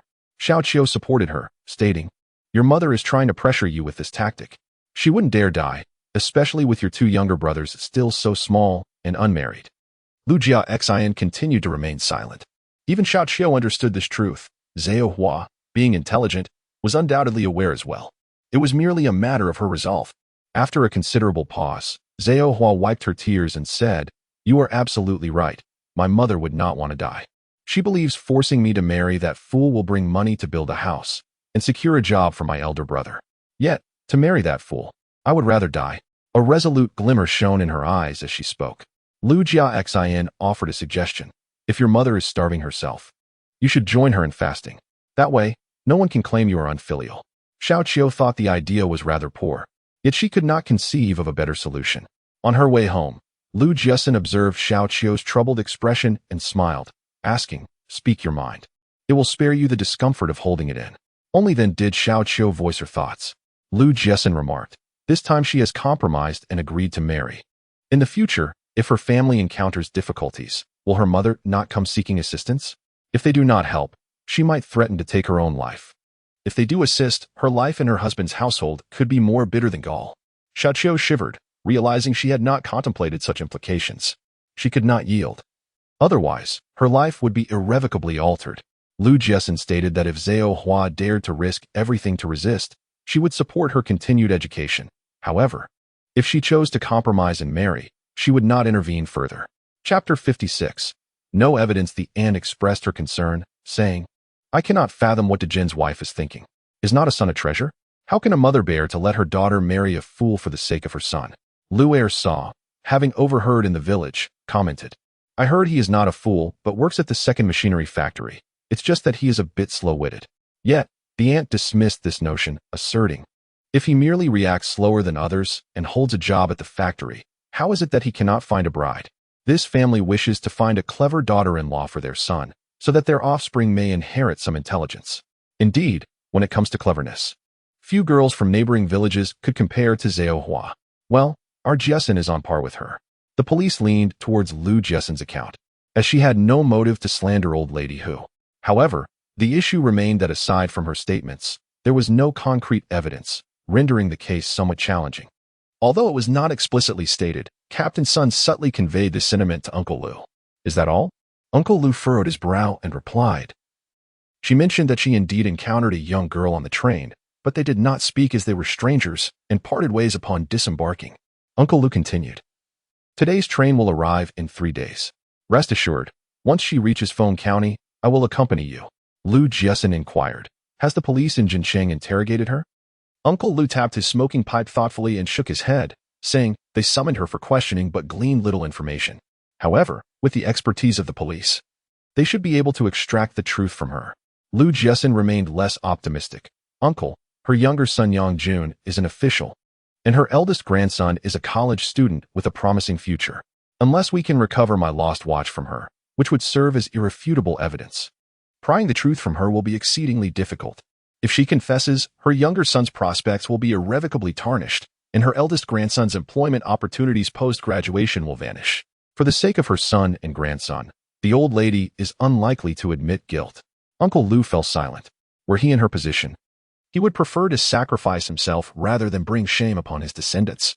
This was also the reason he had previously feared that the old lady who might resort to suicide to evade responsibility. However, the old policeman had remarked that should Hu take such an action, it would be an act of guilt. Without evidence, such a move would be foolish. Uncle Lu reassured, "I will discuss this matter with your father and your elder brother. Do not worry, we will ensure that she confesses and faces justice." The Lu family soon became aware of the matter, their hearts ablaze with righteous indignation, yet they could not devise a viable solution. Auntie, noticing Lu Jiaxin's despondency, comforted her, "Xin, do not fret. Heaven will surely ensure that the wicked receive their just deserts. Many in our flower-planting nation believe in the principle of good being rewarded and evil punished. It is merely that the time for retribution has not yet arrived." However, Lu Jiaxin was skeptical of such notions, reasoning that if heaven truly possessed sight, there would not be so much injustice in the world. Observing her silence, Annie continued, "In my youth, there was a particularly malevolent old woman in the neighboring village who would mercilessly berate her daughter-in-law. Eventually, the daughter-in-law, unable to endure the torment, took her own life by drowning. Not long after, the old woman broke both her legs. The subsequent daughter-in-law also neglected her, leading to her demise from starvation in bed. Xin, that old woman nearly brought about your demise. Even if the police cannot punish her, heaven will not spare her." Auntie's demeanor was profoundly sincere as she spoke. Lu Jiaxin, unwilling to cause her worry, feigned agreement. That night, as she lay in bed, Xiaoqiu noticed her distracted demeanor and offered comfort. Little aunt. The village elders often say that if one has not committed any wrongdoing, there is no fear of ghosts knocking at the door. That old woman has committed grievous wrongs. Even if the police cannot bring her to justice, she will surely be haunted by spirits in due course. All day, Lu Jiaxin pondered how she might pry the truth from old lady who. Conventional methods would undoubtedly fail, yet extreme measures were unlawful. Inspired by Xiaoqiu's words, she suddenly conceived a plan. The following dawn, Lu Jiaxin sought out Uncle Lu. Uncle, could you find out if old lady who is superstitious? Not only did Auntie express her concerns, but even Xiaoqiu warned that the other party might be haunted by malevolent spirits in the future, indicating that the people here possess a certain degree of superstition. Perhaps it is accurate to say that, at this moment, the rural folk are generally inclined towards such beliefs. What is it that they fear? Ghosts. Uncle Lu sternly remarked. Jiaxin, you are a high school student, an intellectual. How can you still believe in such things? Lu Jiaxin waved her hand dismissively and replied, I do not subscribe to these beliefs, but Auntie and Xiaoqiu both claim that she will face retribution. Hence, I wish to ascertain whether old lady who is also fearful of spirits. Uncle Lu was unaware of this. Yet based on his many years of experience as a party secretary, he knew that there were very few old women who did not harbor a fear of ghosts. Uncle, I have an idea. What do you think? Lu Jiaxin proposed the notion of masquerading as a ghost to frighten old lady who. As long as she is terrified of spirits when she sees Jiaxin in a ghastly state reminiscent of a rainy night. The sight would undoubtedly terrify old lady who to the point of losing control. In moments of fright, one cannot maintain rationality, and it would be the perfect opportunity to extract information from her. Uncle Lu considered the idea unfeasible. She knows you are not dead. How could she possibly be afraid? Lu Jiaxin countered, Uncle, before I lost consciousness, my watch was still on me, and when I awakened, it was gone. She must have taken it, convinced that I had perished. Until she sees me, she is likely to be half in doubt. She borrowed a phrase from Xiaoqiu about ghosts knocking on doors at midnight, having taken my life and stolen my wealth. When I appear before her in the dead of night, do you think she will not be frightened? Uncle Lu pondered for a moment. Truth be told, even he would likely be startled were he an old lady whose position. Merely a commendable notion, yet utterly impracticable. This is mere superstition. And the authorities will certainly not acquiesce. Lu Jiaxin, without a moment's hesitation, declared, should they refuse, you may contact my father to resolve the matter. If he is unwilling to exert even this minimal effort, I shall consider him no father of mine henceforth. Chapter 57. Granny who promptly protested her innocence. Asserting that these accusations were entirely fabricated, I alighted from the vehicle just after her, burdened with a large parcel that contained food and necessities, which was exceedingly heavy. I moved at a slower pace. By the time I reached the train station, that child had vanished without a trace. With indignation, she continued, at that moment. I even praised her as a good child. Little did I know that beneath her seemingly gentle demeanor lay such a malicious disposition, to so vilely slander me as a kidnapper. My eldest grandson is a university student, assured of employment upon graduation, and has no concerns about finding a bride. My second grandson married earlier this year, and his wife is now 7 months pregnant. My youngest grandson is merely 10 years old and still in primary school. Why would I engage in the abduction of her? After more than 2 hours of interrogation, Granny who steadfastly maintained that the two had parted ways immediately upon exiting the train station. They had failed to locate any other passengers from the same compartment, and at present, aside from Lu Jiaxin's testimony and the sketch, there exists no further evidence. Captain Sun remarked, Leader, this old woman has evidently come prepared, without irrefutable evidence. We cannot secure a conviction. Wu Hongping understood the implication. Do you believe that Lu Jiaxin confronting her could pry the truth from her lips? All were astute individuals. Upon hearing that Lu Jiaxin was scheduled to confront old lady who at 1 o'clock in the morning, they realized that the situation was far from straightforward. For them, any crime would inevitably leave traces. However, the incident had occurred near the train station in the dead of night, complicating the investigation significantly. The most pressing challenge lay in their limited funding, which prompted them to consider whether Lu Jiaxin's approach might prove effective. If successful, it could alleviate many burdens. Wu Hongping nodded and said, Very well, let them meet. I hope we yield some fruitful results. Captain Sun remarked, Your mother claims she went to your cousin's house after disembarking from the train and spent the night there. When we inquired about her arrival time, she stated she could not recall. We need to verify this. How long will that take? The rationale was sound, prompting Yangjun to adopt a more humble demeanor. Captain Sun, my mother is advanced in age and in poor health. I'm concerned that prolonged stay in the interrogation room may be too taxing for her. Would it be acceptable if I took her to a guest house tonight and returned her tomorrow? Captain Sun declined, citing procedural norms. Yet he made a concession. If you bring warm clothing, I can assist you in taking it inside. After expressing his gratitude, Yangjun offered Captain Sun a cigarette. My mother, at her age, has never encountered such an ordeal. She has been anxious and unsettled these past few days, and I hope Captain Sun can show some consideration. While old lady who was being interrogated, he sought out former classmates. In light of the current crackdown, his peers had received the news and dared not involve themselves in the matter.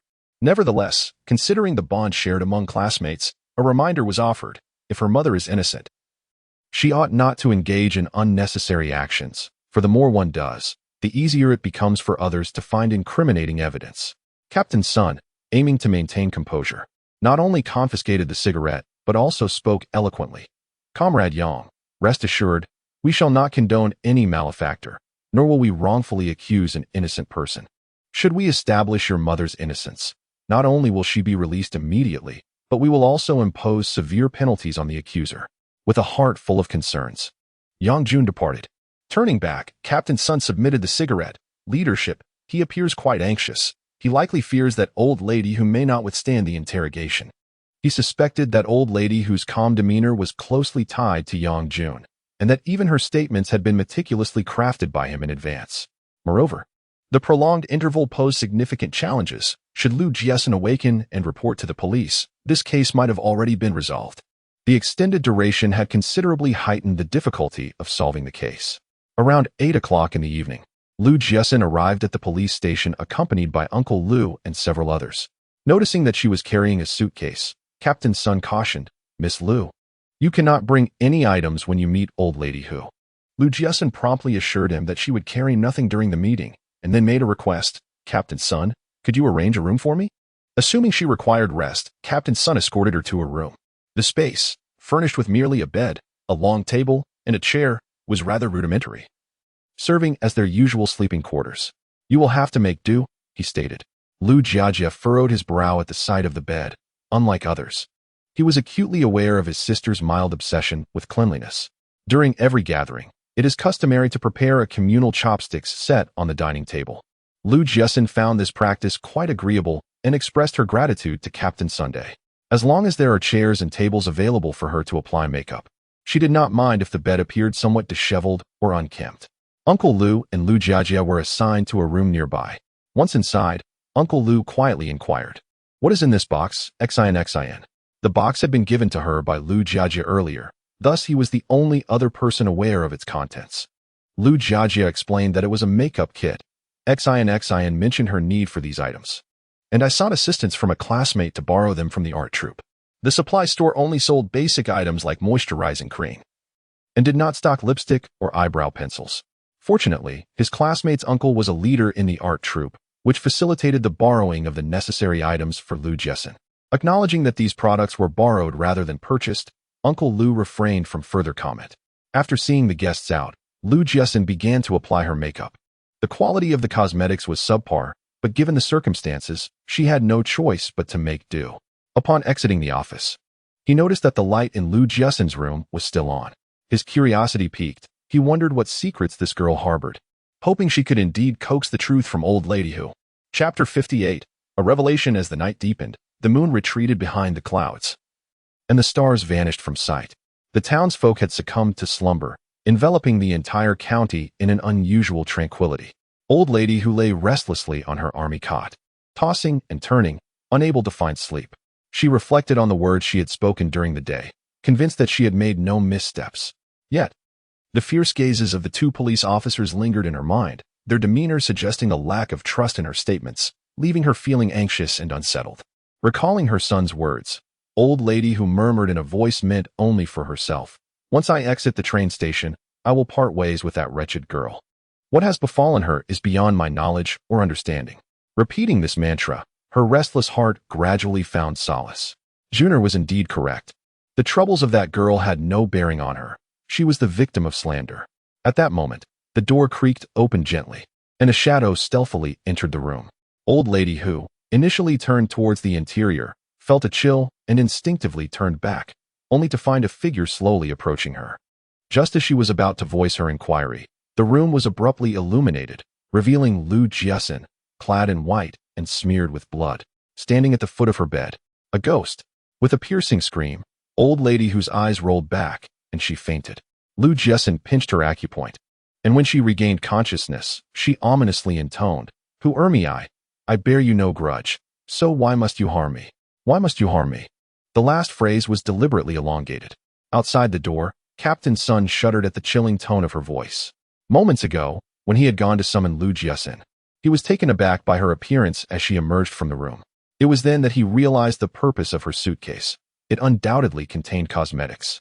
Reflecting on his superior's words, he couldn't help but marvel at her talent.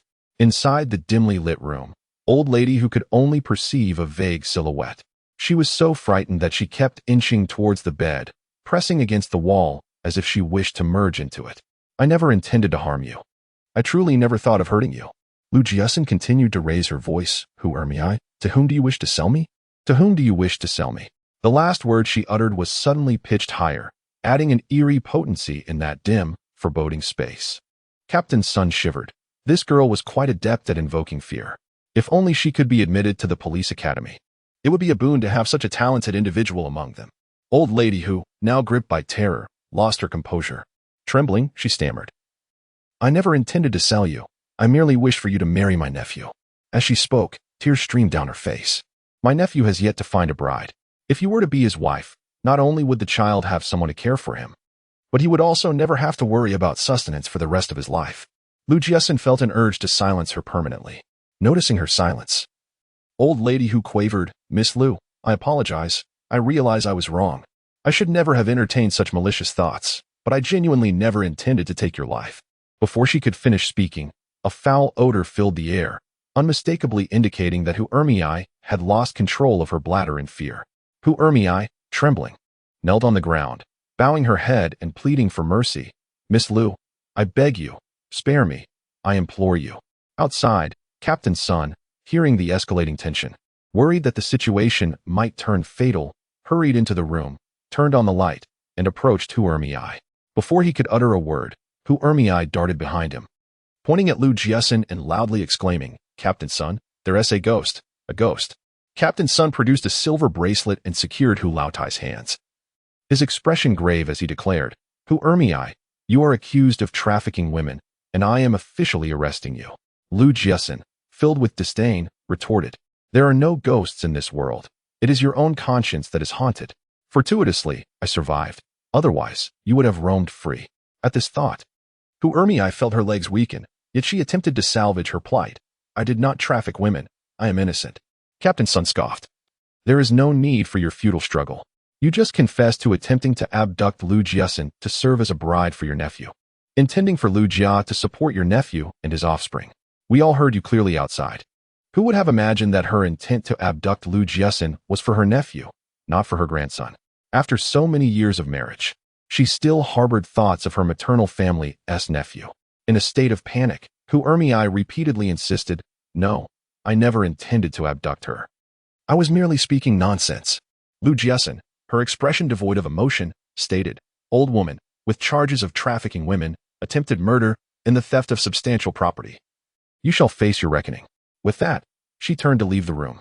Behind her, Hu continued to babble, claiming that she had been frightened into incoherence and that her words were untrustworthy. However, all of this was a futile struggle. Lu Jiajia, quick of tongue, remarked, "That bed. Would you be able to sleep on it?" Lu Jiaxin asserted that she was not overly sentimental. In fact, after entering the room, she donned a thick coat and rested her head on the table, forgoing the bed entirely.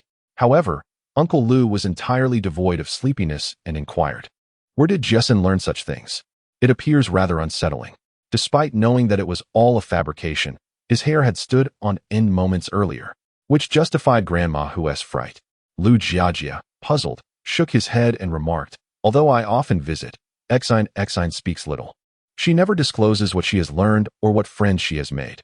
I suspect that even third uncle is unaware. Upon mentioning Lu Hongjun, Uncle Lu became irate. If it were not for him ensnaring that woman's wits, Jiaxin would be attending university classes now, instead of enduring such hardships. Lu Jiaxin attempted to console him, saying, "Uncle, my elder brother once said that fortune and misfortune are intertwined." After this ordeal, not only has Jiaxin developed her own opinions, but she has also gained an understanding of human relationships. In the long run, it will prove beneficial.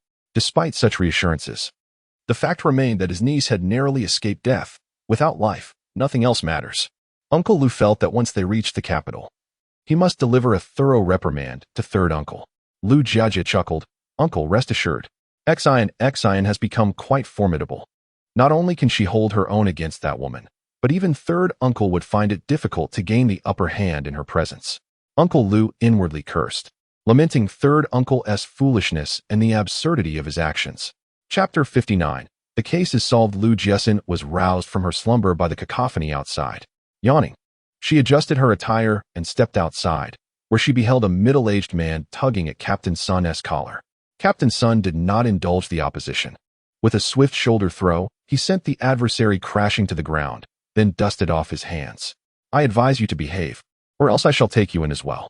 Lu Jiaxin inwardly sighed in relief that it was not 40 years later. Otherwise, Captain Sun would have faced dire consequences for such an act of violence. Indeed, there are advantages to a less developed information network.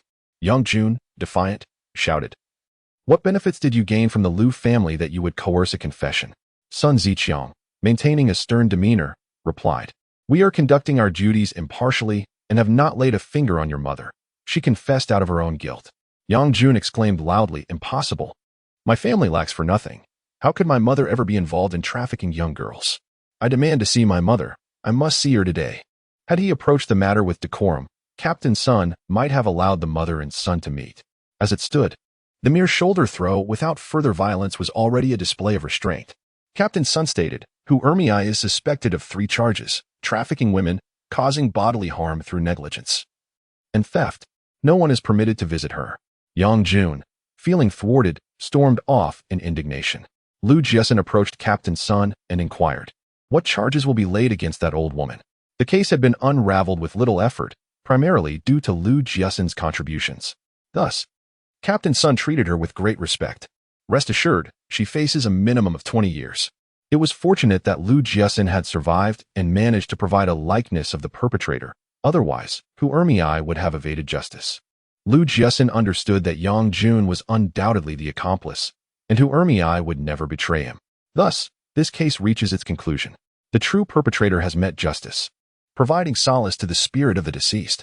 As for Yang Jun, there will be opportunities to address him in due course. Presently, she lacks power, influence, and financial means. The fact that the police permitted her to meet Hu Ermei at midnight was due to the discreet efforts of Lu Hongjun. Captain Sun inquired, "Miss Lu, from whom did you learn that performance yesterday? It was remarkably lifelike."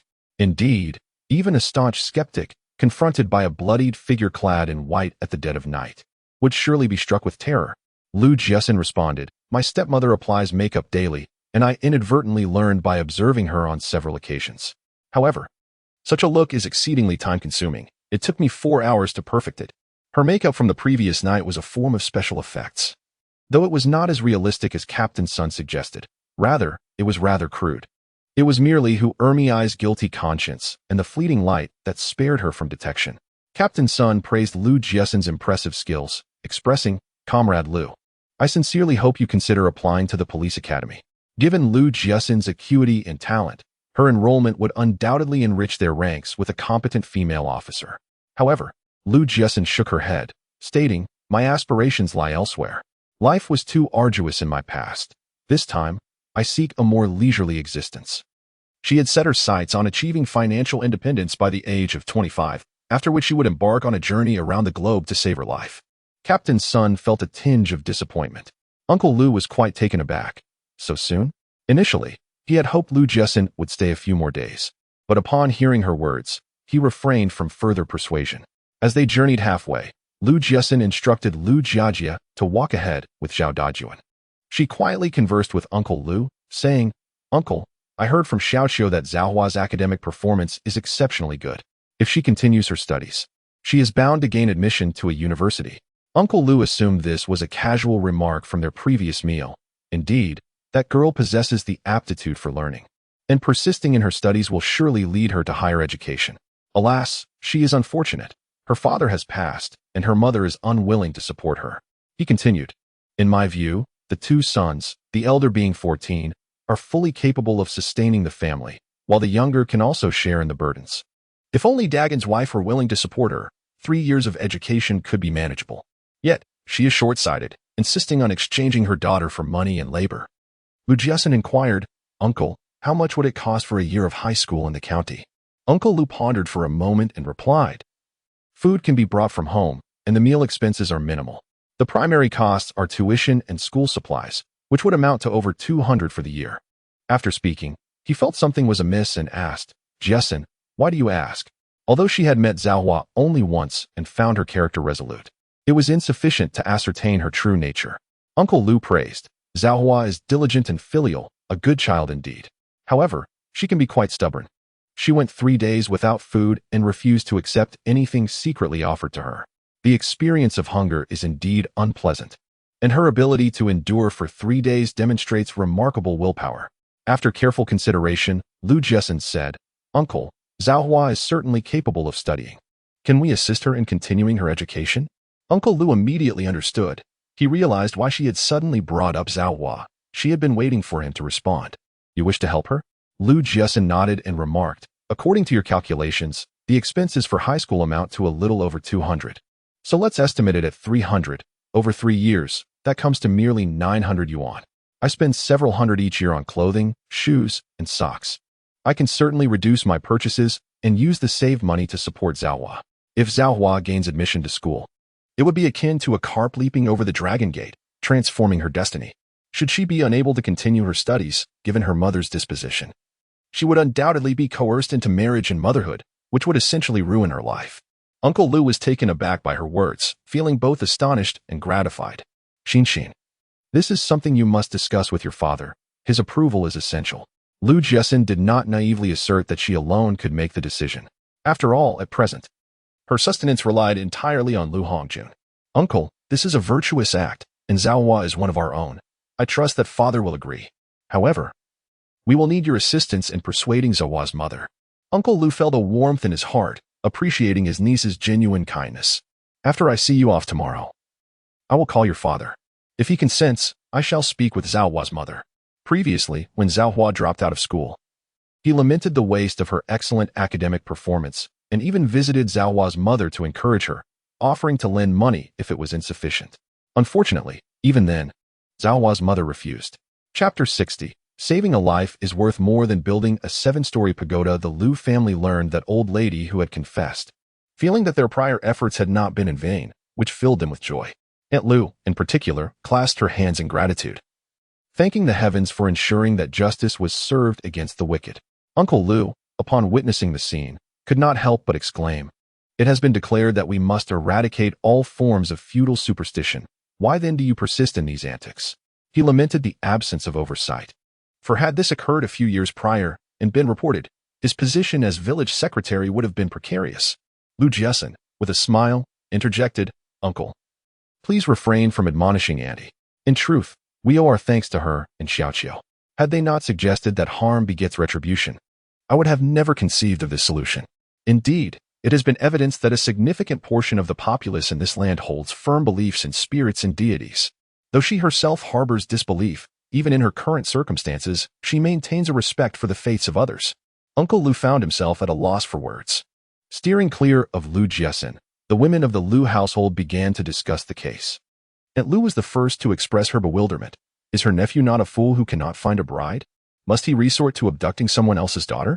Strangely enough, Annie was privy to the truth, having encountered an acquaintance at the market that very morning who enlightened her. The nephew is not a fool, but a perfectly normal young man. The venerable old lady who has 6 nephews, yet for reasons unknown, the first 5 have either met with misfortune, fallen ill, or gone missing, leaving only the youngest. Auntie remarked, old lady whose family resides in a remote valley, impoverished and landless. with the misfortunes that have befallen her male relatives. Many whisper that her family is cursed, destined to produce widows. Thus, even if her nephew is robust and healthy, he remains unable to secure a bride. Aunt Lu inquired, "In such a destitute locale, can the village men find brides?" This auntie was uncertain. Recognizing Jiaxin's status and perceiving her innocence as easy to manipulate, she entertained malicious thoughts. Fortuitously, Jiaxin managed to escape. Otherwise, her life would have been irrevocably shattered. Madame Lu scolded fiercely, "This old woman deserves to be sliced into 1,000 pieces." Just as the mother-in-law and daughter-in-law were exchanging words, Aunt approached. She had come to find Lu Jiaxin and upon seeing her, inquired, "Jiajia mentioned that your current residence is quite spacious, with 12 rooms." As soon as the words left her lips, all eyes turned to Lu Jiaxin. They were aware that she had moved out, but had not anticipated her relocation to such a grand abode. Uncle Lu was privy to this matter. As Lu Jiaguang had informed him, he took out his smoking pipe from his waist, tapped it thoughtfully, and asked, "Why do you want to know this, Aunt Air?" Aunt Air pushed forward her eldest grandson, Lu Wang, and said, "Jiaxin, it is too arduous to toil in the fields. I have always hoped that your fifth brother would take Wang to the capital to seek his fortune, but he has continuously claimed that there is no place for Wang to stay. Jiaxin, your house is so large. Let Wang reside with you for the time being. Once your fifth brother secures him a job, he can then move into the dormitory." The presumptuous tone brought a smile to Lu Jiaxin's face, filled with derision. Suddenly, she understood why Lu Jiaguang had previously warned her against renting or lending the house to relatives. Although Uncle Lu furrowed his brows, he did not intervene, and the others remained silent. With over 10 rooms, they could easily visit and stay over in the future. Lu Jiaxin chuckled softly, her smile laced with irony. "Aunt Air, when my elder brother enlisted, you were envious and insisted that when Jia Kai reached the appropriate age, he should also join the military. My father had to pull strings to secure a quota, only to discover during the political review that Jia Kai had a history of getting into trouble. You do not blame Jia Kai for his impulsiveness that led to his record, yet you hold my father accountable for favoring the first branch and ignoring the second. Such matters, let alone the younger generation, are unknown even to Aunt Lu and her sister-in-law." Aunt Lu's expression faltered momentarily before she forced a smile and said, "Jiaxin, I have never spoken of this. It is merely the idle gossip of outsiders." Lu Jiaxin held a profound disdain for relatives like Aunt Lu. In her childhood, those relatives from the countryside would tell her that as a daughter, she could not inherit the family estate, constantly urging her father to have another son. They believed that even without a job, it did not matter, for her father could provide. While her father remained unaffected, her grandparents absorbed these notions. Consequently, she never felt the need to spare those wretched relatives any courtesy. "My father has only one daughter, no sons. You tell him that as long as they can secure a job for my fifth brother in the capital, they may adopt him into our family." In the end, her father went to great lengths to get her fifth brother into a shoe factory, yet when the matter seemed settled, they reneged, creating a scene that ultimately led to the affair being abandoned. The smile on Aunt Lu's face faltered as she countered, "It was your mother who wished to adopt Jiaojia. I never agreed to that." Lu Jiaxin scoffed, "My mother has always told me that having me is sufficient for her in this life." She was vehemently opposed to the notion of adoption. It was my father's desire for a son to carry on the family line.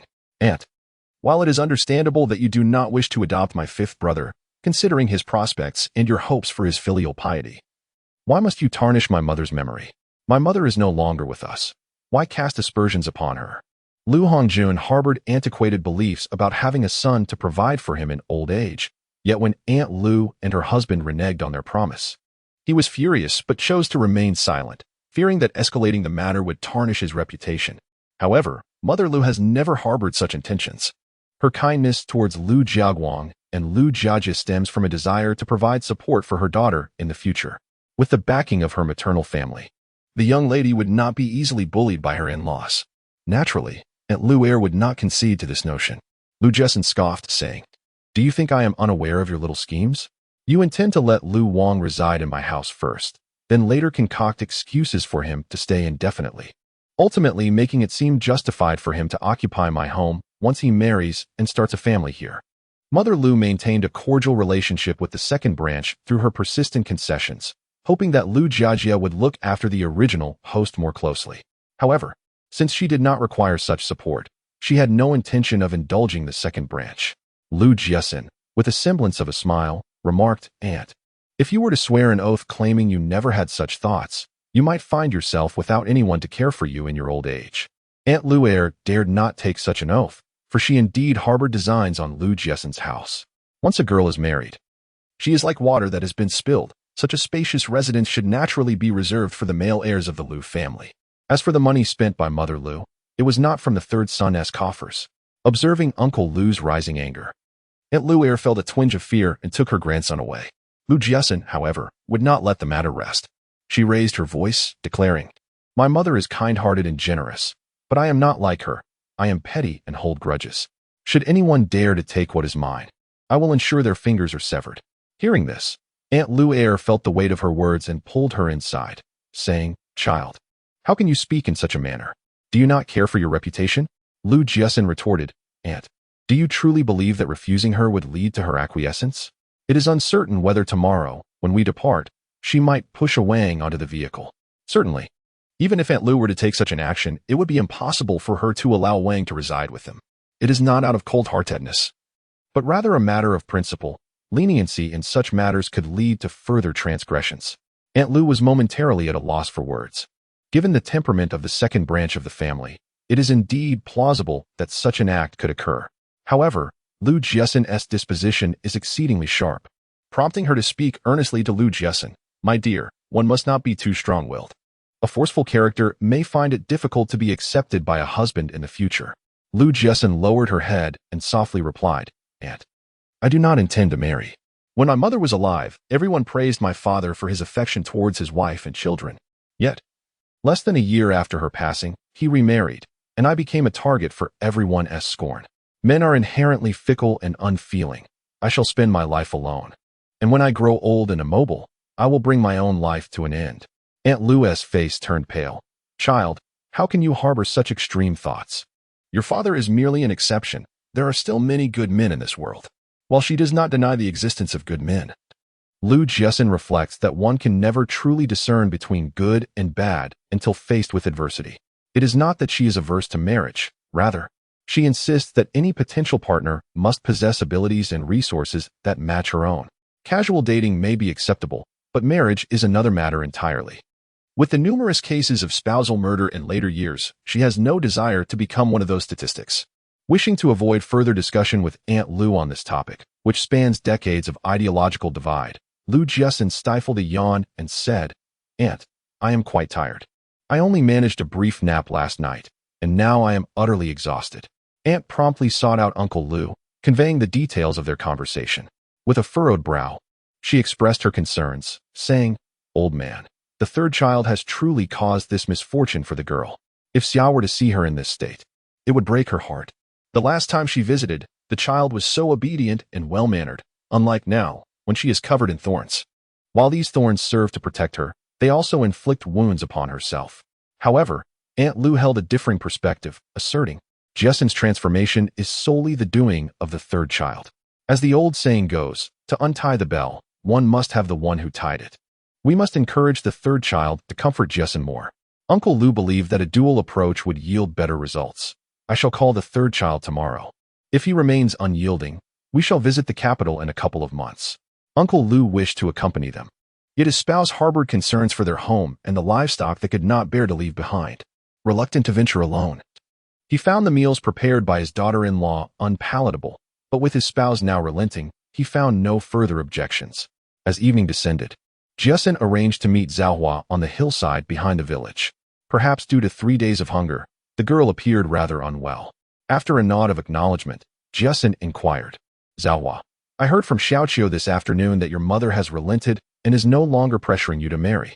Zhaohua revealed that she had fainted from hunger at noon, and it was only when Xiaoqiu came to check on her that the neighbors criticized her mother for being harsh, prompting her to relent. With a bitter smile, Zhaohua remarked, "My mother has stated that she won't pressure me to marry for the next 2 years, but after that, I will still have to marry." Jiaxin responded, "I spoke with my uncle this morning. He mentioned that the annual miscellaneous fees for high school are around 300, totaling 900 over 3 years. Zhaohua, I can sponsor your high school education."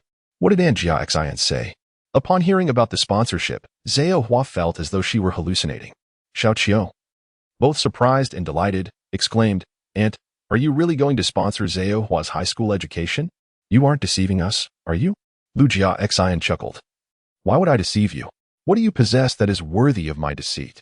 Zhao Hua empathized with Lu Jiaxin's struggles. After her biological father remarried, he had become a stepfather, and her stepmother was so malicious that she sought to ruin Zhao Hua's future. Under such circumstances, how could Zhao Hua accept her sponsorship? Understanding her reasons for refusal, Lu Jiaxin found this quality admirable. You need not worry. That mother-daughter duo will not harm me in the future. My father's wealth will eventually be mine as well. Zhao Hua trembled as she asked, and, will it truly not burden you? Lu Debo had served as the village secretary for over a decade and was quite esteemed.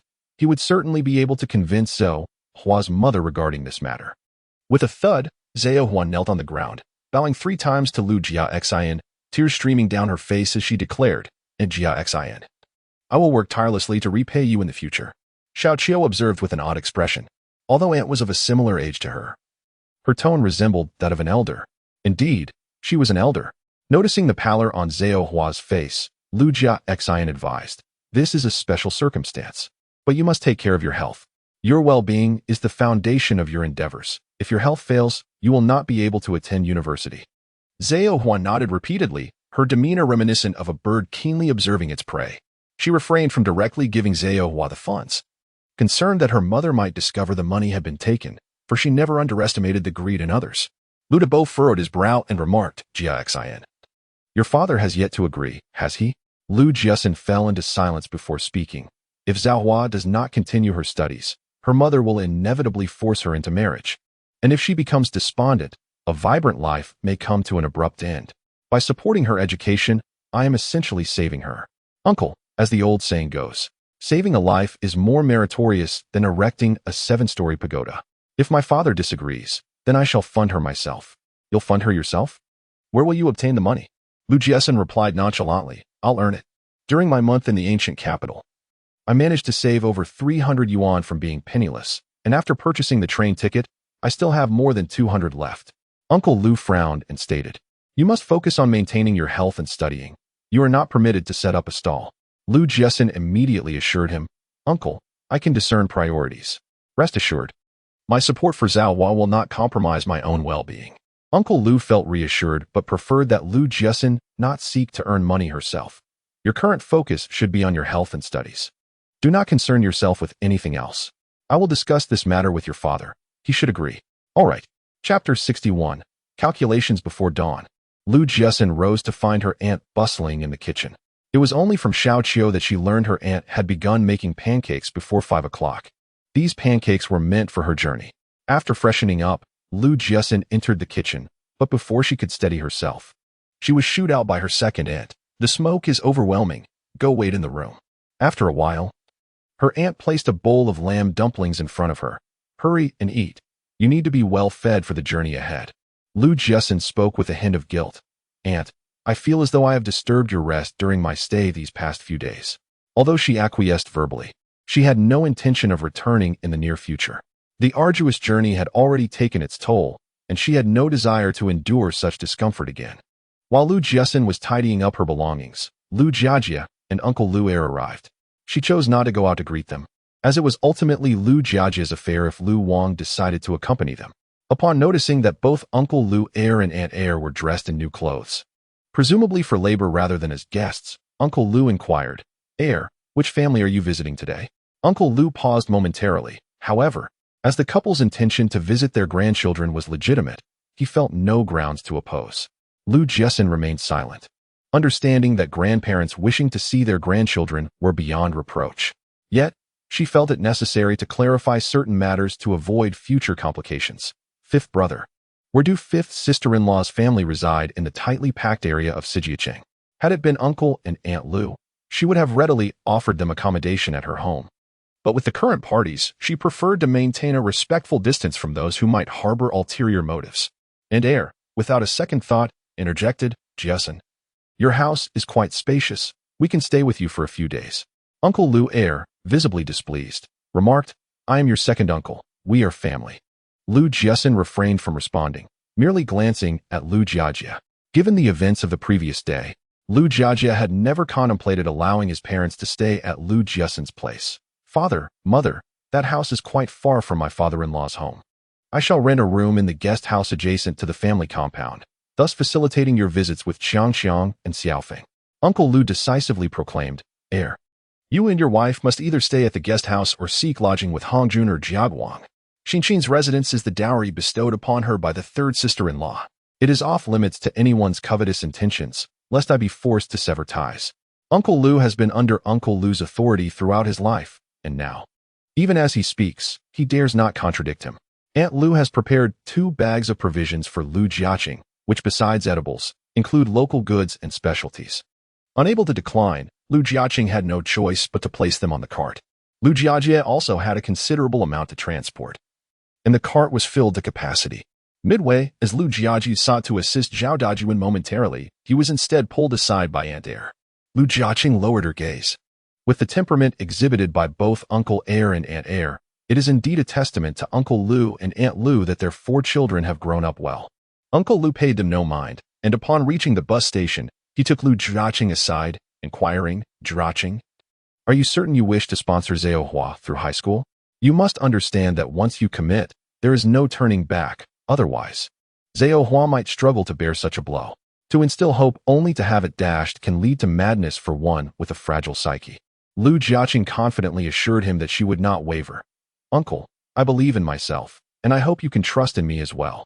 She could not guarantee immense profits, for she lacked the capital at present. Yet she was certain that earning 10 to 18,000 a year would suffice for a decent living. Lu Jiaxin was perplexed by the sudden change in attitude without prior communication, but deemed it a positive development. Uncle, Xiaoqiu is still quite young. I believe she should be taught a trade. Possessing a skill set, she stands tall even when marrying into her husband's family. Her guiding principle is simple. If you treat me with sincerity, I shall reciprocate with honesty. Should one harbor ulterior motives, it is best to maintain a distance. The lessons learned from past experiences were profound, and this time, Lu Jiaxin had wised up, choosing a window seat upon boarding the vehicle. Fortunately, this journey was relatively pleasant, devoid of passengers carrying poultry. Although she still felt nauseous, she managed to avoid vomiting. Upon disembarking, her second aunt noticed her pale countenance as she rested on the luggage and remarked, Jiaxin, you are simply too pampered. If you ventured out more often, you wouldn't turn pale from a mere car ride. Lu Jiajie, however, disagreed. Pointing at Zhao Dajuan, Lu Jiaxin smiled and said, Fifth brother, with brother Zhao here. What is there to worry about? Yet, Lu Jiajie remained uneasy, contemplating staying behind to wait for her. This decision met with strong opposition from both her second uncle and aunt. Remaining here would incur expenses for food and accommodation, which they were unwilling to bear. Ultimately, with Zhao Dajuan's presence, Lu Jiajie relented and departed under the urging of his parents. Observing her demeanor, Zhao Dajuan inquired, Were you pretending just now? Lu Jiaxin shot him an exasperated glance, retorting, Why don't you demonstrate your own act for me? She had long recognized Zhao Dajuan's rigid mindset but chose to feign ignorance, hoping for his protection. Chapter 62. A visit to persuade Lu Erbua and his wife accompanied Lu Jiajie to the provincial city. As the vehicle set off, his wife remarked, Jiajie, you have the key to Jiaxin's house. When we arrive in the capital, your father and I will stay there. Why waste money on external accommodations? With so many rooms available, we can easily settle in. Upon hearing these words, Lu Jiajie broke into a cold sweat, utterly astonished that his parents would dare contemplate such a move regarding the house. Mother, that is Jiaxin's residence. Without her consent, you cannot reside there. Observing his demeanor, Aunt Lu scolded him for his ineffectiveness. Look at you, so timid. Your father and I are the elders. How could she possibly force us out? Once we reach the capital, we shall seek your elder brother as assistance. Lu Jiajie vehemently opposed this foolishness, asserting, Father, Mother, I cannot allow this. If you wish to stay, please obtain the keys from my brother. He recalled that his brother had previously stated he would not lend the house to relatives, a sentiment he had once dismissed as overly cautious. Now, however, it seemed a prudent foresight. Aunt Lu berated him for his ineptitude, lamenting that after such a lengthy period, he had failed to placate Lu Hongjun, while the scheming mother and daughter outside were reaping benefits. This was unacceptable. The work and assets of the third son must be preserved for the descendants of the Lu family. After returning the cart, Uncle Lu promptly contacted Lu Hongjun to inform him of Lu Jiaxin's financial support for Zhao Hua. Lu Hongjun, infuriated, laughed bitterly. Elder brother, if she wishes to support that girl, let her provide the funds. I am eager to see just how capable she truly is. It is commendable that the family has produced a studious talent, even if it is a girl who receives assistance. However, it is imperative that we consult him first, rather than making unilateral decisions. Uncle Lu's tone shifted, becoming more severe as he inquired, "Are you implying that you will not intervene?" Lu Hongjun, knowing his brother's temperament, realized that a refusal would prompt an immediate visit to the capital. He replied, "Elder brother, let her provide the funds initially. If she runs out of money, I will step in later." Deciding to support Zhao Hua without consulting her is a blatant disregard for my position. His affection and indulgence have led this girl to become increasingly unreasonable. She must be taught a lesson. Uncle Lu also felt that Lu Jiaxin's actions this time were inappropriate. So he did not refute Lu Hongjun, but instead offered some comforting words. "Jiaxin has suffered greatly this time. You should comfort her well. Otherwise, if the father and daughter grow estranged, it will be too late for regrets." Lu Hongjun, impatient with his lecturing, retorted that at nearly 60, he did not need anyone to instruct him on how to conduct matters. "I understand. I have other matters to attend to. I shall hang up." Upon returning home, Uncle Lu relayed the situation to Aunt Lu, who was both angry and anxious. Jiaxin still relies on her father for support. What is she trying to prove? Old man, if Jiaxin is being unreasonable, can't you see that at your age? Do not worry. I just spoke with Hongjun, and he agreed to support Zhao Hua. But Jiaxin must humble herself first. I will visit Zhao Hua's mother later and discuss it thoroughly. Aunt Lu remained displeased. What kind of father acts this way? The child suffers injustice, and yet he favors the other side. Now, to do a good deed, the child must submit. Considering that Xiao Qiu had been accompanying Lu Jiaxin these past few days, she called her into the room for questioning. Upon learning that Lu Jiaxin had already made a promise to Zhao Hua, she felt the girl was too audacious and lacked discretion. Such a significant matter should have been discussed with the elders first, even if she had the intent.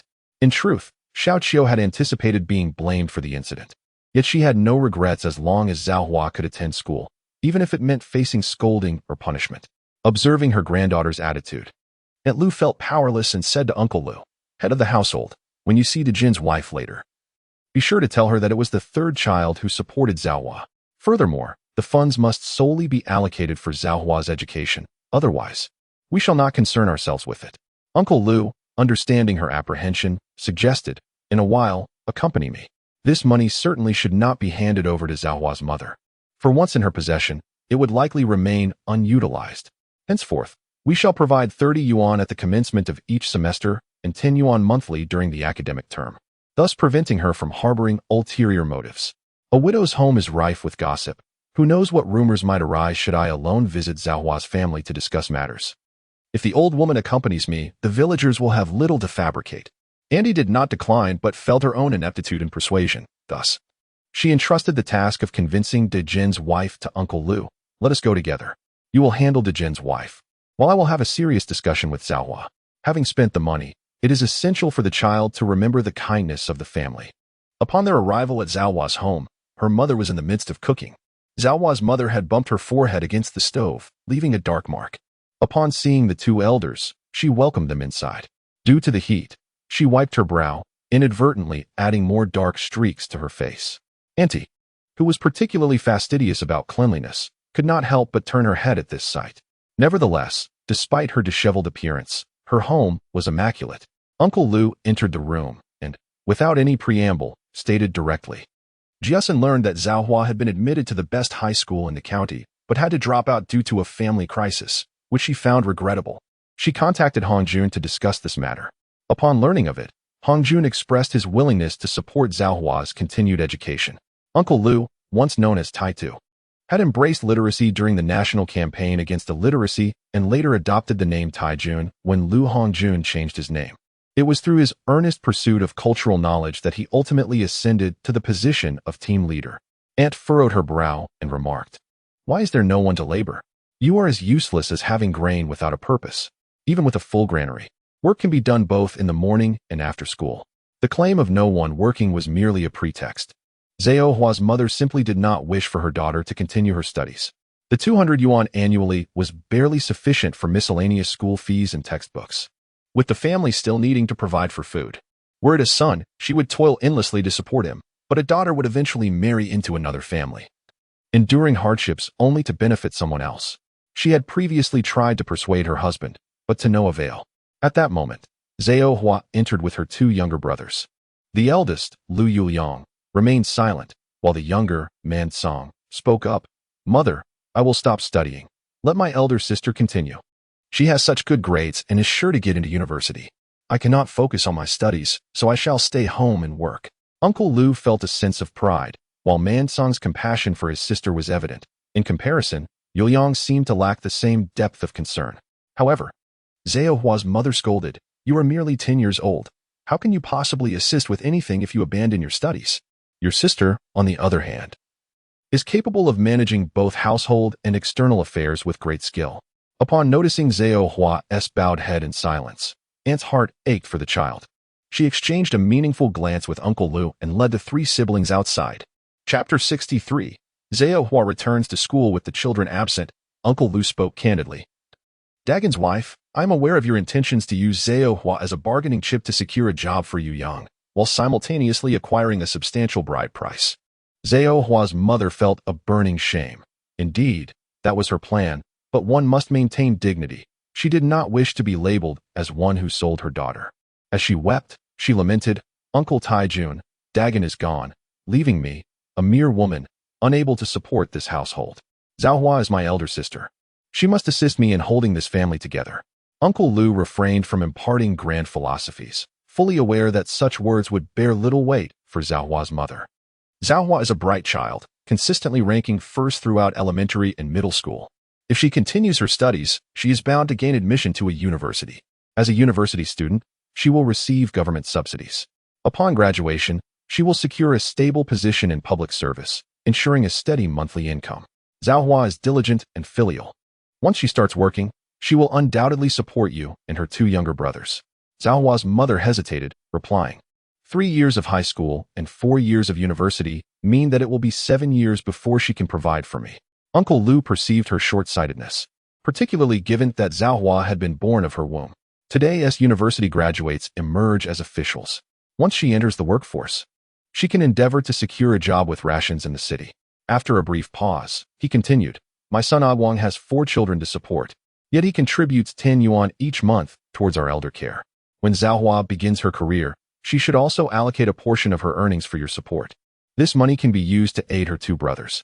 In your old age, should you be unable to move, and if your sons and daughters-in-law prove ungrateful, this will serve as your security." Zhao Hua's mother felt a flicker of hope. Uncle Lu pressed on, "If Zhao Hua gains admission to university, she will undoubtedly attract a partner of good standing. In that case, she could even assist her partner in finding a job in the city for Man Song." He was essentially painting a picture for Zhao Hua's mother, persuading her to agree to let her child pursue an education, leaving the future capabilities of the child to be determined later. Zhao Hua's mother was swayed, yet she still harbored reservations. While it was indeed commendable for Zhao Hua to study, our county sees only 2 or 3 students admitted to university each year. Could she truly succeed? Uncle Lu felt a twinge of irritation, but recognized that once he had embarked on this persuasive endeavor, he could not abandon it midway. Zhao Hua is exceptionally intelligent. She can certainly do it. You must have faith in her. Zhao Hua's mother remained indecisive. Allow me to ponder this further. With the school year already well underway, prolonging her deliberation would only hinder the child's progress even more. Uncle Lu remarked, "Just a few days ago, you wished for Zhao Hua to marry the son of the leader from the second machinery factory. What was the outcome?" Zhao Hua, determined to avoid the marriage, went 3 days and nights without food or water. It was true that she had abstained from food, but she had secretly drunk water. Otherwise, she would not have survived. Seeing her still hesitant, Uncle Lu stated, "If you pressure her again, Zhao Hua might, in a moment of despair, choose to end her life in the back mountains, and then there will be nothing left." Some women become so entrenched in their thoughts that they resort to hanging themselves with a rope in the mountains. This was not merely a threat. Previously, when the family was impoverished and unable to support Zhao Hua, she had resigned herself to her fate. However, now that the family was willing to assist her in continuing her studies, if Mu Jin's wife remained opposed, this child might genuinely contemplate a tragic end. Zhao Hua's mother paused, biting her lip and contemplating for a considerable time before finally saying, "Uncle Taijun, let her repeat the year. However, our family is destitute. I have no money to give her. Uncle Lu, somewhat impatiently, replied, You need not provide any funds. Simply ensure she takes sufficient provisions to school. Stepping out of the house, Uncle Lu noticed the anxious Zhao Hua and remarked, Your mother has promised to allow you to continue your studies. The day is drawing to a close, but tomorrow morning I shall escort you to school. The new semester had already commenced for half a month, and the registration period had long since passed. However, this was not a grave concern.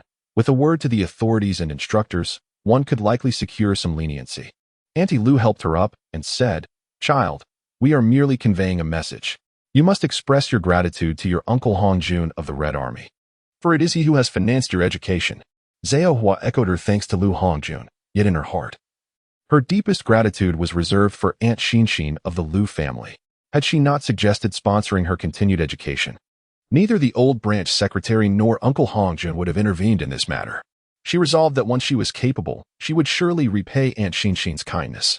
On their way back, Auntie Lu inquired, Old man, do you truly believe Zhao Hua can gain admission to university in 3 years? Such matters are uncertain, as the Gaokao presents myriad unpredictable factors. Take Xinshin, for instance. Despite being a certain university student, unforeseen misfortune led to her failure. Uncle Lu replied, Who knows? It all hinges on the child's fortune. He mused, It is indeed peculiar. I had originally suggested that Zhao Hua enroll in a vocational school. Had she heeded my advice, she would be studying there now and would not be facing the prospect of an unwanted marriage. He had feared that Zhao Hua's academic performance would decline in high school, jeopardizing her chances of university admission, given the notoriously low acceptance rates. Regrettably, De Jin was obstinate and insisted on Zhao Hua attending high school. When the results were announced, Zhao Hua's scores exceeded the vocational school's admission threshold, yet she had failed to apply. Following De Jin's misfortune, Zhao Hua had to drop out and tend to farming, leaving many to lament the fate of this young girl. The family soon learned of the matter, and Sister Lu, with a tinge of jealousy, remarked, This child Jiaxin is truly something. She neglects her own siblings to support an outsider. Uncle Lu pointedly asked, Guangyao, do you share this sentiment? Guangyao remained silent. Disappointed, Uncle Lu turned to Guangzong. And you, do you feel the same? Contrary to their expectations, Guangzong viewed the situation positively. Father, Zhao Hua and my family are closely connected. Jiaxin is willing to assist. In the future, once she achieves success, she will undoubtedly support our own children. Uncle Lu was quite pleased with this perspective. The eldest son was focused on forging a future outside, while the second son managed the family's affairs. As for the youngest, Guangyao, he barely contributed, relying on the elder brothers for support. Sister Lu continued to grumble. She didn't even get into university and almost fell victim to abduction. Can we truly expect her to uplift the children? Uncle Lu tapped his pipe against the edge of the bed and replied, Precisely because she has endured so much. Her dealings with others and her actions are no less competent than Jiajia. Guangyao remained unconvinced, deeming it impossible. Uncle Lu scolded, Your limitations do not define Jiaxin's capabilities. Among your generation, she is the brightest, and in time, she will be the most accomplished in our family. Chapter 64. The house secured Jiaxin did not anticipate the discomfort she would experience. The journey from the county town to the city was manageable, yet the passage from the city to the provincial capital left her feeling utterly unwell. By the time she disembarked, her legs felt weak, and a heavy fog enveloped her mind. Zhao Dajuan, noticing her condition, expressed concern. Comrade Lu, I believe it would be prudent to take you to the hospital for a checkup. Lu Jiaxin waved her hand and said, No need. I just need a moment to recover. She was merely experiencing motion sickness, not illness. Once she regained her composure, all would be well. After half an hour, feeling somewhat better, Lu Jiaxin accompanied Zhao Dajuan to the rental house. Just as Zhao Dajuan raised his hand to knock, the door swung open. Upon entering, Xuemao instinctively closed the door behind them. As they stepped into the courtyard, Lu Jiaxin eagerly inquired, Has the house been purchased? Xuemao, with a hint of reluctance, replied, Rest assured, elder sister, Brother Gu has already acquired the property for 2,600 yuan. I have inspected the place. It is quite dilapidated and would require a complete rebuild for habitation. However, it is spacious enough to accommodate over 10 rooms after reconstruction. Lu Jiaxin further questioned, Is it under your name? Before departing, she had specifically instructed Gu Wenfeng to ensure the property was registered in Xuanmao's name. The antiques in the secret room were her sole desire. The house was of little consequence. For Xuanmao, however, Possessing a home would alleviate his feeling of being rootless, offering him a sense of security even if he did not reside there. Just as Shui Mao was about to address this matter, he said, "Sister, the house is indeed in my name. However, I do not wish to keep it. Since you purchased it, it rightfully belongs to you." Lu Jiaxin asked, "Do you think I will ever live in the ancient capital?" Shui Mao instinctively understood that she would not. "I know your greatest aspiration is to own a home, so you need not constantly dream of being cast out. Shui Mao, you saved my life, and now that I have the means, I wish to help you fulfill your dreams." Nevertheless, Shui Mao remained hesitant. "Sister, I will earn money in the future and buy my own house." Lu Jiaxin, with a stern expression, inquired, "Do you believe my life is worth less than a house?" In terms of eloquence, even Shui Mao would find it difficult to contend with Lu Jiaxin. After a moment's contemplation, he replied, "Sister, if our uncle learns about this, he will undoubtedly be furious." Unfazed, Lu Jiaxin retorted, "I shall spend my money as I please, and their opinions are of no concern to me. Should they harbor grievances, they can keep them to themselves. If they dare to scold me, I shall have them promptly dismissed and sever all ties." Zhao Dajuan perceived her temperament as excessively fierce, believing it would lead to her downfall in the future. Shui Mao hesitated before saying, "Sister, if you offend friends and family, who will support you when you are in need?" Lu Jiaxin dismissed his concerns, asserting, "There is no need for such worry.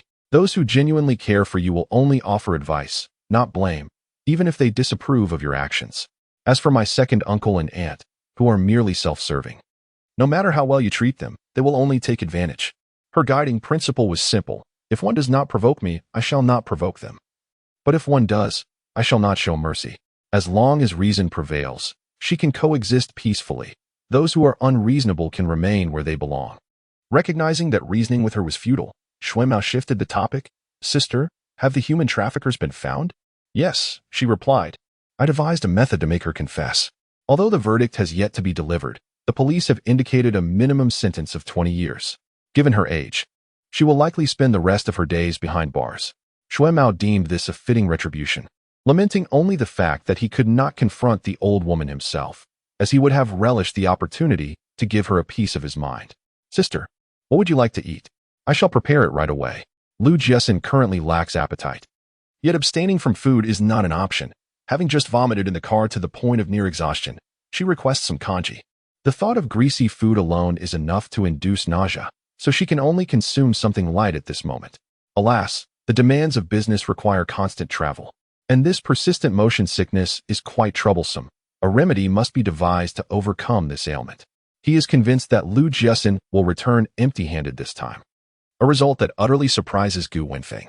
Rather than inquiring of Lu Jiaxin, he sidesteps the siblings and asks Zhao Dajuan, "How did you locate the trafficker?" Zhao Dajuan, with a complex expression, replies, "Miss Lu is an artist. She captured the trafficker's likeness in a drawing. The trafficker hails from Feng County, and within 2 days, we found him. Brother Feng, the trafficker's appearance is virtually identical to Miss Lu's depiction." Gu Wenfeng disagrees, stating, "Every individual has their flaws. While Miss Lu possesses a rather fiery temperament, she is inherently kind-hearted." Shui Mao rescued her, not only bringing her to the capital, but also purchasing a house for her. Though the dwelling is dilapidated, once he earns a fortune, he can demolish it and construct anew, allowing Shui Mao to eventually marry and raise a family in that very house. Zhao Dajuan concurs, adding, "Her heart is indeed benevolent." Upon hearing that a girl in the village could not afford to attend the best high school in the county due to family misfortunes, she offered to support her. Before departing, she left funds for half a semester's expenses and promised to send money every semester thereafter. Although Lu Jiaxin was careful to avoid discussing this with Uncle Lu, he possesses keen hearing and overheard their conversation. As Gu Wenfeng pondered the information he had gleaned, he remarked, "I have heard that Lu Jiaxin was once obedient and well-behaved. Yet her temperament has soured since her stepmother arrived. There is a reason for this. The child's nature is inherently good, and we ought not to be too harsh on her." Zhao Dajuan held no prejudice against Lu Jiaxin, but he was concerned that her temperament might lead her astray. With these words, Zhao Dajuan felt reassured. While they conversed, Shui Mao emerged from the kitchen, his face beaming with a smile as he announced, "Brother Gu, Brother Zhao, dinner is ready.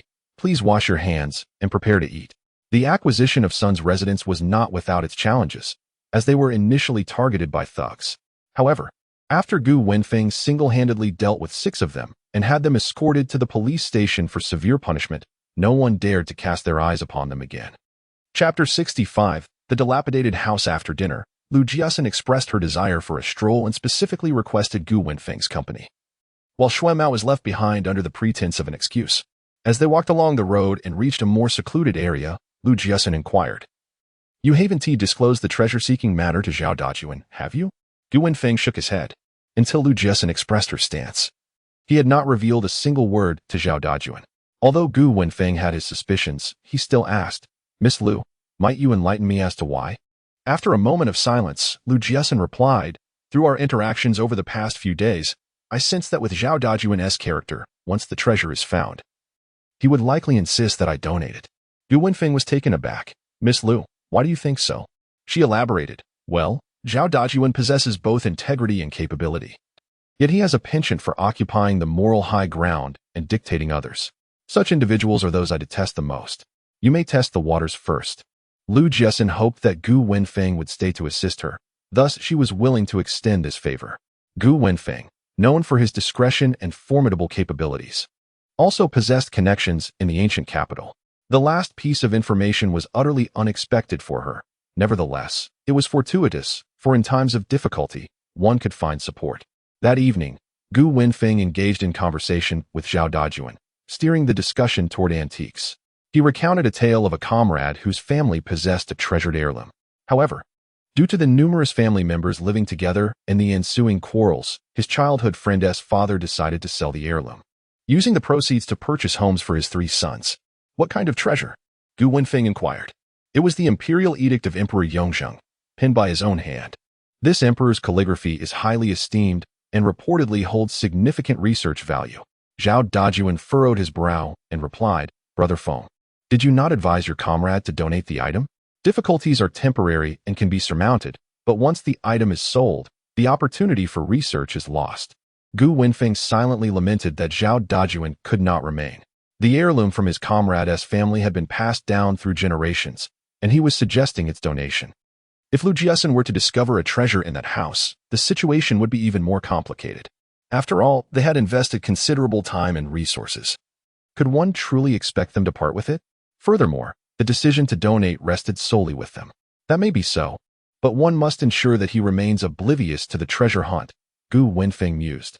Following their conversation from the previous night, he dared not assure Zhao Dajuan, "Rest assured, I will not disclose anything to him. Miss Liu, that house is in a dilapidated state and requires repairs before it can be inhabited. It would be prudent to have Dajuan assist me with the renovations in the coming days. Free labor is not to be squandered." After their discussion, the group set off on their journey. On the road, Gu Wenfeng informed Jiaxin that the residence was a traditional 3-courtyard complex, with Sun Sun residing in the first courtyard. The second and third courtyards belonged to Sun Sun's uncles. Sun Sun's father had 3 brothers, and during the division of property, they drew lots for the first courtyard. In Sun Sun's household, he was the only adult male, which accounted for their spacious living situation, while his uncle's families thrived, comprising over 20 members. Unable to suppress her concern, Jiaxin furrowed her brow and inquired whether the Sun family had engaged in any underhanded dealings during the purchase. Her primary worry lay in the possibility of the Sun family suspecting their intentions.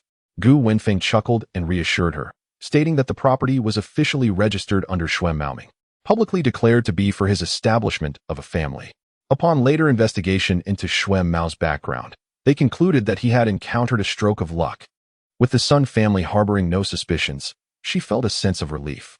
After changing buses twice and traveling for over 10 minutes, they finally arrived at the Sun family residence. Gu Wenfeng pointed towards the open main gate and remarked that there used to be 3 large doors and 2 smaller side entrances. Now, only 1 door remained, while the others had been bricked up. Jiaxin gazed at the weathered old door and walls, imbued with a profound sense of history, lamenting that in a few years, these structures would be demolished to make way for towering skyscrapers. Crossing the threshold, she noticed a door on the left, while to the right lay a long corridor. Gu Wenfeng opened the door, and once everyone was inside, he secured it, explaining that if left ajar, the Sun family members would come and go freely, treating the place as their own. After Mao lost 20 yuan, the axe he purchased mysteriously vanished, prompting a ban on their re-entry. Initially, There was a fear that the Sun family might suspect ulterior motives, and even when faced with their excessive behavior, they endured it. However, after losing money and possessions, they no longer had any reservations and decisively turned them away, armed with a justifiable reason that would shield them from suspicion. Upon entering, Lu Jiaxin quickly understood why Gu Wenfeng claimed this house was uninhabitable. The walls were devoid of their original hue, the courtyard walls were overrun with grass, and the doors and windows were all in disrepair, with 2 rooms lacking doors entirely. Inside, sunlight streamed through the crevices. Should it rain, the house would inevitably transform into a pool. The courtyard, once spacious, was now flanked by a vegetable patch on the left and a tin shed alongside a chicken coop on the right, with 3 poles for hanging laundry positioned in between. Lu Jiaxin remarked incredulously, "Did the Sun family not reside here before? Why is the house in such a state of disarray?" The house bore no signs of having been inhabited. Gu Wenfeng replied, Sun has a penchant for gambling and pays no heed to his wife and children. However, the damage to the doors and windows was inflicted by others in the Sun family before they vacated. When we first arrived, it was even filthier and more chaotic. Shui Mao and I spent quite some time tidying up. Lu Jiaxin found the 2 families rather repugnant, lacking the funds to purchase the house. They resorted to such disgraceful behavior, dismantling the tin shed and chicken coop and relocating the clothesline to the wall. Gu Wenfeng was not surprised by her desire to stay here. If they did not reside here, their daily excursions to seek the entrance to the secret passage would undoubtedly raise the Sun family's suspicions. After examining the 6 rooms, Lu Jiaxin pondered where the entrance to the secret passage might be located. It could not possibly be in the courtyard, otherwise it would have been discovered during the cultivation of vegetables or the construction of the tin shed and chicken coop. The probability of the kitchen and the woodshed being involved is quite low. In the feudal era, the men of large families refrained from entering the kitchen, adhering to the saying that a gentleman stays away from the kitchen. Based on what I have observed in television shows from a previous life, the entrance to the secret passage is typically located either in the bedroom or the study. Chapter 66. The Objective in the Evening. The 4 of them resided in the newly acquired dwelling. Lu Jiaxin smiled and remarked, "It hasn't even been half a month yet. There's no need to rush." Though she spoke of not feeling hurried, her mind was preoccupied with the urgency of locating the secret passage, as this would enable Gu Wenfeng to accompany them.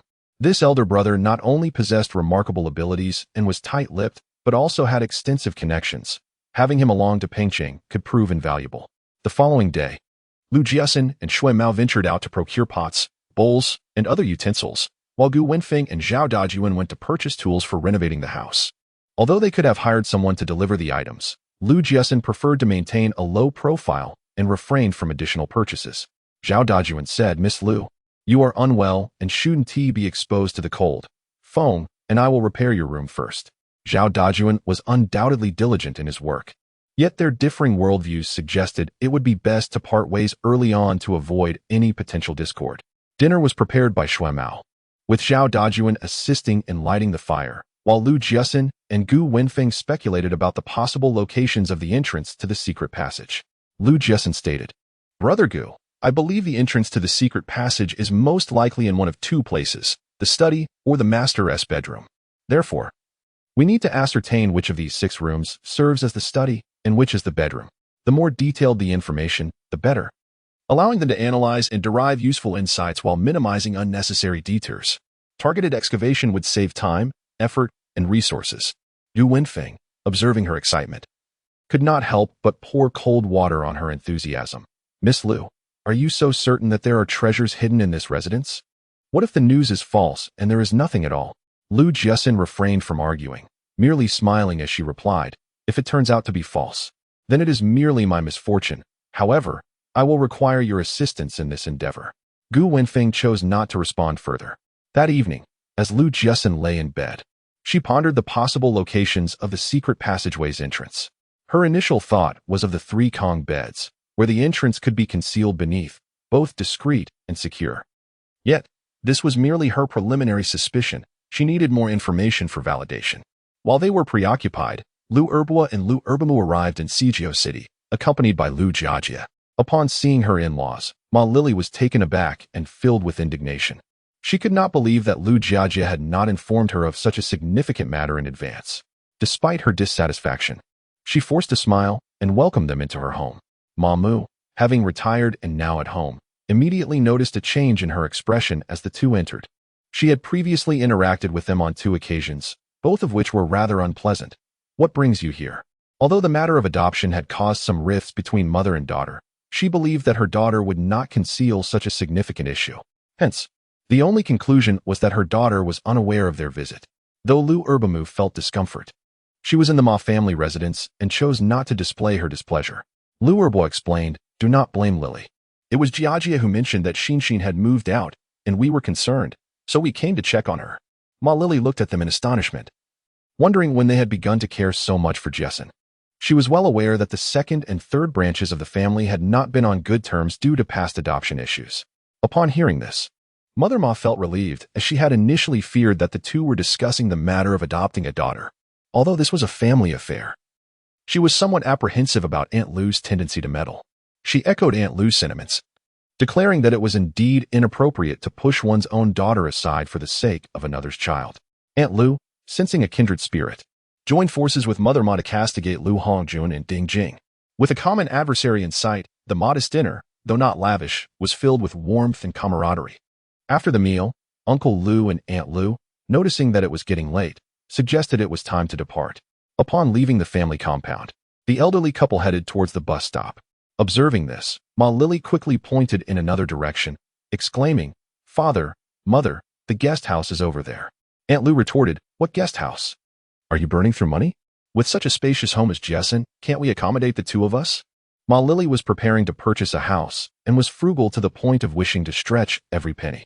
She thought it quite advantageous that they were heading to Jiaxin's place, thus saving on accommodation costs. However, before she could voice her thoughts, Lu Jiajie interjected, "Father, Mother, didn't I tell you that the key is with my elder brother? We can't get in if we go now." Lu Jiajie continued to reassure them, "Don't worry, she is well protected. No one would dare to take advantage of her. I informed my third uncle about this before boarding the train." With a sudden idea, he added, "Father, Mother, I'll go to the nearby convenience store to call my brother and check if he is home. If he is, he can bring the key over, saving me a trip." Molly Lee's face turned dark with anger. At her age, quarreling with her 15-year-old niece was beneath her dignity. Was she attempting to seize the opportunity to occupy the house while her niece was absent? Lu Jiajie hastily asserted that he would not take them in. Molly Lee was on the brink of exasperation. If they truly moved in, how would that differ from being robbed? Lu Jiajie, with a grim expression, stated that he would first call his third uncle and elder brother to arrange for them to stay at a guest house for the night. Later, his uncle and brother would likely come to visit, at which point further arrangements could be made. Chapter 67. Eating the last straw. Upon hearing that Lu Jiaguang was on a business trip and that the keys were in his office, Lu Erbo casually remarked that it was no difficult task. One could simply break the lock. Molly Lee was once again astounded by this revelation. Previously, she had only recognized Lu Erbo's lack of hygiene and penchant for scheming, but she never anticipated such a blatant disregard for boundaries. Lu Jiajie interjected, "Father, Mother, the neighbors are well aware that the house belongs to Xin. If we force the lock, the neighborhood matron will undoubtedly report us. So let us stay at the police station tonight." While Lu and his wife were unperturbed by the prospect of a neighbor's report, Lu Jiajie was unwilling to take them along. They were unaware of the house's location, rendering their efforts futile. Lu Erbo scolded Lu Jiajie in their native dialect, but finding him resolute, she conceded, "Very well, let us go to your third uncle's place." Staying at a guest house was out of the question. They could hardly part with 2 yuan for a single night. Lu Jiaguang's home was too cramped, but Lu Hongjun had an available room. Lu Jiajie harbored hopes that Lu Hongjun would secure for him a job with a generous salary, excellent benefits, and a leisurely pace. However, he found it implausible that they would arrive at his doorstep late at night, exclaiming, "Father, Mother, it's too late for public transport. It would take over 2 hours to walk there, and by the time we arrive, Uncle will already be asleep." After much persuasion, he managed to coax his parents into staying at a guest house. Once they were settled, Ma Lily and Lu Jiajie departed. As they exited the guest house, Ma Lily's expression darkened. "Lu Jiajie, how could you not inform me in advance about your parents coming to the vast city of Beijing? Are you planning to disregard our life together?" Lu Jiajie felt overwhelmed and explained, "Initially, my parents wanted me to find a job for Lu Wang in Beijing, but I evaded their request. Then they shifted their focus to visiting Changqiang and Xiaofeng. When I opposed their visit, They began to question whether I had changed Xiangxiang's surname and threatened to seek out my in-laws for an explanation. I had no choice but to bring them along. He continued, how could I deny the grandparents the chance to see their grandchildren? Doing so would invite accusations of filial piety. Ma Lily, with a stern demeanor, queried, since they are here, staying at the guest house is acceptable, but why must they stay at Xinxin's house? Breaking in like thieves, how is that any different? It's outrageous they would even suggest it. After contemplating, Lu Jiajia realized he could no longer conceal the situation and revealed his parents' intentions to her. My parents believe that since Jiaxin is a girl, once married, she becomes like water spilled, irretrievable. This house was purchased with uncle's money and should be reserved for the male heirs of the family. Ma Lily, who also came from a family with 2 daughters and had endured considerable hardship in her youth, recalled how relatives in the countryside had pressured her father to adopt a son. She laughed in anger and said, what? Do they still think it's the old society, where one would cut off all ties? Being poor is one thing. I can tolerate slovenliness and even the occasional harsh words. However, to wish for a severance of all connections is a character flaw that is both disgraceful and shameless. Had I known they bore such a countenance, I would never have wed. Lu Jiajia, aware of his shortcomings, responded softly. Ma Lily continued, once we purchase a home, you must refrain from speaking carelessly. Otherwise, if they decide to come to the capital to retire, you can go with them. She could endure her husband's occasional laziness, but she could never tolerate such in-laws. It was terrifying that, simply because the brothers' family had no sons, they would regard others' hard-earned work and property as their own. To coexist under the same roof with such shameless and unprincipled individuals would undoubtedly impact their children negatively. Lu Jiajia envied Lu Jiaxin, which led him to unintentionally divulge their plans after a few drinks. Rest assured, I have not revealed a single word about our intention to buy a house. Once we secure the property, I will ask my elder brother and sister-in-law to ensure that our parents remain unaware. Troubled by this matter, she struggled to sleep that night and, after much contemplation, called Lu Dajia the following day to share the news. Wang Xiaojia's immediate reaction was, have you made a mistake? She had always known that Lu Er's wife wanted Lu Hongjun to arrange jobs for her 3 sons. However, due to the family's financial misfortunes, they had missed the opportunity to enlist in the army, and the second son was adopted out after finishing junior high. It was impossible for Lu Hongjun to oversee these 2. Fortunately, Jiajia proved himself capable, which is why the third uncle managed to secure him a position. Aunt Lu Er longs for her son to escape the arduous life of a farmer and seek employment in the city, which is understandable. However, her covetousness towards the possessions of Uncle San and the house belonging to Xian appears rather implausible. After all, Lu Hongjun is certainly not one to be trifled with. Ma Lily recounted the elderly couple's intention to pick the lock. As elders, they ought not to resort to such measures, especially when their niece has declined their overtures. Sister-in-law. It seems they have already begun to regard that residence as their own. Wang Xiaojia was taken aback and felt a surge of wariness. These 2 must not be allowed to take up residence in her home. Ma Lily continued, sister-in-law, please inform your elder brother about this matter. We cannot allow them to act recklessly. Otherwise, both Jian and I shall be utterly humiliated. Very well, I shall speak with your elder brother tonight, she replied. Upon learning of the situation, Lu Jiaguang was not surprised. After all, their intentions had been clear when they arranged for Jian to be adopted by Uncle San. Aunt San had seen through their plans, declaring that while the adoption could proceed, the majority of the family's assets must be bequeathed to Jiaxin. At that time, they had promptly retracted their agreement. Wang Xiaojia was taken aback by the intricacies of the situation. Observing her furrowed brow, Lu Jiaguang chuckled, they are our elders. It is not my place to intervene. Let us leave this matter to Uncle San. As long as Jian remained unaware and untroubled, Wang Xiaojia felt a sense of relief. Ma Lily sighed. Xian called your elder brother, yet she refrains from reaching out to Uncle San. It appears she is truly disheartened. Chapter 68. The Secret Passage. Within 3 days, Gu Wenfeng had thoroughly investigated the Sun family's past. The courtyard they resided in had been granted to Sun Sun over 30 years ago during the family division. Due to the male protagonist residing in a courtyard with a double entrance, no study has been established here. In recent days, Lu Jiaxin has been contemplating how Sun Sun discovered the secret passage 2 years later. Given their family's financial circumstances, it seems implausible that they could afford a renovation. Moreover, if the entrance to the secret passage were revealed during any renovations, the other 2 households would undoubtedly raise a commotion. As descendants of the Sun family, They all have a rightful claim to ancestral heritage. However, in her previous life, Jiaxin had not heard of any disputes over inheritance from the third household, suggesting that prior to the sale of these antiques and artworks, the other two households were likely unaware of the passage's existence. Based on the information available, Jiaxin speculated that perhaps a collapse of the building or some other unforeseen event had exposed the entrance to the tunnel. After Sun Sun discovered it, he may have concealed it, which could explain why the subsequent households remained ignorant. Gu Wenfeng then mentioned another matter. The 3 Kong beds in the courtyard were constructed prior to the liberation. Strangely, these 3 Kong beds were all built by Sun Sun's grandfather, and no one had known of his skill in constructing them before. Jiaxin's eyes lit up with realization.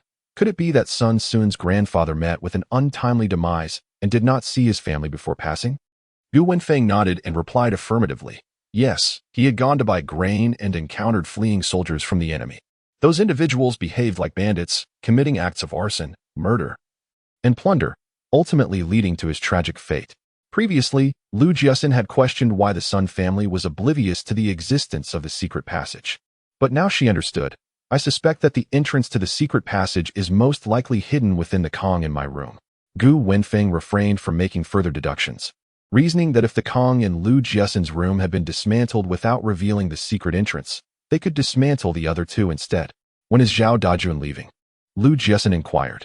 The materials for the house repairs arrived the day before yesterday afternoon. Over the past 2 days, Zhao Dajun, accompanied by the skilled worker he hired, has successfully repaired the roof. All doors and windows need to be replaced. This morning, a deposit was paid, and once completed, they will be delivered and installed. Painting the walls is a task that everyone can manage, thus there is no need to hire anyone for it. What is the reason? She asked. Oh, the job has been confirmed. Which organization? Upon hearing that it was a transportation company from Zhao Dajun's hometown, she felt quite pleased. Zhao Dajun is an adept driver, possessing considerable strength, and is unperturbed by long-distance travel. Even if the transportation company were to falter in the future, he could easily purchase a vehicle and engage in transportation himself. Finding work as a driver would not present a challenge. He is required to report within a week. And Zhao Dajun, realizing the urgency, promptly acquired a train ticket. Yet, he worked until past 9 that night before retiring for sleep. Had it not been for the elderly woman from the second courtyard berating him at the door, he might have worked through the night. Reluctantly, Zhao Dajun accepted her invitation but felt compelled to advise, Miss Liu, earning money is not easy. You should be prudent with your spending. Otherwise, when you find yourself in need, it may be too late to regret. Jiaxin understood his good intentions and smiled as she replied, I am well aware, Brother Zhao. Should you encounter any difficulties in the future, do not hesitate to seek my assistance. I will do my utmost to help you. Zhao Dajun initially wished to decline, but Gu Wenfeng interjected before he could speak, saying, Dajun, you should promptly thank Miss Liu. From their interactions over the past few days, he recognized that this young woman was intelligent, capable, and perceptive, not to mention audacious in her ambitions. Given her family background, it was evident she was destined for great success. Her promise might very well prove useful in the future. Zhao Dajun was quite perplexed. Yet under the urging of Gu Wenfeng, he expressed his gratitude.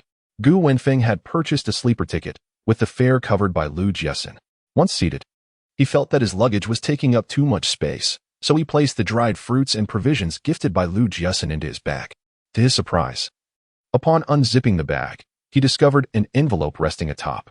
Upon opening it, he found a stack of money within. Although both Gu Wenfeng and Zhao Wenfeng were sent by the Xie family, their recent endeavors of running about and assisting with house repairs warranted some form of acknowledgement from Jiaxin. However, she understood Zhao Dajun's straightforward nature. He would likely refuse such a direct gift. He accepted the money, shaking his head slightly. Alas, this girl is too generous. With such a malicious stepmother, one would think she would be more prudent with her finances. Now that the secret passage is revealed, the treasures within are likely genuine. Shui Mao's mouth hung agape in astonishment. Sister, from where did you acquire such information? Naturally, Jiaxin would not disclose that she had gleaned it from a future timeline. This was her most profound secret. Let us descend and investigate, she suggested. Gu Wenfeng shook his head. This passage must have been sealed for many years. We cannot ascertain if venturing down poses any dangers. Let it air out first. I shall explore the route after lunch, and if all goes well, you may follow.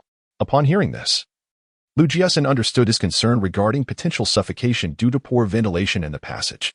She, valuing her life, was reluctant to take risks and did not wish to endanger them. There is no rush. We can wait until everyone finishes work this afternoon to explore further. It is safer that way. Since Sun encountered no issues in the past, we should be fine. Besides, we are not pressed for time. Allowing the passage to ventilate for a while longer seems prudent. Gu Wenfeng was initially concerned that she would descend now, but upon hearing these words, he felt a sense of relief. This young lady may have a fiery temperament, yet she conducts herself with remarkable discretion. Very well. Let us descend later this evening to take a look, she declared. Having discovered the secret passage, both Lu Jiaxin and Gu Wenfeng remained composed, while Xue Mao began to grow anxious. Avoiding Gu Wenfeng, he whispered, "Sister, did the person who informed you about this matter mention if there is any treasure hidden within the passage? Perhaps gold or silver?" He continued. If it is indeed gold or silver, they would strike it rich. Realizing that his words might be misconstrued to imply that he desired a share, Xue Mao hastily clarified. "Sister, this house is yours, and the passage is also your discovery. Whatever we find belongs to you alone."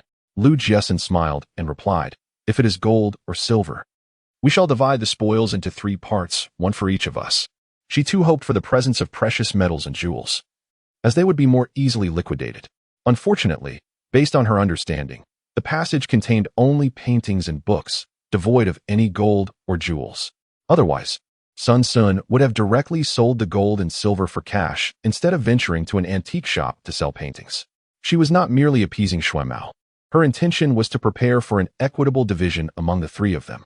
She had invested considerable effort in locating these antiques, primarily due to the lack of initial capital and her desire to prevent Sun from selling the items at a pittance to foreign buyers, thereby allowing the treasures to languish overseas. Xue Mao expressed his disinterest in the spoils and was reluctant to allow Lu Jiaxin to grant Gu Wenfeng a portion. "Sister, a third is too much. Just give a little to Brother Gu." Seeing him becoming overly concerned, Lu Jiaxin could not help but laugh. Perhaps there is nothing at all inside, merely a refuge for the Sun family from the ravages of war? Xue Mao clasped his hands together, invoking the blessings of the Buddha and Bodhisattva, convinced that there must be treasures within. After their discussion, the 2 ventured outside. Lu Jiaxin had been preoccupied with thoughts of the secret passage over the past few days, indifferent to other matters. Now that the secret passage had been discovered, she felt a sense of relief. As she entered the courtyard, she noticed that the wooden boards piled in the corner were intricately carved with patterns. She approached to examine them closely and found the craftsmanship to be exquisite, albeit significantly worn due to age. Lu Jiaxin called Xue Mao over, saying, "Please gather all the carved wooden boards. When we have some leisure time, we shall wash them." Xue Mao scratched his head and asked, "Sister, aside from being used as firewood, what purpose do these boards serve?" It might be her professional inclination, but Lu Jiaxin had a penchant for noting down anything beautiful or distinctive. She found some of the patterns particularly appealing and wished to replicate them. "Let us keep them for now. They might prove useful in the future," she replied. Lu Jiaxin had a habit of taking afternoon naps. To her surprise, upon awakening, Xue Mao informed her that Gu Wenfeng had entered the secret passage 10 minutes prior. Upon hearing this, Lu Jiaxin hurried to the bedroom, but hesitated at the entrance of the passage. Xue Mao, mistaking her hesitation for fear, said, "Sister, you stay here while I go take a look." Lu Jiaxin shook her head and replied, "Do not go down. Let us wait for Brother Gu to come up first."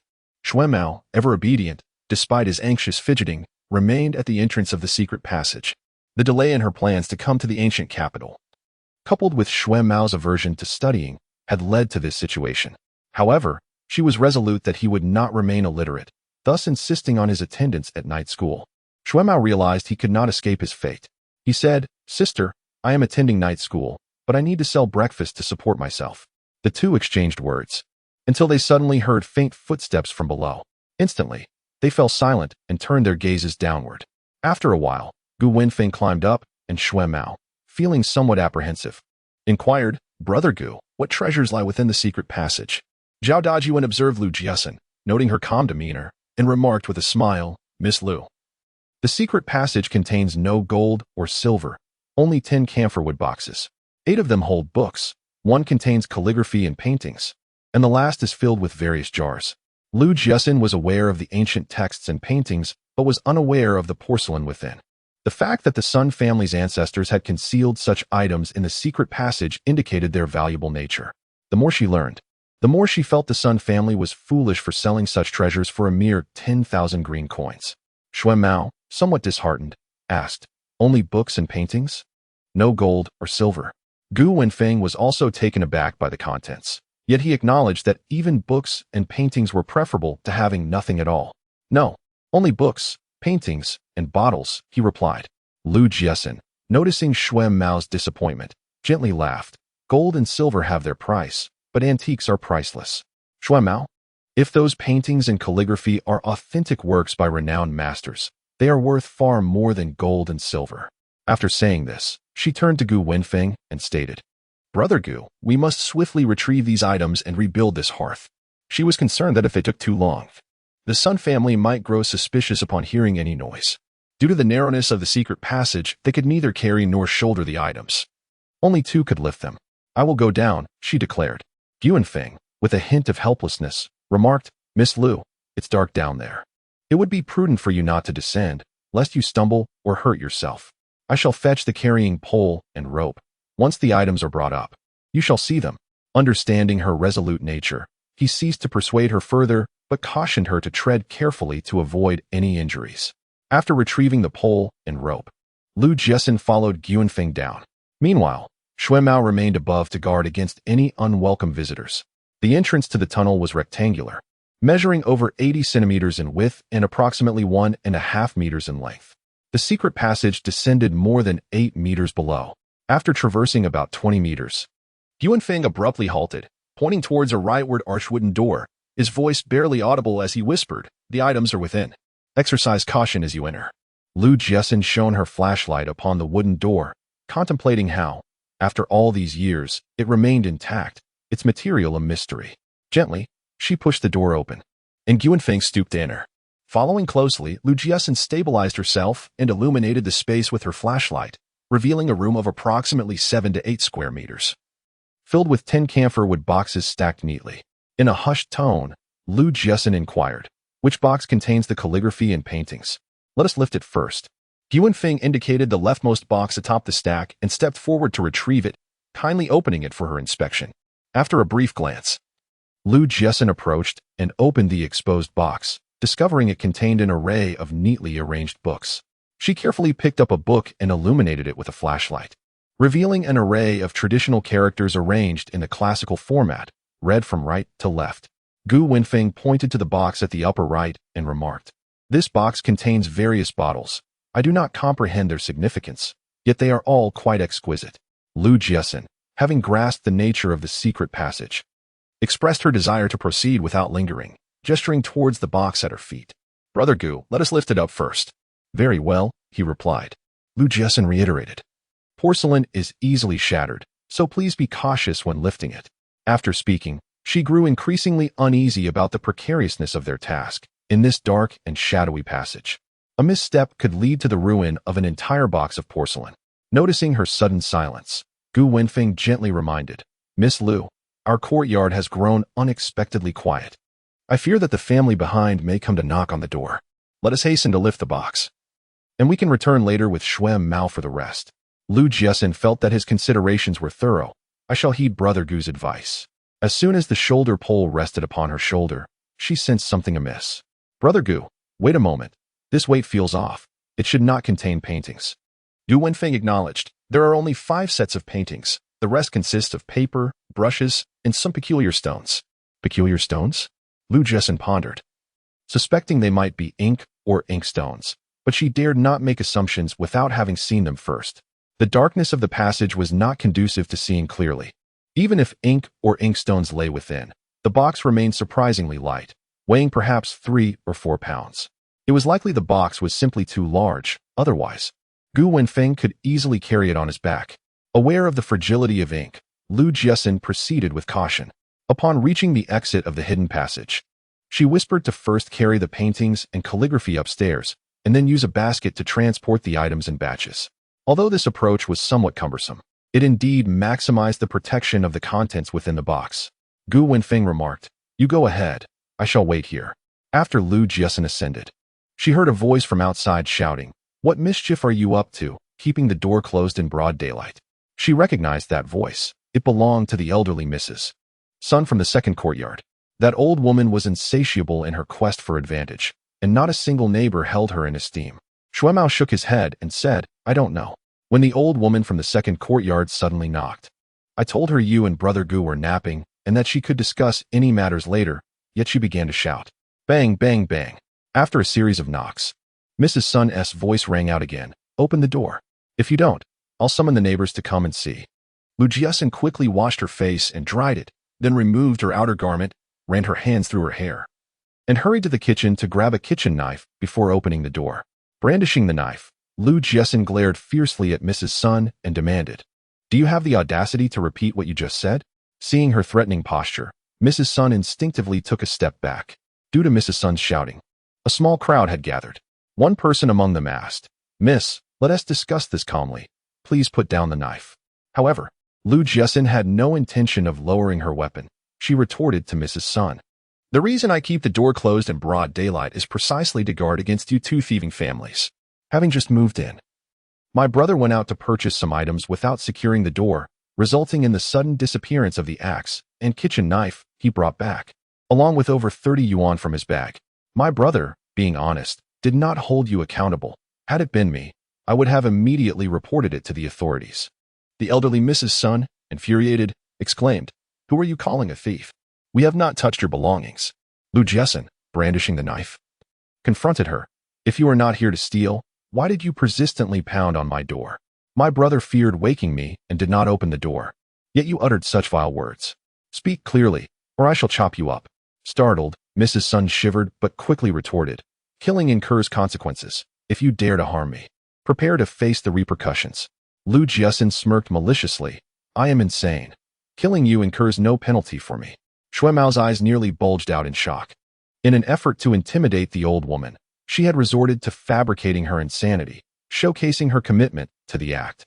Observing her pallid face and bulging eyes, Mrs. Sun couldn't help but feel a twinge of fear, stammering, I came to borrow a hammer. Jiaxin scoffed, claiming to borrow while appropriating others' possessions. How is that not stealing? No. A thief at least understands the shame in their actions. Yours is nothing short of brazen robbery. The onlookers perceived that this young woman wielded words as sharply as a blade. Mrs. Sun, accustomed to confronting others with her relentless tirades, had never met her match in this area. However, today I dare not criticize Jiaxin.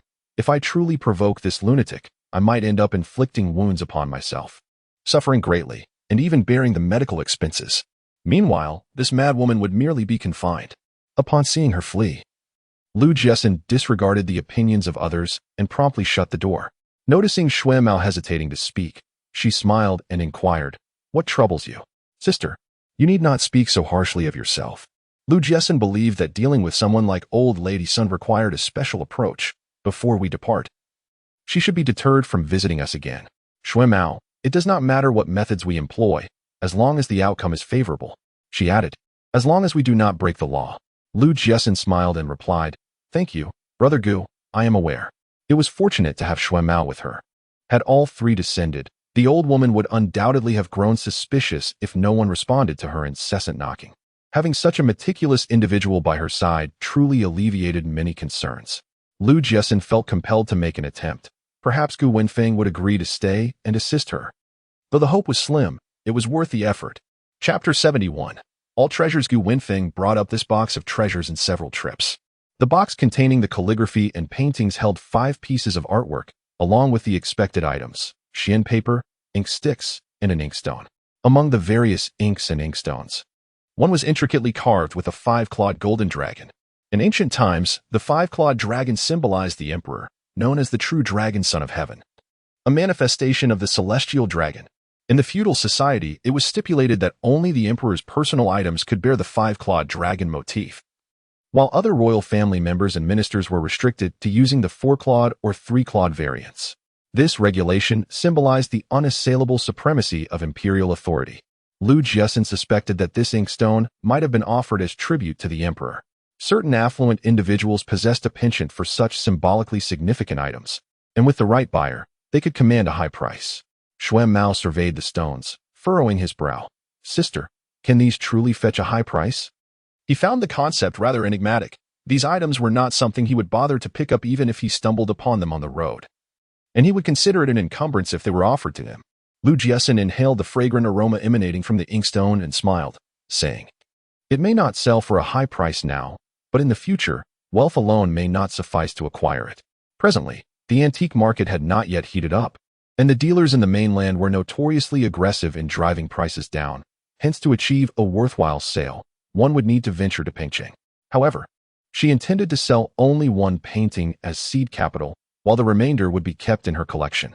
She had no immediate plans to seek authentication for these items, as the mere exposure of such treasures would inevitably attract attention.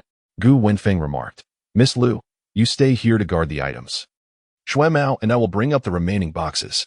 Lu Jiaxin had initially contemplated opening the 5 scrolls. She was aware that one depicted a lady, but she was uncertain about the subjects of the other 4. Setting down what she held, Lu Jiaxin smiled and acquiesced. Under her direction, the 2 men handled the porcelain boxes with exceptional care, transporting each item meticulously to the entrance. Though they lacked expertise in antiques, the exquisite craftsmanship of the porcelain led them to believe it must possess significant value. As the evening descended, all the items had been brought up, and Gu Wenfeng was eager to construct the heated bed overnight. However, Lu Jiaxin deemed such haste unnecessary. She remarked, "When we were bringing the items earlier, we treaded lightly, and due to the commotion outside, those entering the courtyard did not hear us. Yet, if we were to build the wall, the noise would be significant, and they would undoubtedly hear it. Even if they believed the heated bed was substandard and needed reconstruction, it would be ill-advised to do so at night, as it would raise suspicions." Gu Wenfeng appreciated her caution and replied with a smile, "Very well, let us construct the heated bed tomorrow morning." Not only this bed, but the other 2 would also require rebuilding. They would cover the entrance with wooden boards and stack a few bricks atop. After completing these tasks, Gu Wenfeng and Shui Mao exited. Apart from the painting of beautiful women, the other 4 were ink wash paintings, a longevity tribute, a hunting scene, and a floral and avian depiction. Among them, 2 larks were rendered with such vividness that they were truly exquisite.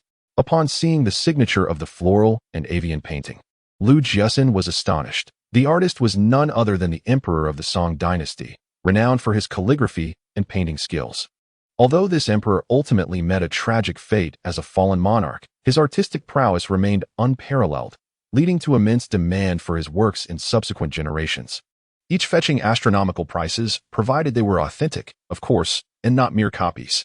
Lu Jiaxin scrutinized the signatures of the other 3 paintings as well, but regrettably, she did not recognize any of the names inscribed. This was not to imply that the paintings were forgeries. Rather, her knowledge of ancient art was limited. Her ability to identify the larks as the work of the fallen emperor stemmed from a guided tour she had attended at the museum. As for the signatures on the other artworks, they likely bore either the artist's personal characters or pseudonyms, which she, lacking expertise in this field, could not decipher. After examining the box, Lu Jiaxin opened the one containing porcelain. There were 12 pieces in total: a blue and white plum blossom vase, a double-handled vase, a 3-legged incense burner, as well as painted bowls and sheen-glazed teacups, among others. While she was somewhat familiar with the blue and white porcelain, the rest remained a mystery to her. However, since her intention was to collect rather than sell, she decided to wait until she could adequately protect these treasures before seeking expert appraisal. Lu Jiaxin stated, "Brother Gu, these books should hold scholarly value. I wish to donate them to the museum in Sijio City. I will keep the 5 calligraphy and painting pieces, and the remaining items we shall divide among the 3 of us." Gu Wenfeng was momentarily taken aback, never having anticipated such a distribution from Lu Jiaxin. Shui Mao immediately interjected, "Sister, I do not want them. You have already given me the house. If I were to take these items as well, what would that make me?" With a teasing tone, Lu Jiaxin replied, "These items will be quite valuable in the future. If you refuse them now, you may come to regret it later." Shui Mao promptly declared that he would have no regrets. Gu Wenfeng, rarely displaying a smile, said, "Miss Lu, these items rightfully belong to you, and I have nothing to regret. One should not covet what does not belong to them." Nevertheless, he was pleased with Lu Jiaxin's generous spirit. "Are you both certain you do not want them?" The 2 shook their heads in unison, indicating their refusal. After retrieving the inkstone carved with a 5-clawed dragon and the plum blossom vase, Lu Jiaxin remarked, "Since you both have declined, I shall keep these few items and donate the rest. Gu Wenfeng had no objections, but Xue Mao was unwilling. No, we cannot donate them. I do not oppose donating the books, as they hold little value anyway. The porcelain and inkstones appeared rather precious, and he was reluctant to part with them. Under Xue Mao's vehement opposition, he decided to donate only 8 boxes of ancient books and some Xian paper, while retaining the rest. Lu Jiaxin remarked, Brother Gu, I do not wish for anyone to know that these books were donated by me. Gu Wenfeng comprehended her reasoning. In this world, many avaricious individuals would certainly assume that she possessed even more treasures if they were aware of her generous donation of ancient tomes. Even with the protection of the Xie family, the adage holds true that a thief can operate for 1,000 days, but one cannot guard against theft indefinitely. Miss Lu, I cannot guarantee this matter, he replied.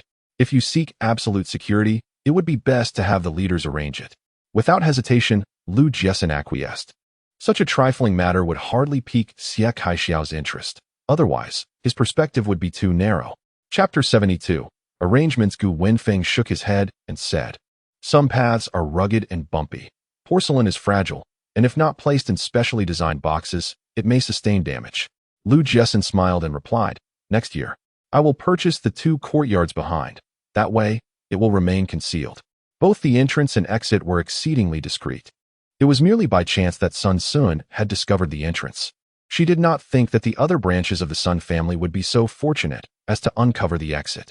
Even if they were to discover it, it would not be a significant loss. At worst, a box of porcelain might be sacrificed. After all, her objective had been achieved. Should the porcelain fall into the hands of the Sun family, it was of little consequence, for in the future, with ample wealth, she could acquire as much as she desired. Gu Wenfeng gazed at her in astonishment and inquired, You intend to purchase the 2 courtyards behind? What purpose do you have in mind for them? Gu Wenfeng was unaware that her purchase of the 2 properties at the back was driven by a specific intention. However, he refrained from inquiring further, as long as her actions were not illegal. Miss Lu, the reason you were able to acquire this residence is that Sun Sun is deeply indebted due to gambling. If he fails to repay, he risks having his hands and feet severed. The families residing in the 2nd and 3rd courtyards would never consent to sell their homes. Such properties are their ancestral heritage, and to sell would be tantamount to squandering family wealth. Moreover, each household in those 2 courtyards comprises over 20 individuals, and a sum of 2,600 cannot sway them. This amount is insufficient to purchase such a spacious dwelling. I initially took a 2-month leave, and it has only been a month since then. Accompanying Lu Jiaxin to Pingqing is feasible, provided I understand the rationale behind it. Lu Jiaxin did not conceal her plans from him. She candidly expressed, I intend to select a painting to sell in Pingqing and use the proceeds for business ventures. When she mentioned the substantial value of calligraphy and ceramics, Gu Wenfeng surmised that she intended to sell them for financial gain. Last year, the government enacted the Cultural Relics Protection Law, prohibiting the illicit export of cultural relics. However, while relics are considered antiques, not all antiques qualify as relics. Thus, when Lu Jiaxin spoke of selling a painting for money, he perceived nothing amiss. Gu Wenfeng inquired, Have you decided against retaking your university entrance exams? Lu Jiaxin's gaze dimmed as she replied, I certainly intend to take the exams. However, you are aware of my circumstances. Ding Jing and Zhao Siyu are determined to usurp my family's wealth and will do everything in their power to thwart my prospects. If I choose to retake my studies now, they will undoubtedly resort to underhanded tactics before the college entrance examinations. Understanding her situation, Gu Wenfeng was particularly tolerant towards her. If you are concerned about their potential schemes against you, consider enlisting 2 individuals for your protection during the exams. Lu Hongjun, as a father, is utterly incompetent. He is fully aware of the malice harbored by his second wife and stepdaughter towards Lu Jiaxin, yet remains indifferent. Given the temperament of that young girl, Lu Hongjun will undoubtedly come to regret his negligence. Lu Jiaxin bitterly reflects, there are only 1,000 days for a thief. How can there be 1,000 days to guard against a thief? Brother Gu, I am unwilling to live in constant fear. Moreover, I nearly lost my life. I am determined to avenge this wrong. Yet, I must bide my time until I possess the means of self-defense. Otherwise, if Lu Hongjun falls, I will be left vulnerable to unknown dangers. Gu Wenfeng understands, this young lady, rather than pursuing her studies, intends to engage in business to empower herself. He refrains from persuading Lu Jiaxin to abandon her desire for revenge, for he knows that he would never forgive those who wronged him. Furthermore, if that mother-daughter duo dares to inflict harm, They must be prepared to face the consequences. Gu Wenfeng simply advises, do not engage in unlawful acts. He does not inquire about her methods of revenge. Regardless of her approach, as long as it remains within the bounds of the law, it poses no issue. He inquires, Miss Liu, business is not so easily conducted. Indeed, while many have profited in recent years, numerous others have suffered losses. Liu Jiaxin does not claim absolute success. She smiles and replies, I previously mentioned the Sun family's secret passage, where treasures lie concealed. Brother Gu, you did not believe me. Look, have we not uncovered the treasure? Gu Wenfeng is left speechless. Chapter 73. Candor. The appreciation of antique calligraphy and paintings is assured, especially with ancient paintings. Genuine works by renowned masters will appreciate hundreds or even thousands of times over the course of 2 or 3 decades. Even if they increase 1,000-fold, the other party will still be able to afford their own pieces when it comes time to sell. Foreseeing the future is her greatest asset. Liu Jiaxin sighed in exasperation. If you do not read more, others will perceive your ignorance, and they shall no longer wish to engage with you. Shui Mao regretted having spoken up. The mere thought of attending classes filled him with trepidation. Liu Jiaxin mused to herself, fortunate that she had no intention of navigating the bureaucratic system, which was fraught with regulations. Moreover, many individuals were particularly obstinate, creating numerous obstacles in accomplishing a task. Shui Mao remarked, Sister, if you sell paintings in Pengcheng, how will you respond when others inquire about your work? I shall disguise the artwork as mere decorative crafts and conceal the calligraphy, she replied. Her residence possessed a vegetable cellar, previously utilized by the former owner for storage, where she could temporarily place her inkstick and inkstone. She pondered whether the banks in the 49 city offered safe deposit box services. If so, she would secure her earnings there once she began to profit. If not, she would seek a hidden place to stow her valuables. After discussing these plans, Gu Wenfeng offered another suggestion, Miss Liu, once we depart, those 2 households will undoubtedly attempt to intrude. I believe it prudent for you to hire someone to oversee your property. Liu Jiaxin expressed her lack of trustworthy individuals. Gu Wenfeng promptly responded, if you trust me, I can find someone for you. There will be no need for wages. Simply granting them 2 rooms would suffice. Brother Gu, you jest. If you cannot be trusted, then I truly do not know whom to rely upon. The following day, Gu Wenfeng set out early, while Liu Jiaxin wished to visit the antique market with Shui Mao. Unfortunately, Shui Mao declined, concerned about the many treasures at home. What if a thief were to steal everything? Unable to persuade him, Liu Jiaxin found herself unable to venture out alone and remained at home. Curiously, Shui Mao inquired, Sister, how much do you think a painting could sell for? Recognizing his fragile psychological resilience, Liu Jiaxin remarked, 20,000 as a baseline. Shui Mao stammered, how much? How much is that? A single painting costs 20,000. 5 paintings would amount to 100,000. The thought of potential theft sent a shiver down his spine, prompting Shui Mao to conclude that he must vigilantly guard these treasures. Observing his reaction, Liu Jiaxin couldn't help but chuckle in disbelief. Shui Mao. To those unversed in the art world, these items are no different from the cheap New Year paintings sold on the streets. Do not be anxious. Treat them as commonplace. Much like my brother Gu and I do. Understanding his temperament, she resignedly acquiesced. Fortunately, Gu Wenfeng had acquaintances in the vicinity, capable individuals who would likely provide swift assistance. The efficiency of their operations was commendable. Gu Wenfeng stated, Miss Liu, I need to deliver those 8 boxes of books to a designated location. However, we cannot use large wooden crates for transport. That would raise suspicions. Instead, we shall utilize burlap sacks, which I will haul away using a cart. The rationale behind not directly transporting the camphor wood boxes was that the neighbors and the Sun family had been privy to their recent acquisitions. Abruptly moving several large camphor wood boxes would undoubtedly incite suspicion. Should anyone discern the truth, the potential for unpredictable and reckless actions loomed large. Gu Wenfeng brought 20 burlap sacks, filling them with books, while the unused sacks were repurposed for refuse. Coincidentally, the house renovation had generated considerable waste, which would further mask their activities. Once everything was arranged, it was already past 5 o'clock, prompting Shui Mao to retreat to the kitchen to prepare dinner, while Gu Wenfeng, unable to remain idle, began tidying up the courtyard. Liu Jiaxin felt somewhat reluctant to rest and prepared to help with the tidying up, but Gu Wenfeng stopped her, saying, No need, you should go inside and rest. Liu Jiaxin smiled and replied, This task isn't burdensome, it's nothing. Gu Wenfeng, genuinely concerned for her well-being, insisted, You should assist Shuimao in the kitchen. I'm feeling a bit hungry.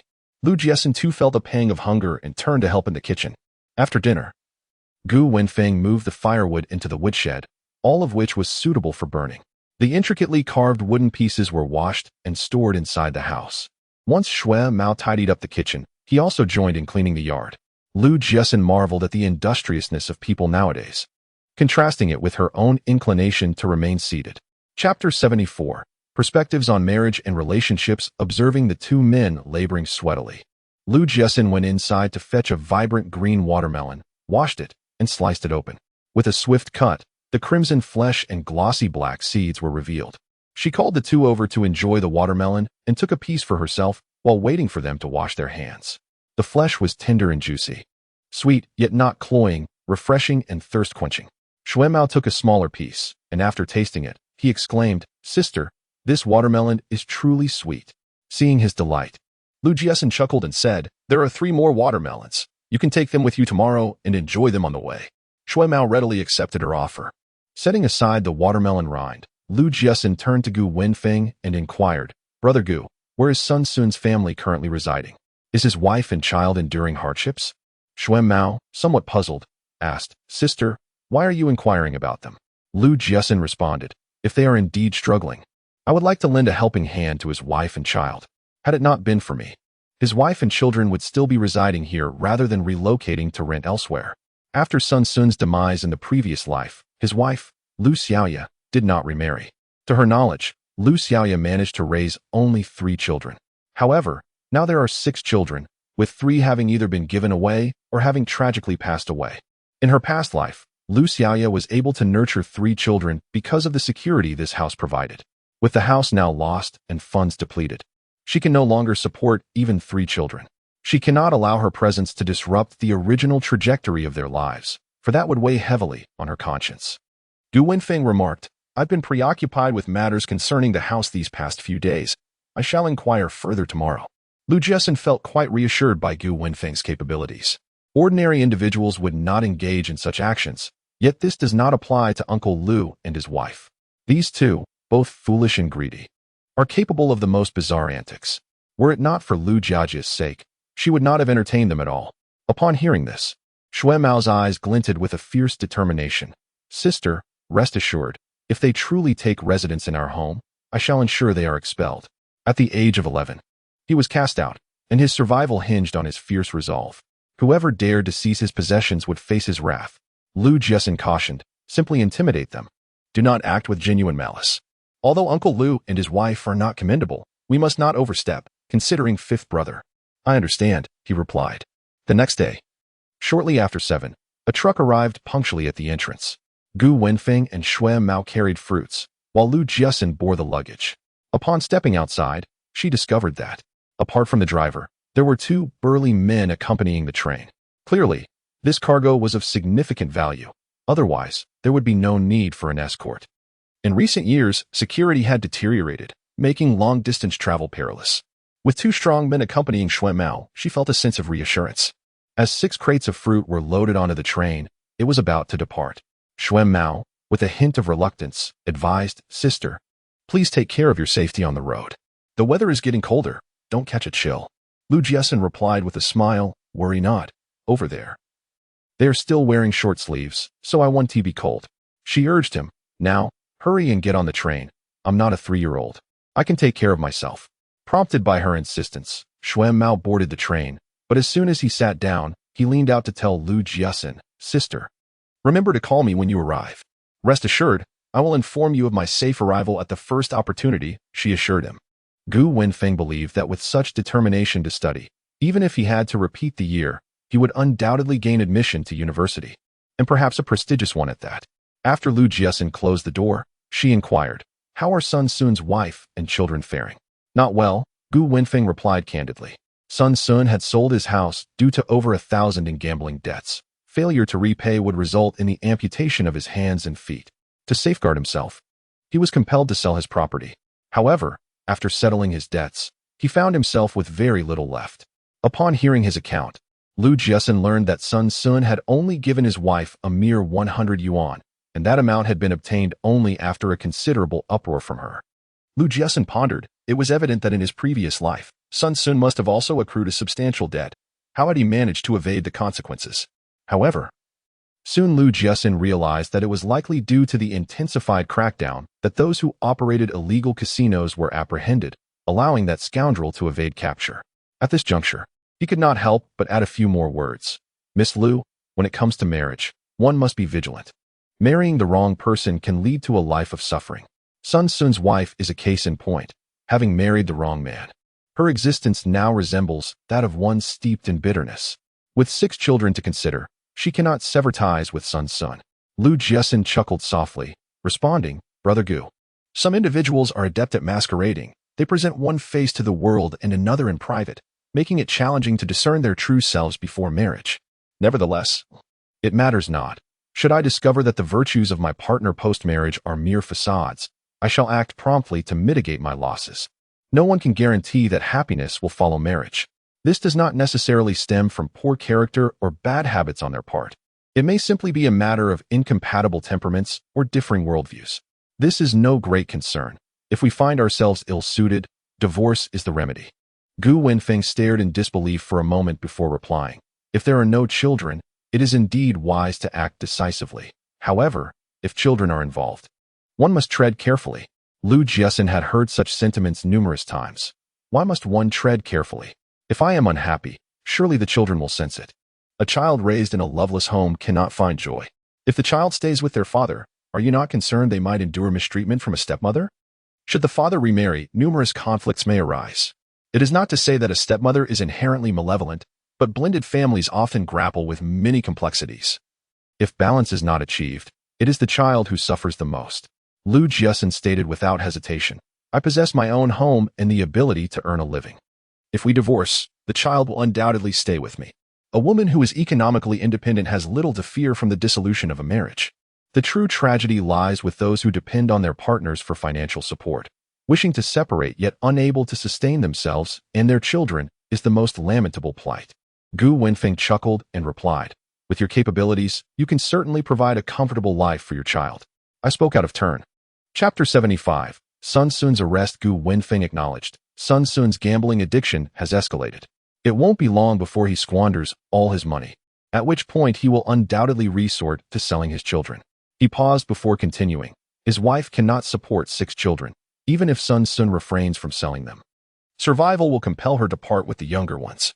This was not mere conjecture on Gu Wenfeng's part. He had received information indicating that someone had already approached them with the intent to adopt the twins. Yet, Sun's wife, unwilling to let go, continued to struggle. Lu Jiaxin harbored a deep disdain for such scoundrels. Gambling is also a crime, and the crackdown is currently severe. It is likely that the police will apprehend him. Those caught are subject to stringent penalties. With a history of offenses, a sentence of 8 to 10 years should pose no issue. By the time he is released, the children will have grown and will no longer fear him. Gu Wenfeng had long contemplated taking action, yet he hesitated. If Sun Sun were arrested for gambling, he would certainly be dismissed from the factory, leaving him without accommodation in that storage room. A mother and her children without a place to live would find life exceedingly difficult. He had been meaning to discuss this matter with Lu Jiaxin, but in the end, reason prevailed. Lu Jiaxin's willingness to assist stemmed from her kind-hearted nature. However, if he were to suggest it, it would carry an air of coercion. After contemplating for a moment, Lu Jiaxin remarked, anonymously sending her 5,000 yuan would suffice. This sum could purchase a house with some leftover. Without the burden of that scoundrel Sun Sun, she should be able to raise her children with this amount. Gu Wenfeng was quite moved, yet he replied, 5,000 is excessive. A couple of thousand would be adequate. Lu Jiaxin lowered her head and replied softly, while 5,000 is indeed substantial. If that mother and her 7 children cannot survive, I would be plagued by guilt for a lifetime. Logically, he ought to dissuade Lu Jiaxin, for the sum was too great. Nevertheless, thinking of the unfortunate mother and her 7 children, Gu Wenfeng found himself unable to voice his objections. Noticing his inner turmoil, Lu Jiaxin smiled and said, accompany me to Pengcheng. When the time comes, assist me in selling my paintings for a high price. And 5,000 will not seem so significant. Gu Wenfeng promptly nodded, assuring her, rest assured, I will make sure to inquire thoroughly. For lunch, the two ventured to a state-run restaurant. Gu Wenfeng possessed exceptional skills in many areas. yet his culinary abilities left much to be desired. Lu Jiaxin was quite adept at cooking, but her enthusiasm for it varied with her mood. At that moment, she was unwilling to step into the kitchen. Hence their decision to dine out. In the afternoon, they visited the antique market, where Lu Jiaxin first purchased 2 exquisite vases before turning her attention to paintings. Upon discovering a birthday tribute painting, she inquired about the price, only to be taken aback when the seller quoted 1,000 yuan. This is an authentic piece by Lu Songnian, a renowned painter from the Southern Song dynasty. Purchasing it would be a worthy investment. 5 yuan. Gu Wenfeng initially feared she might be taken advantage of, but upon hearing that counteroffer, he was left utterly speechless. The initial asking price had been bold, but this counter was even bolder. The boss's expression shifted dramatically. Young lady, this is an authentic piece by the renowned Southern Song dynasty painter Lu Songnian. I would deem 1,000 yuan insufficient. Lu Jiaxin smiled and replied, an authentic work by Lu Songnian? Uncle, while I may not be well versed in antiques, if it truly were a painting by Lu Songnian, even 10,000 would not suffice. How could you possibly sell it to me for just 1,000? After a round of haggling, she ultimately acquired the painting for a mere 10 yuan. Subsequently, Lu Jiaxin purchased ink wash paintings and depictions of flora and fauna, spending a total of 89 yuan on an assortment of items. Once outside the antique market, Gu Wenfeng chuckled. I was concerned you might be taken advantage of. He presumed that someone of Lu Jiaxin's stature would not engage in bargaining, simply paying whatever price was quoted. He had braced himself to play the villain, but was pleasantly surprised to find it unnecessary. Indeed, he had to concede that Lu Jiaxin was far more adept at negotiating than he. Lu Jiaxin remarked, there are numerous tales circulating about individuals striking it rich overnight after discovering genuine antiques in the market. Such stories are best taken with a grain of salt. Only those with exceptional discernment can sift through the plethora of forgeries to uncover true treasures, while the odds of an ordinary person acquiring an antique are nearly non-existent. Gu Wenfeng's regard for her heightened further. He then stated, those gamblers apprehended by the police uniformly claimed it was a scheme orchestrated by Sun Sun, resulting in additional charges. What kind of sentence could they face? Gu Wenfeng continued, one of his accomplices has revealed that Sun Sun has repeatedly stolen items from the factory to sell. With both charges considered cumulatively, and given the current mandate for stringent punishment for criminal offenses, sentences will likely start at 10 years. Lu Jiaxin believed that the longer the verdict took, the better. In her previous life, she had suffered due to her unexpected fortune, which ultimately led to her demise. Otherwise, with such a character, it seemed unlikely she could have raised her 3 children well. Even if they grew up, they would be doomed to be dragged down by their gambling father. After discussing matters concerning Sun Sun's family, Gu Wenfeng brought up the topic of hiring someone to look after the house. He had found a trustworthy individual who required no payment, only wished to bring his 2 children along. But what about his wife? Lu Jiaxin inquired. Gu Wenfeng sighed and replied, she passed away 3 years ago. He was injured during a mission, and after transitioning to civilian life, he was assigned to guard a school. Due to limited housing, the 3 of them are crammed into a small room of about 8 square meters, even cooking outside. Then let us have him come over after work, Lu Jiaxin responded, before mentioning her plans to go to Pengcheng. You don't have much time left for vacation, so it's best to leave soon. How about departing within 3 days? I shall buy the tickets tomorrow morning, he assured her. In the evening, Gu Wenfeng's acquaintance arrived. His name was Jiang Lin, and he walked with a noticeable limp. Upon knocking on the door and seeing Lu Jiaxin, Jiang Lin shyly introduced himself. Hello, I'm Jiang Lin. You must be Miss Lu. Lu Jiaxin smiled as she looked at the 2 children behind him. Yes, I'm Lu Jiaxin. You must be Uncle Jiang. My brother Gu has stepped out, and I'm the only one at home. Let us discuss things inside. Observing the spacious courtyard, Jiang Lin proposed, Miss Lu, how about I pay you 5 yuan a month for rent?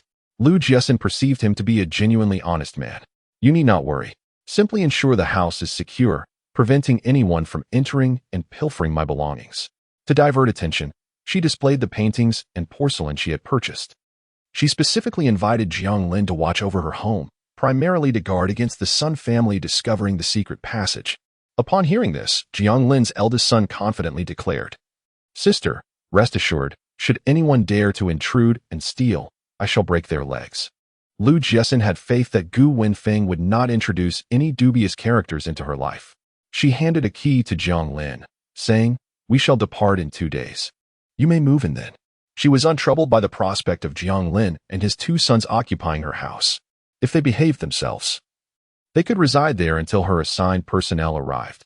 If they entertained any nefarious thoughts, she would ensure they received a lesson before being sent away. Chapter 76. A timely aid news of Sun Sun gambling with a group and stealing factory goods to sell quickly spread. Soon, someone approached the leadership, asserting that such a scoundrel must be expelled from the factory. Upon hearing this news, Sun Sun's wife, Lu Xiaoya, fainted from the shock. When she regained consciousness, she wept bitterly while cradling her eldest son. If Sun Sun were to be expelled from the factory, they would no longer be able to reside there. After creating a commotion, she managed to extract 100 yuan from Sun Sun, but with the recent expenses and the illnesses of their youngest son and daughter, over 60 yuan had already been spent. They were left with merely 30 yuan, and now, with children to care for, they would soon need to rent a new home. What would they do once the money ran out? The more she contemplated, the deeper her despair grew, her sobs escalating in volume. Witnessing her distress, several children could not help but join in her weeping. As the family huddled together in their sorrow, a knock resonated from outside. Upon seeing the visitor, Lu Xiaoya was engulfed in an overwhelming sense of desolation. The newcomer was a distant relative, unable to bear children, who sought to adopt. Due to their affluence, the man had lofty expectations for the adopted child, desiring one who was intelligent, attractive, and male. After a prolonged search, he had set his sights on Lu Xiaoya's youngest son, having previously visited only to be turned away. Upon hearing of Sun Sun's arrest, he hastened to her door to prevent others from seizing the opportunity. Given the dire circumstances at home, she feared that the child might starve alongside her. Yet, at that moment, she could hardly bear to part with him, choking back tears as she expressed her need to consider the matter. The visitor departed with a sense of satisfaction.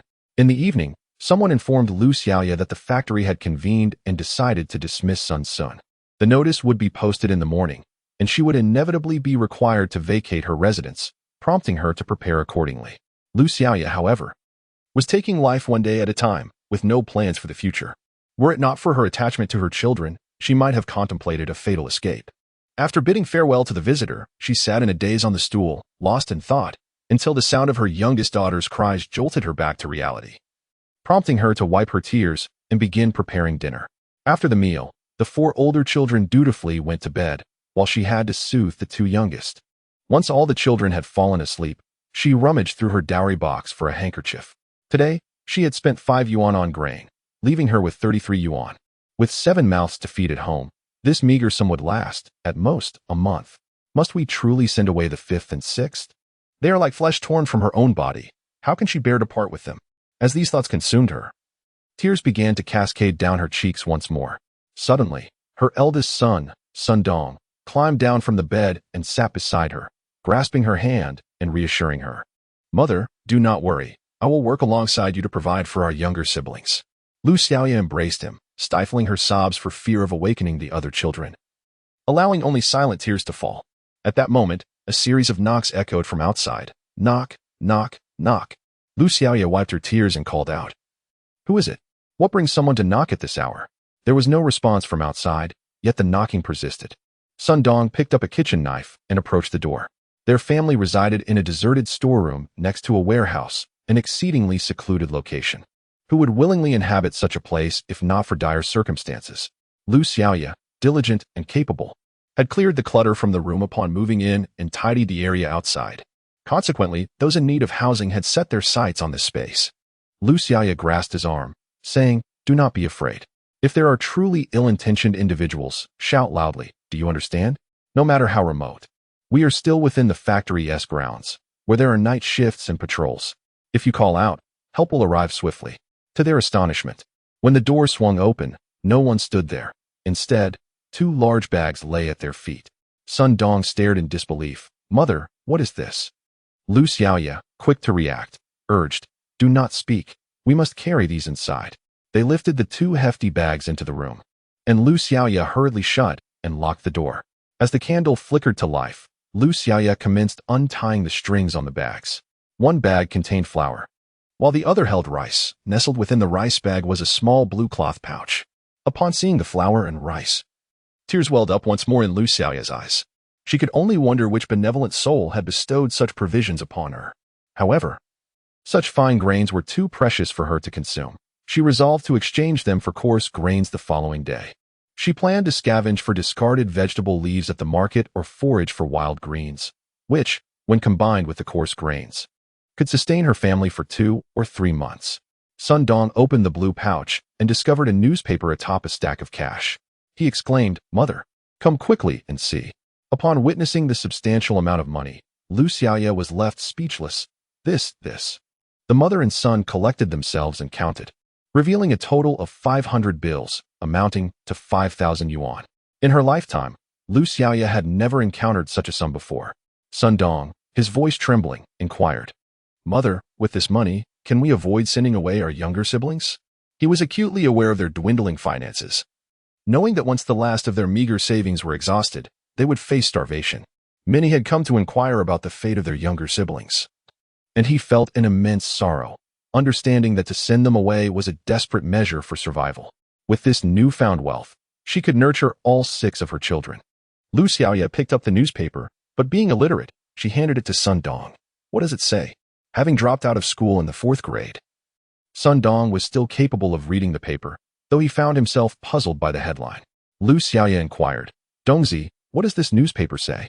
After pondering for a moment, she wiped her tears and remarked, "Our benefactor is guiding us, suggesting that I venture into self-employment." Sun Dong's eyes sparkled with enthusiasm. "Mother, your steamed buns and spicy soup are so delectable. If you set up a stall, you're bound to earn a profit." Lu Xiaoya felt it was worth a try. The capital required for a stall was minimal, and even in the event of a loss, it would not deter her, as she could explore other avenues later. Thanks to Lu Jiaxin's discreet assistance, Lu Xiaoya embarked on her entrepreneurial journey more than 2 years ahead of schedule. And old 3 did not face the misfortune of losing the twins. Chapter 77. Journey to Pengqing. Lu Jiaxin had calculated her timing precisely. Upon arriving at the waiting hall, she was greeted by a throng of people, so densely packed that it was nearly impossible to enter. At moments like this, she particularly longed for the convenience of high-speed trains and airplanes. Gu Wenfeng understood her discomfort in crowded spaces and suggested, "Let us step outside for a while and return when it's time for ticket inspection." Lu Jiaxin glanced at her watch and cheerfully replied, "There's still over 10 minutes until ticketing begins. Let us wait here." After a brief pause, she added, "I don't feel dizzy when taking the train." In truth, she did not experience motion sickness in the 49 city. It was merely the bumpy roads of her hometown, compounded by overcrowded vehicles and passengers bringing along poultry, that overwhelmed her senses, leaving her disoriented. As they conversed, the announcement for ticket inspection for passengers heading to Pengqing echoed through the hall. Since it was the originating station, passengers were permitted to board half an hour early, allowing them to remain unhurried. Once most passengers had entered the station, Lu Jiaxin and Gu Wenfeng proceeded to the ticketing area. The items they brought were quite numerous, in addition to a change of clothes and 2 pieces of calligraphy. Along with an ink block, they also prepared biscuits and fruit. However, all these belongings were carried by Gu Wenfeng, who only had a canvas bag. They purchased 2 tickets, one for a lower berth and one for a middle berth. Upon locating their compartment, they discovered that an elderly gentleman occupied the lower berth.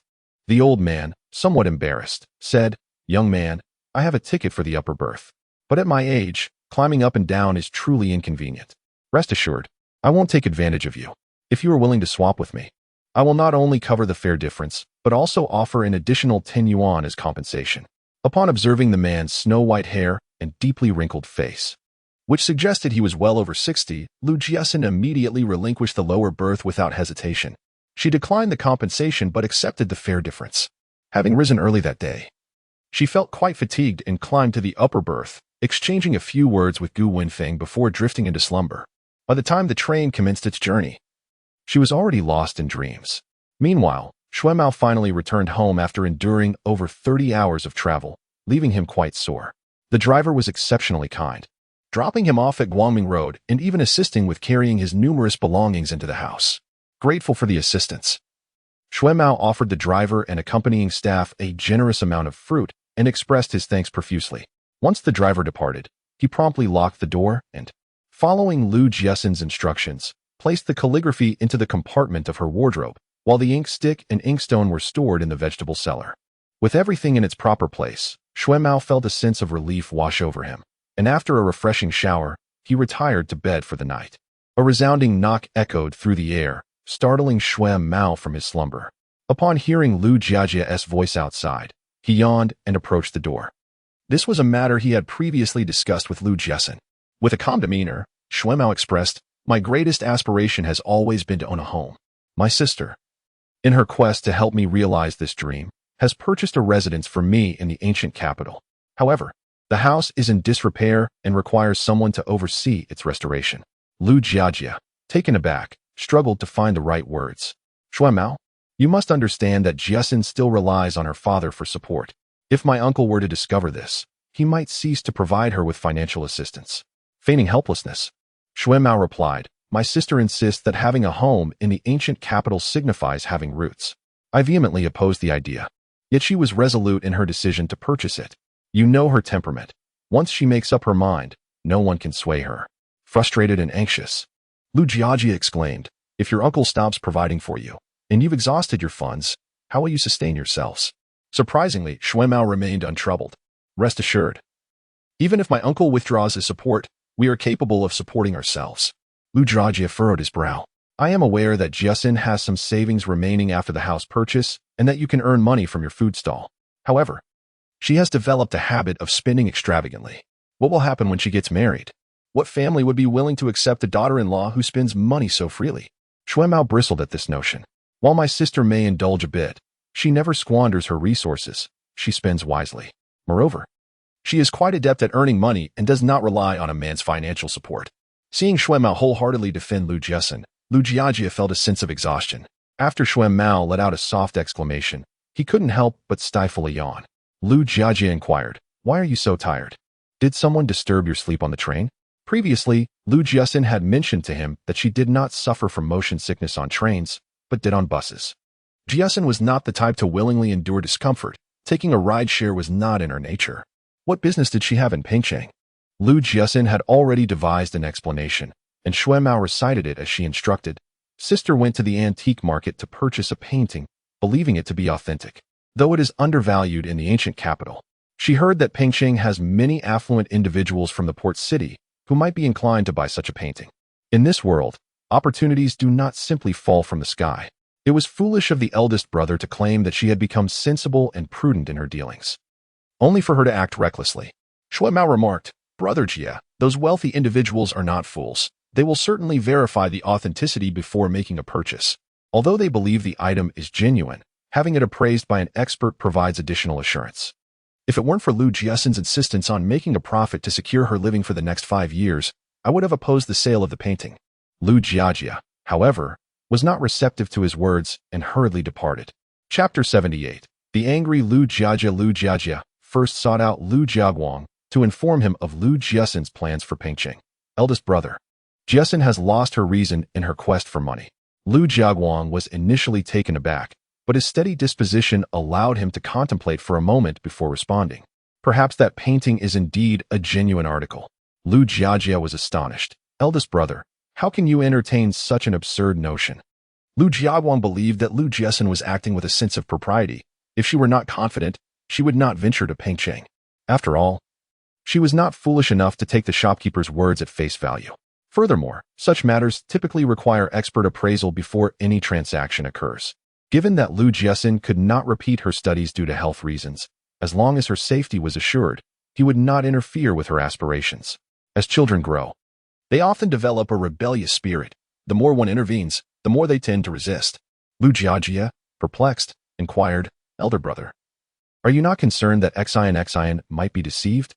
However, Lu Jiaguang remained untroubled by this prospect. After all, she was merely selling paintings, and the worst that could happen was losing the artwork, which was not a significant loss.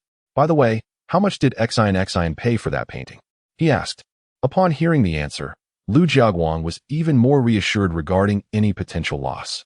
Observing Lu Jiaguang's relaxed demeanor, Lu Jiajia shifted the conversation to the matter of the house. "That house cost 26,000. Xian truly is generous." His wife had managed to save only 23,000 over the years. Yet this young lady spent such a substantial amount on purchasing a home for Shuemao without a moment's hesitation. Lu Jiaguang was taken aback, but soon came to understand. After being cast out, Shuemao had wandered like a leaf adrift, living in constant trepidation. By buying him a house, Xian effectively provided him with stability and a sense of security. At the housewarming party, Lu Jiaguang observed how busy Xin was, refusing to take a break even when encouraged by her, while his wife remarked on her diligence. Lu Jiaguang suspected that the girl was merely anxious about their acceptance of her actions. Lu Jiajia recognized that while Lu Jiaxin's intentions were commendable, he couldn't help but feel a tinge of envy. "How is your house search progressing?" Lu Jiajia spoke with a hint of frustration. "A friend of mine inquired about a particular property. A few days ago, Lily and I went to inspect it. The house is quite nice, and the location is excellent. Yet the asking price is 4,800. We are still 800 short." They had saved 300, while Lu Jiaguang borrowed 800, and Lu Hongjun lent 900, leaving them still lacking 800 to purchase the house. Lu Jiaguang suggested, "You might consider borrowing a bit from your in-laws and friends. You should be able to gather the amount swiftly." A flicker of indignation ignited in Lu Jiajia's eyes. "I thought so too, but my in-laws claim they have no money. Furthermore, they expect Lily and me to contribute more towards household expenses. By the time Lily and I manage to borrow the necessary funds from friends and colleagues, that house will likely be sold to someone else." Lu Jiaguang felt that his in-laws were being unreasonable, yet he refrained from speaking ill of them. "As long as we have the funds, we need not worry about finding a house. We can take our time." Lu Jiajie responded with a heavy heart. While it is true that houses can be sought after again, the dismissive attitude of his in-laws had genuinely wounded him. He had even promised to write an IOU and assured them that he would repay at the bank's interest rates, yet they remained adamant in their refusal, claiming they were financially strained. He was well aware of their true financial situation. This incident had left him profoundly dissatisfied with his in-laws, compounded by his reluctance to face the biting remarks of his sister-in-law, leading him to avoid visiting them. He now resided on Guangming Road. On Friday, he planned to take the two children over, but the tension in their relationship only seemed to deepen. Lu Jiaguang offered some solace. "It's all right. This too shall pass." The two brothers conversed for quite some time before Lu Jiajie departed, burdened with unspoken worries. After his brother left, Lu Jiaguang called Lu Hongjun, who was busy at the moment, and suggested they meet after work at the department store for a discussion. Lu Hongjun remarked, "Why discuss matters at the office after hours? Let us return home, where I shall have your third aunt prepare a couple of dishes, and we can converse leisurely."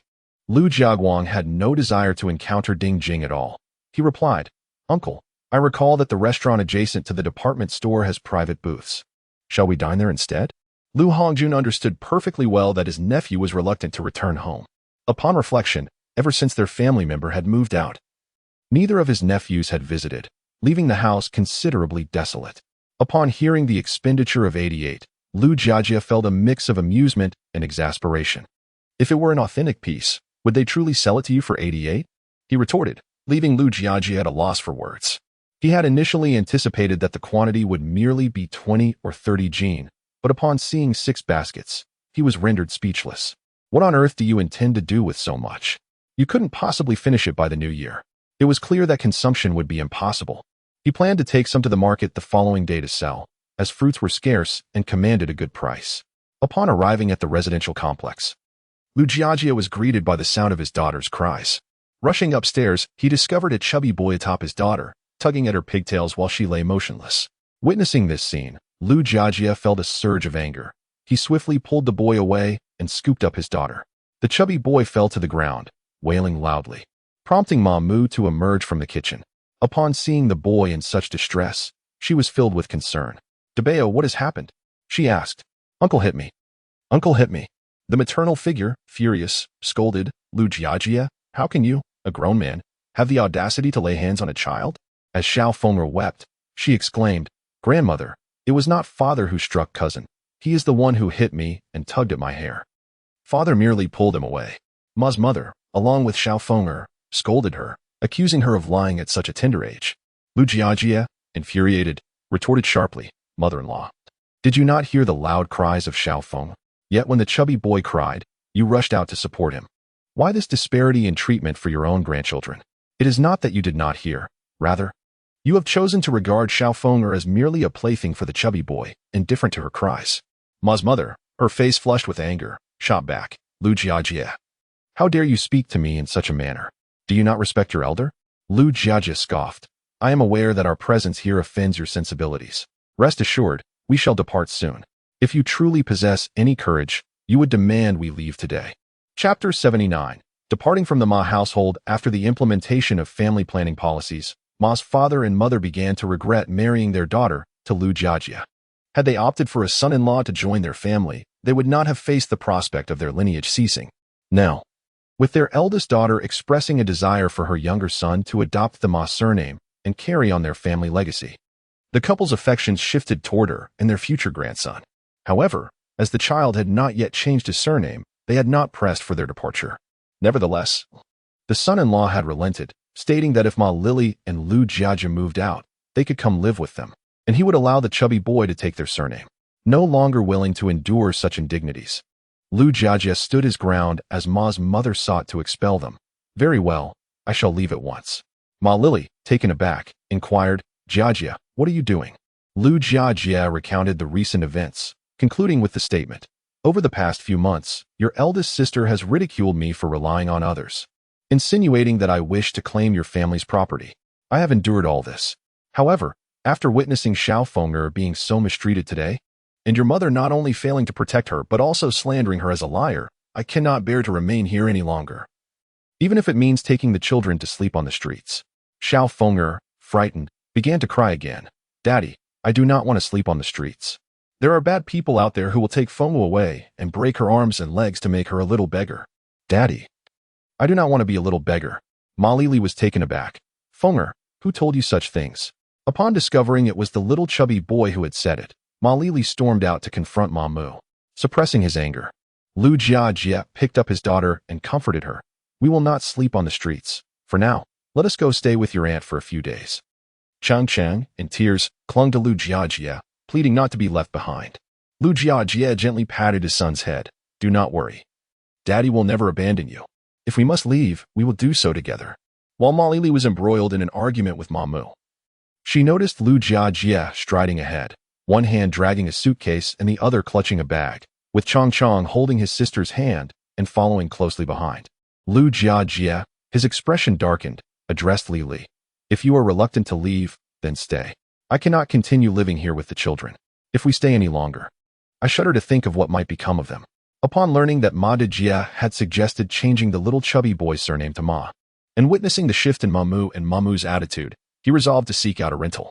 However, Ma Lili had been hesitant to move, fearing deceit from Ma Dejia and her husband, compounded by the proximity of the children's school. Yet now, it was clear that remaining was no longer an option. Madame Ma, filled with fury, exclaimed, Lu Jiaxin, I have devoted myself to raising these two children from infancy, nurturing them with my own hands. Whenever there was something good in the home, it was always prioritized for them. To hear you speak thus is truly heartless. It was precisely due to the gratitude for the couple's assistance in raising the children that he had taken upon himself all the arduous tasks and troubles over the years. Lu Jiaxin, his expression cold, replied, Since the arrival of Yan Jixiang, I have been acutely aware of how you treat my children, and they are even more cognizant of it. There is no need for further elaboration. As you wish, we shall vacate today. Ma Lili approached, lifting Xiao Feng into her arms while clasping Chang's hand, following Lu Jiaxin as they exited together. Descending the stairs, they paid no heed to their mother's calls. Heartbroken, Ma Lili realized that her parents were intent on driving them away. Once downstairs, with reddened eyes, she remarked, Is it appropriate for us to stay at Xian's place without her consent? Lu Jiaxin wiped his face and responded, It's all right. We'll only be borrowing her space for a few days. I will rent a place tomorrow. Yet, securing a rental would require time for tidying up. Likely 3 or 4 days. Ma Lili pondered for a moment and stated, Rather than renting, we should consider purchasing a home outright. Lu Jiaxin understood her implication, to acquire a suitable residence before moving out, which would extend their stay considerably. It's fine. Jiaxin informed me before leaving that she couldn't stay here and suggested we temporarily reside at her place. Did Jiaxin truly say that? When have I ever deceived you? Ma Lili wiped her tears and declared, All right, let us move now. Uncle Peng possesses a tricycle. Let us borrow it for a while. Shuemao spotted a family of 4 standing at the doorway, burdened with packages, and was taken aback. Brother Jia, what has happened? Lu Jiaxin briefly recounted the incident involving Xiao Feng being bullied and Mamu expelling them, his voice growing choked as he spoke of the distressing events. Shuemao, upon hearing this, was filled with indignation. How could one stand idly by while such a lovely child was mistreated? He wondered how callous her grandmother must be. Noticing Shuemao's silence, Lu Jiajie reassured him, "Do not worry, Xiaomao. I will go house hunting tomorrow and will secure a place as swiftly as possible. For now, we shall stay here temporarily. Brother Jia, you are Xian Jia's brother. It is perfectly acceptable for you to stay as long as needed." I am certain Xian Jia would echo this sentiment. Observing the two children with red, swollen eyes, especially Xiao Feng whose eyelids were severely puffy from crying, he gently washed their hands and offered them a bowl of jujubes. Xiao Feng looked up and asked, "Did my aunt really buy these?" "Of course she did. Not only jujubes, but she also bought apples and pomegranates for you. Enjoy the jujubes now, and after dinner, I will peel the pomegranates for you." With the promise of delicious treats, the two children quickly forgot their previous unpleasantness. Ma Lily, seeing that Lu Jiaxin still cared for the children while in the ancient capital, felt assured that their temporary stay would be acceptable. This time, when seeking out Lu Hongjun, Lu Jiaguang not only intended to share the news he had just received, but also hoped to persuade him to cease his favoritism towards that mother-daughter pair. Upon learning that Lu Jiaxin had taken to selling her paintings, Lu Hongjun was both astonished and enraged, exclaiming, "Has she truly lost her senses in pursuit of money?" Lu Jiaguang's expression darkened. How could a father speak of his daughter in such a manner? Third uncle, was Jiaxin always like this? No. Who has caused her to become what she is now? And what about her failure in the college entrance examination? It was orchestrated by that mother-daughter duo. Lu Hongjun still sided with Ding Jing. "This matter has nothing to do with your Aunt Ding. She only learned about it later." Jiaguang, your Aunt Ding is a good person. You should not harbor prejudice against her. Lu Jiaguang posed a question. Third uncle, by shielding that mother-daughter pair and ignoring the harm they have inflicted upon Xinxin, are you not afraid she will feel disheartened and sever ties with you? Lu Hongjun replied. Ci's relationship with Fanny Nua is indeed inappropriate, but it has nothing to do with your Aunt Ding. She opposed their union vehemently once she became aware of it. Lu Jiaguang, not angered by his evasiveness, remarked, Third uncle, I understand your perspective. You believe that Xinxin is your own flesh and blood. Even if she has erred in some respects, she should never disregard you in the future. You claim that Xinxin is now obsessed with money. Do you know why she is so desperately seeking it? Because if she has wealth, she will no longer need to rely on you. Third uncle, if Xinxin were in the capital and you were to grow old and incapacitated, she would feel obligated to care for you under duress. But have you considered the possibility that she might not be in the capital or even in the country at all? Lu Hongjuan's expression changed abruptly. What do you mean by that? Lu Jiaguang calmly replied. Recently, Jia has been living with Jiaxin, and he mentioned that she spends a considerable amount of time each day memorizing English. We all know that among all subjects, Xinxin has the least fondness for English. Why? Then, is her attitude so enthusiastic now? Lu Hongjun came to a realization. You mean her eagerness to learn English is driven by a desire to study abroad.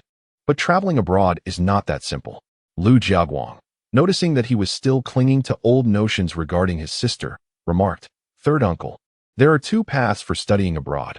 One is through government-funded scholarships, and the other is self-financed education. Given Jiaxin's intelligence, it would not be difficult for her to secure a government scholarship in university with diligent effort. Lu Hongjun sipped his tea and smiled, saying, I know Jiaxin's capabilities better than you do. Getting into college is one thing, but obtaining a government scholarship is impossible. Lu Jiaguang understood that further persuasion would be futile and did not wish to expend more words. Third uncle, I only hope you do not regret this in the future. Lu Hongjun initially intended to share something with him, but after their heated argument, he felt disinclined to say anything, and ultimately, the two left without having dinner. Wang Xiaojie, seeing his furious expression, approached and inquired, What happened? Lu Jiaguang, feeling vexed, loosened the first button of his shirt and replied, I haven't had dinner. Please bring me a bowl of noodles. Wang Xiaojie was taken aback, but chose not to press further, busying herself in the kitchen. It was not until bedtime that she asked if he had quarreled with Lu Hongjun. Lu Jiaguang briefly recounted the situation from the look on his face. Even if Xinxin were to secure a government scholarship in the future, he would likely try to prevent her from going. Surely not. Lu Jiaguang suppressed his frustration, stating, given his temperament, there is an 80 to 90% chance he would do just that. Xian hurried to Pengcheng to sell her paintings, seemingly harboring thoughts of leaving the capital. Are you suggesting she wishes to study abroad at her own expense? Lu Jiaguang shook his head. Not quite. But isn't she preparing for university? She could easily apply to universities in other provinces. His connections lie within the capital, and in 2 years, he will retire. allowing her to break free from his influence. Wang Xiaojie expressed her astonishment. How could Jiaxin think so far ahead at such a young age? Jiaxin has matured. She is no longer the same girl we once knew. We should refrain from viewing her through the lens of the past. Chapter 80. Pingqing after the elderly gentleman alighted. He lingered at the window, reluctantly bidding farewell to Lu Jiaxin, saying, "Little Lu, you must come visit me once you reach Yangqing." Lu Jiaxin leaned out with a beaming smile, assuring him, "Rest assured, Grandpa Chen, I will certainly visit you in Yangqing." Grandpa Chen, startled, quickly cautioned, "That could be quite dangerous. Do not do that again next time." "All right, I shall heed your advice, Grandpa." At that moment, only the two of them remained in the small compartment, as the others had disembarked from the train. Gu Wenfeng inquired, "Will you really visit him in Yangqing?" "It depends on the circumstances. If time permits, I shall pay a visit. If not, then I shall forego it." They arrived in Pingqing during the evening, and upon disembarking, she gazed at the modest train station, once more marveling at the city's rapid development.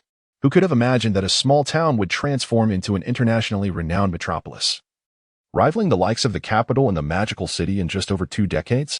Gu Wenfeng observed her standing still, her expression inscrutable, and refrained from inquiring into her thoughts. Instead, he promptly reminded her, "It is growing dark. We must seek shelter."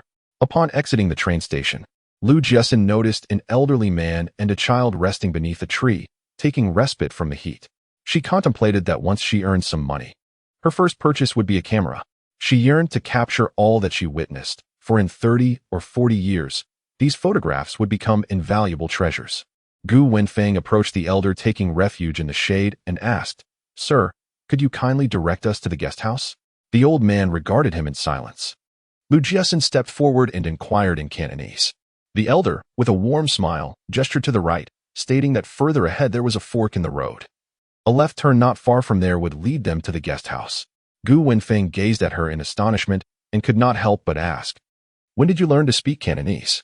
Lu Jiaxin offered no excuse. "My aunt is married in Guangzhou, and I stayed at her home twice during my childhood, learning from my cousins." The youthful mind possesses a remarkable capacity for learning. Having spent 2 summers in Guangzhou, she had acquired a fair command of Cantonese. However, skills learned swiftly can also be forgotten just as quickly, sparing her from the need to seek out others for lessons. "Your aunt resides in Guangzhou?" Gu Wenfeng inquired. Lu Jiaxin affirmed, "My uncle is from Shenzhen, and he was transferred to Guangzhou, so my aunt followed him here. However, 7 years ago, something happened, and the families lost contact." The service staff at the guest house exhibited a commendable demeanor, promptly issuing them 2 rooms upon reviewing their introduction letter. With keys in hand, the two ascended the staircase, their luggage in tow. Upon entering the room, I discovered it to be a standard twin setup, featuring 2 single beds adorned with white linens and duvet covers. The chamber contained a table and a chair, on which rested an electric kettle, a basin, and a cup. The space was impeccably clean, yet it bore a significant drawback. There was no private bathroom. I handed the canvas bag to Gu Wenfeng, while Lu Jiaxin took the basin and her clothes to the communal shower. After her bath, Lu Jiaxin felt hungry and decided to venture out for dinner. Here, seafood was the preferred choice. She ordered sauteed prawns, steamed yellow croaker, garlic oysters, and scallop and winter melon soup. The yellow croaker she selected weighed nearly 2 pounds. Once it arrived at the table, Lu Jiaxin picked up a piece with her chopsticks and tasted it.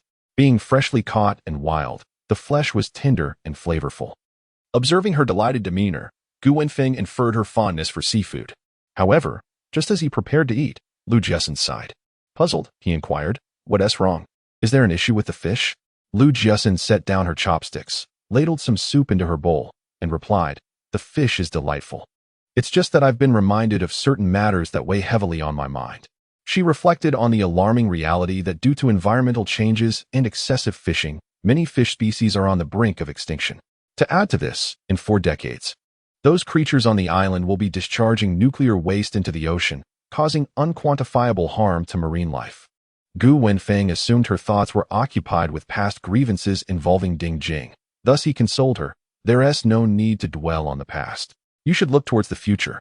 Lu Jiaxin recognized his misunderstanding, but chose not to clarify. "We should eat quickly. If it cools, the flavor will diminish." Although the seafood was delectable, its taste would notably decline if allowed to cool. Currently, maritime resources are abundant, and the seawater remains uncontaminated. Once she begins to earn money, She plans to indulge in exquisite delicacies such as king crabs, bluefin tuna, and bellin oysters in rotation. Gu Wenfeng had visited Pingcheng once and had seafood. Yet he felt the flavors were not as delightful. Moreover, since Lu Jiaxin did not eat much, he was reluctant to waste food and ultimately found himself overly full. To avoid being ridiculed by Lu Jiaxin, he concealed his discomfort, despite feeling quite stuffed.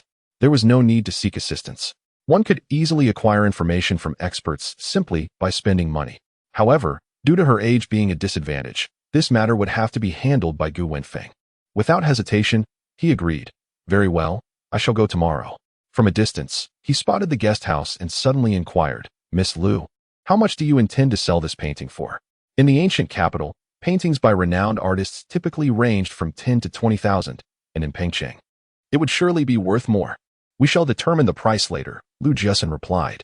Paintings by famous artists have always been favored by those who enjoy the trappings of elegance, commanding a good price. Given the market conditions in the mainland, her psychological price was 50,000 yuan. Chapter 81. Appraising ancient paintings. Gu Wenfeng did not agree, not out of concern for petty thieves outside, but rather because Lu Jiaxin appeared to be unwell, worrying that her body might not withstand it. You should rest well at the guest house for these next couple of days. If you need anything, just ask the staff.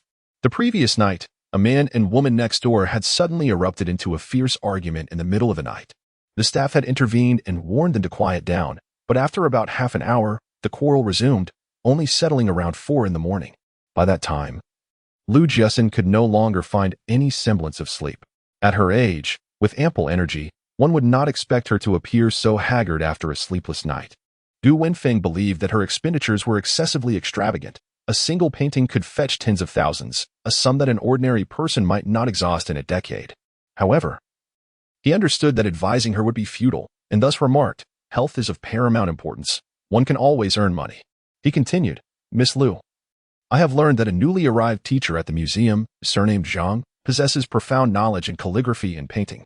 We could consult him for authentication. Lu Jiaxin inquired. What is his reputation like? Rest assured, this teacher Zhang is known for his integrity and noble character. When we seek his expertise on the ancient painting, we shall not disclose our intentions to outsiders. Though Lu Jiaxin trusted his sources, she harbored a concern. What if this painting is indeed a masterpiece? If he learns that I intend to sell it, might he intervene? Gu Wenfeng dismissed her worries, saying, as long as you keep silent. How would he know the painting's fate? Miss Lu, I will take the painting for appraisal tomorrow. You should remain discreet. Being merely a 15-year-old girl, she had encountered little in life. He feared that she might inadvertently reveal too much during the authentication, potentially leading to unnecessary complications. Lu Jiaxin chuckled and responded, Brother Gu, this teacher Zhang is a distinguished figure, undoubtedly holding a prominent position within the antique circle of Pingcheng. Such individuals are well informed. It is quite possible that news of our search for a buyer could reach him. Distinguished figure? Gu Wenfeng mused, recognizing her use of a novel term, signifying someone of high qualifications and exceptional abilities, an expert. He considered her perspective. You discovered this painting at the antique market, and now you wish to sell it. No one has the right to oppose your decision. If he appreciates it, he may simply purchase it. Lu Jiaxin was overjoyed. Yes, I found it at the antique market. Gu Wenfeng intended to take the painting for appraisal himself, suggesting that Lu Jiaxin wait at the guest house. However, Lu Jiaxin was eager to accompany him, as she aspired to open a shop and acquire antiques once she had sufficient funds. She might even seek the guidance of this teacher Zhang in the future. Unable to dissuade her, Gu Wenfeng reluctantly agreed, but firmly instructed her not to speak upon reaching teacher Zhang's residence, leaving the conversation to him. The following afternoon, Lu Jiaxin met teacher Zhang, whose slender figure and serious demeanor were accentuated by his black-framed glasses, lined face, and gray cotton attire, complemented by a pair of cloth shoes. Gu Wenfeng introduced himself first, then presented Lu Jiaxin, stating, This young lady insists that the painting she purchased is an authentic piece. I am quite unfamiliar with such matters, and I kindly ask for your assistance, teacher Zhang. A friend remarked it was a famous painting, yet now we find ourselves at an antique market. Teacher Zhang furrowed his brow and inquired, Did you not have it appraised by anyone? Gu Wenfeng shook his head, explaining, No, time was too pressing. However, my cousin took this painting to an antique shop in the ancient capital, where she offered it for 10,000. The shopkeeper claimed it was worth at most 2,000. My sister deemed that price too low and refused to sell. Those who run antique shops possess exceptional knowledge, experience, and discernment. Their willingness to offer 2,000 indicates the painting's authenticity. With that thought in mind, Teacher Zhang eagerly urged, "Where is the painting? Please bring it forth for me to examine." Gu Wenfeng retrieved an ancient painting from his backpack and handed it to Teacher Zhang. With both hands, Teacher Zhang gently placed the painting on a round table, then took out 4 paperweights from a drawer. Initially, one might expect him to commence the authentication process, yet unexpectedly, Teacher Zhang washed his hands before donning gloves, delicately unfurling the ancient painting on the table and cautiously positioning the paperweights at each corner. Gu Wenfeng recalled Lu Jiaxin's nonchalant demeanor when handling the painting and porcelain, prompting him to glance her way. This young lady, fully aware of the antiquity's value, remained unperturbed, leaving him to ponder her mindset. Without acknowledging Gu Wenfeng, Lu Jiaxin quietly inquired, "Teacher Zhang, how does one discern the authenticity of such an ancient painting?" Teacher Zhang replied, "The first step in evaluating an ancient painting is to possess a discerning eye. Some paintings are evidently forgeries, rendering further examination unnecessary. Once this initial hurdle is cleared, one must assess the composition and brushwork, as the techniques of renowned artists are unparalleled. The third step involves discerning the era's stylistic traits and the artist's personal style." The discussion continued until after 2 in the morning, when Teacher Zhang concluded, "This painting, celebrating longevity, is attributed to Wang Zhenpeng of the Yuan dynasty." He then provided an overview of Wang Zhenpeng's life, a celebrated painter of the Yuan dynasty, renowned for his mastery in figure and court paintings. He was hailed as the foremost artist in his field. His works are characterized by meticulous and intricate brushwork, establishing a unique style. Lu Jiaxin posed her most pressing question. "Teacher Zhang, how much could such a renowned painting fetch?" Teacher Zhang's expression darkened abruptly. The implication of her inquiry was unmistakable. She needed to sell this painting to secure funds for her education. As for whether the buyer is from the mainland or Hong Kong, she cares not. The highest bidder prevails. Gu Wenfeng stared in astonishment at her, astounded by how easily this girl could fabricate a story. At merely 15, with a couple more years of refinement, he quickly dismissed the unkind thoughts that flitted across his mind. Once this child enrolls in university and receives a higher education, her misguided disposition should be corrected. Chapter 82. Illness. Teacher Zhang observed her frail frame and pale countenance. A portrait such as this would fetch around 20,000 in the current market. Lu Jiaxin was dissatisfied, as this figure fell far short of her expectations. Aware of Lu Jiaxin's difficult circumstances, he refrained from dissuading her from selling the painting, though he lamented the fact that such treasures were being commodified for profit. A smile finally graced Teacher Zhang's face, the first since their arrival. Although he doubted Lu Jiaxin could achieve her goals, it was commendable that she harbored such aspirations. As they were leaving, Lu Jiaxin bowed deeply to Teacher Zhang, expressing, "Professor Zhang, thank you." Lu Jiaxin nodded earnestly. Once outside, Gu Wenfeng noticed her troubled expression and inquired, "The painting has been authenticated as genuine. Why are you still not pleased?" Lu Jiaxin shook her head and replied, "I know it is real without needing verification. The ancestors of the Sun family would never go to such lengths to hide a few counterfeit paintings in a secret passage. Brother Gu, Professor Zhang and his peers are truly remarkable. I feel somewhat ashamed." In her eyes, antique paintings were mere currency, and even her future endeavors to acquire antiques would be motivated by a desire for appreciation and value. Unlike Professor Zhang and his colleagues, who sought to safeguard artifacts and preserve cultural heritage, Gu Wenfeng understood that the girl was captivated by Teacher Zhang's charismatic personality. He smiled and said, "You are quite capable as well." Observing Lu Jiaxin, whose face was flushed and babbling incoherently, Gu Wenfeng felt a pang of regret and annoyance. He realized he should not have allowed her to accompany him yesterday. Now, she had fallen ill. The attendant urged, "We must hurry to the hospital." Generally, a common cold or fever could be treated with some medication, but upon arriving at the hospital, the doctor found her temperature soaring to 40 degrees Celsius and promptly arranged for her to be hospitalized for intravenous treatment. While prescribing medication, the doctor chastised Gu Wenfeng, saying, "When one has a fever, it is imperative to consult a physician. Delay for another 2 days, and she may become quite foolish." Gu Wenfeng refrained from offering an explanation and proceeded to pay for the doctor's orders. While Lu Jiaxin was receiving her 4-drip, he remained by her side. The infusion proved effective. After finishing a bag of fluids, Lu Jiaxin felt considerably better. In truth, she had been aware of her surroundings earlier, albeit in a hazy state that rendered her speechless. "Thank you for your trouble, Brother Gu," she said, feeling a pervasive ache throughout her body, with even the slightest movement causing her great discomfort. She recalled that in her previous life, she would catch colds once or twice a year and occasionally had fevers. Yet none had ever been as excruciating as this one. Gu Wenfeng did not blame her. Rather, he gently reminded her, "You must cherish your health and refrain from overexerting yourself, lest you regret it when the illness lingers." "I won't do that again," she promised. Gu Wenfeng inquired, "Are you hungry? I will go fetch you something to eat." Now that Lu Jiaxin had regained consciousness, it was time for her to eat. However, to be cautious, he asked the nurse to keep an eye on her. Lu Jiaxin was reluctant to have him feed her. It felt too awkward. "In the hospital, where had we placed our belongings?" Lu Jiaxin quietly inquired while sipping her porridge.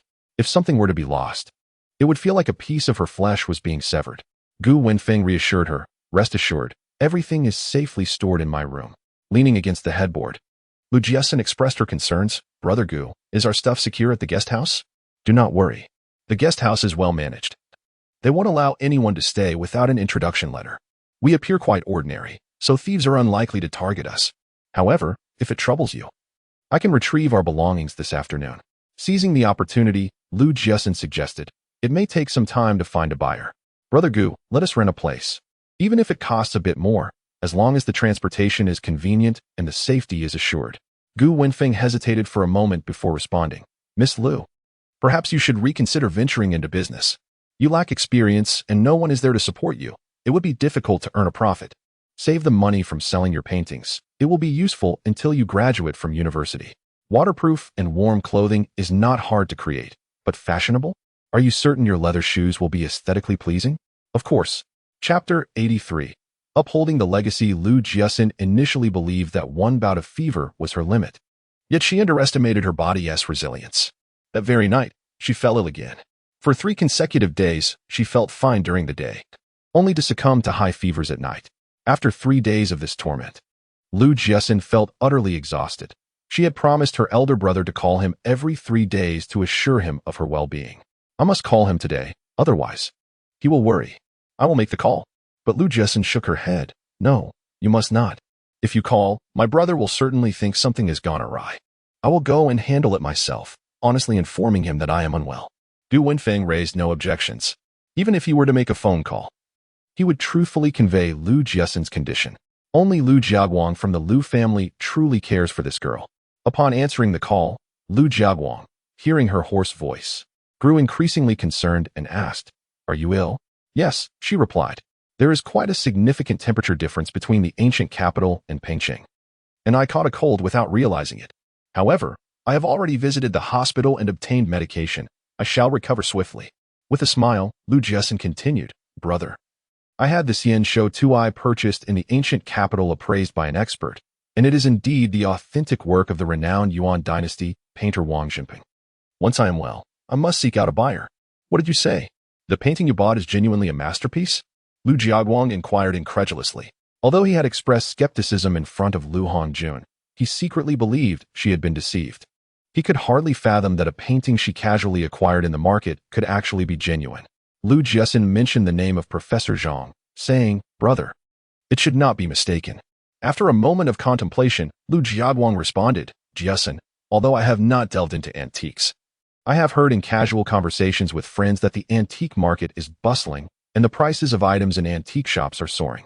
Since you are not in need of money at present, it would be wise to hold on to it and sell when you require funds. By then, the price will undoubtedly be significantly higher." Noticing the silence on the other end of the line, Lu Jiaguang realized she disagreed. "If you are determined to sell, I will not dissuade you. However, there are many swindlers out there. You must find a reputable buyer, as selling it cheaply would be a great pity. Treasures such as exquisite calligraphy and paintings are best preserved in one's possession to be passed down to future generations. However, such items do not belong to her, and offering suggestions to Lu Jiaxin is futile if she chooses to disregard them." Lu Jiaxin expressed her intentions. Yet the current dilemma lies in her lack of connections to affluent individuals. Once her health improves, she intends to seek out information. Lu Jiaguang, recognizing her quick wit, concurred with her notion. The port city is teeming with the wealthy, and even if they do not collect art themselves, purchasing it for resale could yield a profit. After some contemplation, Lu Jiaguang remarked, I do not have acquaintances in that area. Yet my uncle is a local of Pengqing and currently works in Yangqing. He knows many people. The original subject was incensed, having been snubbed during their last encounter. To her surprise, Lu Xiaogu cleverly seized the moment to suggest that she had been spoiled and hoped Ding Jing would provide her with proper guidance. This incited a wave of indignation within the original subject, who expressed her frustration vehemently. Attendees at the gathering noted that her behavior was indeed unacceptable. Lu Jiaguang advised Jiaxin, let bygones be bygones. We must look ahead. Lu Jiaxin directly inquired, elder brother, though I am unaware of the cause of her falling out with my mother. Knowing my mother's temperament, she would not have been so resolute unless her boundaries were crossed. If Lu Erbua and his wife are so greedy, my mother could maintain a cordial relationship with them. For her to sever ties with Lu Xiaogu must indicate an unforgivable transgression on the latter's part. Although my mother has not disclosed the nature of this offense, I cannot accept such relatives. Xinxin, she is indeed our aunt, Lu Jiaguang interjected. Lu Jiaxin scoffed. My mother did not visit when she was ill, nor did she pay her respects upon her passing. She does not acknowledge my mother. So why should I recognize her as my aunt? Brother, let us not mention this matter again. After the wedding of Lu Hongjun and Ding Jing, regardless of who brings up Aunt Lu, I refuse to engage in conversation. I am unwilling to acknowledge this relative, and I shall uphold this resolve, ensuring that I will not associate with Aunt Lu's family for the rest of my life. Lu Jiaguang ceased his persuasion, for he was unaware of the underlying circumstances. I will contact a friend to see if they have any acquaintances there. There is no need. Good things will always find buyers. As long as the word gets out, people will come seeking. Observing her resolute tone, Lu Jiaguang shifted the topic, mentioning the temporary relocation of Lu Jiajia and his family to her residence. Jiajia will stay for a few days until they find a new place. Lu Jiaxin was taken aback and inquired, what has fifth sister done to provoke fifth brother into moving to my home overnight? Lu Jiaguang succinctly recounted the events, and upon finishing, he remarked, I had long suggested they move out, but they simply would not listen. Lu Jiaxin refrained from commenting further, merely stating, it is for the best that they move out. Xiangxiang and Xiaofeng, who used to be so lively, have become much more timid over the past 6 months. Brother, tell fifth brother that purchasing a house is a significant matter that requires careful consideration. There is no rush. I have a room available anyway, so there is no urgency. While she would typically refuse others seeking temporary shelter, Lu Jiaguang and Lu Jiajia were exceptions. In the 4 years since her mother's passing, it was these two who provided her with support, as Ding Jing dared not treat her harshly in public, but plotted against her in private. It is worth noting that although Lu Jiaji harbors a strong dislike for Ding Jing, he visits her every week. The siblings engaged in conversation once more, and after repeated admonitions from Lu Jiaguang, they concluded the call. Upon returning to the hospital room, Lu Jiaxin pondered over the recent dialogue with Lu Jiaguang, which sparked a new idea within her. Solely relying on their own inquiries would undoubtedly attract unwanted attention. Thus, the most prudent course of action would be to enlist the aid of an intermediary. Chapter 84. Seeking a buyer after 3 days. Lu Jiaxin finally enjoyed a hearty meal.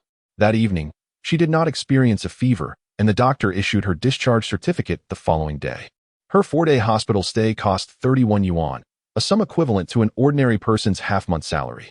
Regardless of the era, illness invariably incurs expenses.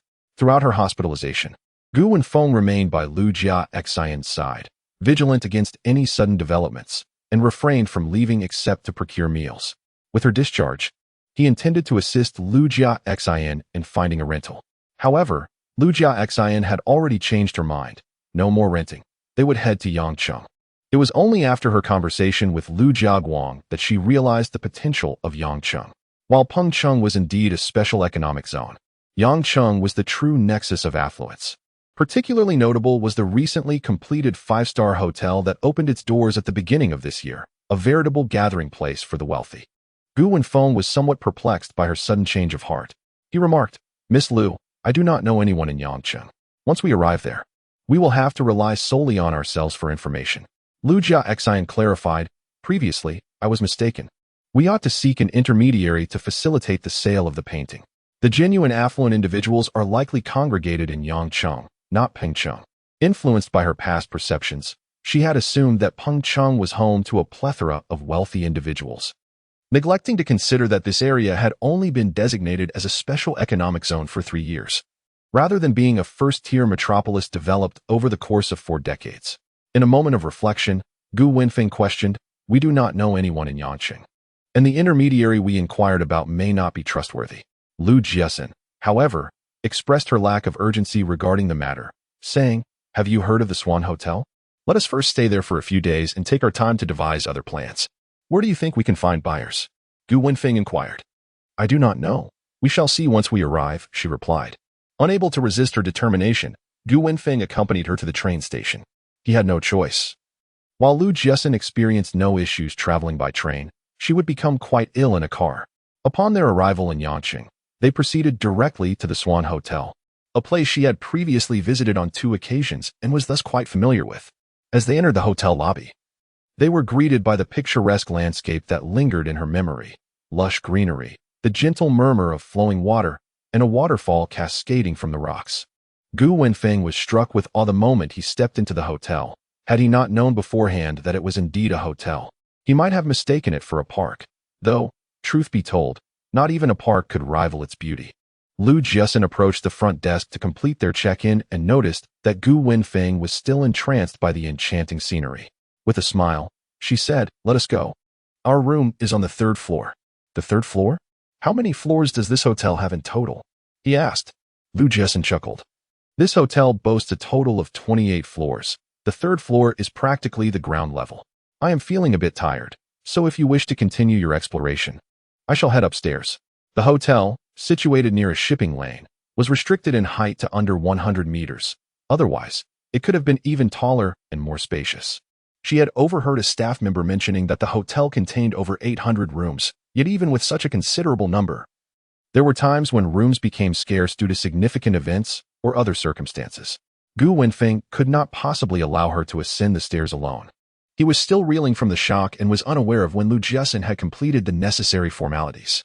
Such oversights could prove fatal during a mission. Although the 3rd floor was not particularly high, Gu Wenfeng preferred to take the stairs, yet Lu Jiaxin insisted on using the elevator. Assuming she had never taken an elevator before and wished to experience it, he did not object. Lu Jiaxin's room was adjacent to Gu Wenfeng's. Before she entered her room, she said to him, "I will rest for a while. You may place your belongings down and continue to admire the scenery in the lobby." "Brother Gu, the hotel's security measures are quite robust, and the residents on the top floor are affluent. You need not worry about me. Even if there were an attempt at abduction, it would target those wealthy individuals, not a poor soul like me." Each room here had its own private bathroom and a constant supply of hot water. Once inside, Lu Jiaxin promptly locked the door and headed for the bathroom to take a shower. During her 2-month stay, the absence of a water heater and a flush toilet had been her greatest discomfort. She fell into a deep slumber, only to be awakened by hunger as night fell. Otherwise, she could have continued sleeping. While washing her face, she heard someone knocking at the door. Upon recognizing Gu Wenfeng's voice, she opened the door to let him in, saying, "I was just about to look for you, but it seems you arrived first." Habitually, Lu Jiaxin searched her memory but could not recognize the 2 individuals accompanying him. Just as she was about to inquire about their identities, a sudden realization struck her. Could they be Su Heming's father and elder brother? Su Heming's mother had passed away several years prior, leaving behind only the 3 of them. According to Su Heming, her mother's greatest regret before her death was that she would not witness their marriage and the birth of their children. Indeed, Gu Wenfeng nodded and remarked, "I once encountered them at a leader's residence, yet they likely do not remember me, which is why I refrained from greeting them." He turned to Miss Lu. "They must have come from that direction." Lu Jiaxin, discerning the implications in his words, shook her head and replied, "Brother Gu, I cannot rely on others for everything, and relationships diminish with each use. There are many who appreciate fine art, and even more who possess discerning taste. It would not be difficult for her to sell this painting at a high price. Rather, she seeks a buyer of profound understanding." Gu Wenfeng felt that at times. She exhibited a shrewdness that belied her 15 years. Curiosity got the better of him, and he inquired, "Who taught you all this?" "My mother did," she answered. "In my youth, I lacked understanding, but during my time in the ancient capital, I experienced an enlightening awakening, and I have excelled by adhering to my mother's teachings." Gu Wenfeng fell silent. According to the information he had gathered, Lu's mother was a shrewd and magnanimous woman. Lu Hongjuan's subsequent rise in his career was partly attributable to her influence. Unfortunately, she had passed away prematurely, leaving her daughter to navigate a challenging world. "What are you pondering?" Lu Jiaxin asked. "Come, let us dine." The hotel boasted numerous dining establishments, totaling 30 in various sizes, offering both Chinese and Western cuisines. Catering to every palate, Lu Jiaxin chose the Cantonese restaurant, renowned for its authentic dishes, which she particularly enjoyed. She ordered honey-glazed char siu, exquisite grouper, and a selection of seasonal vegetables. After savoring a piece of the fish, she found it retained its fragrant essence while being tender and silky. In her previous life, she had dined on this dish at the same hotel, but its flavor had never been as delightful as it was now. After some contemplation, she concluded that there were two factors at play. Firstly, the culinary skills of the current chef were not as refined as those of the past. Secondly, the ingredients used now were farmed, while previously, they had the privilege of consuming wild produce. After enjoying a delightful meal, Lu Jiaxin felt invigorated and wished to take a stroll. Unfortunately, Gu Wenfeng stopped her, expressing concern about the strong winds and her incomplete recovery, warning that exposure could lead to another fever. Considering her health, Lu Jiaxin reluctantly acquiesced. Not long after exiting the restaurant, they encountered a group of men in black suits escorting a gentleman towards them. Upon glimpsing the man's appearance, Lu Jiaxin blinked in surprise. His eyes were dark and profound, reminiscent of black crystals. His face was perfectly proportioned, and his tall, upright figure was elegantly clad in a straight-cut gray suit.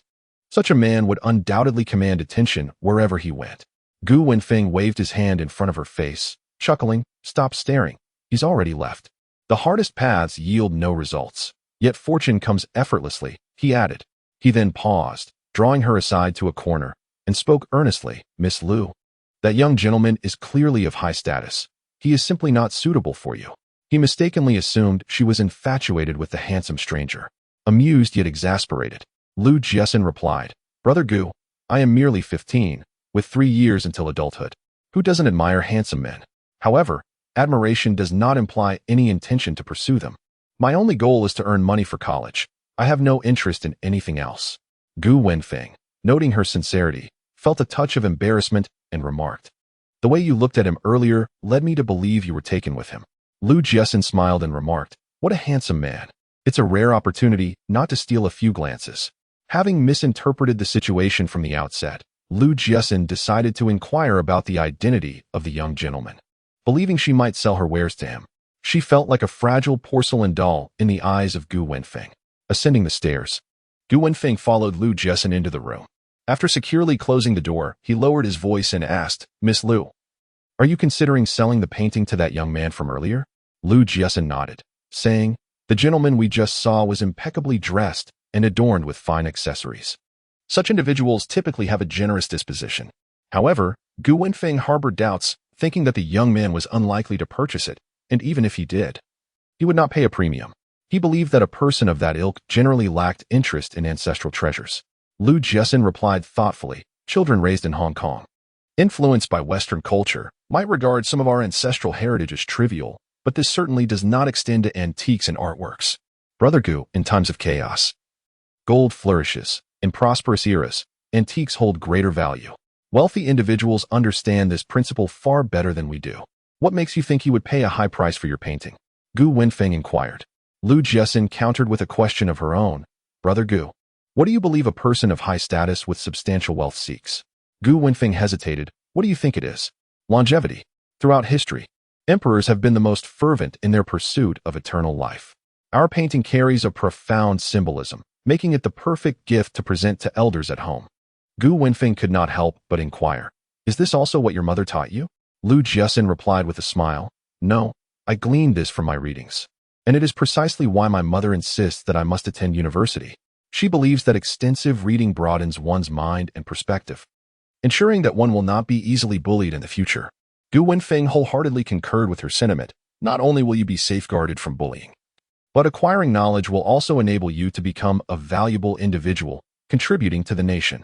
Lu Jiaxin chuckled softly, choosing not to respond further. After securing the door, she retrieved a tape recorder and accompanying books from her luggage.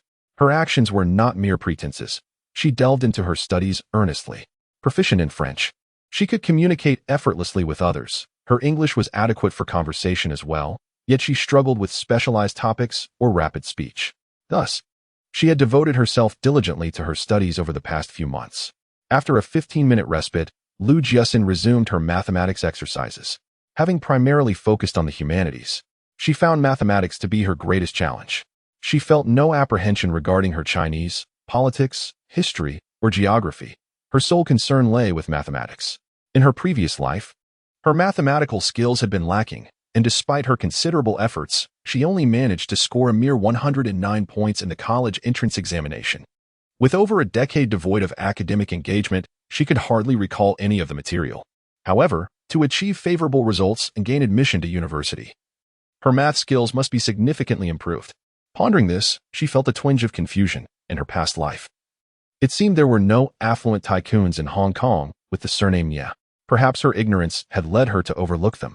She observed that despite his youth, he had the stature to represent a company in negotiations with the government, although the specifics of the project remained unknown to her.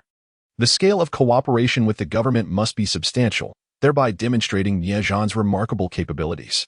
Gu Wenfeng remarked, "I am 24 years old this year. A master from Harvard Business School, which is quite impressive. It seems this project is establishing a branch in Pengcheng, and it is said that he played a pivotal role in this endeavor." Jiaxin felt that Ye Zhan possessed far-sighted vision. Opening a bank in the mainland now.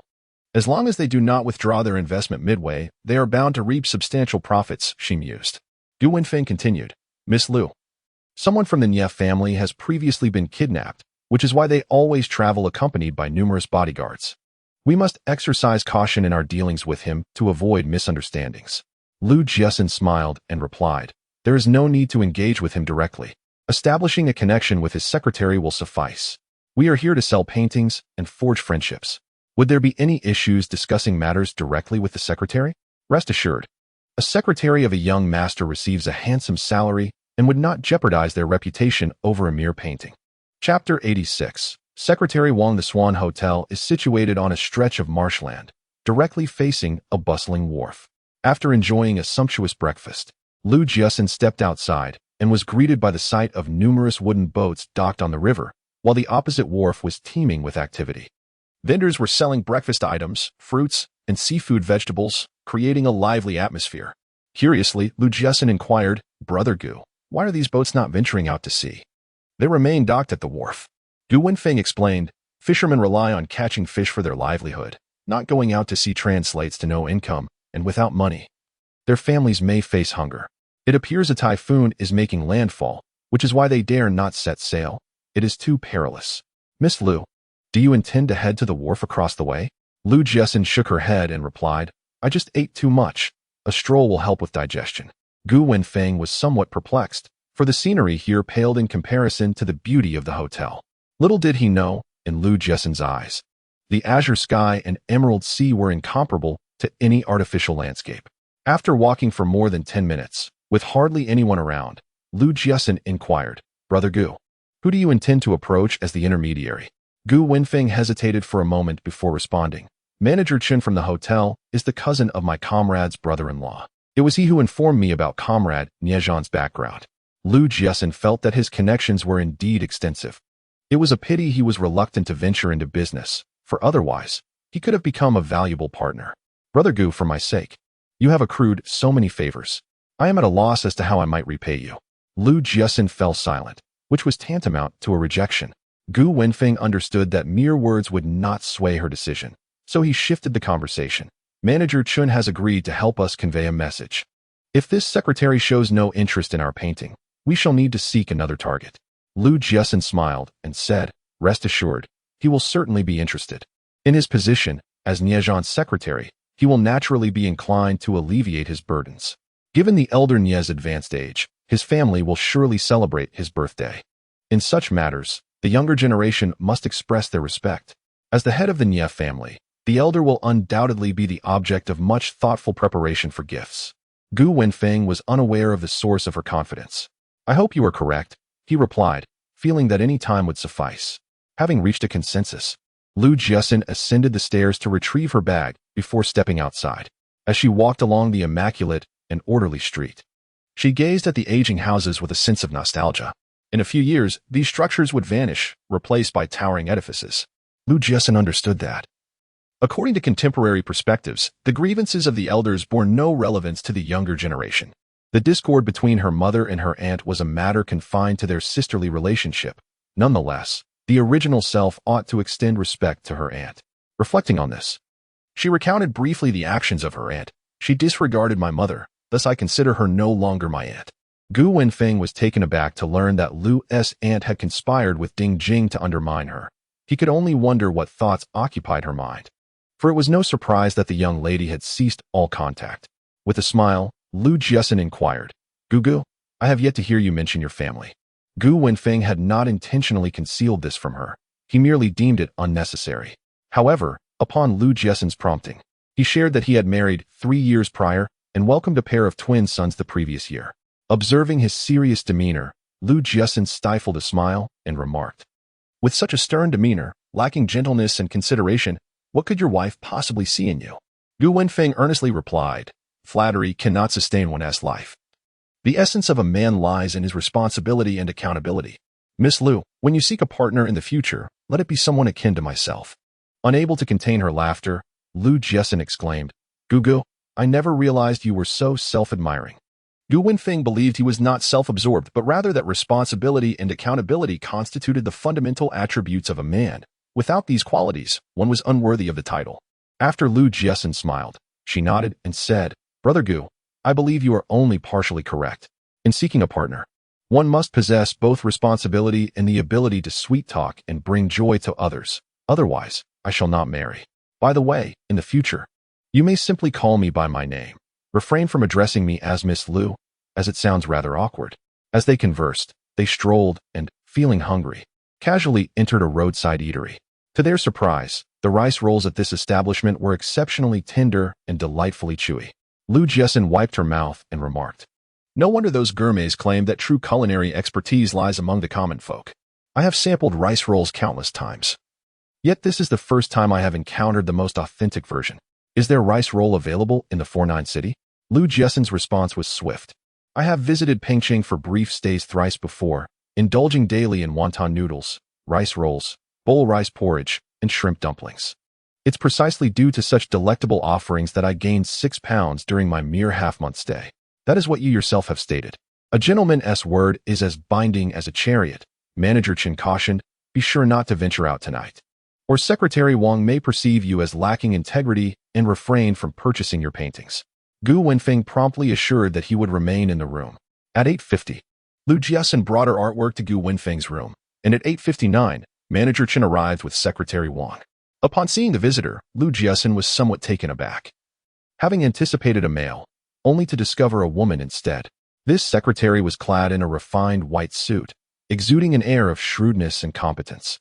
In her previous life, Lu Jiaxin had read tabloid gossip about the affluent individuals in the harbor city, noting their penchant for employing beautiful secretaries.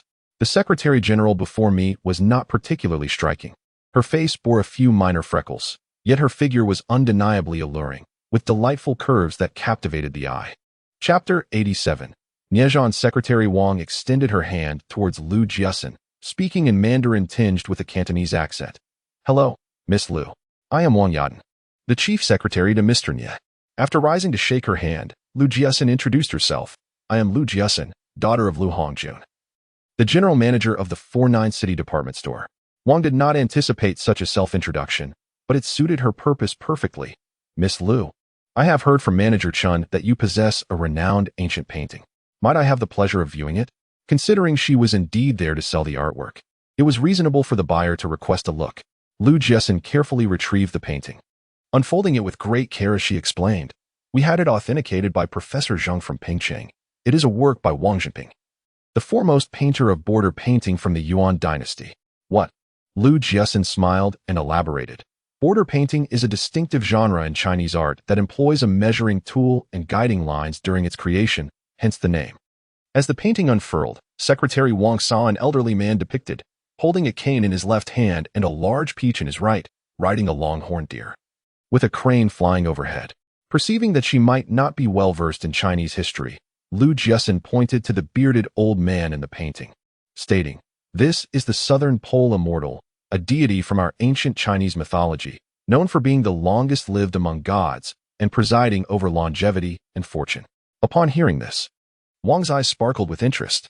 The celestial being presides over longevity and blessings, presenting the longevity peach as a token of good fortune and enduring life.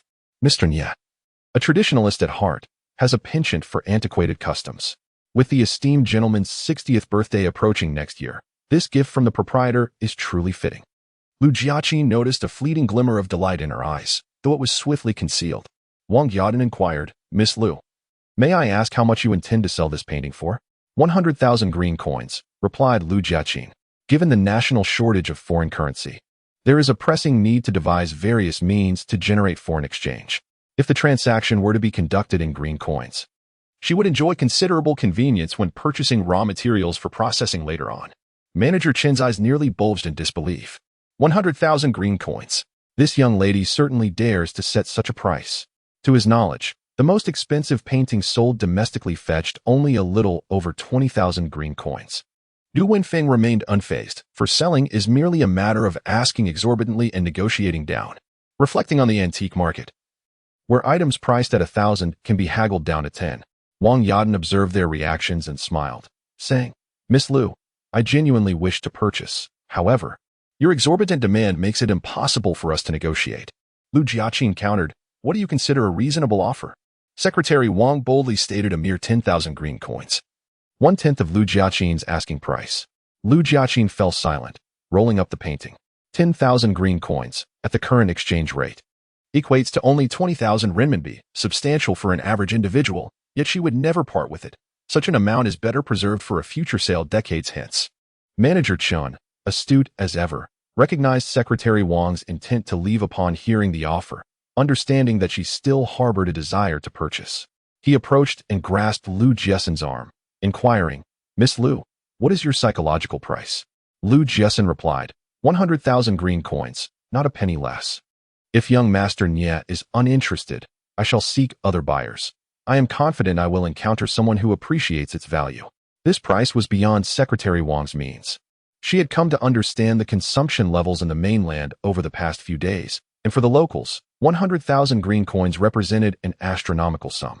Manager Chen felt that Jiaxin was exorbitantly demanding. After Secretary Wang departed, he intended to inform Gu Wenfeng that he could not assist with this matter. Such a high price clearly indicated that she regarded young Master Nye as an easy target. Had he known the girl was so greedy, he would have refrained from acting as an intermediary. Gu Wenfeng thought Secretary Wang was negotiating too aggressively, yet he could not voice this to Manager Chen. After seeing the guests off, he lowered his voice and said, "Brother, I sincerely apologize. This child is quite obstinate. I will have a serious talk with her." Manager Chen understood that this was not his fault, but his mood was affected, and his demeanor was less amiable than before.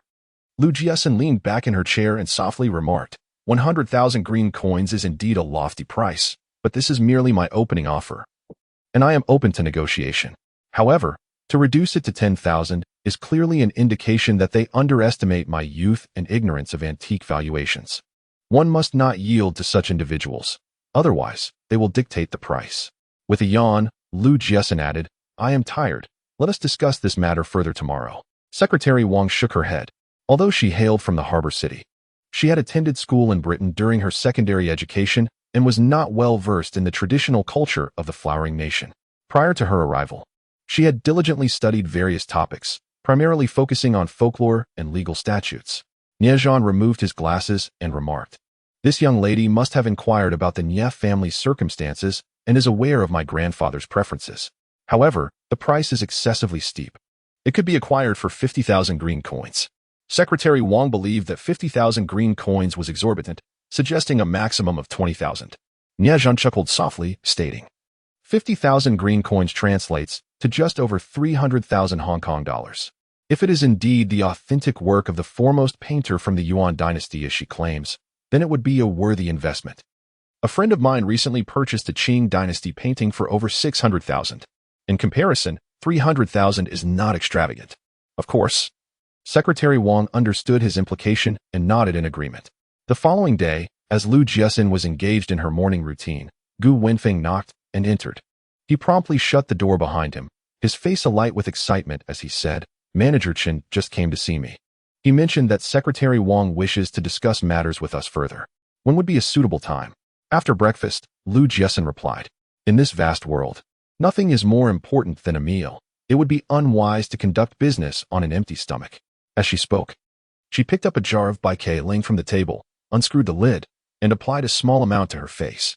At 15 years of age, she was in the bloom of youth and felt no need for cosmetics, opting instead for simple moisturizing skincare.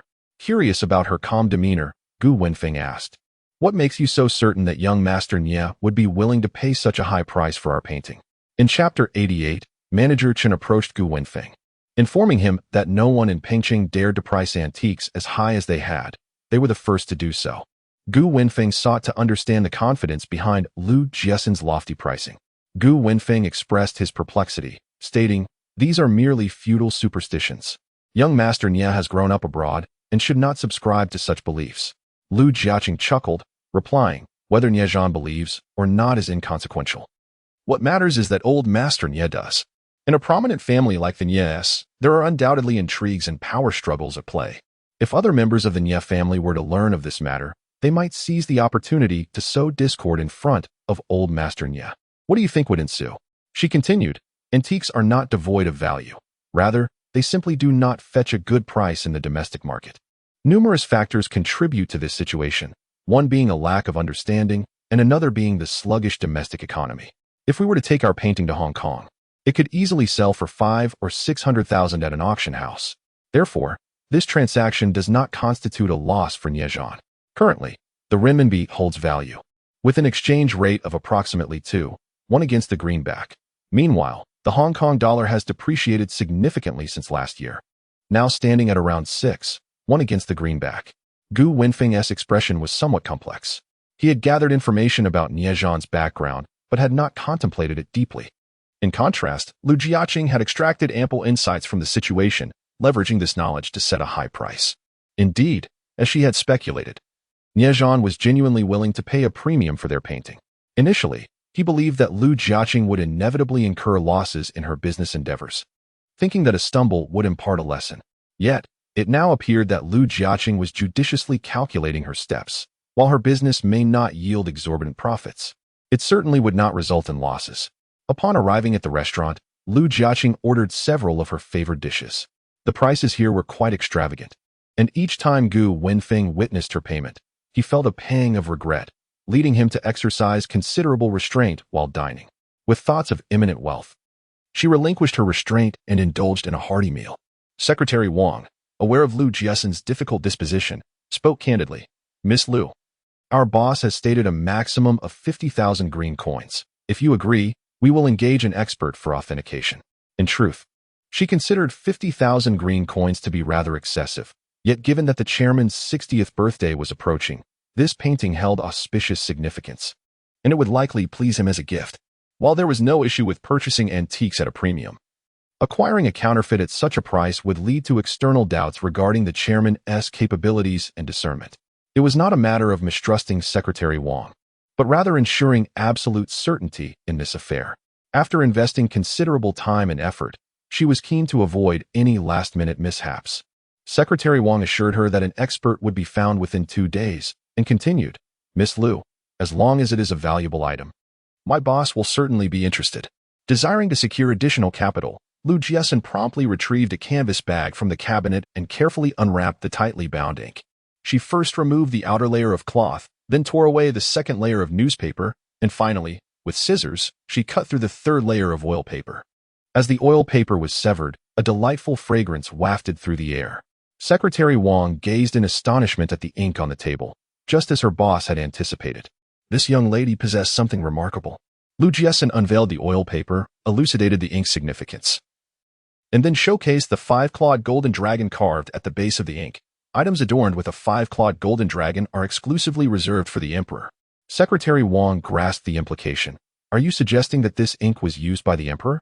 Lu Jiaxin smiled and remarked, "I cannot ascertain its utility, but only the emperor is permitted to wield an object adorned with a 5-clawed golden dragon.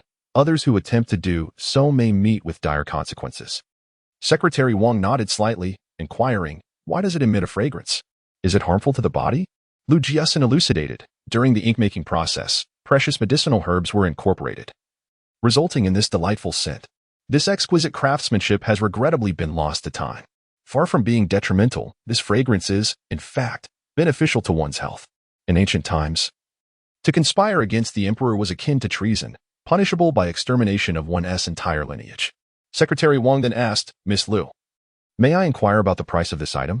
Manager Chun held Lu Jiaxin in high esteem, marveling at her audacity to price a piece of ink at 20,000 green coins. This time, Secretary Wang did not perceive her asking price as exorbitant, for items used by the emperor are of extraordinary significance.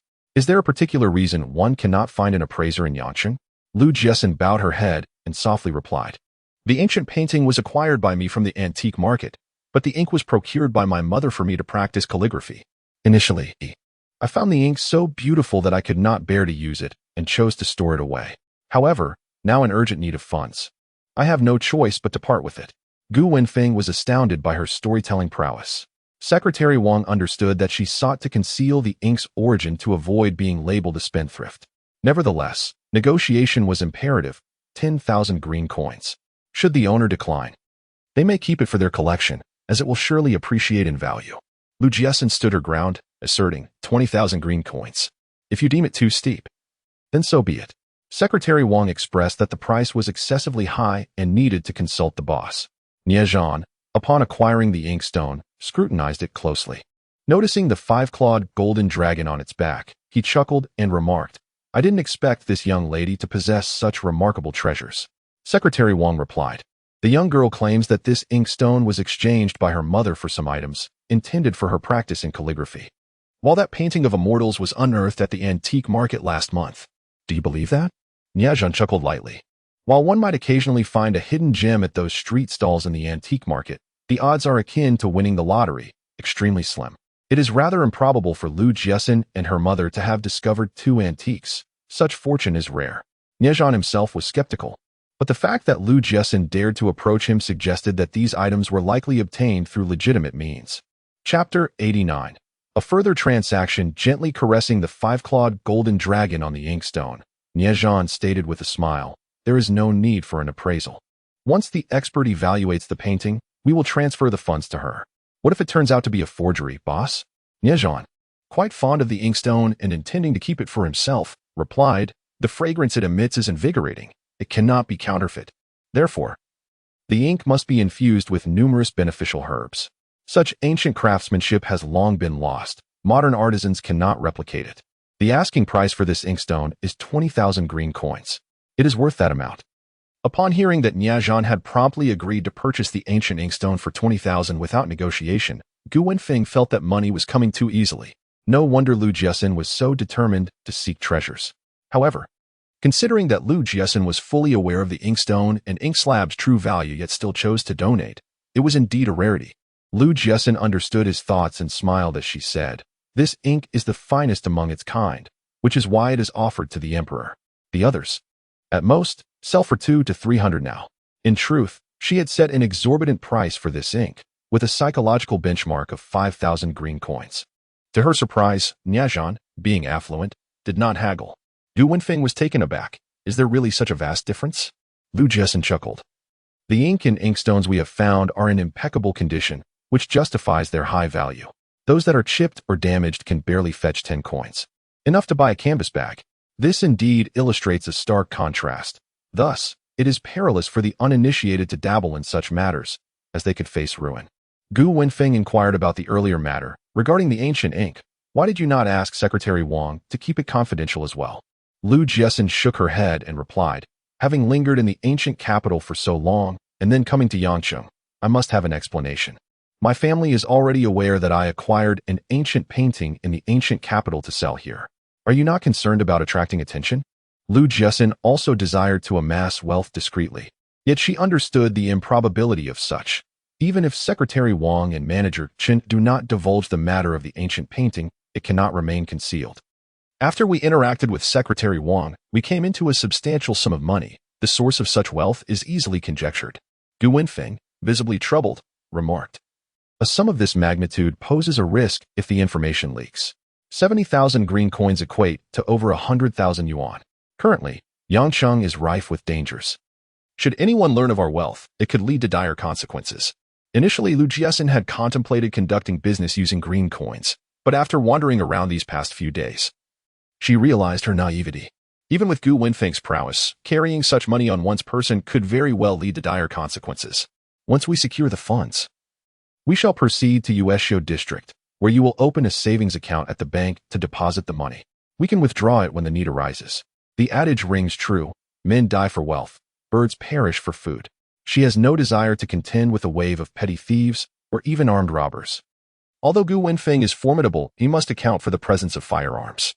The restrictions on wooden clubs are not as stringent in the present day as they are in the future. Gu Wenfeng was taken aback. You want to place it in my name? That is not appropriate. Jiaxin. Jiaxin felt a pang of helplessness. It was not her wish to avoid placing it in her own name, but she was still underage and unable to open a bank account. The savings account from the capital was arranged by her mother through connections. Currently, she could neither deposit nor withdraw funds from a different location, thus having to rely on Gu Wenfeng's assistance. Gu Wenfeng pondered the risk. Aren't you afraid I might abscond with the money? Surprisingly, Jiaxin was not concerned. After all, one can flee from a monk, but not from the temple. Moreover, if he were to pilfer the funds, it would bring shame upon his family for generations.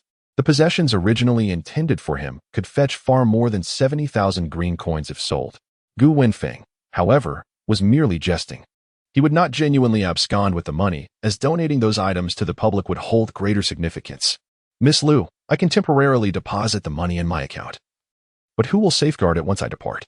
Jiaxin laughed. By the time you leave, I will have surely spent it all, perhaps even incurring debts. What business do you intend to pursue? Jiaxin teased. You will find out in due course. The following morning, experts arrived to assess the painting, and both declared it indeed to be the work of Wang Jinping. This outcome was anticipated by Secretary Wang, as it would be rather audacious to attempt to deceive her employer with a counterfeit piece, given the repercussions she could not bear. Upon confirming the authenticity of the artwork, Secretary Wang took the briefcase from the bodyguard and handed it to Jiaxin, stating, "Here are 70,000 green coins. Please count them." Gu Wenfeng was taken aback, exclaiming, "Wasn't it 50,000? To which Secretary Wang replied, "The additional 20,000 will be provided once you have completed your verification." With a gentle smile, she added, "My employer has confirmed its authenticity, so further expert consultation is unnecessary." Jiaxin opened the briefcase, revealing a sea of vibrant green notes. Standing behind her, Gu Wenfeng's pupils dilated. In his over 30 years of life, he had never encountered such a sum of money, especially not in green coins. Secretary Wang carefully rolled up the painting and placed it in a specially designed wooden box. Jiaxin glanced at the contents and inquired, "Secretary Wang, why are all these green coins in 50 denominations?" Secretary Wang explained, "I consulted Manager Chun, who mentioned that 100 denomination notes are not widely accepted in the mainland, so I specifically obtained the 50 denomination notes." Jiaxin randomly withdrew a handful and began to count, the sound of the notes cascading in rapid succession, creating an almost ethereal blur. Not only Secretary Wang and her accompanying bodyguard, but even Gu Wenfeng was astonished. How many more talents did this young woman possess that remained unknown to them? After extracting and counting 5 bundles of money, Jiaxin neatly arranged the cash and nodded, saying, "No problem, Secretary Wang. Thank you." Before leaving, Secretary Wang extracted a business card from her backpack and smiled, saying, "Miss Liu, here is my number. Should you come across any remarkable treasures in the future, do not hesitate to contact me." This was not a directive from Jiaxin, but rather her own personal initiative. She believed that antiques held potential for appreciation and wished to acquire a few herself. Jiaxin accepted the card with both hands, assuring her, "Rest assured, I will certainly reach out to you if I find anything of value." After bidding farewell to Secretary Wang, the two promptly gathered their belongings and departed by car. Knowing that the expert would be arriving today, Jiaxin had arranged for a vehicle with Gu Wenfeng, intending to leave as soon as they secured the funds. Seated in the car, Gu Wenfeng occasionally cast glances at the luggage bag at his feet. 70,000 green coins were stuffed inside, all provided by Jiaxin.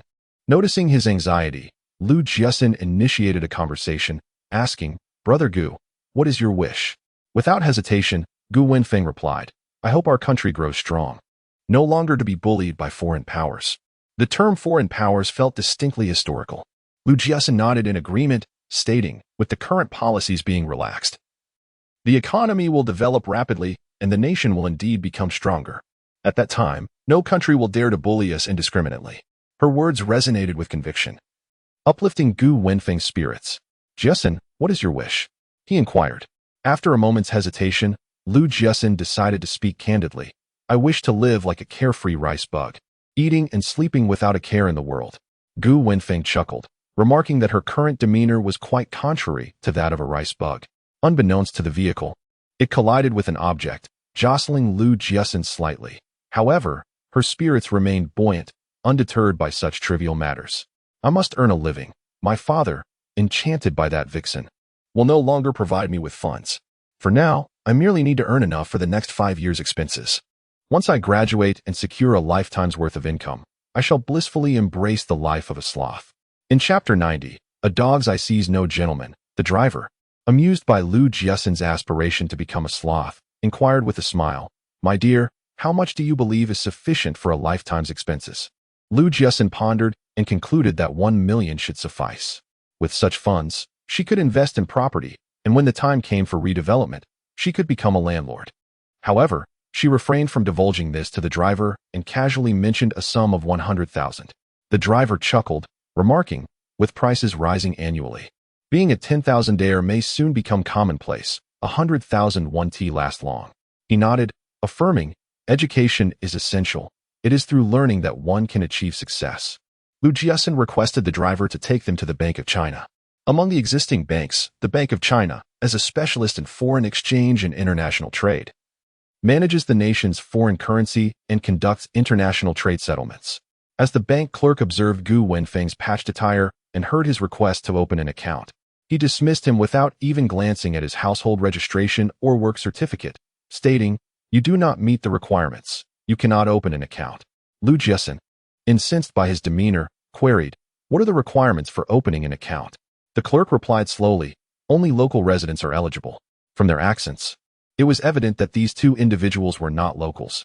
Thus, they casually fabricated an excuse to evade their request. The notion that only local residents could open an account was clearly an intentional ploy to create obstacles. Jiaxin, filled with indignation, exclaimed, What kind of service attitude is this? I wish to lodge a complaint against you. The male clerk merely cast a fleeting glance her way and replied, Complaint? Feel free to proceed. Gu Wenfeng, unfazed by the situation, had encountered such occurrences frequently. No worries, if this bank won't do, we shall simply find another. With wealth at our disposal, we need not fret over where to deposit it. The male clerk scoffed disdainfully. Jiaxin glared at him and spat out a single word, trash. Infuriated, the clerk rose and demanded, What did you say? Jiaxin was about to retort. Yet Gu Wenfeng pulled her out of the bank. Once outside, he remarked, It's not worth our time to bicker with such individuals. Let us move on and find another bank. Many people, secure in their positions, exhibit poor service attitudes. He had witnessed this phenomenon throughout his travels over the years. Initially, he too had felt anger, but eventually he learned to let it go. Jiaxin remained silent, her face a mask of displeasure as she followed him to another bank that offered foreign exchange services.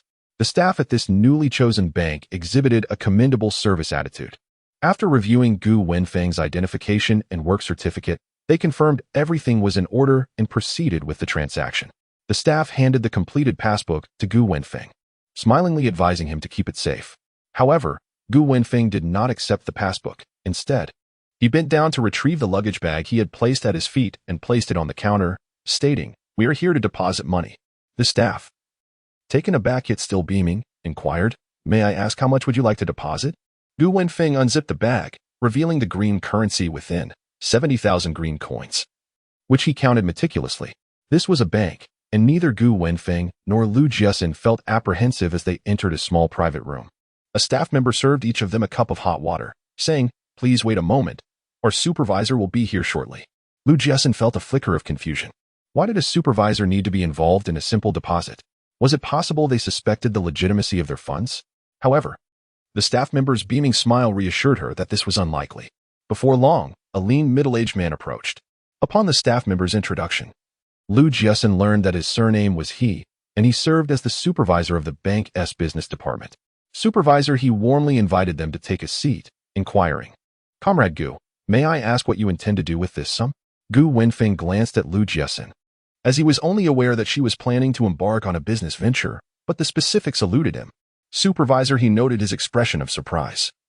He had not anticipated that the decision-maker would be the young lady. Lu Jiaxin spoke up, "I wish to produce a batch of leather shoes. This money will be used to purchase materials and cover processing fees." Originally, her plan was to manufacture shoes, earn a profit, and subsequently establish a clothing factory in Pengcheng. However, given her current health condition, she was unable to undertake strenuous work.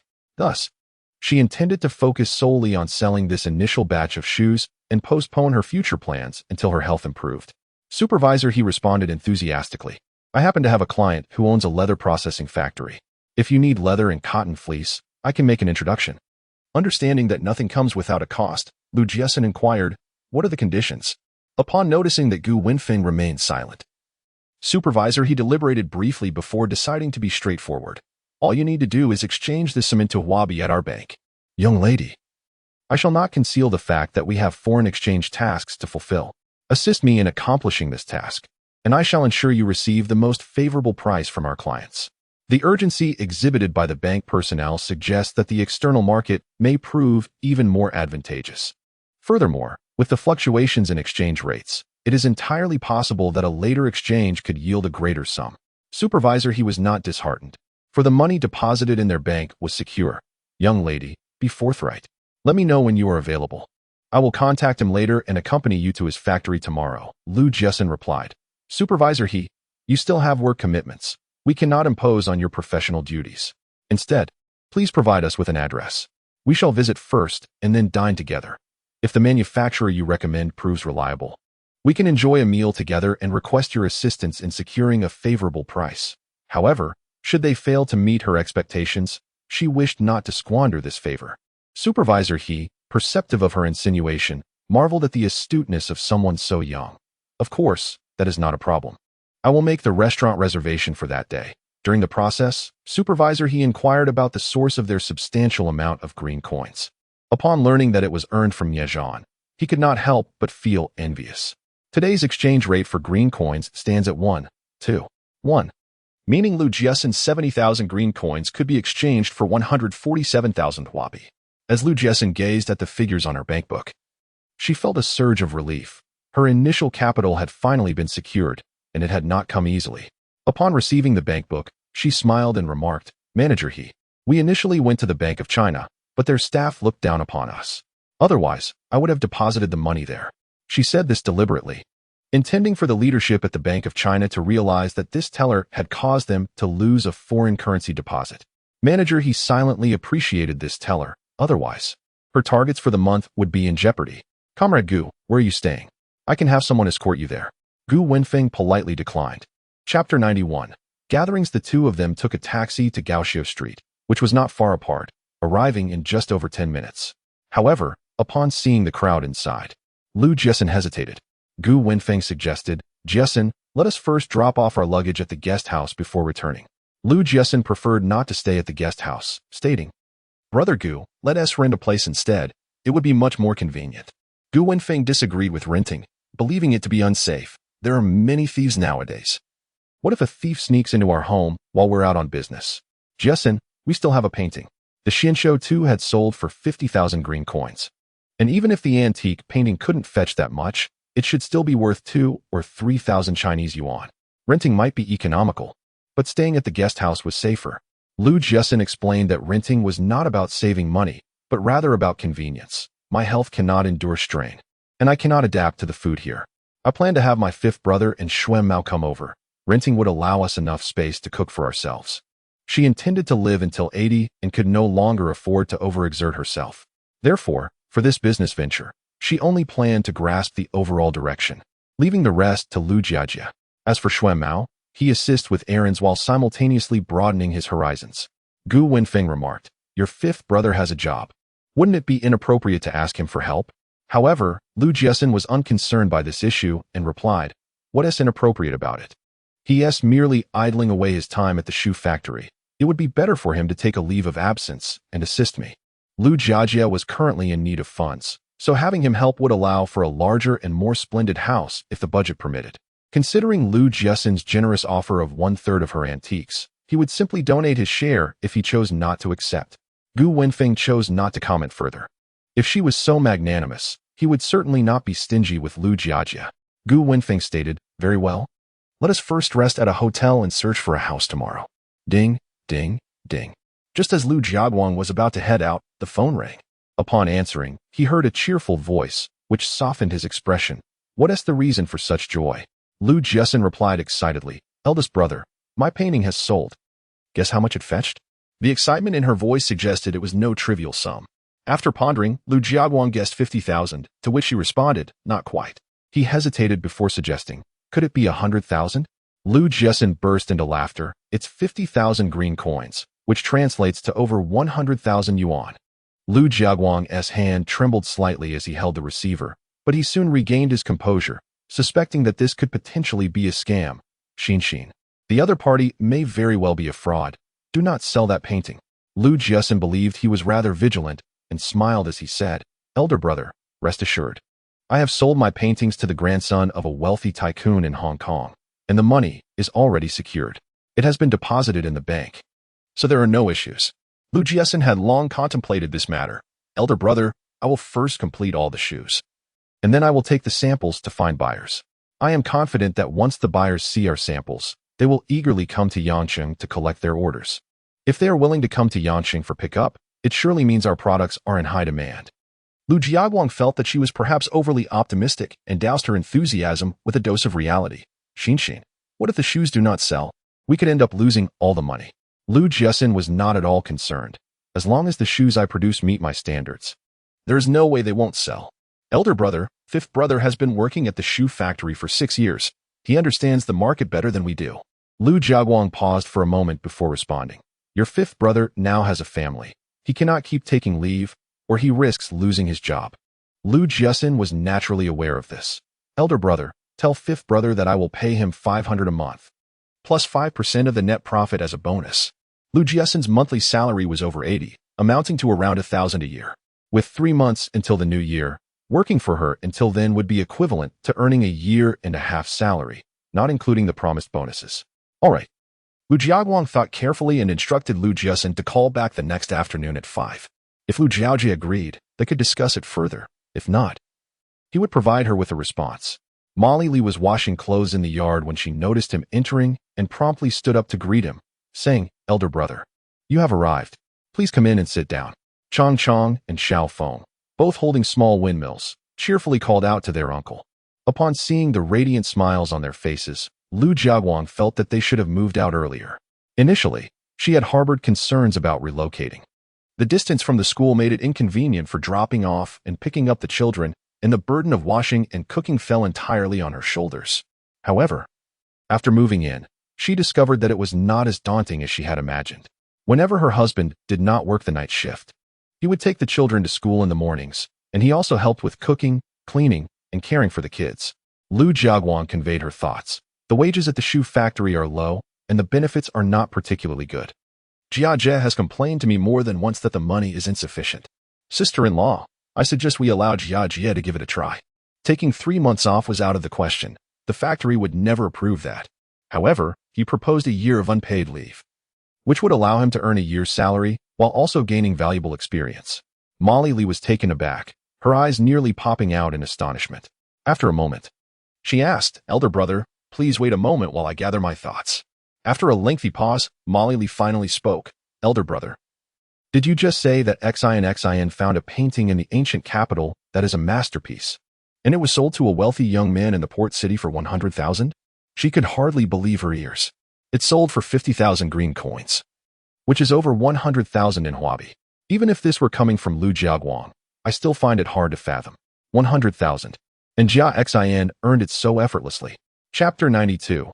Leave of absence. Lu Jiaguang observed Ma Lily's detached demeanor with understanding. He too had been startled, nearly losing his grip on the phone. Shaking his head, Lu Jiaguang remarked, "I advised her as well, but this girl wouldn't listen. Nevertheless, the money is akin to a windfall. Let her give it a try. Perhaps she might indeed profit from it." Ma Lily was skeptical. "Is the business truly that easy to manage? A colleague's husband ventured into commerce, investing their savings in a batch of clothing in Jiaxin, only to have the goods stolen en route. Having visited Guangming Road, Wang Xiaojia was left astonished, her mouth agape. After a moment, she exclaimed, Is this for real? Jiaxin mentioned that the ancient painting was sold to Jiaxin, the grandson of the wealthy businessman Jiaxin from Port City. I had someone inquire this afternoon. The Jia family is negotiating a substantial project with the government, and Jiaxin is here as a representative. What the girl claimed appears to be accurate, Lu Jiaguang stated. Concerned about the sincerity of the other party, he had taken the precaution of verifying the information.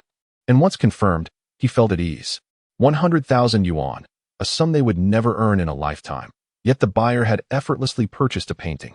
Indeed, a painting that cannot be consumed or drunk, Lu Jiaguang chuckled. The young masters from affluent families are even more astute than us. Spending such a hefty sum on a painting validates its worth. Wang Xiaojia, unfazed by this detail, simply thought that Lu Jiaxin's luck was extraordinary. A casual stroll through an antique market in the ancient capital led her to acquire a genuine painting and sell it for such a high price. However, Lu Jiaguang viewed the situation differently, asserting, It's not merely luck. Aunt Sen must have taught her how to discern antiques. Wang Xiaojia was taken aback. Are you saying that Aunt San can appraise antiques? I had never heard of this before. Lu Jiaguang elucidated, Aunt San's maternal family was once the wealthiest. But her grandfather fell victim to manipulation and succumbed to addiction, which not only depleted the family fortune, but also led him to sell off his wife and children. After enduring numerous hardships, Aunt San's mother eventually married her father by a stroke of fate. Although Aunt San never attended school, she is quite literate, having been educated by her mother. Wang Xiaojia was indeed unaware of these details. She only knew that Ding Xiaoxia had severed ties with her family, which was also impoverished. You never mentioned any of this before. Lu Jiaguang sighed and said, Uncle Sen once confided in me while intoxicated, mumbling that Aunt Sen secretly collected numerous antiques, leading to several arguments between them. At that time, sharing such information would have been a source of anxiety for me. He held Ding Xiaoxia in high regard and had even advised her out of concern for her safety. However, Ding Xiaoxia claimed she had not actively sought out antiques but had merely come across a few by chance, unable to resist her fondness for them. Recalling Lu Jiaxin's earlier words, Wang Xiaojia asked with concern, Are these items in Uncle San's possession? We must ensure they are entrusted to Jiaxin and not fall into Ding Jing's hands. Otherwise, Aunt San would never find peace in the afterlife. Lu Jiaguang shook his head. I once thought the items were in Uncle San's possession, but Aunt San managed to purchase a house for Jiaxin without his knowledge, indicating a lack of trust in him. Therefore, these items are likely not with him. Then could they be with Madame Xia? Lu Jiaguang shook his head once more. No, that is unlikely. I have entrusted Madame Xia with the care of Jiaxin, and it would be incongruous to place my possessions in her safekeeping, as that does not align with the temperament of Aunt San. To put all our eggs in one basket poses an excessive risk. Wang Xiaojia lamented. How wonderful it would be if Aunt San had not encountered misfortune. She was not only intelligent but also generous, and her approach to matters was always thorough. When she was around, our family thrived in harmony, unlike now, when I am reluctant to take the children over for meals. Lu Jiaguang also felt a pang of sadness. However, his younger sister has matured, and he no longer worries about her being bullied by that vile woman. Ma Lily was still in a quandary, torn between wanting Lu Jiajie to venture out and fearing that, once out, he might become reckless and invite unforeseen troubles. They had refrained from speaking earlier because Jiaxin's money was her dowry, which was untouchable. But now, with the money she earned herself, those concerns were alleviated. Ma Lily remarked, What if Jiaxin incurs losses? We would find it difficult to reclaim any funds. Lu Jiajie, with a beaming smile, replied, I shall heed your words. Chapter 93. Supporting family members at precisely 5 o'clock in the afternoon, Lu Jiaxin's call reached Lu Jiaguang's office. The moment Lu Jiajie heard her voice, he excitedly inquired, Sister, is it true that your painting sold for 100,000? It seems almost unreal. Lu Jiaxin replied with a smile, The money has been deposited in the bank. If you're uneasy, I can come over and show you the passbook. Lu Jiajie merely suggested this. Had Jiaxin not sold it for such an amount, she would not have called him for assistance. Jiaxin, he continued, Today I arranged for a leave of absence from the factory, and I should be able to complete the formalities by tomorrow. Lu Jiaxin did not anticipate his speed. This clearly indicated his growing discontent with the job. Fifth brother. My investment this time is substantial. Just you and Xuan Mao are insufficient. Fifth brother. You have extensive connections. Could you invite a few knowledgeable individuals to assist? Lu Jiajie found himself in a dilemma. They all have jobs. It's impossible for them to take leave. Lu Jiaxin had already considered this matter. She replied, I plan to purchase the materials myself and have the local shoe factory handle the processing. My requirements will be quite high, necessitating someone to oversee the work. She added, let's disregard anyone over 50. However, those below that age, provided they are physically fit, can be considered. The workload will be demanding, and I cannot afford any unforeseen incidents with older individuals. When Lu Jiajie relaxed the age criterion to those in their 40s, he felt it was manageable. How many individuals are we looking at? Recalling what Lu Jiaguang had said earlier, he quickly interjected, Xin, I understand your intention to care for your brother. But this is not feasible. I appreciate your goodwill, but I cannot take advantage of you. Xin, I am just like them. I will receive the same salary and bonuses as they do. If you do not agree, I shall not participate. Seeing his sister's determination to invest all her funds, he calculated the potential returns. With over 100,000 in principal, he believed that, given her capabilities, earning an additional 80 to 100,000 would be achievable. A 5% bonus on 100,000 profit would amount to 5,000, an amount he felt embarrassed to accept. Lu Jiaxin chuckled softly, very well. We shall proceed as you say. However, fifth brother, my fragile health cannot withstand too much strain. I will need you to manage everything here. Lu Jiajie retorted playfully. You silly girl, your affairs are my concerns. If you have tasks to delegate, entrust them to me. I assure you that I will handle them with utmost diligence. After their conversation, the phone was once again in Lu Jiaguang's hands. Lu Jiaxin remarked, Elder brother, I find the local cuisine quite unpalatable. Could we perhaps invite Xiaoqiu over? She has inherited her aunt's culinary skills and cooks exceptionally well. In truth, she wished for Xiaoqiu to experience the world beyond their secluded mountain village, where her thoughts were steeped in the antiquated ideologies instilled by her family, such as marrying into a respectable family, while the conditions in their remote area paled in comparison to those of the Lu family. Lu Jiaguang replied, Xiaoqiu has never traveled far. She might be too timid to venture alone. Lu Jiaxin chuckled, Elder brother, what are you saying? Xiaoqiu is still quite young. She certainly cannot go by herself. It must be our second brother who accompanies her. But if your second brother goes, travel expenses and accommodations will be required. Lu Jiaxin countered, explaining that Lu Erge's presence would also aid her with tasks. Eventually, I will need to hire help, and I would prefer to rely on family rather than outsiders. Lu Jiaguang understood her intentions. She sought to elevate her relatives. Reflecting on this, he felt a twinge of embarrassment, realizing that Jiaxin was far more capable than he, despite his numerous reservations. That evening, Lu Jiaguang confided in Wang Xiaojie about a matter. The company plans to recruit a new batch of personnel. With proper maneuvering, we should be able to secure a position. Since her husband had spoken up, it indicated confidence in obtaining the position. However, the question of who would fill it was significant. Wang Xiaojie replied, Jiaguang, once the position is secured, let father decide who will take it. Luan, their son, was currently in his second year of high school and would miss this opportunity. The dilemma arose regarding whether to provide this chance to their elder brother's son or the younger brothers. In the city, many families strive relentlessly for employment, let alone those in the countryside. Lu Jiaguang remarked, Lu Yun and Lu Cheng both have married and started families, while the workplace exclusively recruits unmarried individuals, disqualifying the two of them. If a quota is secured, it should be allocated to Lu Tao. This matter must not be left to our father, lest the third brother perceive favoritism. I have designated it for Lu Tao. Although the third brother and sister-in-law may harbor thoughts, they would not dare to voice them. Lu Tao is the second son of Lu Guangzong and graduated from high school this past July. His deskmate's father is the director of a pickled vegetable factory, and through this connection, he managed to secure a temporary position there. Although he is merely a temporary worker, this experience will undoubtedly serve him well when he eventually joins the Railway Bureau. That will suffice. I shall inform father once everything is settled. Uncle Lu was taken aback.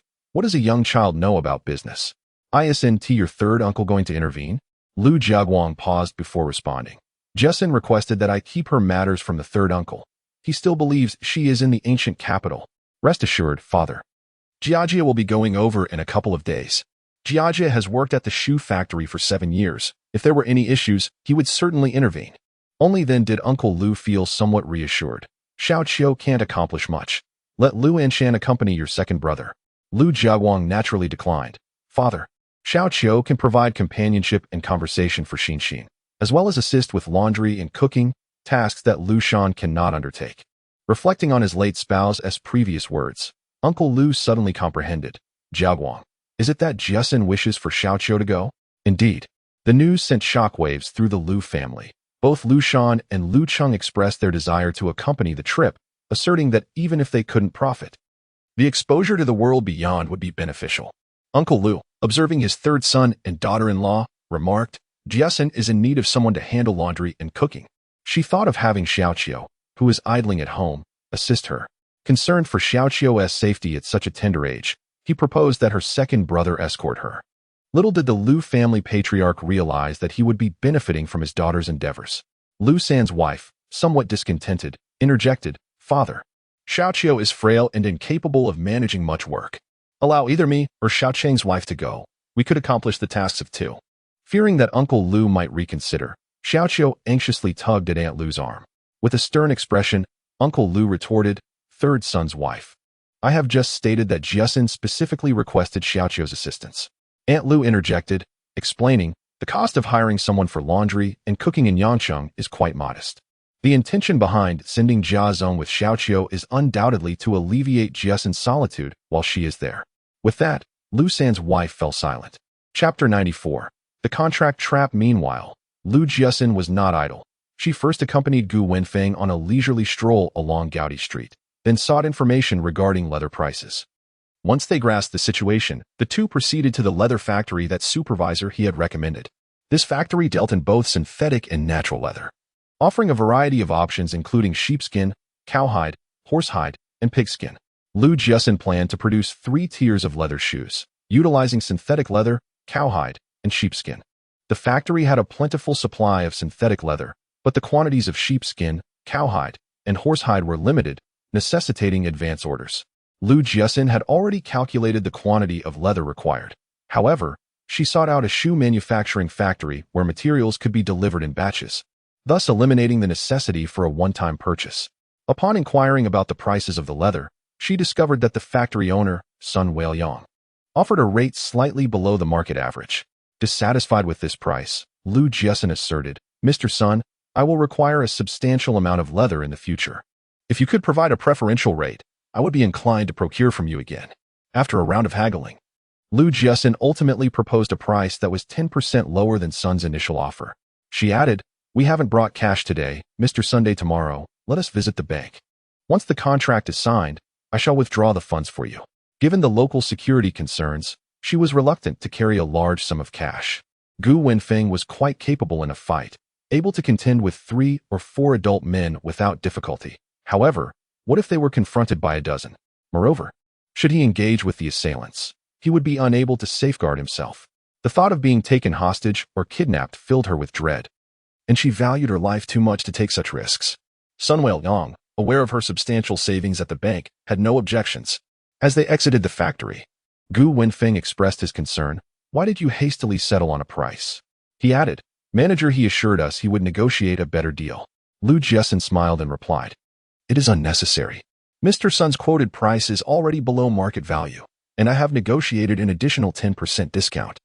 Involving manager, he would merely squander a personal favor and may not result in a better price. Gu Wenfeng, lacking insight into business dealings, remarked, I have heard that many people manipulate contracts. Let us seek out a lawyer to review the contract prior to signing it tomorrow. Lu Jiaxin gazed at him in astonishment. Brother Gu, you are aware of this? She nodded and replied, you are absolutely correct. It is best to have a lawyer examine the contract before we sign. We should inquire shortly. If we can secure a lawyer to accompany us to the bank tomorrow, that would be ideal. However, if we cannot, having supervisor, he is an intermediary, should suffice. Sun Weiyang would likely not deceive us. Otherwise, it would be a blow to supervisor he's credibility, jeopardizing his future loan applications. Not just with the construction bank, but with others as well. Gu Wenfeng felt it unwise to rely solely on supervisor he, as one could never be certain of their relationship. It is prudent to maintain a healthy skepticism. Lu Jiaxin did not place her trust in supervisor he, rather, she had faith in her own abilities. Fear not, I will meticulously review the contract.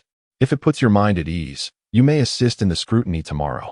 Gu Wenfeng, somewhat exasperated, remarked, I am not well versed in business. If there are issues with the contract, I may not discern them. Jiaxin. I believe it would be prudent to wait for Lu Jiajia and the others before signing the contract. Lu Jiaxin, however, was unwilling to delay for so long. And she doubted whether Lu Jiajia would grasp these matters. Fifth brother needs to arrange for a leave of absence and find a few individuals. Considering the travel time, it could take at least 6 or 7 days. By then, the goods may have already arrived. Brother Gu, you need not worry. I have it under control. Gu Wenfeng felt a sense of helplessness. While a young woman with conviction is admirable, it can also be quite vexing. The following day, Lu Jiaxin arrived at the bank at the appointed hour, finding Sun Weiliang had already arrived before them. After exchanging pleasantries, Lu Jiaxin received the contract. Upon reviewing the contract, Lu Jiaxin identified several issues. Director Sun, she remarked, the contract merely specifies cowhide and sheepskin without clarifying that it pertains to yellow cowhide and lambskin. Additionally, there is no mention of the penalty for delayed delivery. Cowhide comes in various types, including yellow cowhide, water buffalo hide, and zebu hide, each differing significantly in price. The same applies to sheepskin, which also varies in quality and cost. Supervisor, he cast an unpleased glance at Sun Weiliang, feeling disconcerted as she had recommended this individual. And now this blunder left her feeling embarrassed. Sun Weiliang shifted the blame to his subordinates, declaring, I shall have the contract amended immediately. Lu Jiaxin, her expression reflecting discontent, stated, Boss Sun, we must scrutinize this contract thoroughly. We cannot afford such elementary mistakes again. Though she remained composed, her age often led others to underestimate her. While Gu Wenfeng recognized that Sun Weiliang was not adept in business dealings, many entrepreneurs seek to exploit loopholes for greater profit. Yet such individuals are only suited for short-term collaborations, as they are ultimately untrustworthy. Sun Weiliang maintained a stoic demeanor, assuring her that such an error would never recur. The contract was promptly revised and returned. Lu Jiaxin examined the new contract with even greater diligence, relieved to find no hidden traps this time. She signed and affixed her thumbprint to the document, then turned the page slightly to inscribe her name, followed by another thumbprint. This precaution was taken to guard against any potential tampering with the contract's preceding pages. Given Sun Weiliang's previous actions, Lu Jiaxin perceived him as unreliable, which prompted her increased vigilance. Supervisor, he looked at Lu Jiaxin in astonishment, contemplating her capabilities, which rivaled those of seasoned business professionals. Sun Weiliang collected the payment and departed. Concerned that Lu Jiaxin harbored unresolved issues, Supervisor, he proactively inquired, have you finalized the shoe manufacturing factory yet? I know several reputable ones. Lu Jiaxin refrained from directing her frustration towards Supervisor He. Although his assistance stemmed from self-interest, his intentions remained commendable. Please write down the names of these manufacturing factories, and we shall visit them tomorrow, she requested. Supervisor, he swiftly noted down the names and addresses of 6 shoe manufacturing factories. After receiving the information, Lu Jiaxin expressed her gratitude and departed. Gu Wenfeng furrowed his brow and remarked, that individual surnamed Sun clearly has ulterior motives. Why do you persist in collaborating with him instead of seeking another option?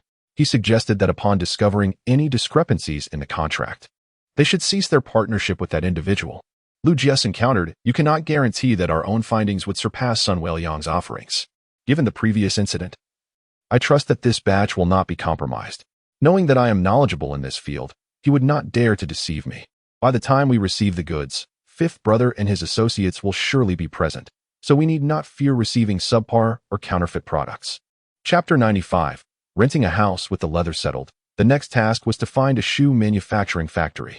After some inquiries, the two discovered that the 6 factories recommended by Supervisor He all had excellent reputations.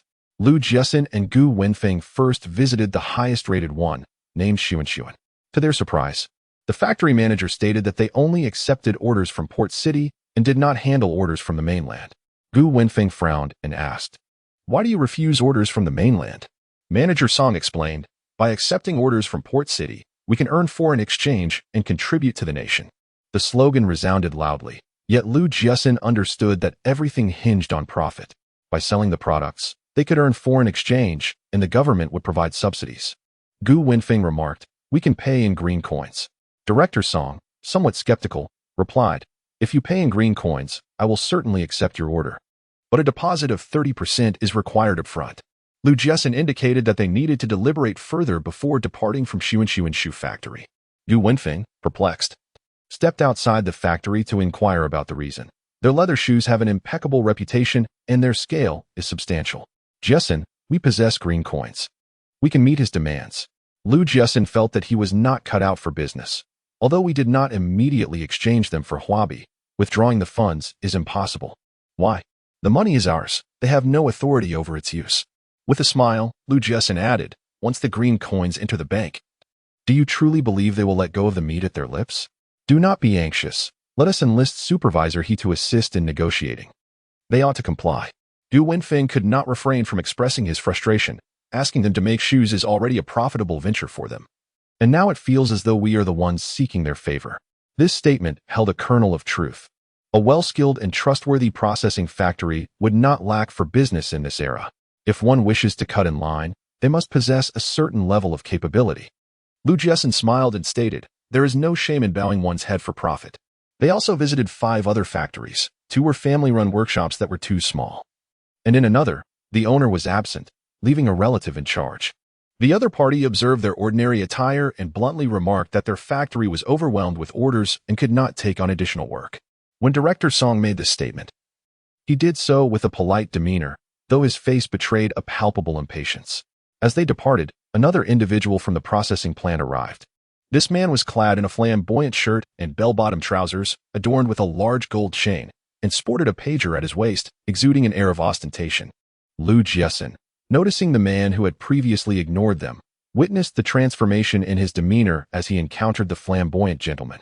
Suddenly, he was all affability, offering cigarettes and eagerly lighting them with a lighter, bowing and scraping in a manner that was almost unbearable to watch. Upon exiting the factory, Jiaxin glanced at her and Gu Wenfeng's attire and chuckled, stating, people rely on their clothing just as horses rely on their saddles. Our attire is indeed rather too casual. Gu Wenfeng, reflecting on the man's flamboyant clothing, expressed his inability to don such a garish shirt. Jiaxin replied with a light laugh, the shirt is not the focal point. It is the gold chain and pager that signify wealth. One can easily discern their affluence. Unlike us, who appear rather modest. After a long day out, Jiaxin retired early to bed. To her surprise, upon waking the next morning, she felt dizzy and lightheaded. With a sense of resignation, she lamented her recurrent cold. Gu Wenfeng, however, was not taken aback, stating, you have yet to recover from your previous cold. And after several days of running around, you were exposed to the cold wind yesterday. Since you have already called Jiajie for assistance, you should rest comfortably at the guest house until he arrives. Jiaxin, realizing her limitations, asked, could you check if the house has been cleaned properly? Certainly, he replied. Upon her arrival, Jiaxin found the house impeccably tidy, with the furniture having been dusted as well. Gu Wenfeng watched her head towards the kitchen and intercepted her, saying, do not worry, I have inspected everything. The stove, cabinets, and all the pots and utensils are thoroughly cleaned. Given your illness, you should promptly return to bed. Jiaxin replied, leave the larger items like pots and buckets. We simply need to boil several pots of water to soak them. As for the bowls and chopsticks, we have already purchased our own. Do not discard anything. Pack it away to return to the landlord. Just place them in a corner. There is no need to complicate matters for him. With a smile, Jiaxin added, my niece Xiao Qiu resembles my aunt. She is meticulous in her daily life. When she arrives, she will surely retrieve and utilize these bowls and chopsticks. Gu Wenfeng concurred, if you find them unsatisfactory, I can boil them several more times. Jiaxin disagreed, stating, other items can be tolerated, but those meant for consumption cannot. The kitchen utensils have been used by countless individuals. No matter how many times you boil them, I cannot bring myself to use them. Gu Wenfeng could not help but remark, indeed, conditions have improved. In my childhood, we continued using bowls that were chipped. Jiaxin's perspective diverged sharply. It matters little if our own bowls are chipped. When I was young, I wore clothes and shoes with holes after mending them.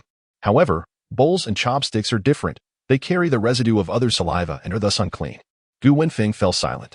After 3 days, Jiajie finally finalized the selection of individuals to go to Pengcheng. He had enlisted 4 people. 2 were Sheng and Lo, who had assisted Jiaxin during her move. One was Master Jia, the father of a friend, and the last was Sha Xiangyang, the eldest son of his master. Xingyang, having followed in his father's footsteps, spent 11 years as an employee in a shoe factory, only to be dismissed due to issues surrounding his lifestyle. In the city of 49, Finding decent employment proved challenging, and following his termination, he resorted to odd jobs. Hearing tales of prosperity in Pengcheng, he ventured there at the beginning of the year, only to have his money and identification stolen upon arrival. Fortunately, he had concealed some cash within the sole of his shoe, which allowed him to eventually locate a relative residing in Pengcheng. This relative proved to be quite amiable, assisting them in securing jobs at a shoe factory. However, the so-called factory was merely a small workshop where higher wages were promised for greater effort. Unfortunately, Shi Ing's volatile temperament led to a heated argument with the boss less than 2 weeks into his employment, resulting in his dismissal without receiving any wages. LGG's master was generally kind toward him, often chastising him due to his lackadaisical attitude and lack of ambition. He was fully aware of Sh's master's concerns for Shi Ing's well-being, as perpetually working odd jobs was not a sustainable situation. Considering Sh's prior experience in Pengcheng, he decided to inquire about potential opportunities, and upon hearing his request, the individual readily agreed. The train tickets were already purchased, and the following day at 7:30, LGG, accompanied by Su Mo and several others, embarked on their journey southward. Chapter 96. LHNGJN's furious outburst. Has LGG lost his mind? Why abandon a stable job for the allure of Jiaxin? As if wealth could simply be picked up off the ground. LG Oguing, witnessing the outburst, finally interjected after LHNGJN had finished venting his anger. Third uncle, GG is merely going to assist. The conditions are quite favorable, 500 a month, with the potential for a bonus equivalent to his salary if profits are satisfactory by the new year. LHNGJN, seething with indignation, retorted, LG Oguing. Does anyone truly believe in the notion of free money falling from the sky? Such generous remuneration undoubtedly accompanies dubious dealings. Lu Jiaguang understood that this matter could not be concealed for long. It would not be long before he found out. Rather than face reproach later, it was better to disclose the truth now. Third uncle, it is not anyone else, but Xin who has invited Jiajia. Rest assured, Xin only wishes to produce a batch of shoes for sale. However, her health is poor, and she cannot endure fatigue, which is why she called Jiajia for assistance. Lu Hongjun, exasperated, retorted, did you not say that Jiaxin was in the ancient capital? Why is she in Yancheng? When did she travel to Yancheng, and why did she not inform me? Lu Jiaguang, after a moment of silence, replied. As soon as Xue Mao departed from the ancient capital, she headed straight for Yancheng. She insisted that I not disclose her whereabouts, stating that if I revealed her location, she would no longer assure me of her safety and would certainly withhold her whereabouts from me. Suddenly, the phone was met with a busy signal. Lu Jiaguang assumed he had hung up in anger. If he was upset, so be it. There are causes and effects. Initially, when he had shielded that mother and daughter, disregarding Xin's feelings, it was no surprise that he now faced repercussions, which elicited no sympathy. After a while, Lu Hongjuan's call came through again. I just inquired with a friend. Lu Jiaxin went to the bank to report a loss and withdrew all the funds from her savings account. Lu Hongjun continued, there was only a little over 9,000. Yet she promised Jiajia a salary of 500 a month. Lu Jiaguang, is there something else you are concealing from me? Lu Jiajia is quite sentimental. His daughter needs him, and even if he received no compensation, he would still go to help. However, Ma Lily is different. She would only allow him to take unpaid leave if she was certain that Jiaxin could afford such a salary. That girl has a total of 10,000 yuan. To offer Lu Jia 500 a month defies logic. There must be matters herein that he is unaware of. Lu Jiaguang remarked, Uncle, it is not my intention to conceal the truth from you. It is Xin who forbids me from revealing it. Lu Hongjun erupted in fury. She lacks understanding. And you do as well? Is conducting business so effortless? In the end, she may squander the dowry left to her by her mother and find herself weeping at home every day. If you do not inform me, I shall seek information through other means, albeit it will take some time. Lu Jiaguang, engaging in business is not as simple as you presume. Indeed, many who venture to Yancheng profit, yet countless others meet their demise there, some of whom are never found. Noting the softening of Lu Hongjuan's tone, Lu Jiaguang proceeded to disclose the matter of the ancient painting. Lu Hongjun was both infuriated and amused. You genuinely believe that one can unearth genuine artifacts in the antique market? Provide me with her phone number. I shall call her. Lu Jiaguang responded, Uncle, I comprehend your intent, but it is impossible. The possessions left by Auntie will undoubtedly be given to her only upon reaching adulthood. Moreover, I have inquired with Shui Mao, who stated that it was indeed purchased at the antique market. They intended to acquire some small ornaments to adorn the new home, and Jiaxin found that painting remarkable, spending over 80 yuan to procure it. Lu Hongjun, skeptical yet intrigued, inquired, "Is it truly from the antique market?" This rationale convinced Lu Hongjun, who, with a stern countenance, remarked, "Why did you not inform me of such a significant matter? Just because she requested you to remain silent, did you truly comply? Are you aware of the chaos there? With her considerable wealth, if others discover it, she becomes a prime target, akin to a plump lamb ready for slaughter." Lu Jiaguang felt a sudden jolt in his heart, but quickly reassured himself, saying, "Xinxin's money is all deposited in the bank, and she has people to protect her. Jia and Jiazong will arrive in a couple of days. With so many people around, there is nothing to fear." Upon hearing that the money had been secured in the bank, Lu Hongjun felt a slight relief. "What is her phone number? I will call her." Lu Jiaguang replied that he did not possess Lu Jiaxin's number, explaining, "She always calls me." He added, "When she calls next, I will remind her to reach out to you." After a moment of contemplation, he spoke the truth. "Xinxin does not wish to contact you." Lu Hongjun, suppressing his frustration, stated, "I have several friends in Yangcheng. If she encounters difficulties, she can seek their assistance." After uttering these words, he recalled something. "Has she visited your aunt's house during her long stay in Yangcheng?" "I have not inquired, but I will remind her when she calls next." Lu Jiaguang responded. In truth, Lu Hongjun's concerns were not unfounded. On the very night Lu Jiaxin moved into her rented accommodation, an intruder attempted to break in. However, upon entering the courtyard, he was swiftly subdued by Gu Wenfeng. When Lu Jiaxin heard the commotion and stepped outside, she was taken aback to see 3 thieves bound and gagged. Puzzled, she questioned, "Isn't there a security crackdown underway? How can these individuals be so brazen?" Gu Wenfeng clapped his hands and replied, "People die for wealth, and birds perish for food. These 3 believed they could easily handle us.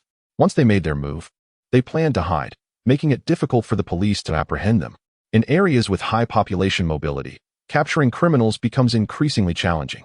In contrast to the future where a pervasive surveillance system exists, evading capture by adopting a new identity is far more challenging." Gu Wenfeng had contemplated this dilemma long ago. He remarked, "I know someone who excels in combat, though his temperament is rather irascible and he has a penchant for meat with every meal." When questioned about the individual's character, Gu Wenfeng chuckled, assuring, "Rest assured, his integrity is unquestionable. If he gives his word, he will safeguard your safety with his life. As long as he can protect her, his bad temper and love for meat are inconsequential." Chapter 97. Caution prevents major errors that night. Lu Jiaxin experienced a troubling dream in which she was kidnapped. The abductors demanded a ransom of 20,000 from Lu Hongjun when he claimed he had no money. The kidnappers threatened her life. Awaking in a cold sweat, Lu Jiaxin was thoroughly alarmed. The following morning, she confided in Gu Wenfeng about her nightmare, saying, "Brother Gu, I wish to find a woman skilled in martial arts who could share my quarters." Previously, she believed that having someone capable to protect her was sufficient. Now, she felt the pressing need for a personal bodyguard. Money could be earned again, but a life lost was irretrievable. Gu Wenfeng shook his head and replied, "I do not know any women proficient in martial arts. However, old Qian might have insights. I shall inquire when I call him shortly." "All right." Gu Wenfeng first dispatched 3 thieves to the police station before calling old Qian. The conversation was in an unfamiliar tongue, leaving Lu Jiaxin bewildered. After a few exchanges, he covered the receiver and asked Lu Jiaxin. Old Qian mentioned that his granddaughter possesses commendable skills in agility. By the end of the year, he can offer a remuneration of 600, with all expenses covered by you. Lu Jiaxin eagerly nodded in agreement. Gu Wenfeng spoke for quite some time, and after hanging up the phone, he smiled and said, "Lao Qian too has agreed." Lu Jiaxin inquired, "Brother Gu, how did you come to know such an extraordinary person?" Gu Wenfeng smiled gently and replied, "He is a friend of my master, a martial arts expert who values loyalty, though his temperament is rather irritable and he despises constraints. Otherwise, he would undoubtedly make a name for himself." Lu Jiaxin disagreed with this perspective, stating, "Everyone has their own way of living. As long as they find joy and happiness in it, that is sufficient. Some pursue power and status, others seek wealth, while some yearn for a carefree existence like wandering clouds and wild cranes. Each person has their own aspirations, and it cannot be forced. Forcing it would only lead to suffering." Gu Wenfeng pondered this and found merit in her words. Lu Jiaxin then embarked on a substantial shopping spree. procuring all manner of kitchenware, rice, flour, sauces, vinegar, and tea. Gu Wenfeng asked, "Didn't you say you wouldn't tea by pots and bowls?" She replied, "I saw them and bought them. A few extra coins do not matter." Lu Jiaxin smiled lightly, assuring him, "Rest assured, there will be no waste." Given her current condition, she understood the need to take care of herself. Thus, after this business, she would earnestly focus on her health and refrain from going out. However, with Lu Jiaojie on a 6-month unpaid leave, there was ample opportunity to utilize that time. Gu Wenfeng, observing her demeanor, since she had a new idea and cautioned her. Your foremost priority should be to nurture your health. While you are still young, you can recuperate. If you delay, it may leave lasting ailments that lead to lifelong suffering. Lu Jiaxin recognized his good intentions and replied, "Brother Gu, I am well aware of what is important." She is wealthy, yet seeks to avoid hardship. While Lu Jiajie lacks funds, but possesses robust health, together, they could form a partnership. She would provide the capital, and Lu Jiajie would contribute his labor, with profits divided equally. While significant wealth may not be attainable, a comfortable lifestyle is certainly within reach. A few days later, Lu Jiajie arrived with Shui Mao and 4 others. Sha Xiangyang, emboldened by his previous outings, inquired at the address provided by Lu Jiaxin. Upon seeing Lu Jiaxin, Shui Mao remarked, "Sister Jiaxin, how have you become so thin?" Lu Jiaxin touched her nose and replied, "I simply enjoyed some time by the sea. Where the chilly breeze caught me off guard, I shall be more cautious in the future." Eager to avoid Shui Mao's incessant chatter, she quickly ushered the other 4 into the main room, offering them water and courteously saying, "This place is rather simple. I hope you won't find it lacking." Lu, surveying the tidy room, smiled and said, "Sister, this is quite nice already. I've heard from friends that many who visit Yangqing end up in large dormitories." Sha Xiangyang chimed in, "When my documents and money were stolen, I had to sleep under a bridge at night. Thankfully, it isn't too cold here in spring. Otherwise, it would be unbearable, much like in the capital during the harsh winter." After exchanging pleasantries, Lu Jiaxin noticed their weary expressions and said, "Brother Wu, Shui Mao and Brother Gu will share a room, while the 5 of you can occupy the other 2 rooms. You may arrange the sleeping arrangements as you see fit." Lu Jiaxin then informed them that she had secured a batch of leather and selected a shoe processing factory. "Director Sun has a stock of leather available, and I've already negotiated with the processing factory. The orders they currently have on hand will be completed the day after tomorrow. You shall take a day off tomorrow and proceed to the leather factory for inspection the day after." She possesses some knowledge about leather, yet certainly not to the extent of the professionals brought by Lu Jiajie. Furthermore, while she can manage light mental tasks, she should refrain from engaging in physically demanding activities to avoid fainting and alarming those around her. Lu Jiajie furrowed his brow and remarked, "Haven't you caught a cold? Why are you still out and about?" Lu Jiaxin replied with a smile, "It's merely a cold, not a severe illness that renders me bedridden." "Fifth brother, since you and Shui Mao have come to Yangqing, is 5th sister-in-law and the 2 children safe residing on Guangming Road?" Fearing his admonitions, Lu Jiaxin quickly assured him, "Fifth brother, I promise this will be the last time."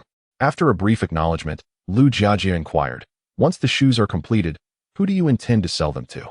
Lu Jiaxin's plan is to produce a batch first and then approach potential buyers with the finished shoes. Su Heping has several brothers engaged in the garment and footwear business.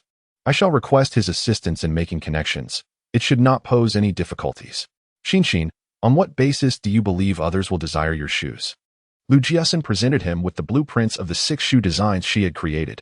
Aware of the technological lag in various industries within the mainland, she refrained from crafting overly intricate styles. These 6 winter shoes are characterized by their simplicity and elegance. Upon seeing the designs, Lu Jiajie expressed his surprise, asking, "Who drew these?" "I did. What do you think?" Without hesitation, Lu Jiajie replied, "They are all beautiful." "Jiaxin, how did you conceive these shoe designs?" Lu Jiaxin responded, "Of course, they were born from my imagination. Dear brother, I intend to produce 1,000 pairs of each style, totaling 6,000 pairs across 6 designs." She spoke with fervent conviction. However, she could not guarantee absolute profitability, for every endeavor carries its inherent risks. She planned to set aside 10,000 yuan for next year's expenses. Lu Jiajie remarked, Xin, such exquisite shoe designs. To limit ourselves to 6,000 pairs would be a grave mistake. If we are to embark on this venture, we should aim for a grander scale, at least 20,000 pairs. Lu Jiaxin was taken aback by his audacity, which surpassed her own. The rationale behind Lu Jiajia's suggestion to produce 20,000 pairs of winter shoes stemmed from two factors: the appealing designs crafted by Lu Jiaxin and his desire to enlist Lu Hongjuan's assistance in selling them. Fearing Lu Jiaxin's potential disapproval, he asserted, "Xin, my uncle possesses extensive connections. As long as our shoes are produced true to your specifications, both beautiful and functional in terms of warmth and waterproofing, he can swiftly facilitate their sale." Lu Jiaxin scoffed. "Do you genuinely believe you would assist me in selling these shoes?" Lu Jiajie replied with unwavering confidence, "Rest assured, he certainly will. The shoes imported from the port city, while aesthetically pleasing, lack sufficient warmth. Once our shoes grace the shelves of department stores, I am certain they will be in high demand." Lu Jiaxin considered his optimism excessively naive. What if it is discovered that the shoes were purchased from me? Such a revelation would undoubtedly jeopardize his position, and in severe cases, could even lead to premature retirement. I believe he would not take that risk for my sake. He would allow me to fend for myself.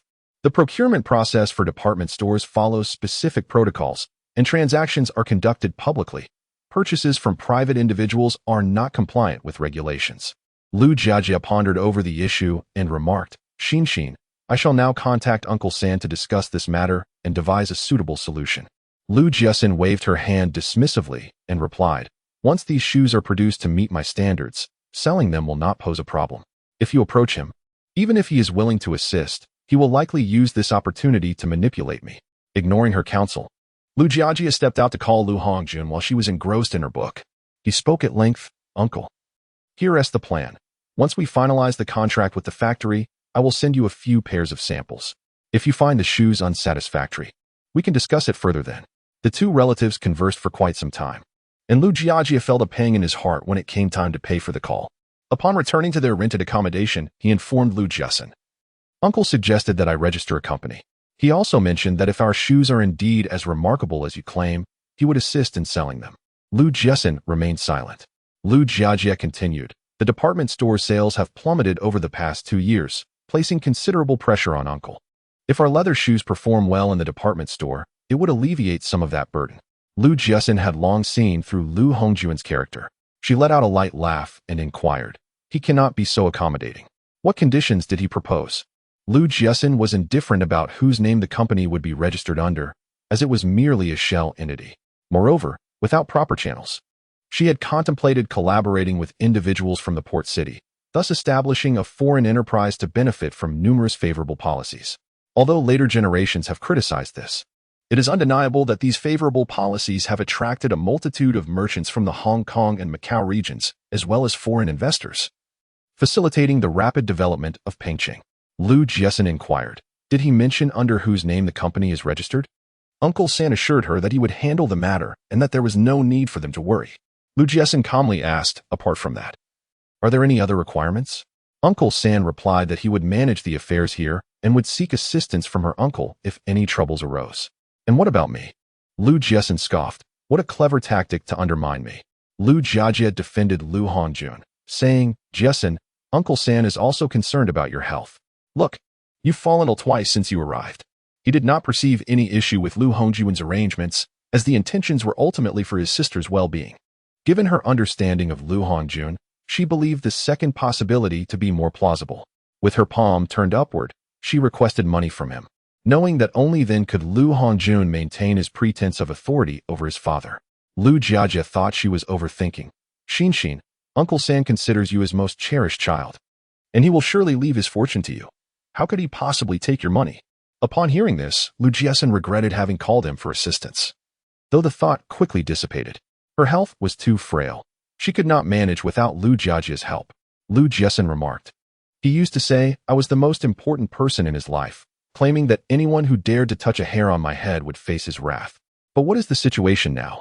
Ding Jing nearly cost me my life, and he merely offered a few indifferent words. Fifth brother.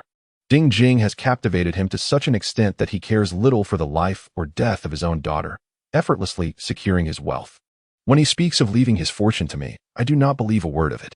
His assets are his own, to bestow upon whomever he chooses. However, he shall not lay a finger on my money. Should he attempt to do so, I will publicly sever ties with him and subsequently pursue legal action." She had previously made bold claims about cutting ties with Lu Hongjun, and those around her assumed it was merely a moment of anger. After all, they are father and daughter. Once tempers cool, the matter would likely fade away. Yet, if I were to take out an advertisement, the implications would be entirely different, publicly announcing their estrangement. While the law may not recognize such a declaration, how would Lu Hongyuan's superiors perceive it? What ridicule and gossip would he face from his colleagues? Lu Jiajie had not considered these ramifications. He believed that as the sole child, Lu Jiaxin would eventually inherit everything. However, reflecting on Lu Hongyuan's recent behavior, he too felt uncertain. Blatant favoritism could indeed complicate the future.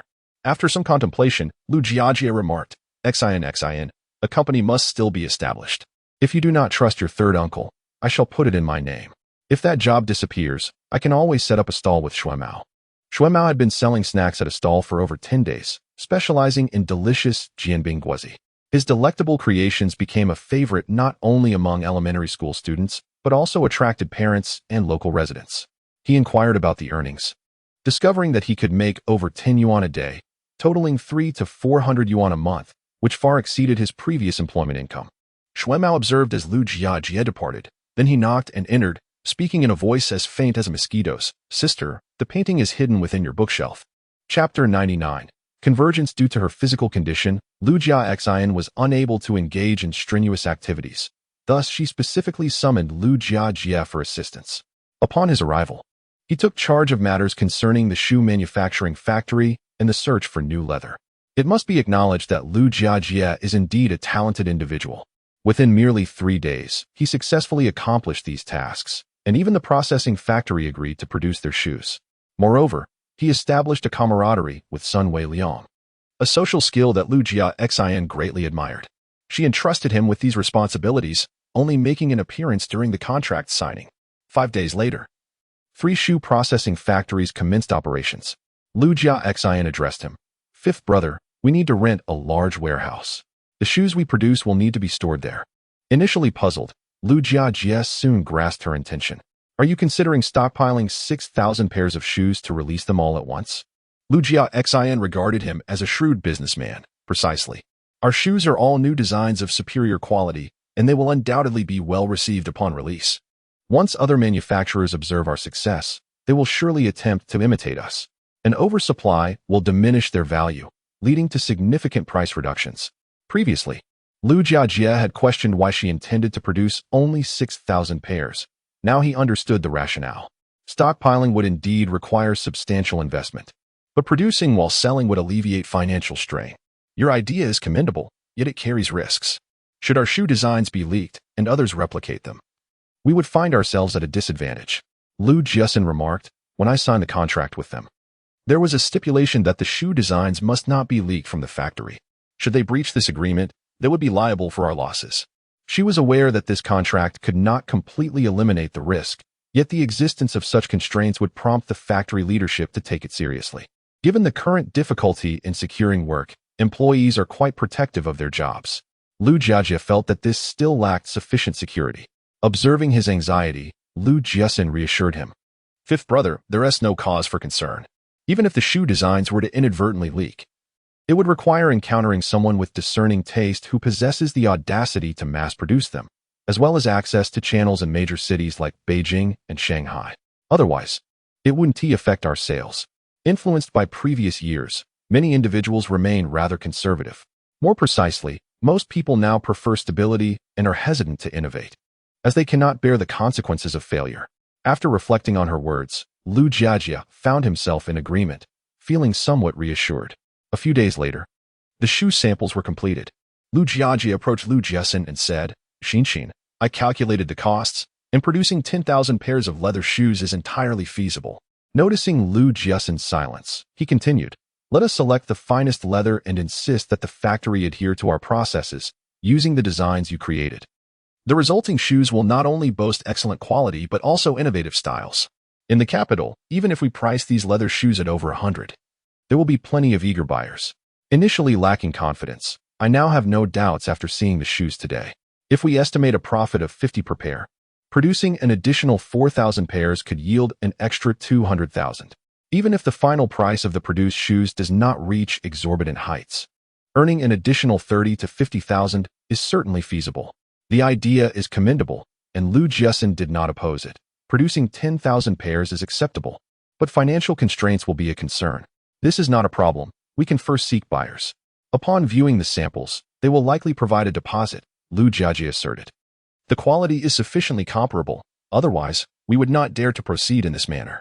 We should enlist the help of our elder brother. Lu Jiaxin furrowed her brow and replied, with such a large consignment, if he assists and is reported, it could jeopardize his future. He has always treated me well. How could I put him at risk? Her plan was to approach the reputable middlemen in the capital, as they possess their own transportation channels. The advantage of this approach lies in its safety, though the downside is that a significant portion of the profit would be siphoned off. Nonetheless, Lu Jiaxin was unconcerned. As there would be ample opportunities for substantial earnings in the future, she could not allow this matter to adversely affect Lu Jiaguang's career. Lu Jiaxin indeed entertained this notion and found nothing amiss. Many people are engaging in such practices nowadays, and as long as everything is handled appropriately, it should pose no issues.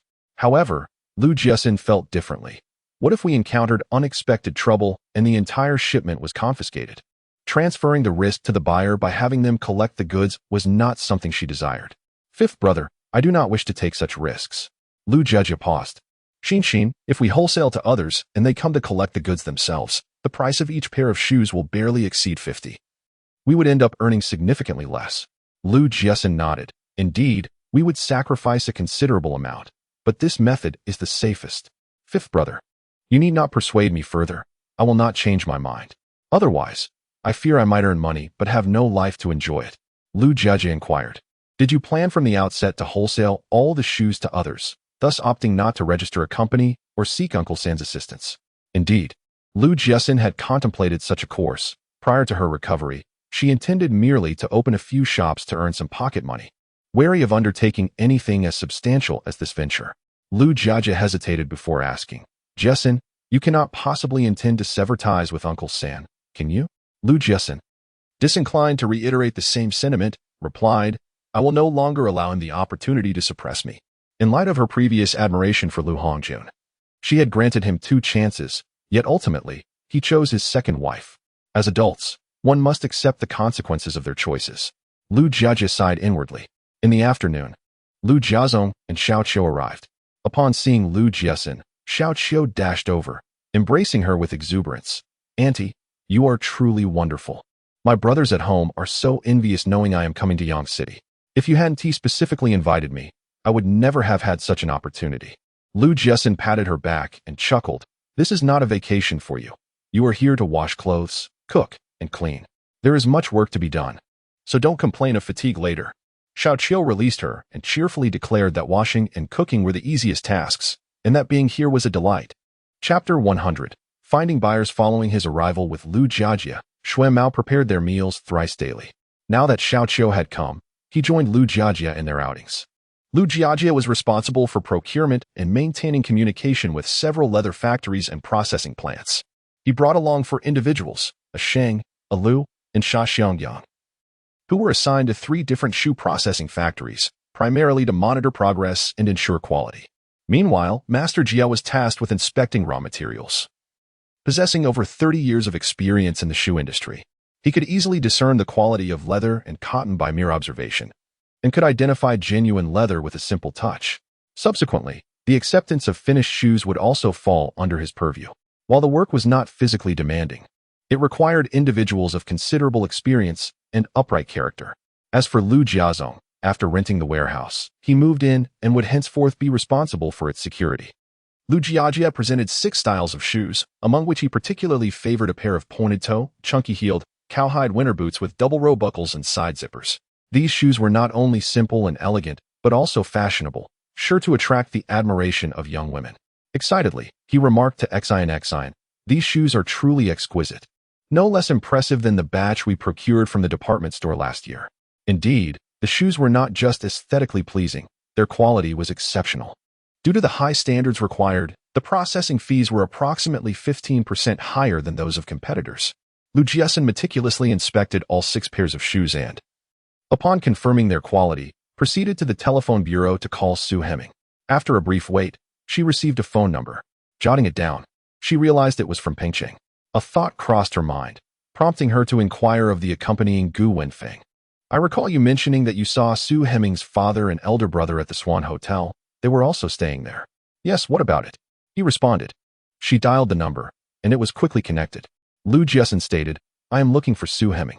Initially approaching the situation with a sense of experimentation. She was taken aback when the cheerful laughter of Sue Hemming resonated from the other end of the line. Jiaxin, you finally remembered me.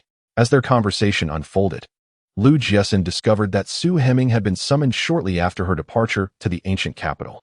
Later, she learned from Madame Xie that Sue Hemming had also arrived in Pengcheng and was eager to find her, yet was impeded by a lack of address and contact information. With Madame Xie remaining tight-lipped, there was little to be done but wait. Curious, Jiaxin inquired, what kind of factory are you running? Upon hearing that the Sue family had established an electronics factory set to produce televisions and radios, Sue Hemming remarked, my elder brother believes that the domestic demand for home appliances will surge in the future, indicating a lucrative venture. However, his uncle was skeptical. Considering the mainland's backwardness and the inability of the common folk to afford such products, predicting certain losses. It was only after her father and elder brother had spent over 3 months there that their grandfather finally consented to invest. Jiaxin perceived her elder brother's foresight. During the 1980s and 1990s, electronic products thrived nationwide, and those in this industry reaped substantial rewards. Contemplating this, she asked, is this company funded by your grandfather? Does it fall under his name? Sue Hemming exclaimed, how could that be? My grandfather has 4 sons, and aside from my elder uncle and my father, he has 2 more from a concubine after coming to Hong Kong. If the company were to be registered under his name, once profits are made, everyone would expect a share, and wouldn't that mean we'd be working for them? Having ventured into business, we have indeed made considerable progress, Jiaxin remarked. She then queried, the cost of a television production line is quite substantial. Your grandfather is quite generous in funding your factory. Sue Hemming scoffed, generous? Not at all. My grandfather invested $3 million, and although he did not seek equity, he stated that this would be the only occasion, warning that if he faced financial ruin, he would not provide for us again. The total assets under my grandfather's name amount to over 100 million, none of which are entitled to us. Is the 3 million in Hong Kong dollars or Chinese yuan? Jiaxin inquired. Currently, the exchange rate is 1 to 3, which means the amount in Hong Kong dollars would be rather meager. Sue Hemming replied with a smile, of course it is in yuan. If it were in Hong Kong dollars, 3 million would only convert to 1 million yuan, which would be quite a loss. Well, your grandfather is still treating you relatively well, Jiaxin remarked. Excluding the mainland, anyone in Hong Kong with 9 million in assets is considered wealthy. Sue Hemming scoffed. What generosity! That stems from his own guilt. He took his eldest son to Hong Kong, abandoning my grandmother and the others. My grandmother labored tirelessly to support 3 children, suffering greatly until she passed away in her 40s. My elder aunt, in the prime of her youth, was tragically harmed, and my younger aunt has been unwell for many years. And your father? Sue Hemming continued, my father was often bullied as a child, and, having done strenuous labor from a young age, is quite short. My grandmother and he endured immense hardship in the mainland, while in Hong Kong. He enjoyed a life of luxury and took one mistress after another. Resentful of my grandfather, he has no desire to return. In Sue Hemming's view, there is no need to acknowledge kinship. The old man abandoned them, indicating he cared little for their well-being. What purpose does it serve to recognize such a cold-blooded elder? However, his brother, Su Huyuan, harbored different ambitions. He wished to establish an electronic factory but was impeded by a lack of funds. Such a promising opportunity was one he could not afford to miss. It has been proven that he has indeed succeeded. The factory has already commenced operations. Jiaxin inquired, what does your grandfather do? Our family used to run a textile factory, and upon arriving in the port city, we continued in the same industry. When he noticed that plastic flowers were lucrative, he ventured into that as well. However, my father mentioned that the old man made a substantial fortune from stock investments, and currently, he has tens of millions in cash at his disposal. Jiaxin believed that Su Huyuan's approach was indeed the correct one. When one is vulnerable, it is wise to lower one's head. Once wealth is acquired and capital is established, it is not too late to confront others. Those who do not acknowledge their kinship will ultimately suffer losses. Chapter 101. Vision. After conversing with Sue Hemming for quite some time, Jiaxin finally shared her own circumstances. I recall you mentioning that you have several friends engaged in the garment wholesale business. They must also sell shoes, correct? Sue Hemming replied with a smile. Indeed, They sell not only clothing but also shoes and socks. Any profitable venture is within their purview. Sister Jiaxin, what prompts your inquiry? Jiaxin explained her plan to collaborate with a processing factory to produce leather shoes. I intend to manufacture 20,000 pairs of shoes. I wonder if your friends can handle that volume? I will take a deposit and initially produce 10,000 pairs, followed by another 10,000. Although the profits may not be as substantial later on, it will still amount to a considerable sum by the time the new year arrives. Su Heming was taken aback. How can you produce so many leather shoes? Winter is not the best season for selling them. You ought to have consulted me beforehand. I would have advised you against it. He thought to himself that she was indeed audacious, investing such a significant amount without adequate knowledge. Jiaxin smiled and said, "The winter boots I am making are lined with cotton and cashmere, ensuring they are exceedingly warm. Pengcheng is not far from here. Tomorrow, I will have my fifth brother bring over the shoe samples for you to examine. After seeing them, you will surely change your tune." Su Heming chuckled. "All right. Let your fifth brother come over. If they are indeed as remarkable as you say, my friends will surely clamor for them, and we can raise the price accordingly." After exchanging addresses and phone numbers, the two continued their conversation for a while before hanging up. Jiaxin, being rather impatient, hurried to Pengcheng the following day. When Su Heming beheld the 6 pairs of shoes he brought, he was utterly astonished. Picking up the most striking pair, he scrutinized it closely before inquiring, "These shoes were crafted by you? Are you deceiving me?" Recognizing Su Heming's reaction, Jiaxin confidently recounted the shoemaking process. "I even dispatched a brother to oversee production at the processing plant, guaranteeing absolute quality." Su Heming seized upon a crucial detail. "You mean this shoe design was created by Sister Jiaxin?" "Indeed, she designed the samples." "Is there a problem?" Su Heming smacked his thigh, exclaiming, "There is indeed a significant issue. I have never encountered such an innovative style. How did she come up with it?" Jiaxin's expression darkened. "Are you suggesting that Jiaxin is merely imitating others? If you have never seen it, where could Jiaxin possibly have replicated it from?" Realizing his words had been misconstrued, Su Heming clarified, "You misunderstood me. What I meant to convey is that Sister Jiaxin possesses such talent that it should be harnessed. Outsourcing production is a tremendous waste. You all could easily establish your own shoe factory. As long as you maintain this level of quality, the shoes you produce will undoubtedly be in high demand." Jiaxin's expression finally softened. Her inspiration had struck unexpectedly, and it was not simply a matter of being able to create upon request. Regarding the factory, she intended to retake her university entrance exams, and our financial resources were limited.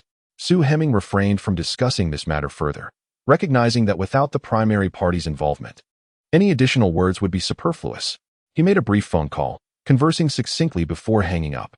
Noticing Jiaxin's gaze upon him, he clarified, "I believe that your batch of shoes, both in style and craftsmanship, is exceptional and could be sold in the port city." Jiaxin responded with a thoughtful hum. "I heard from Xin that the coldest it gets in the port city is around 10 degrees. Our shoes are too thick for the residents there." This was a consideration Su Heming had overlooked. Su Heyuan arrived promptly after receiving the call and was taken aback by the shoes displayed on the table. 4 of the designs were particularly striking, ones he had never encountered in the port city. Su Heming remarked, "Brother, these shoes were designed by my sister Jiaxin. Aren't they quite fashionable?" Su Heyuan, somewhat astonished, turned to Jiaxin and inquired, "Where's Jiaxin?" He promptly declared his intention to visit Pengcheng to find her. This decision left Jiaxin momentarily bewildered, though she quickly regained her composure. "Comrade Su, if you wish to purchase these shoes, we can certainly negotiate." Jiaxin found it difficult to discern Su Heyuan's intentions. Su Heming patted his shoulder, chuckling, "Rest assured, my brother has been incredibly busy lately. His initiative to seek out Sister Jiaxin is undoubtedly a positive development. Aunt Ding is a benefactor to my cousin. My brother would never exploit Sister Jiaxin. Otherwise, my aunt would find out and would surely break his legs." 10 minutes later, Jiaxin found himself seated in a brand new Santana. The vehicle, pristine both inside and out, was undoubtedly freshly purchased. One could only wonder where the Su family acquired such wealth, what with running a factory and acquiring new cars. Upon their arrival, Jiaxin had just awakened from her afternoon nap. Her surprise was palpable when she saw Su Heming. "What brings you here?" Su Heming gestured towards Su Heyuan beside him and replied, "My brother admired the shoes you designed and wishes to discuss a matter with you." In truth, Jiaxin had already taken note of Su Heyuan when they entered. He bore a striking resemblance to Su Heming, clad in a sharp gray suit, his piercing gaze suggesting he was a formidable character. Lu Jiaxin courteously welcomed them inside. Once in the room, Su Heyuan placed the shoes brought by Lu Jiajie on the table and inquired, "Miss Lu, I have heard that these shoes are your design?" "Indeed, they are," she replied. "Is there something amiss? Did you complete the design independently?" Lu Jiaxin grasped his intent. "Yes, I did. Are you, Mr. Su, interested in purchasing my design?" "Actually, I only sell the shoes. I do not sell the designs," she clarified. Su Heyuan was taken aback by her astuteness. "What is the price of your shoes?" This was a matter Lu Jiaxin had previously discussed with Lu Jiajie, but they had yet to reach a conclusive decision. With someone now inquiring, she naturally aimed high. Sheepskin is priced at 68, lambskin at 58, cowhide at 55, and synthetic leather at 48. However, please note that collection must be done in person. While she had no intention of selling synthetic leather, the reality was that acquiring sufficient quantities of natural leather on short notice posed a challenge. Thus, one had to resort to utilizing a portion of synthetic leather. Su Heyuan found the prices excessively steep and countered with his offers: 45 for lambskin, 35 for sheepskin, 35 for cowhide, and 20 for synthetic leather. With such drastic price reductions, how could Lu Jiaxin possibly acquiesce? She waved her hand and declared, "Then forget it. I shall sell it myself." After a series of haggling, the final prices were set at 56 for lambskin shoes, 48 for sheepskin, 45 for cowhide, and 34 for synthetic leather. Su Heyuan stated, "The design draft must be exclusive. If you have no objections, we can sign the contract right now." Lu Jiajie was taken aback, standing up in astonishment. How wealthy could Mr. Su be to finalize a deal worth hundreds of thousands without so much as a blink? Lu Jiaxin perceived not only his discernment, but also his audacity. She addressed both Lu Jiajie and Su Heming, saying, "You two step outside. I need to have a serious discussion with Brother Su." In truth, it was not only to prevent Su Heming from overhearing. She also did not wish for Lu Jiajie to be privy to the conversation. Su Heming retorted, "What is there that I cannot hear? Your mouth is too big. I cannot trust you," she replied. Upon hearing this, Lu Jiajie promptly pulled the irate Su Heming outside.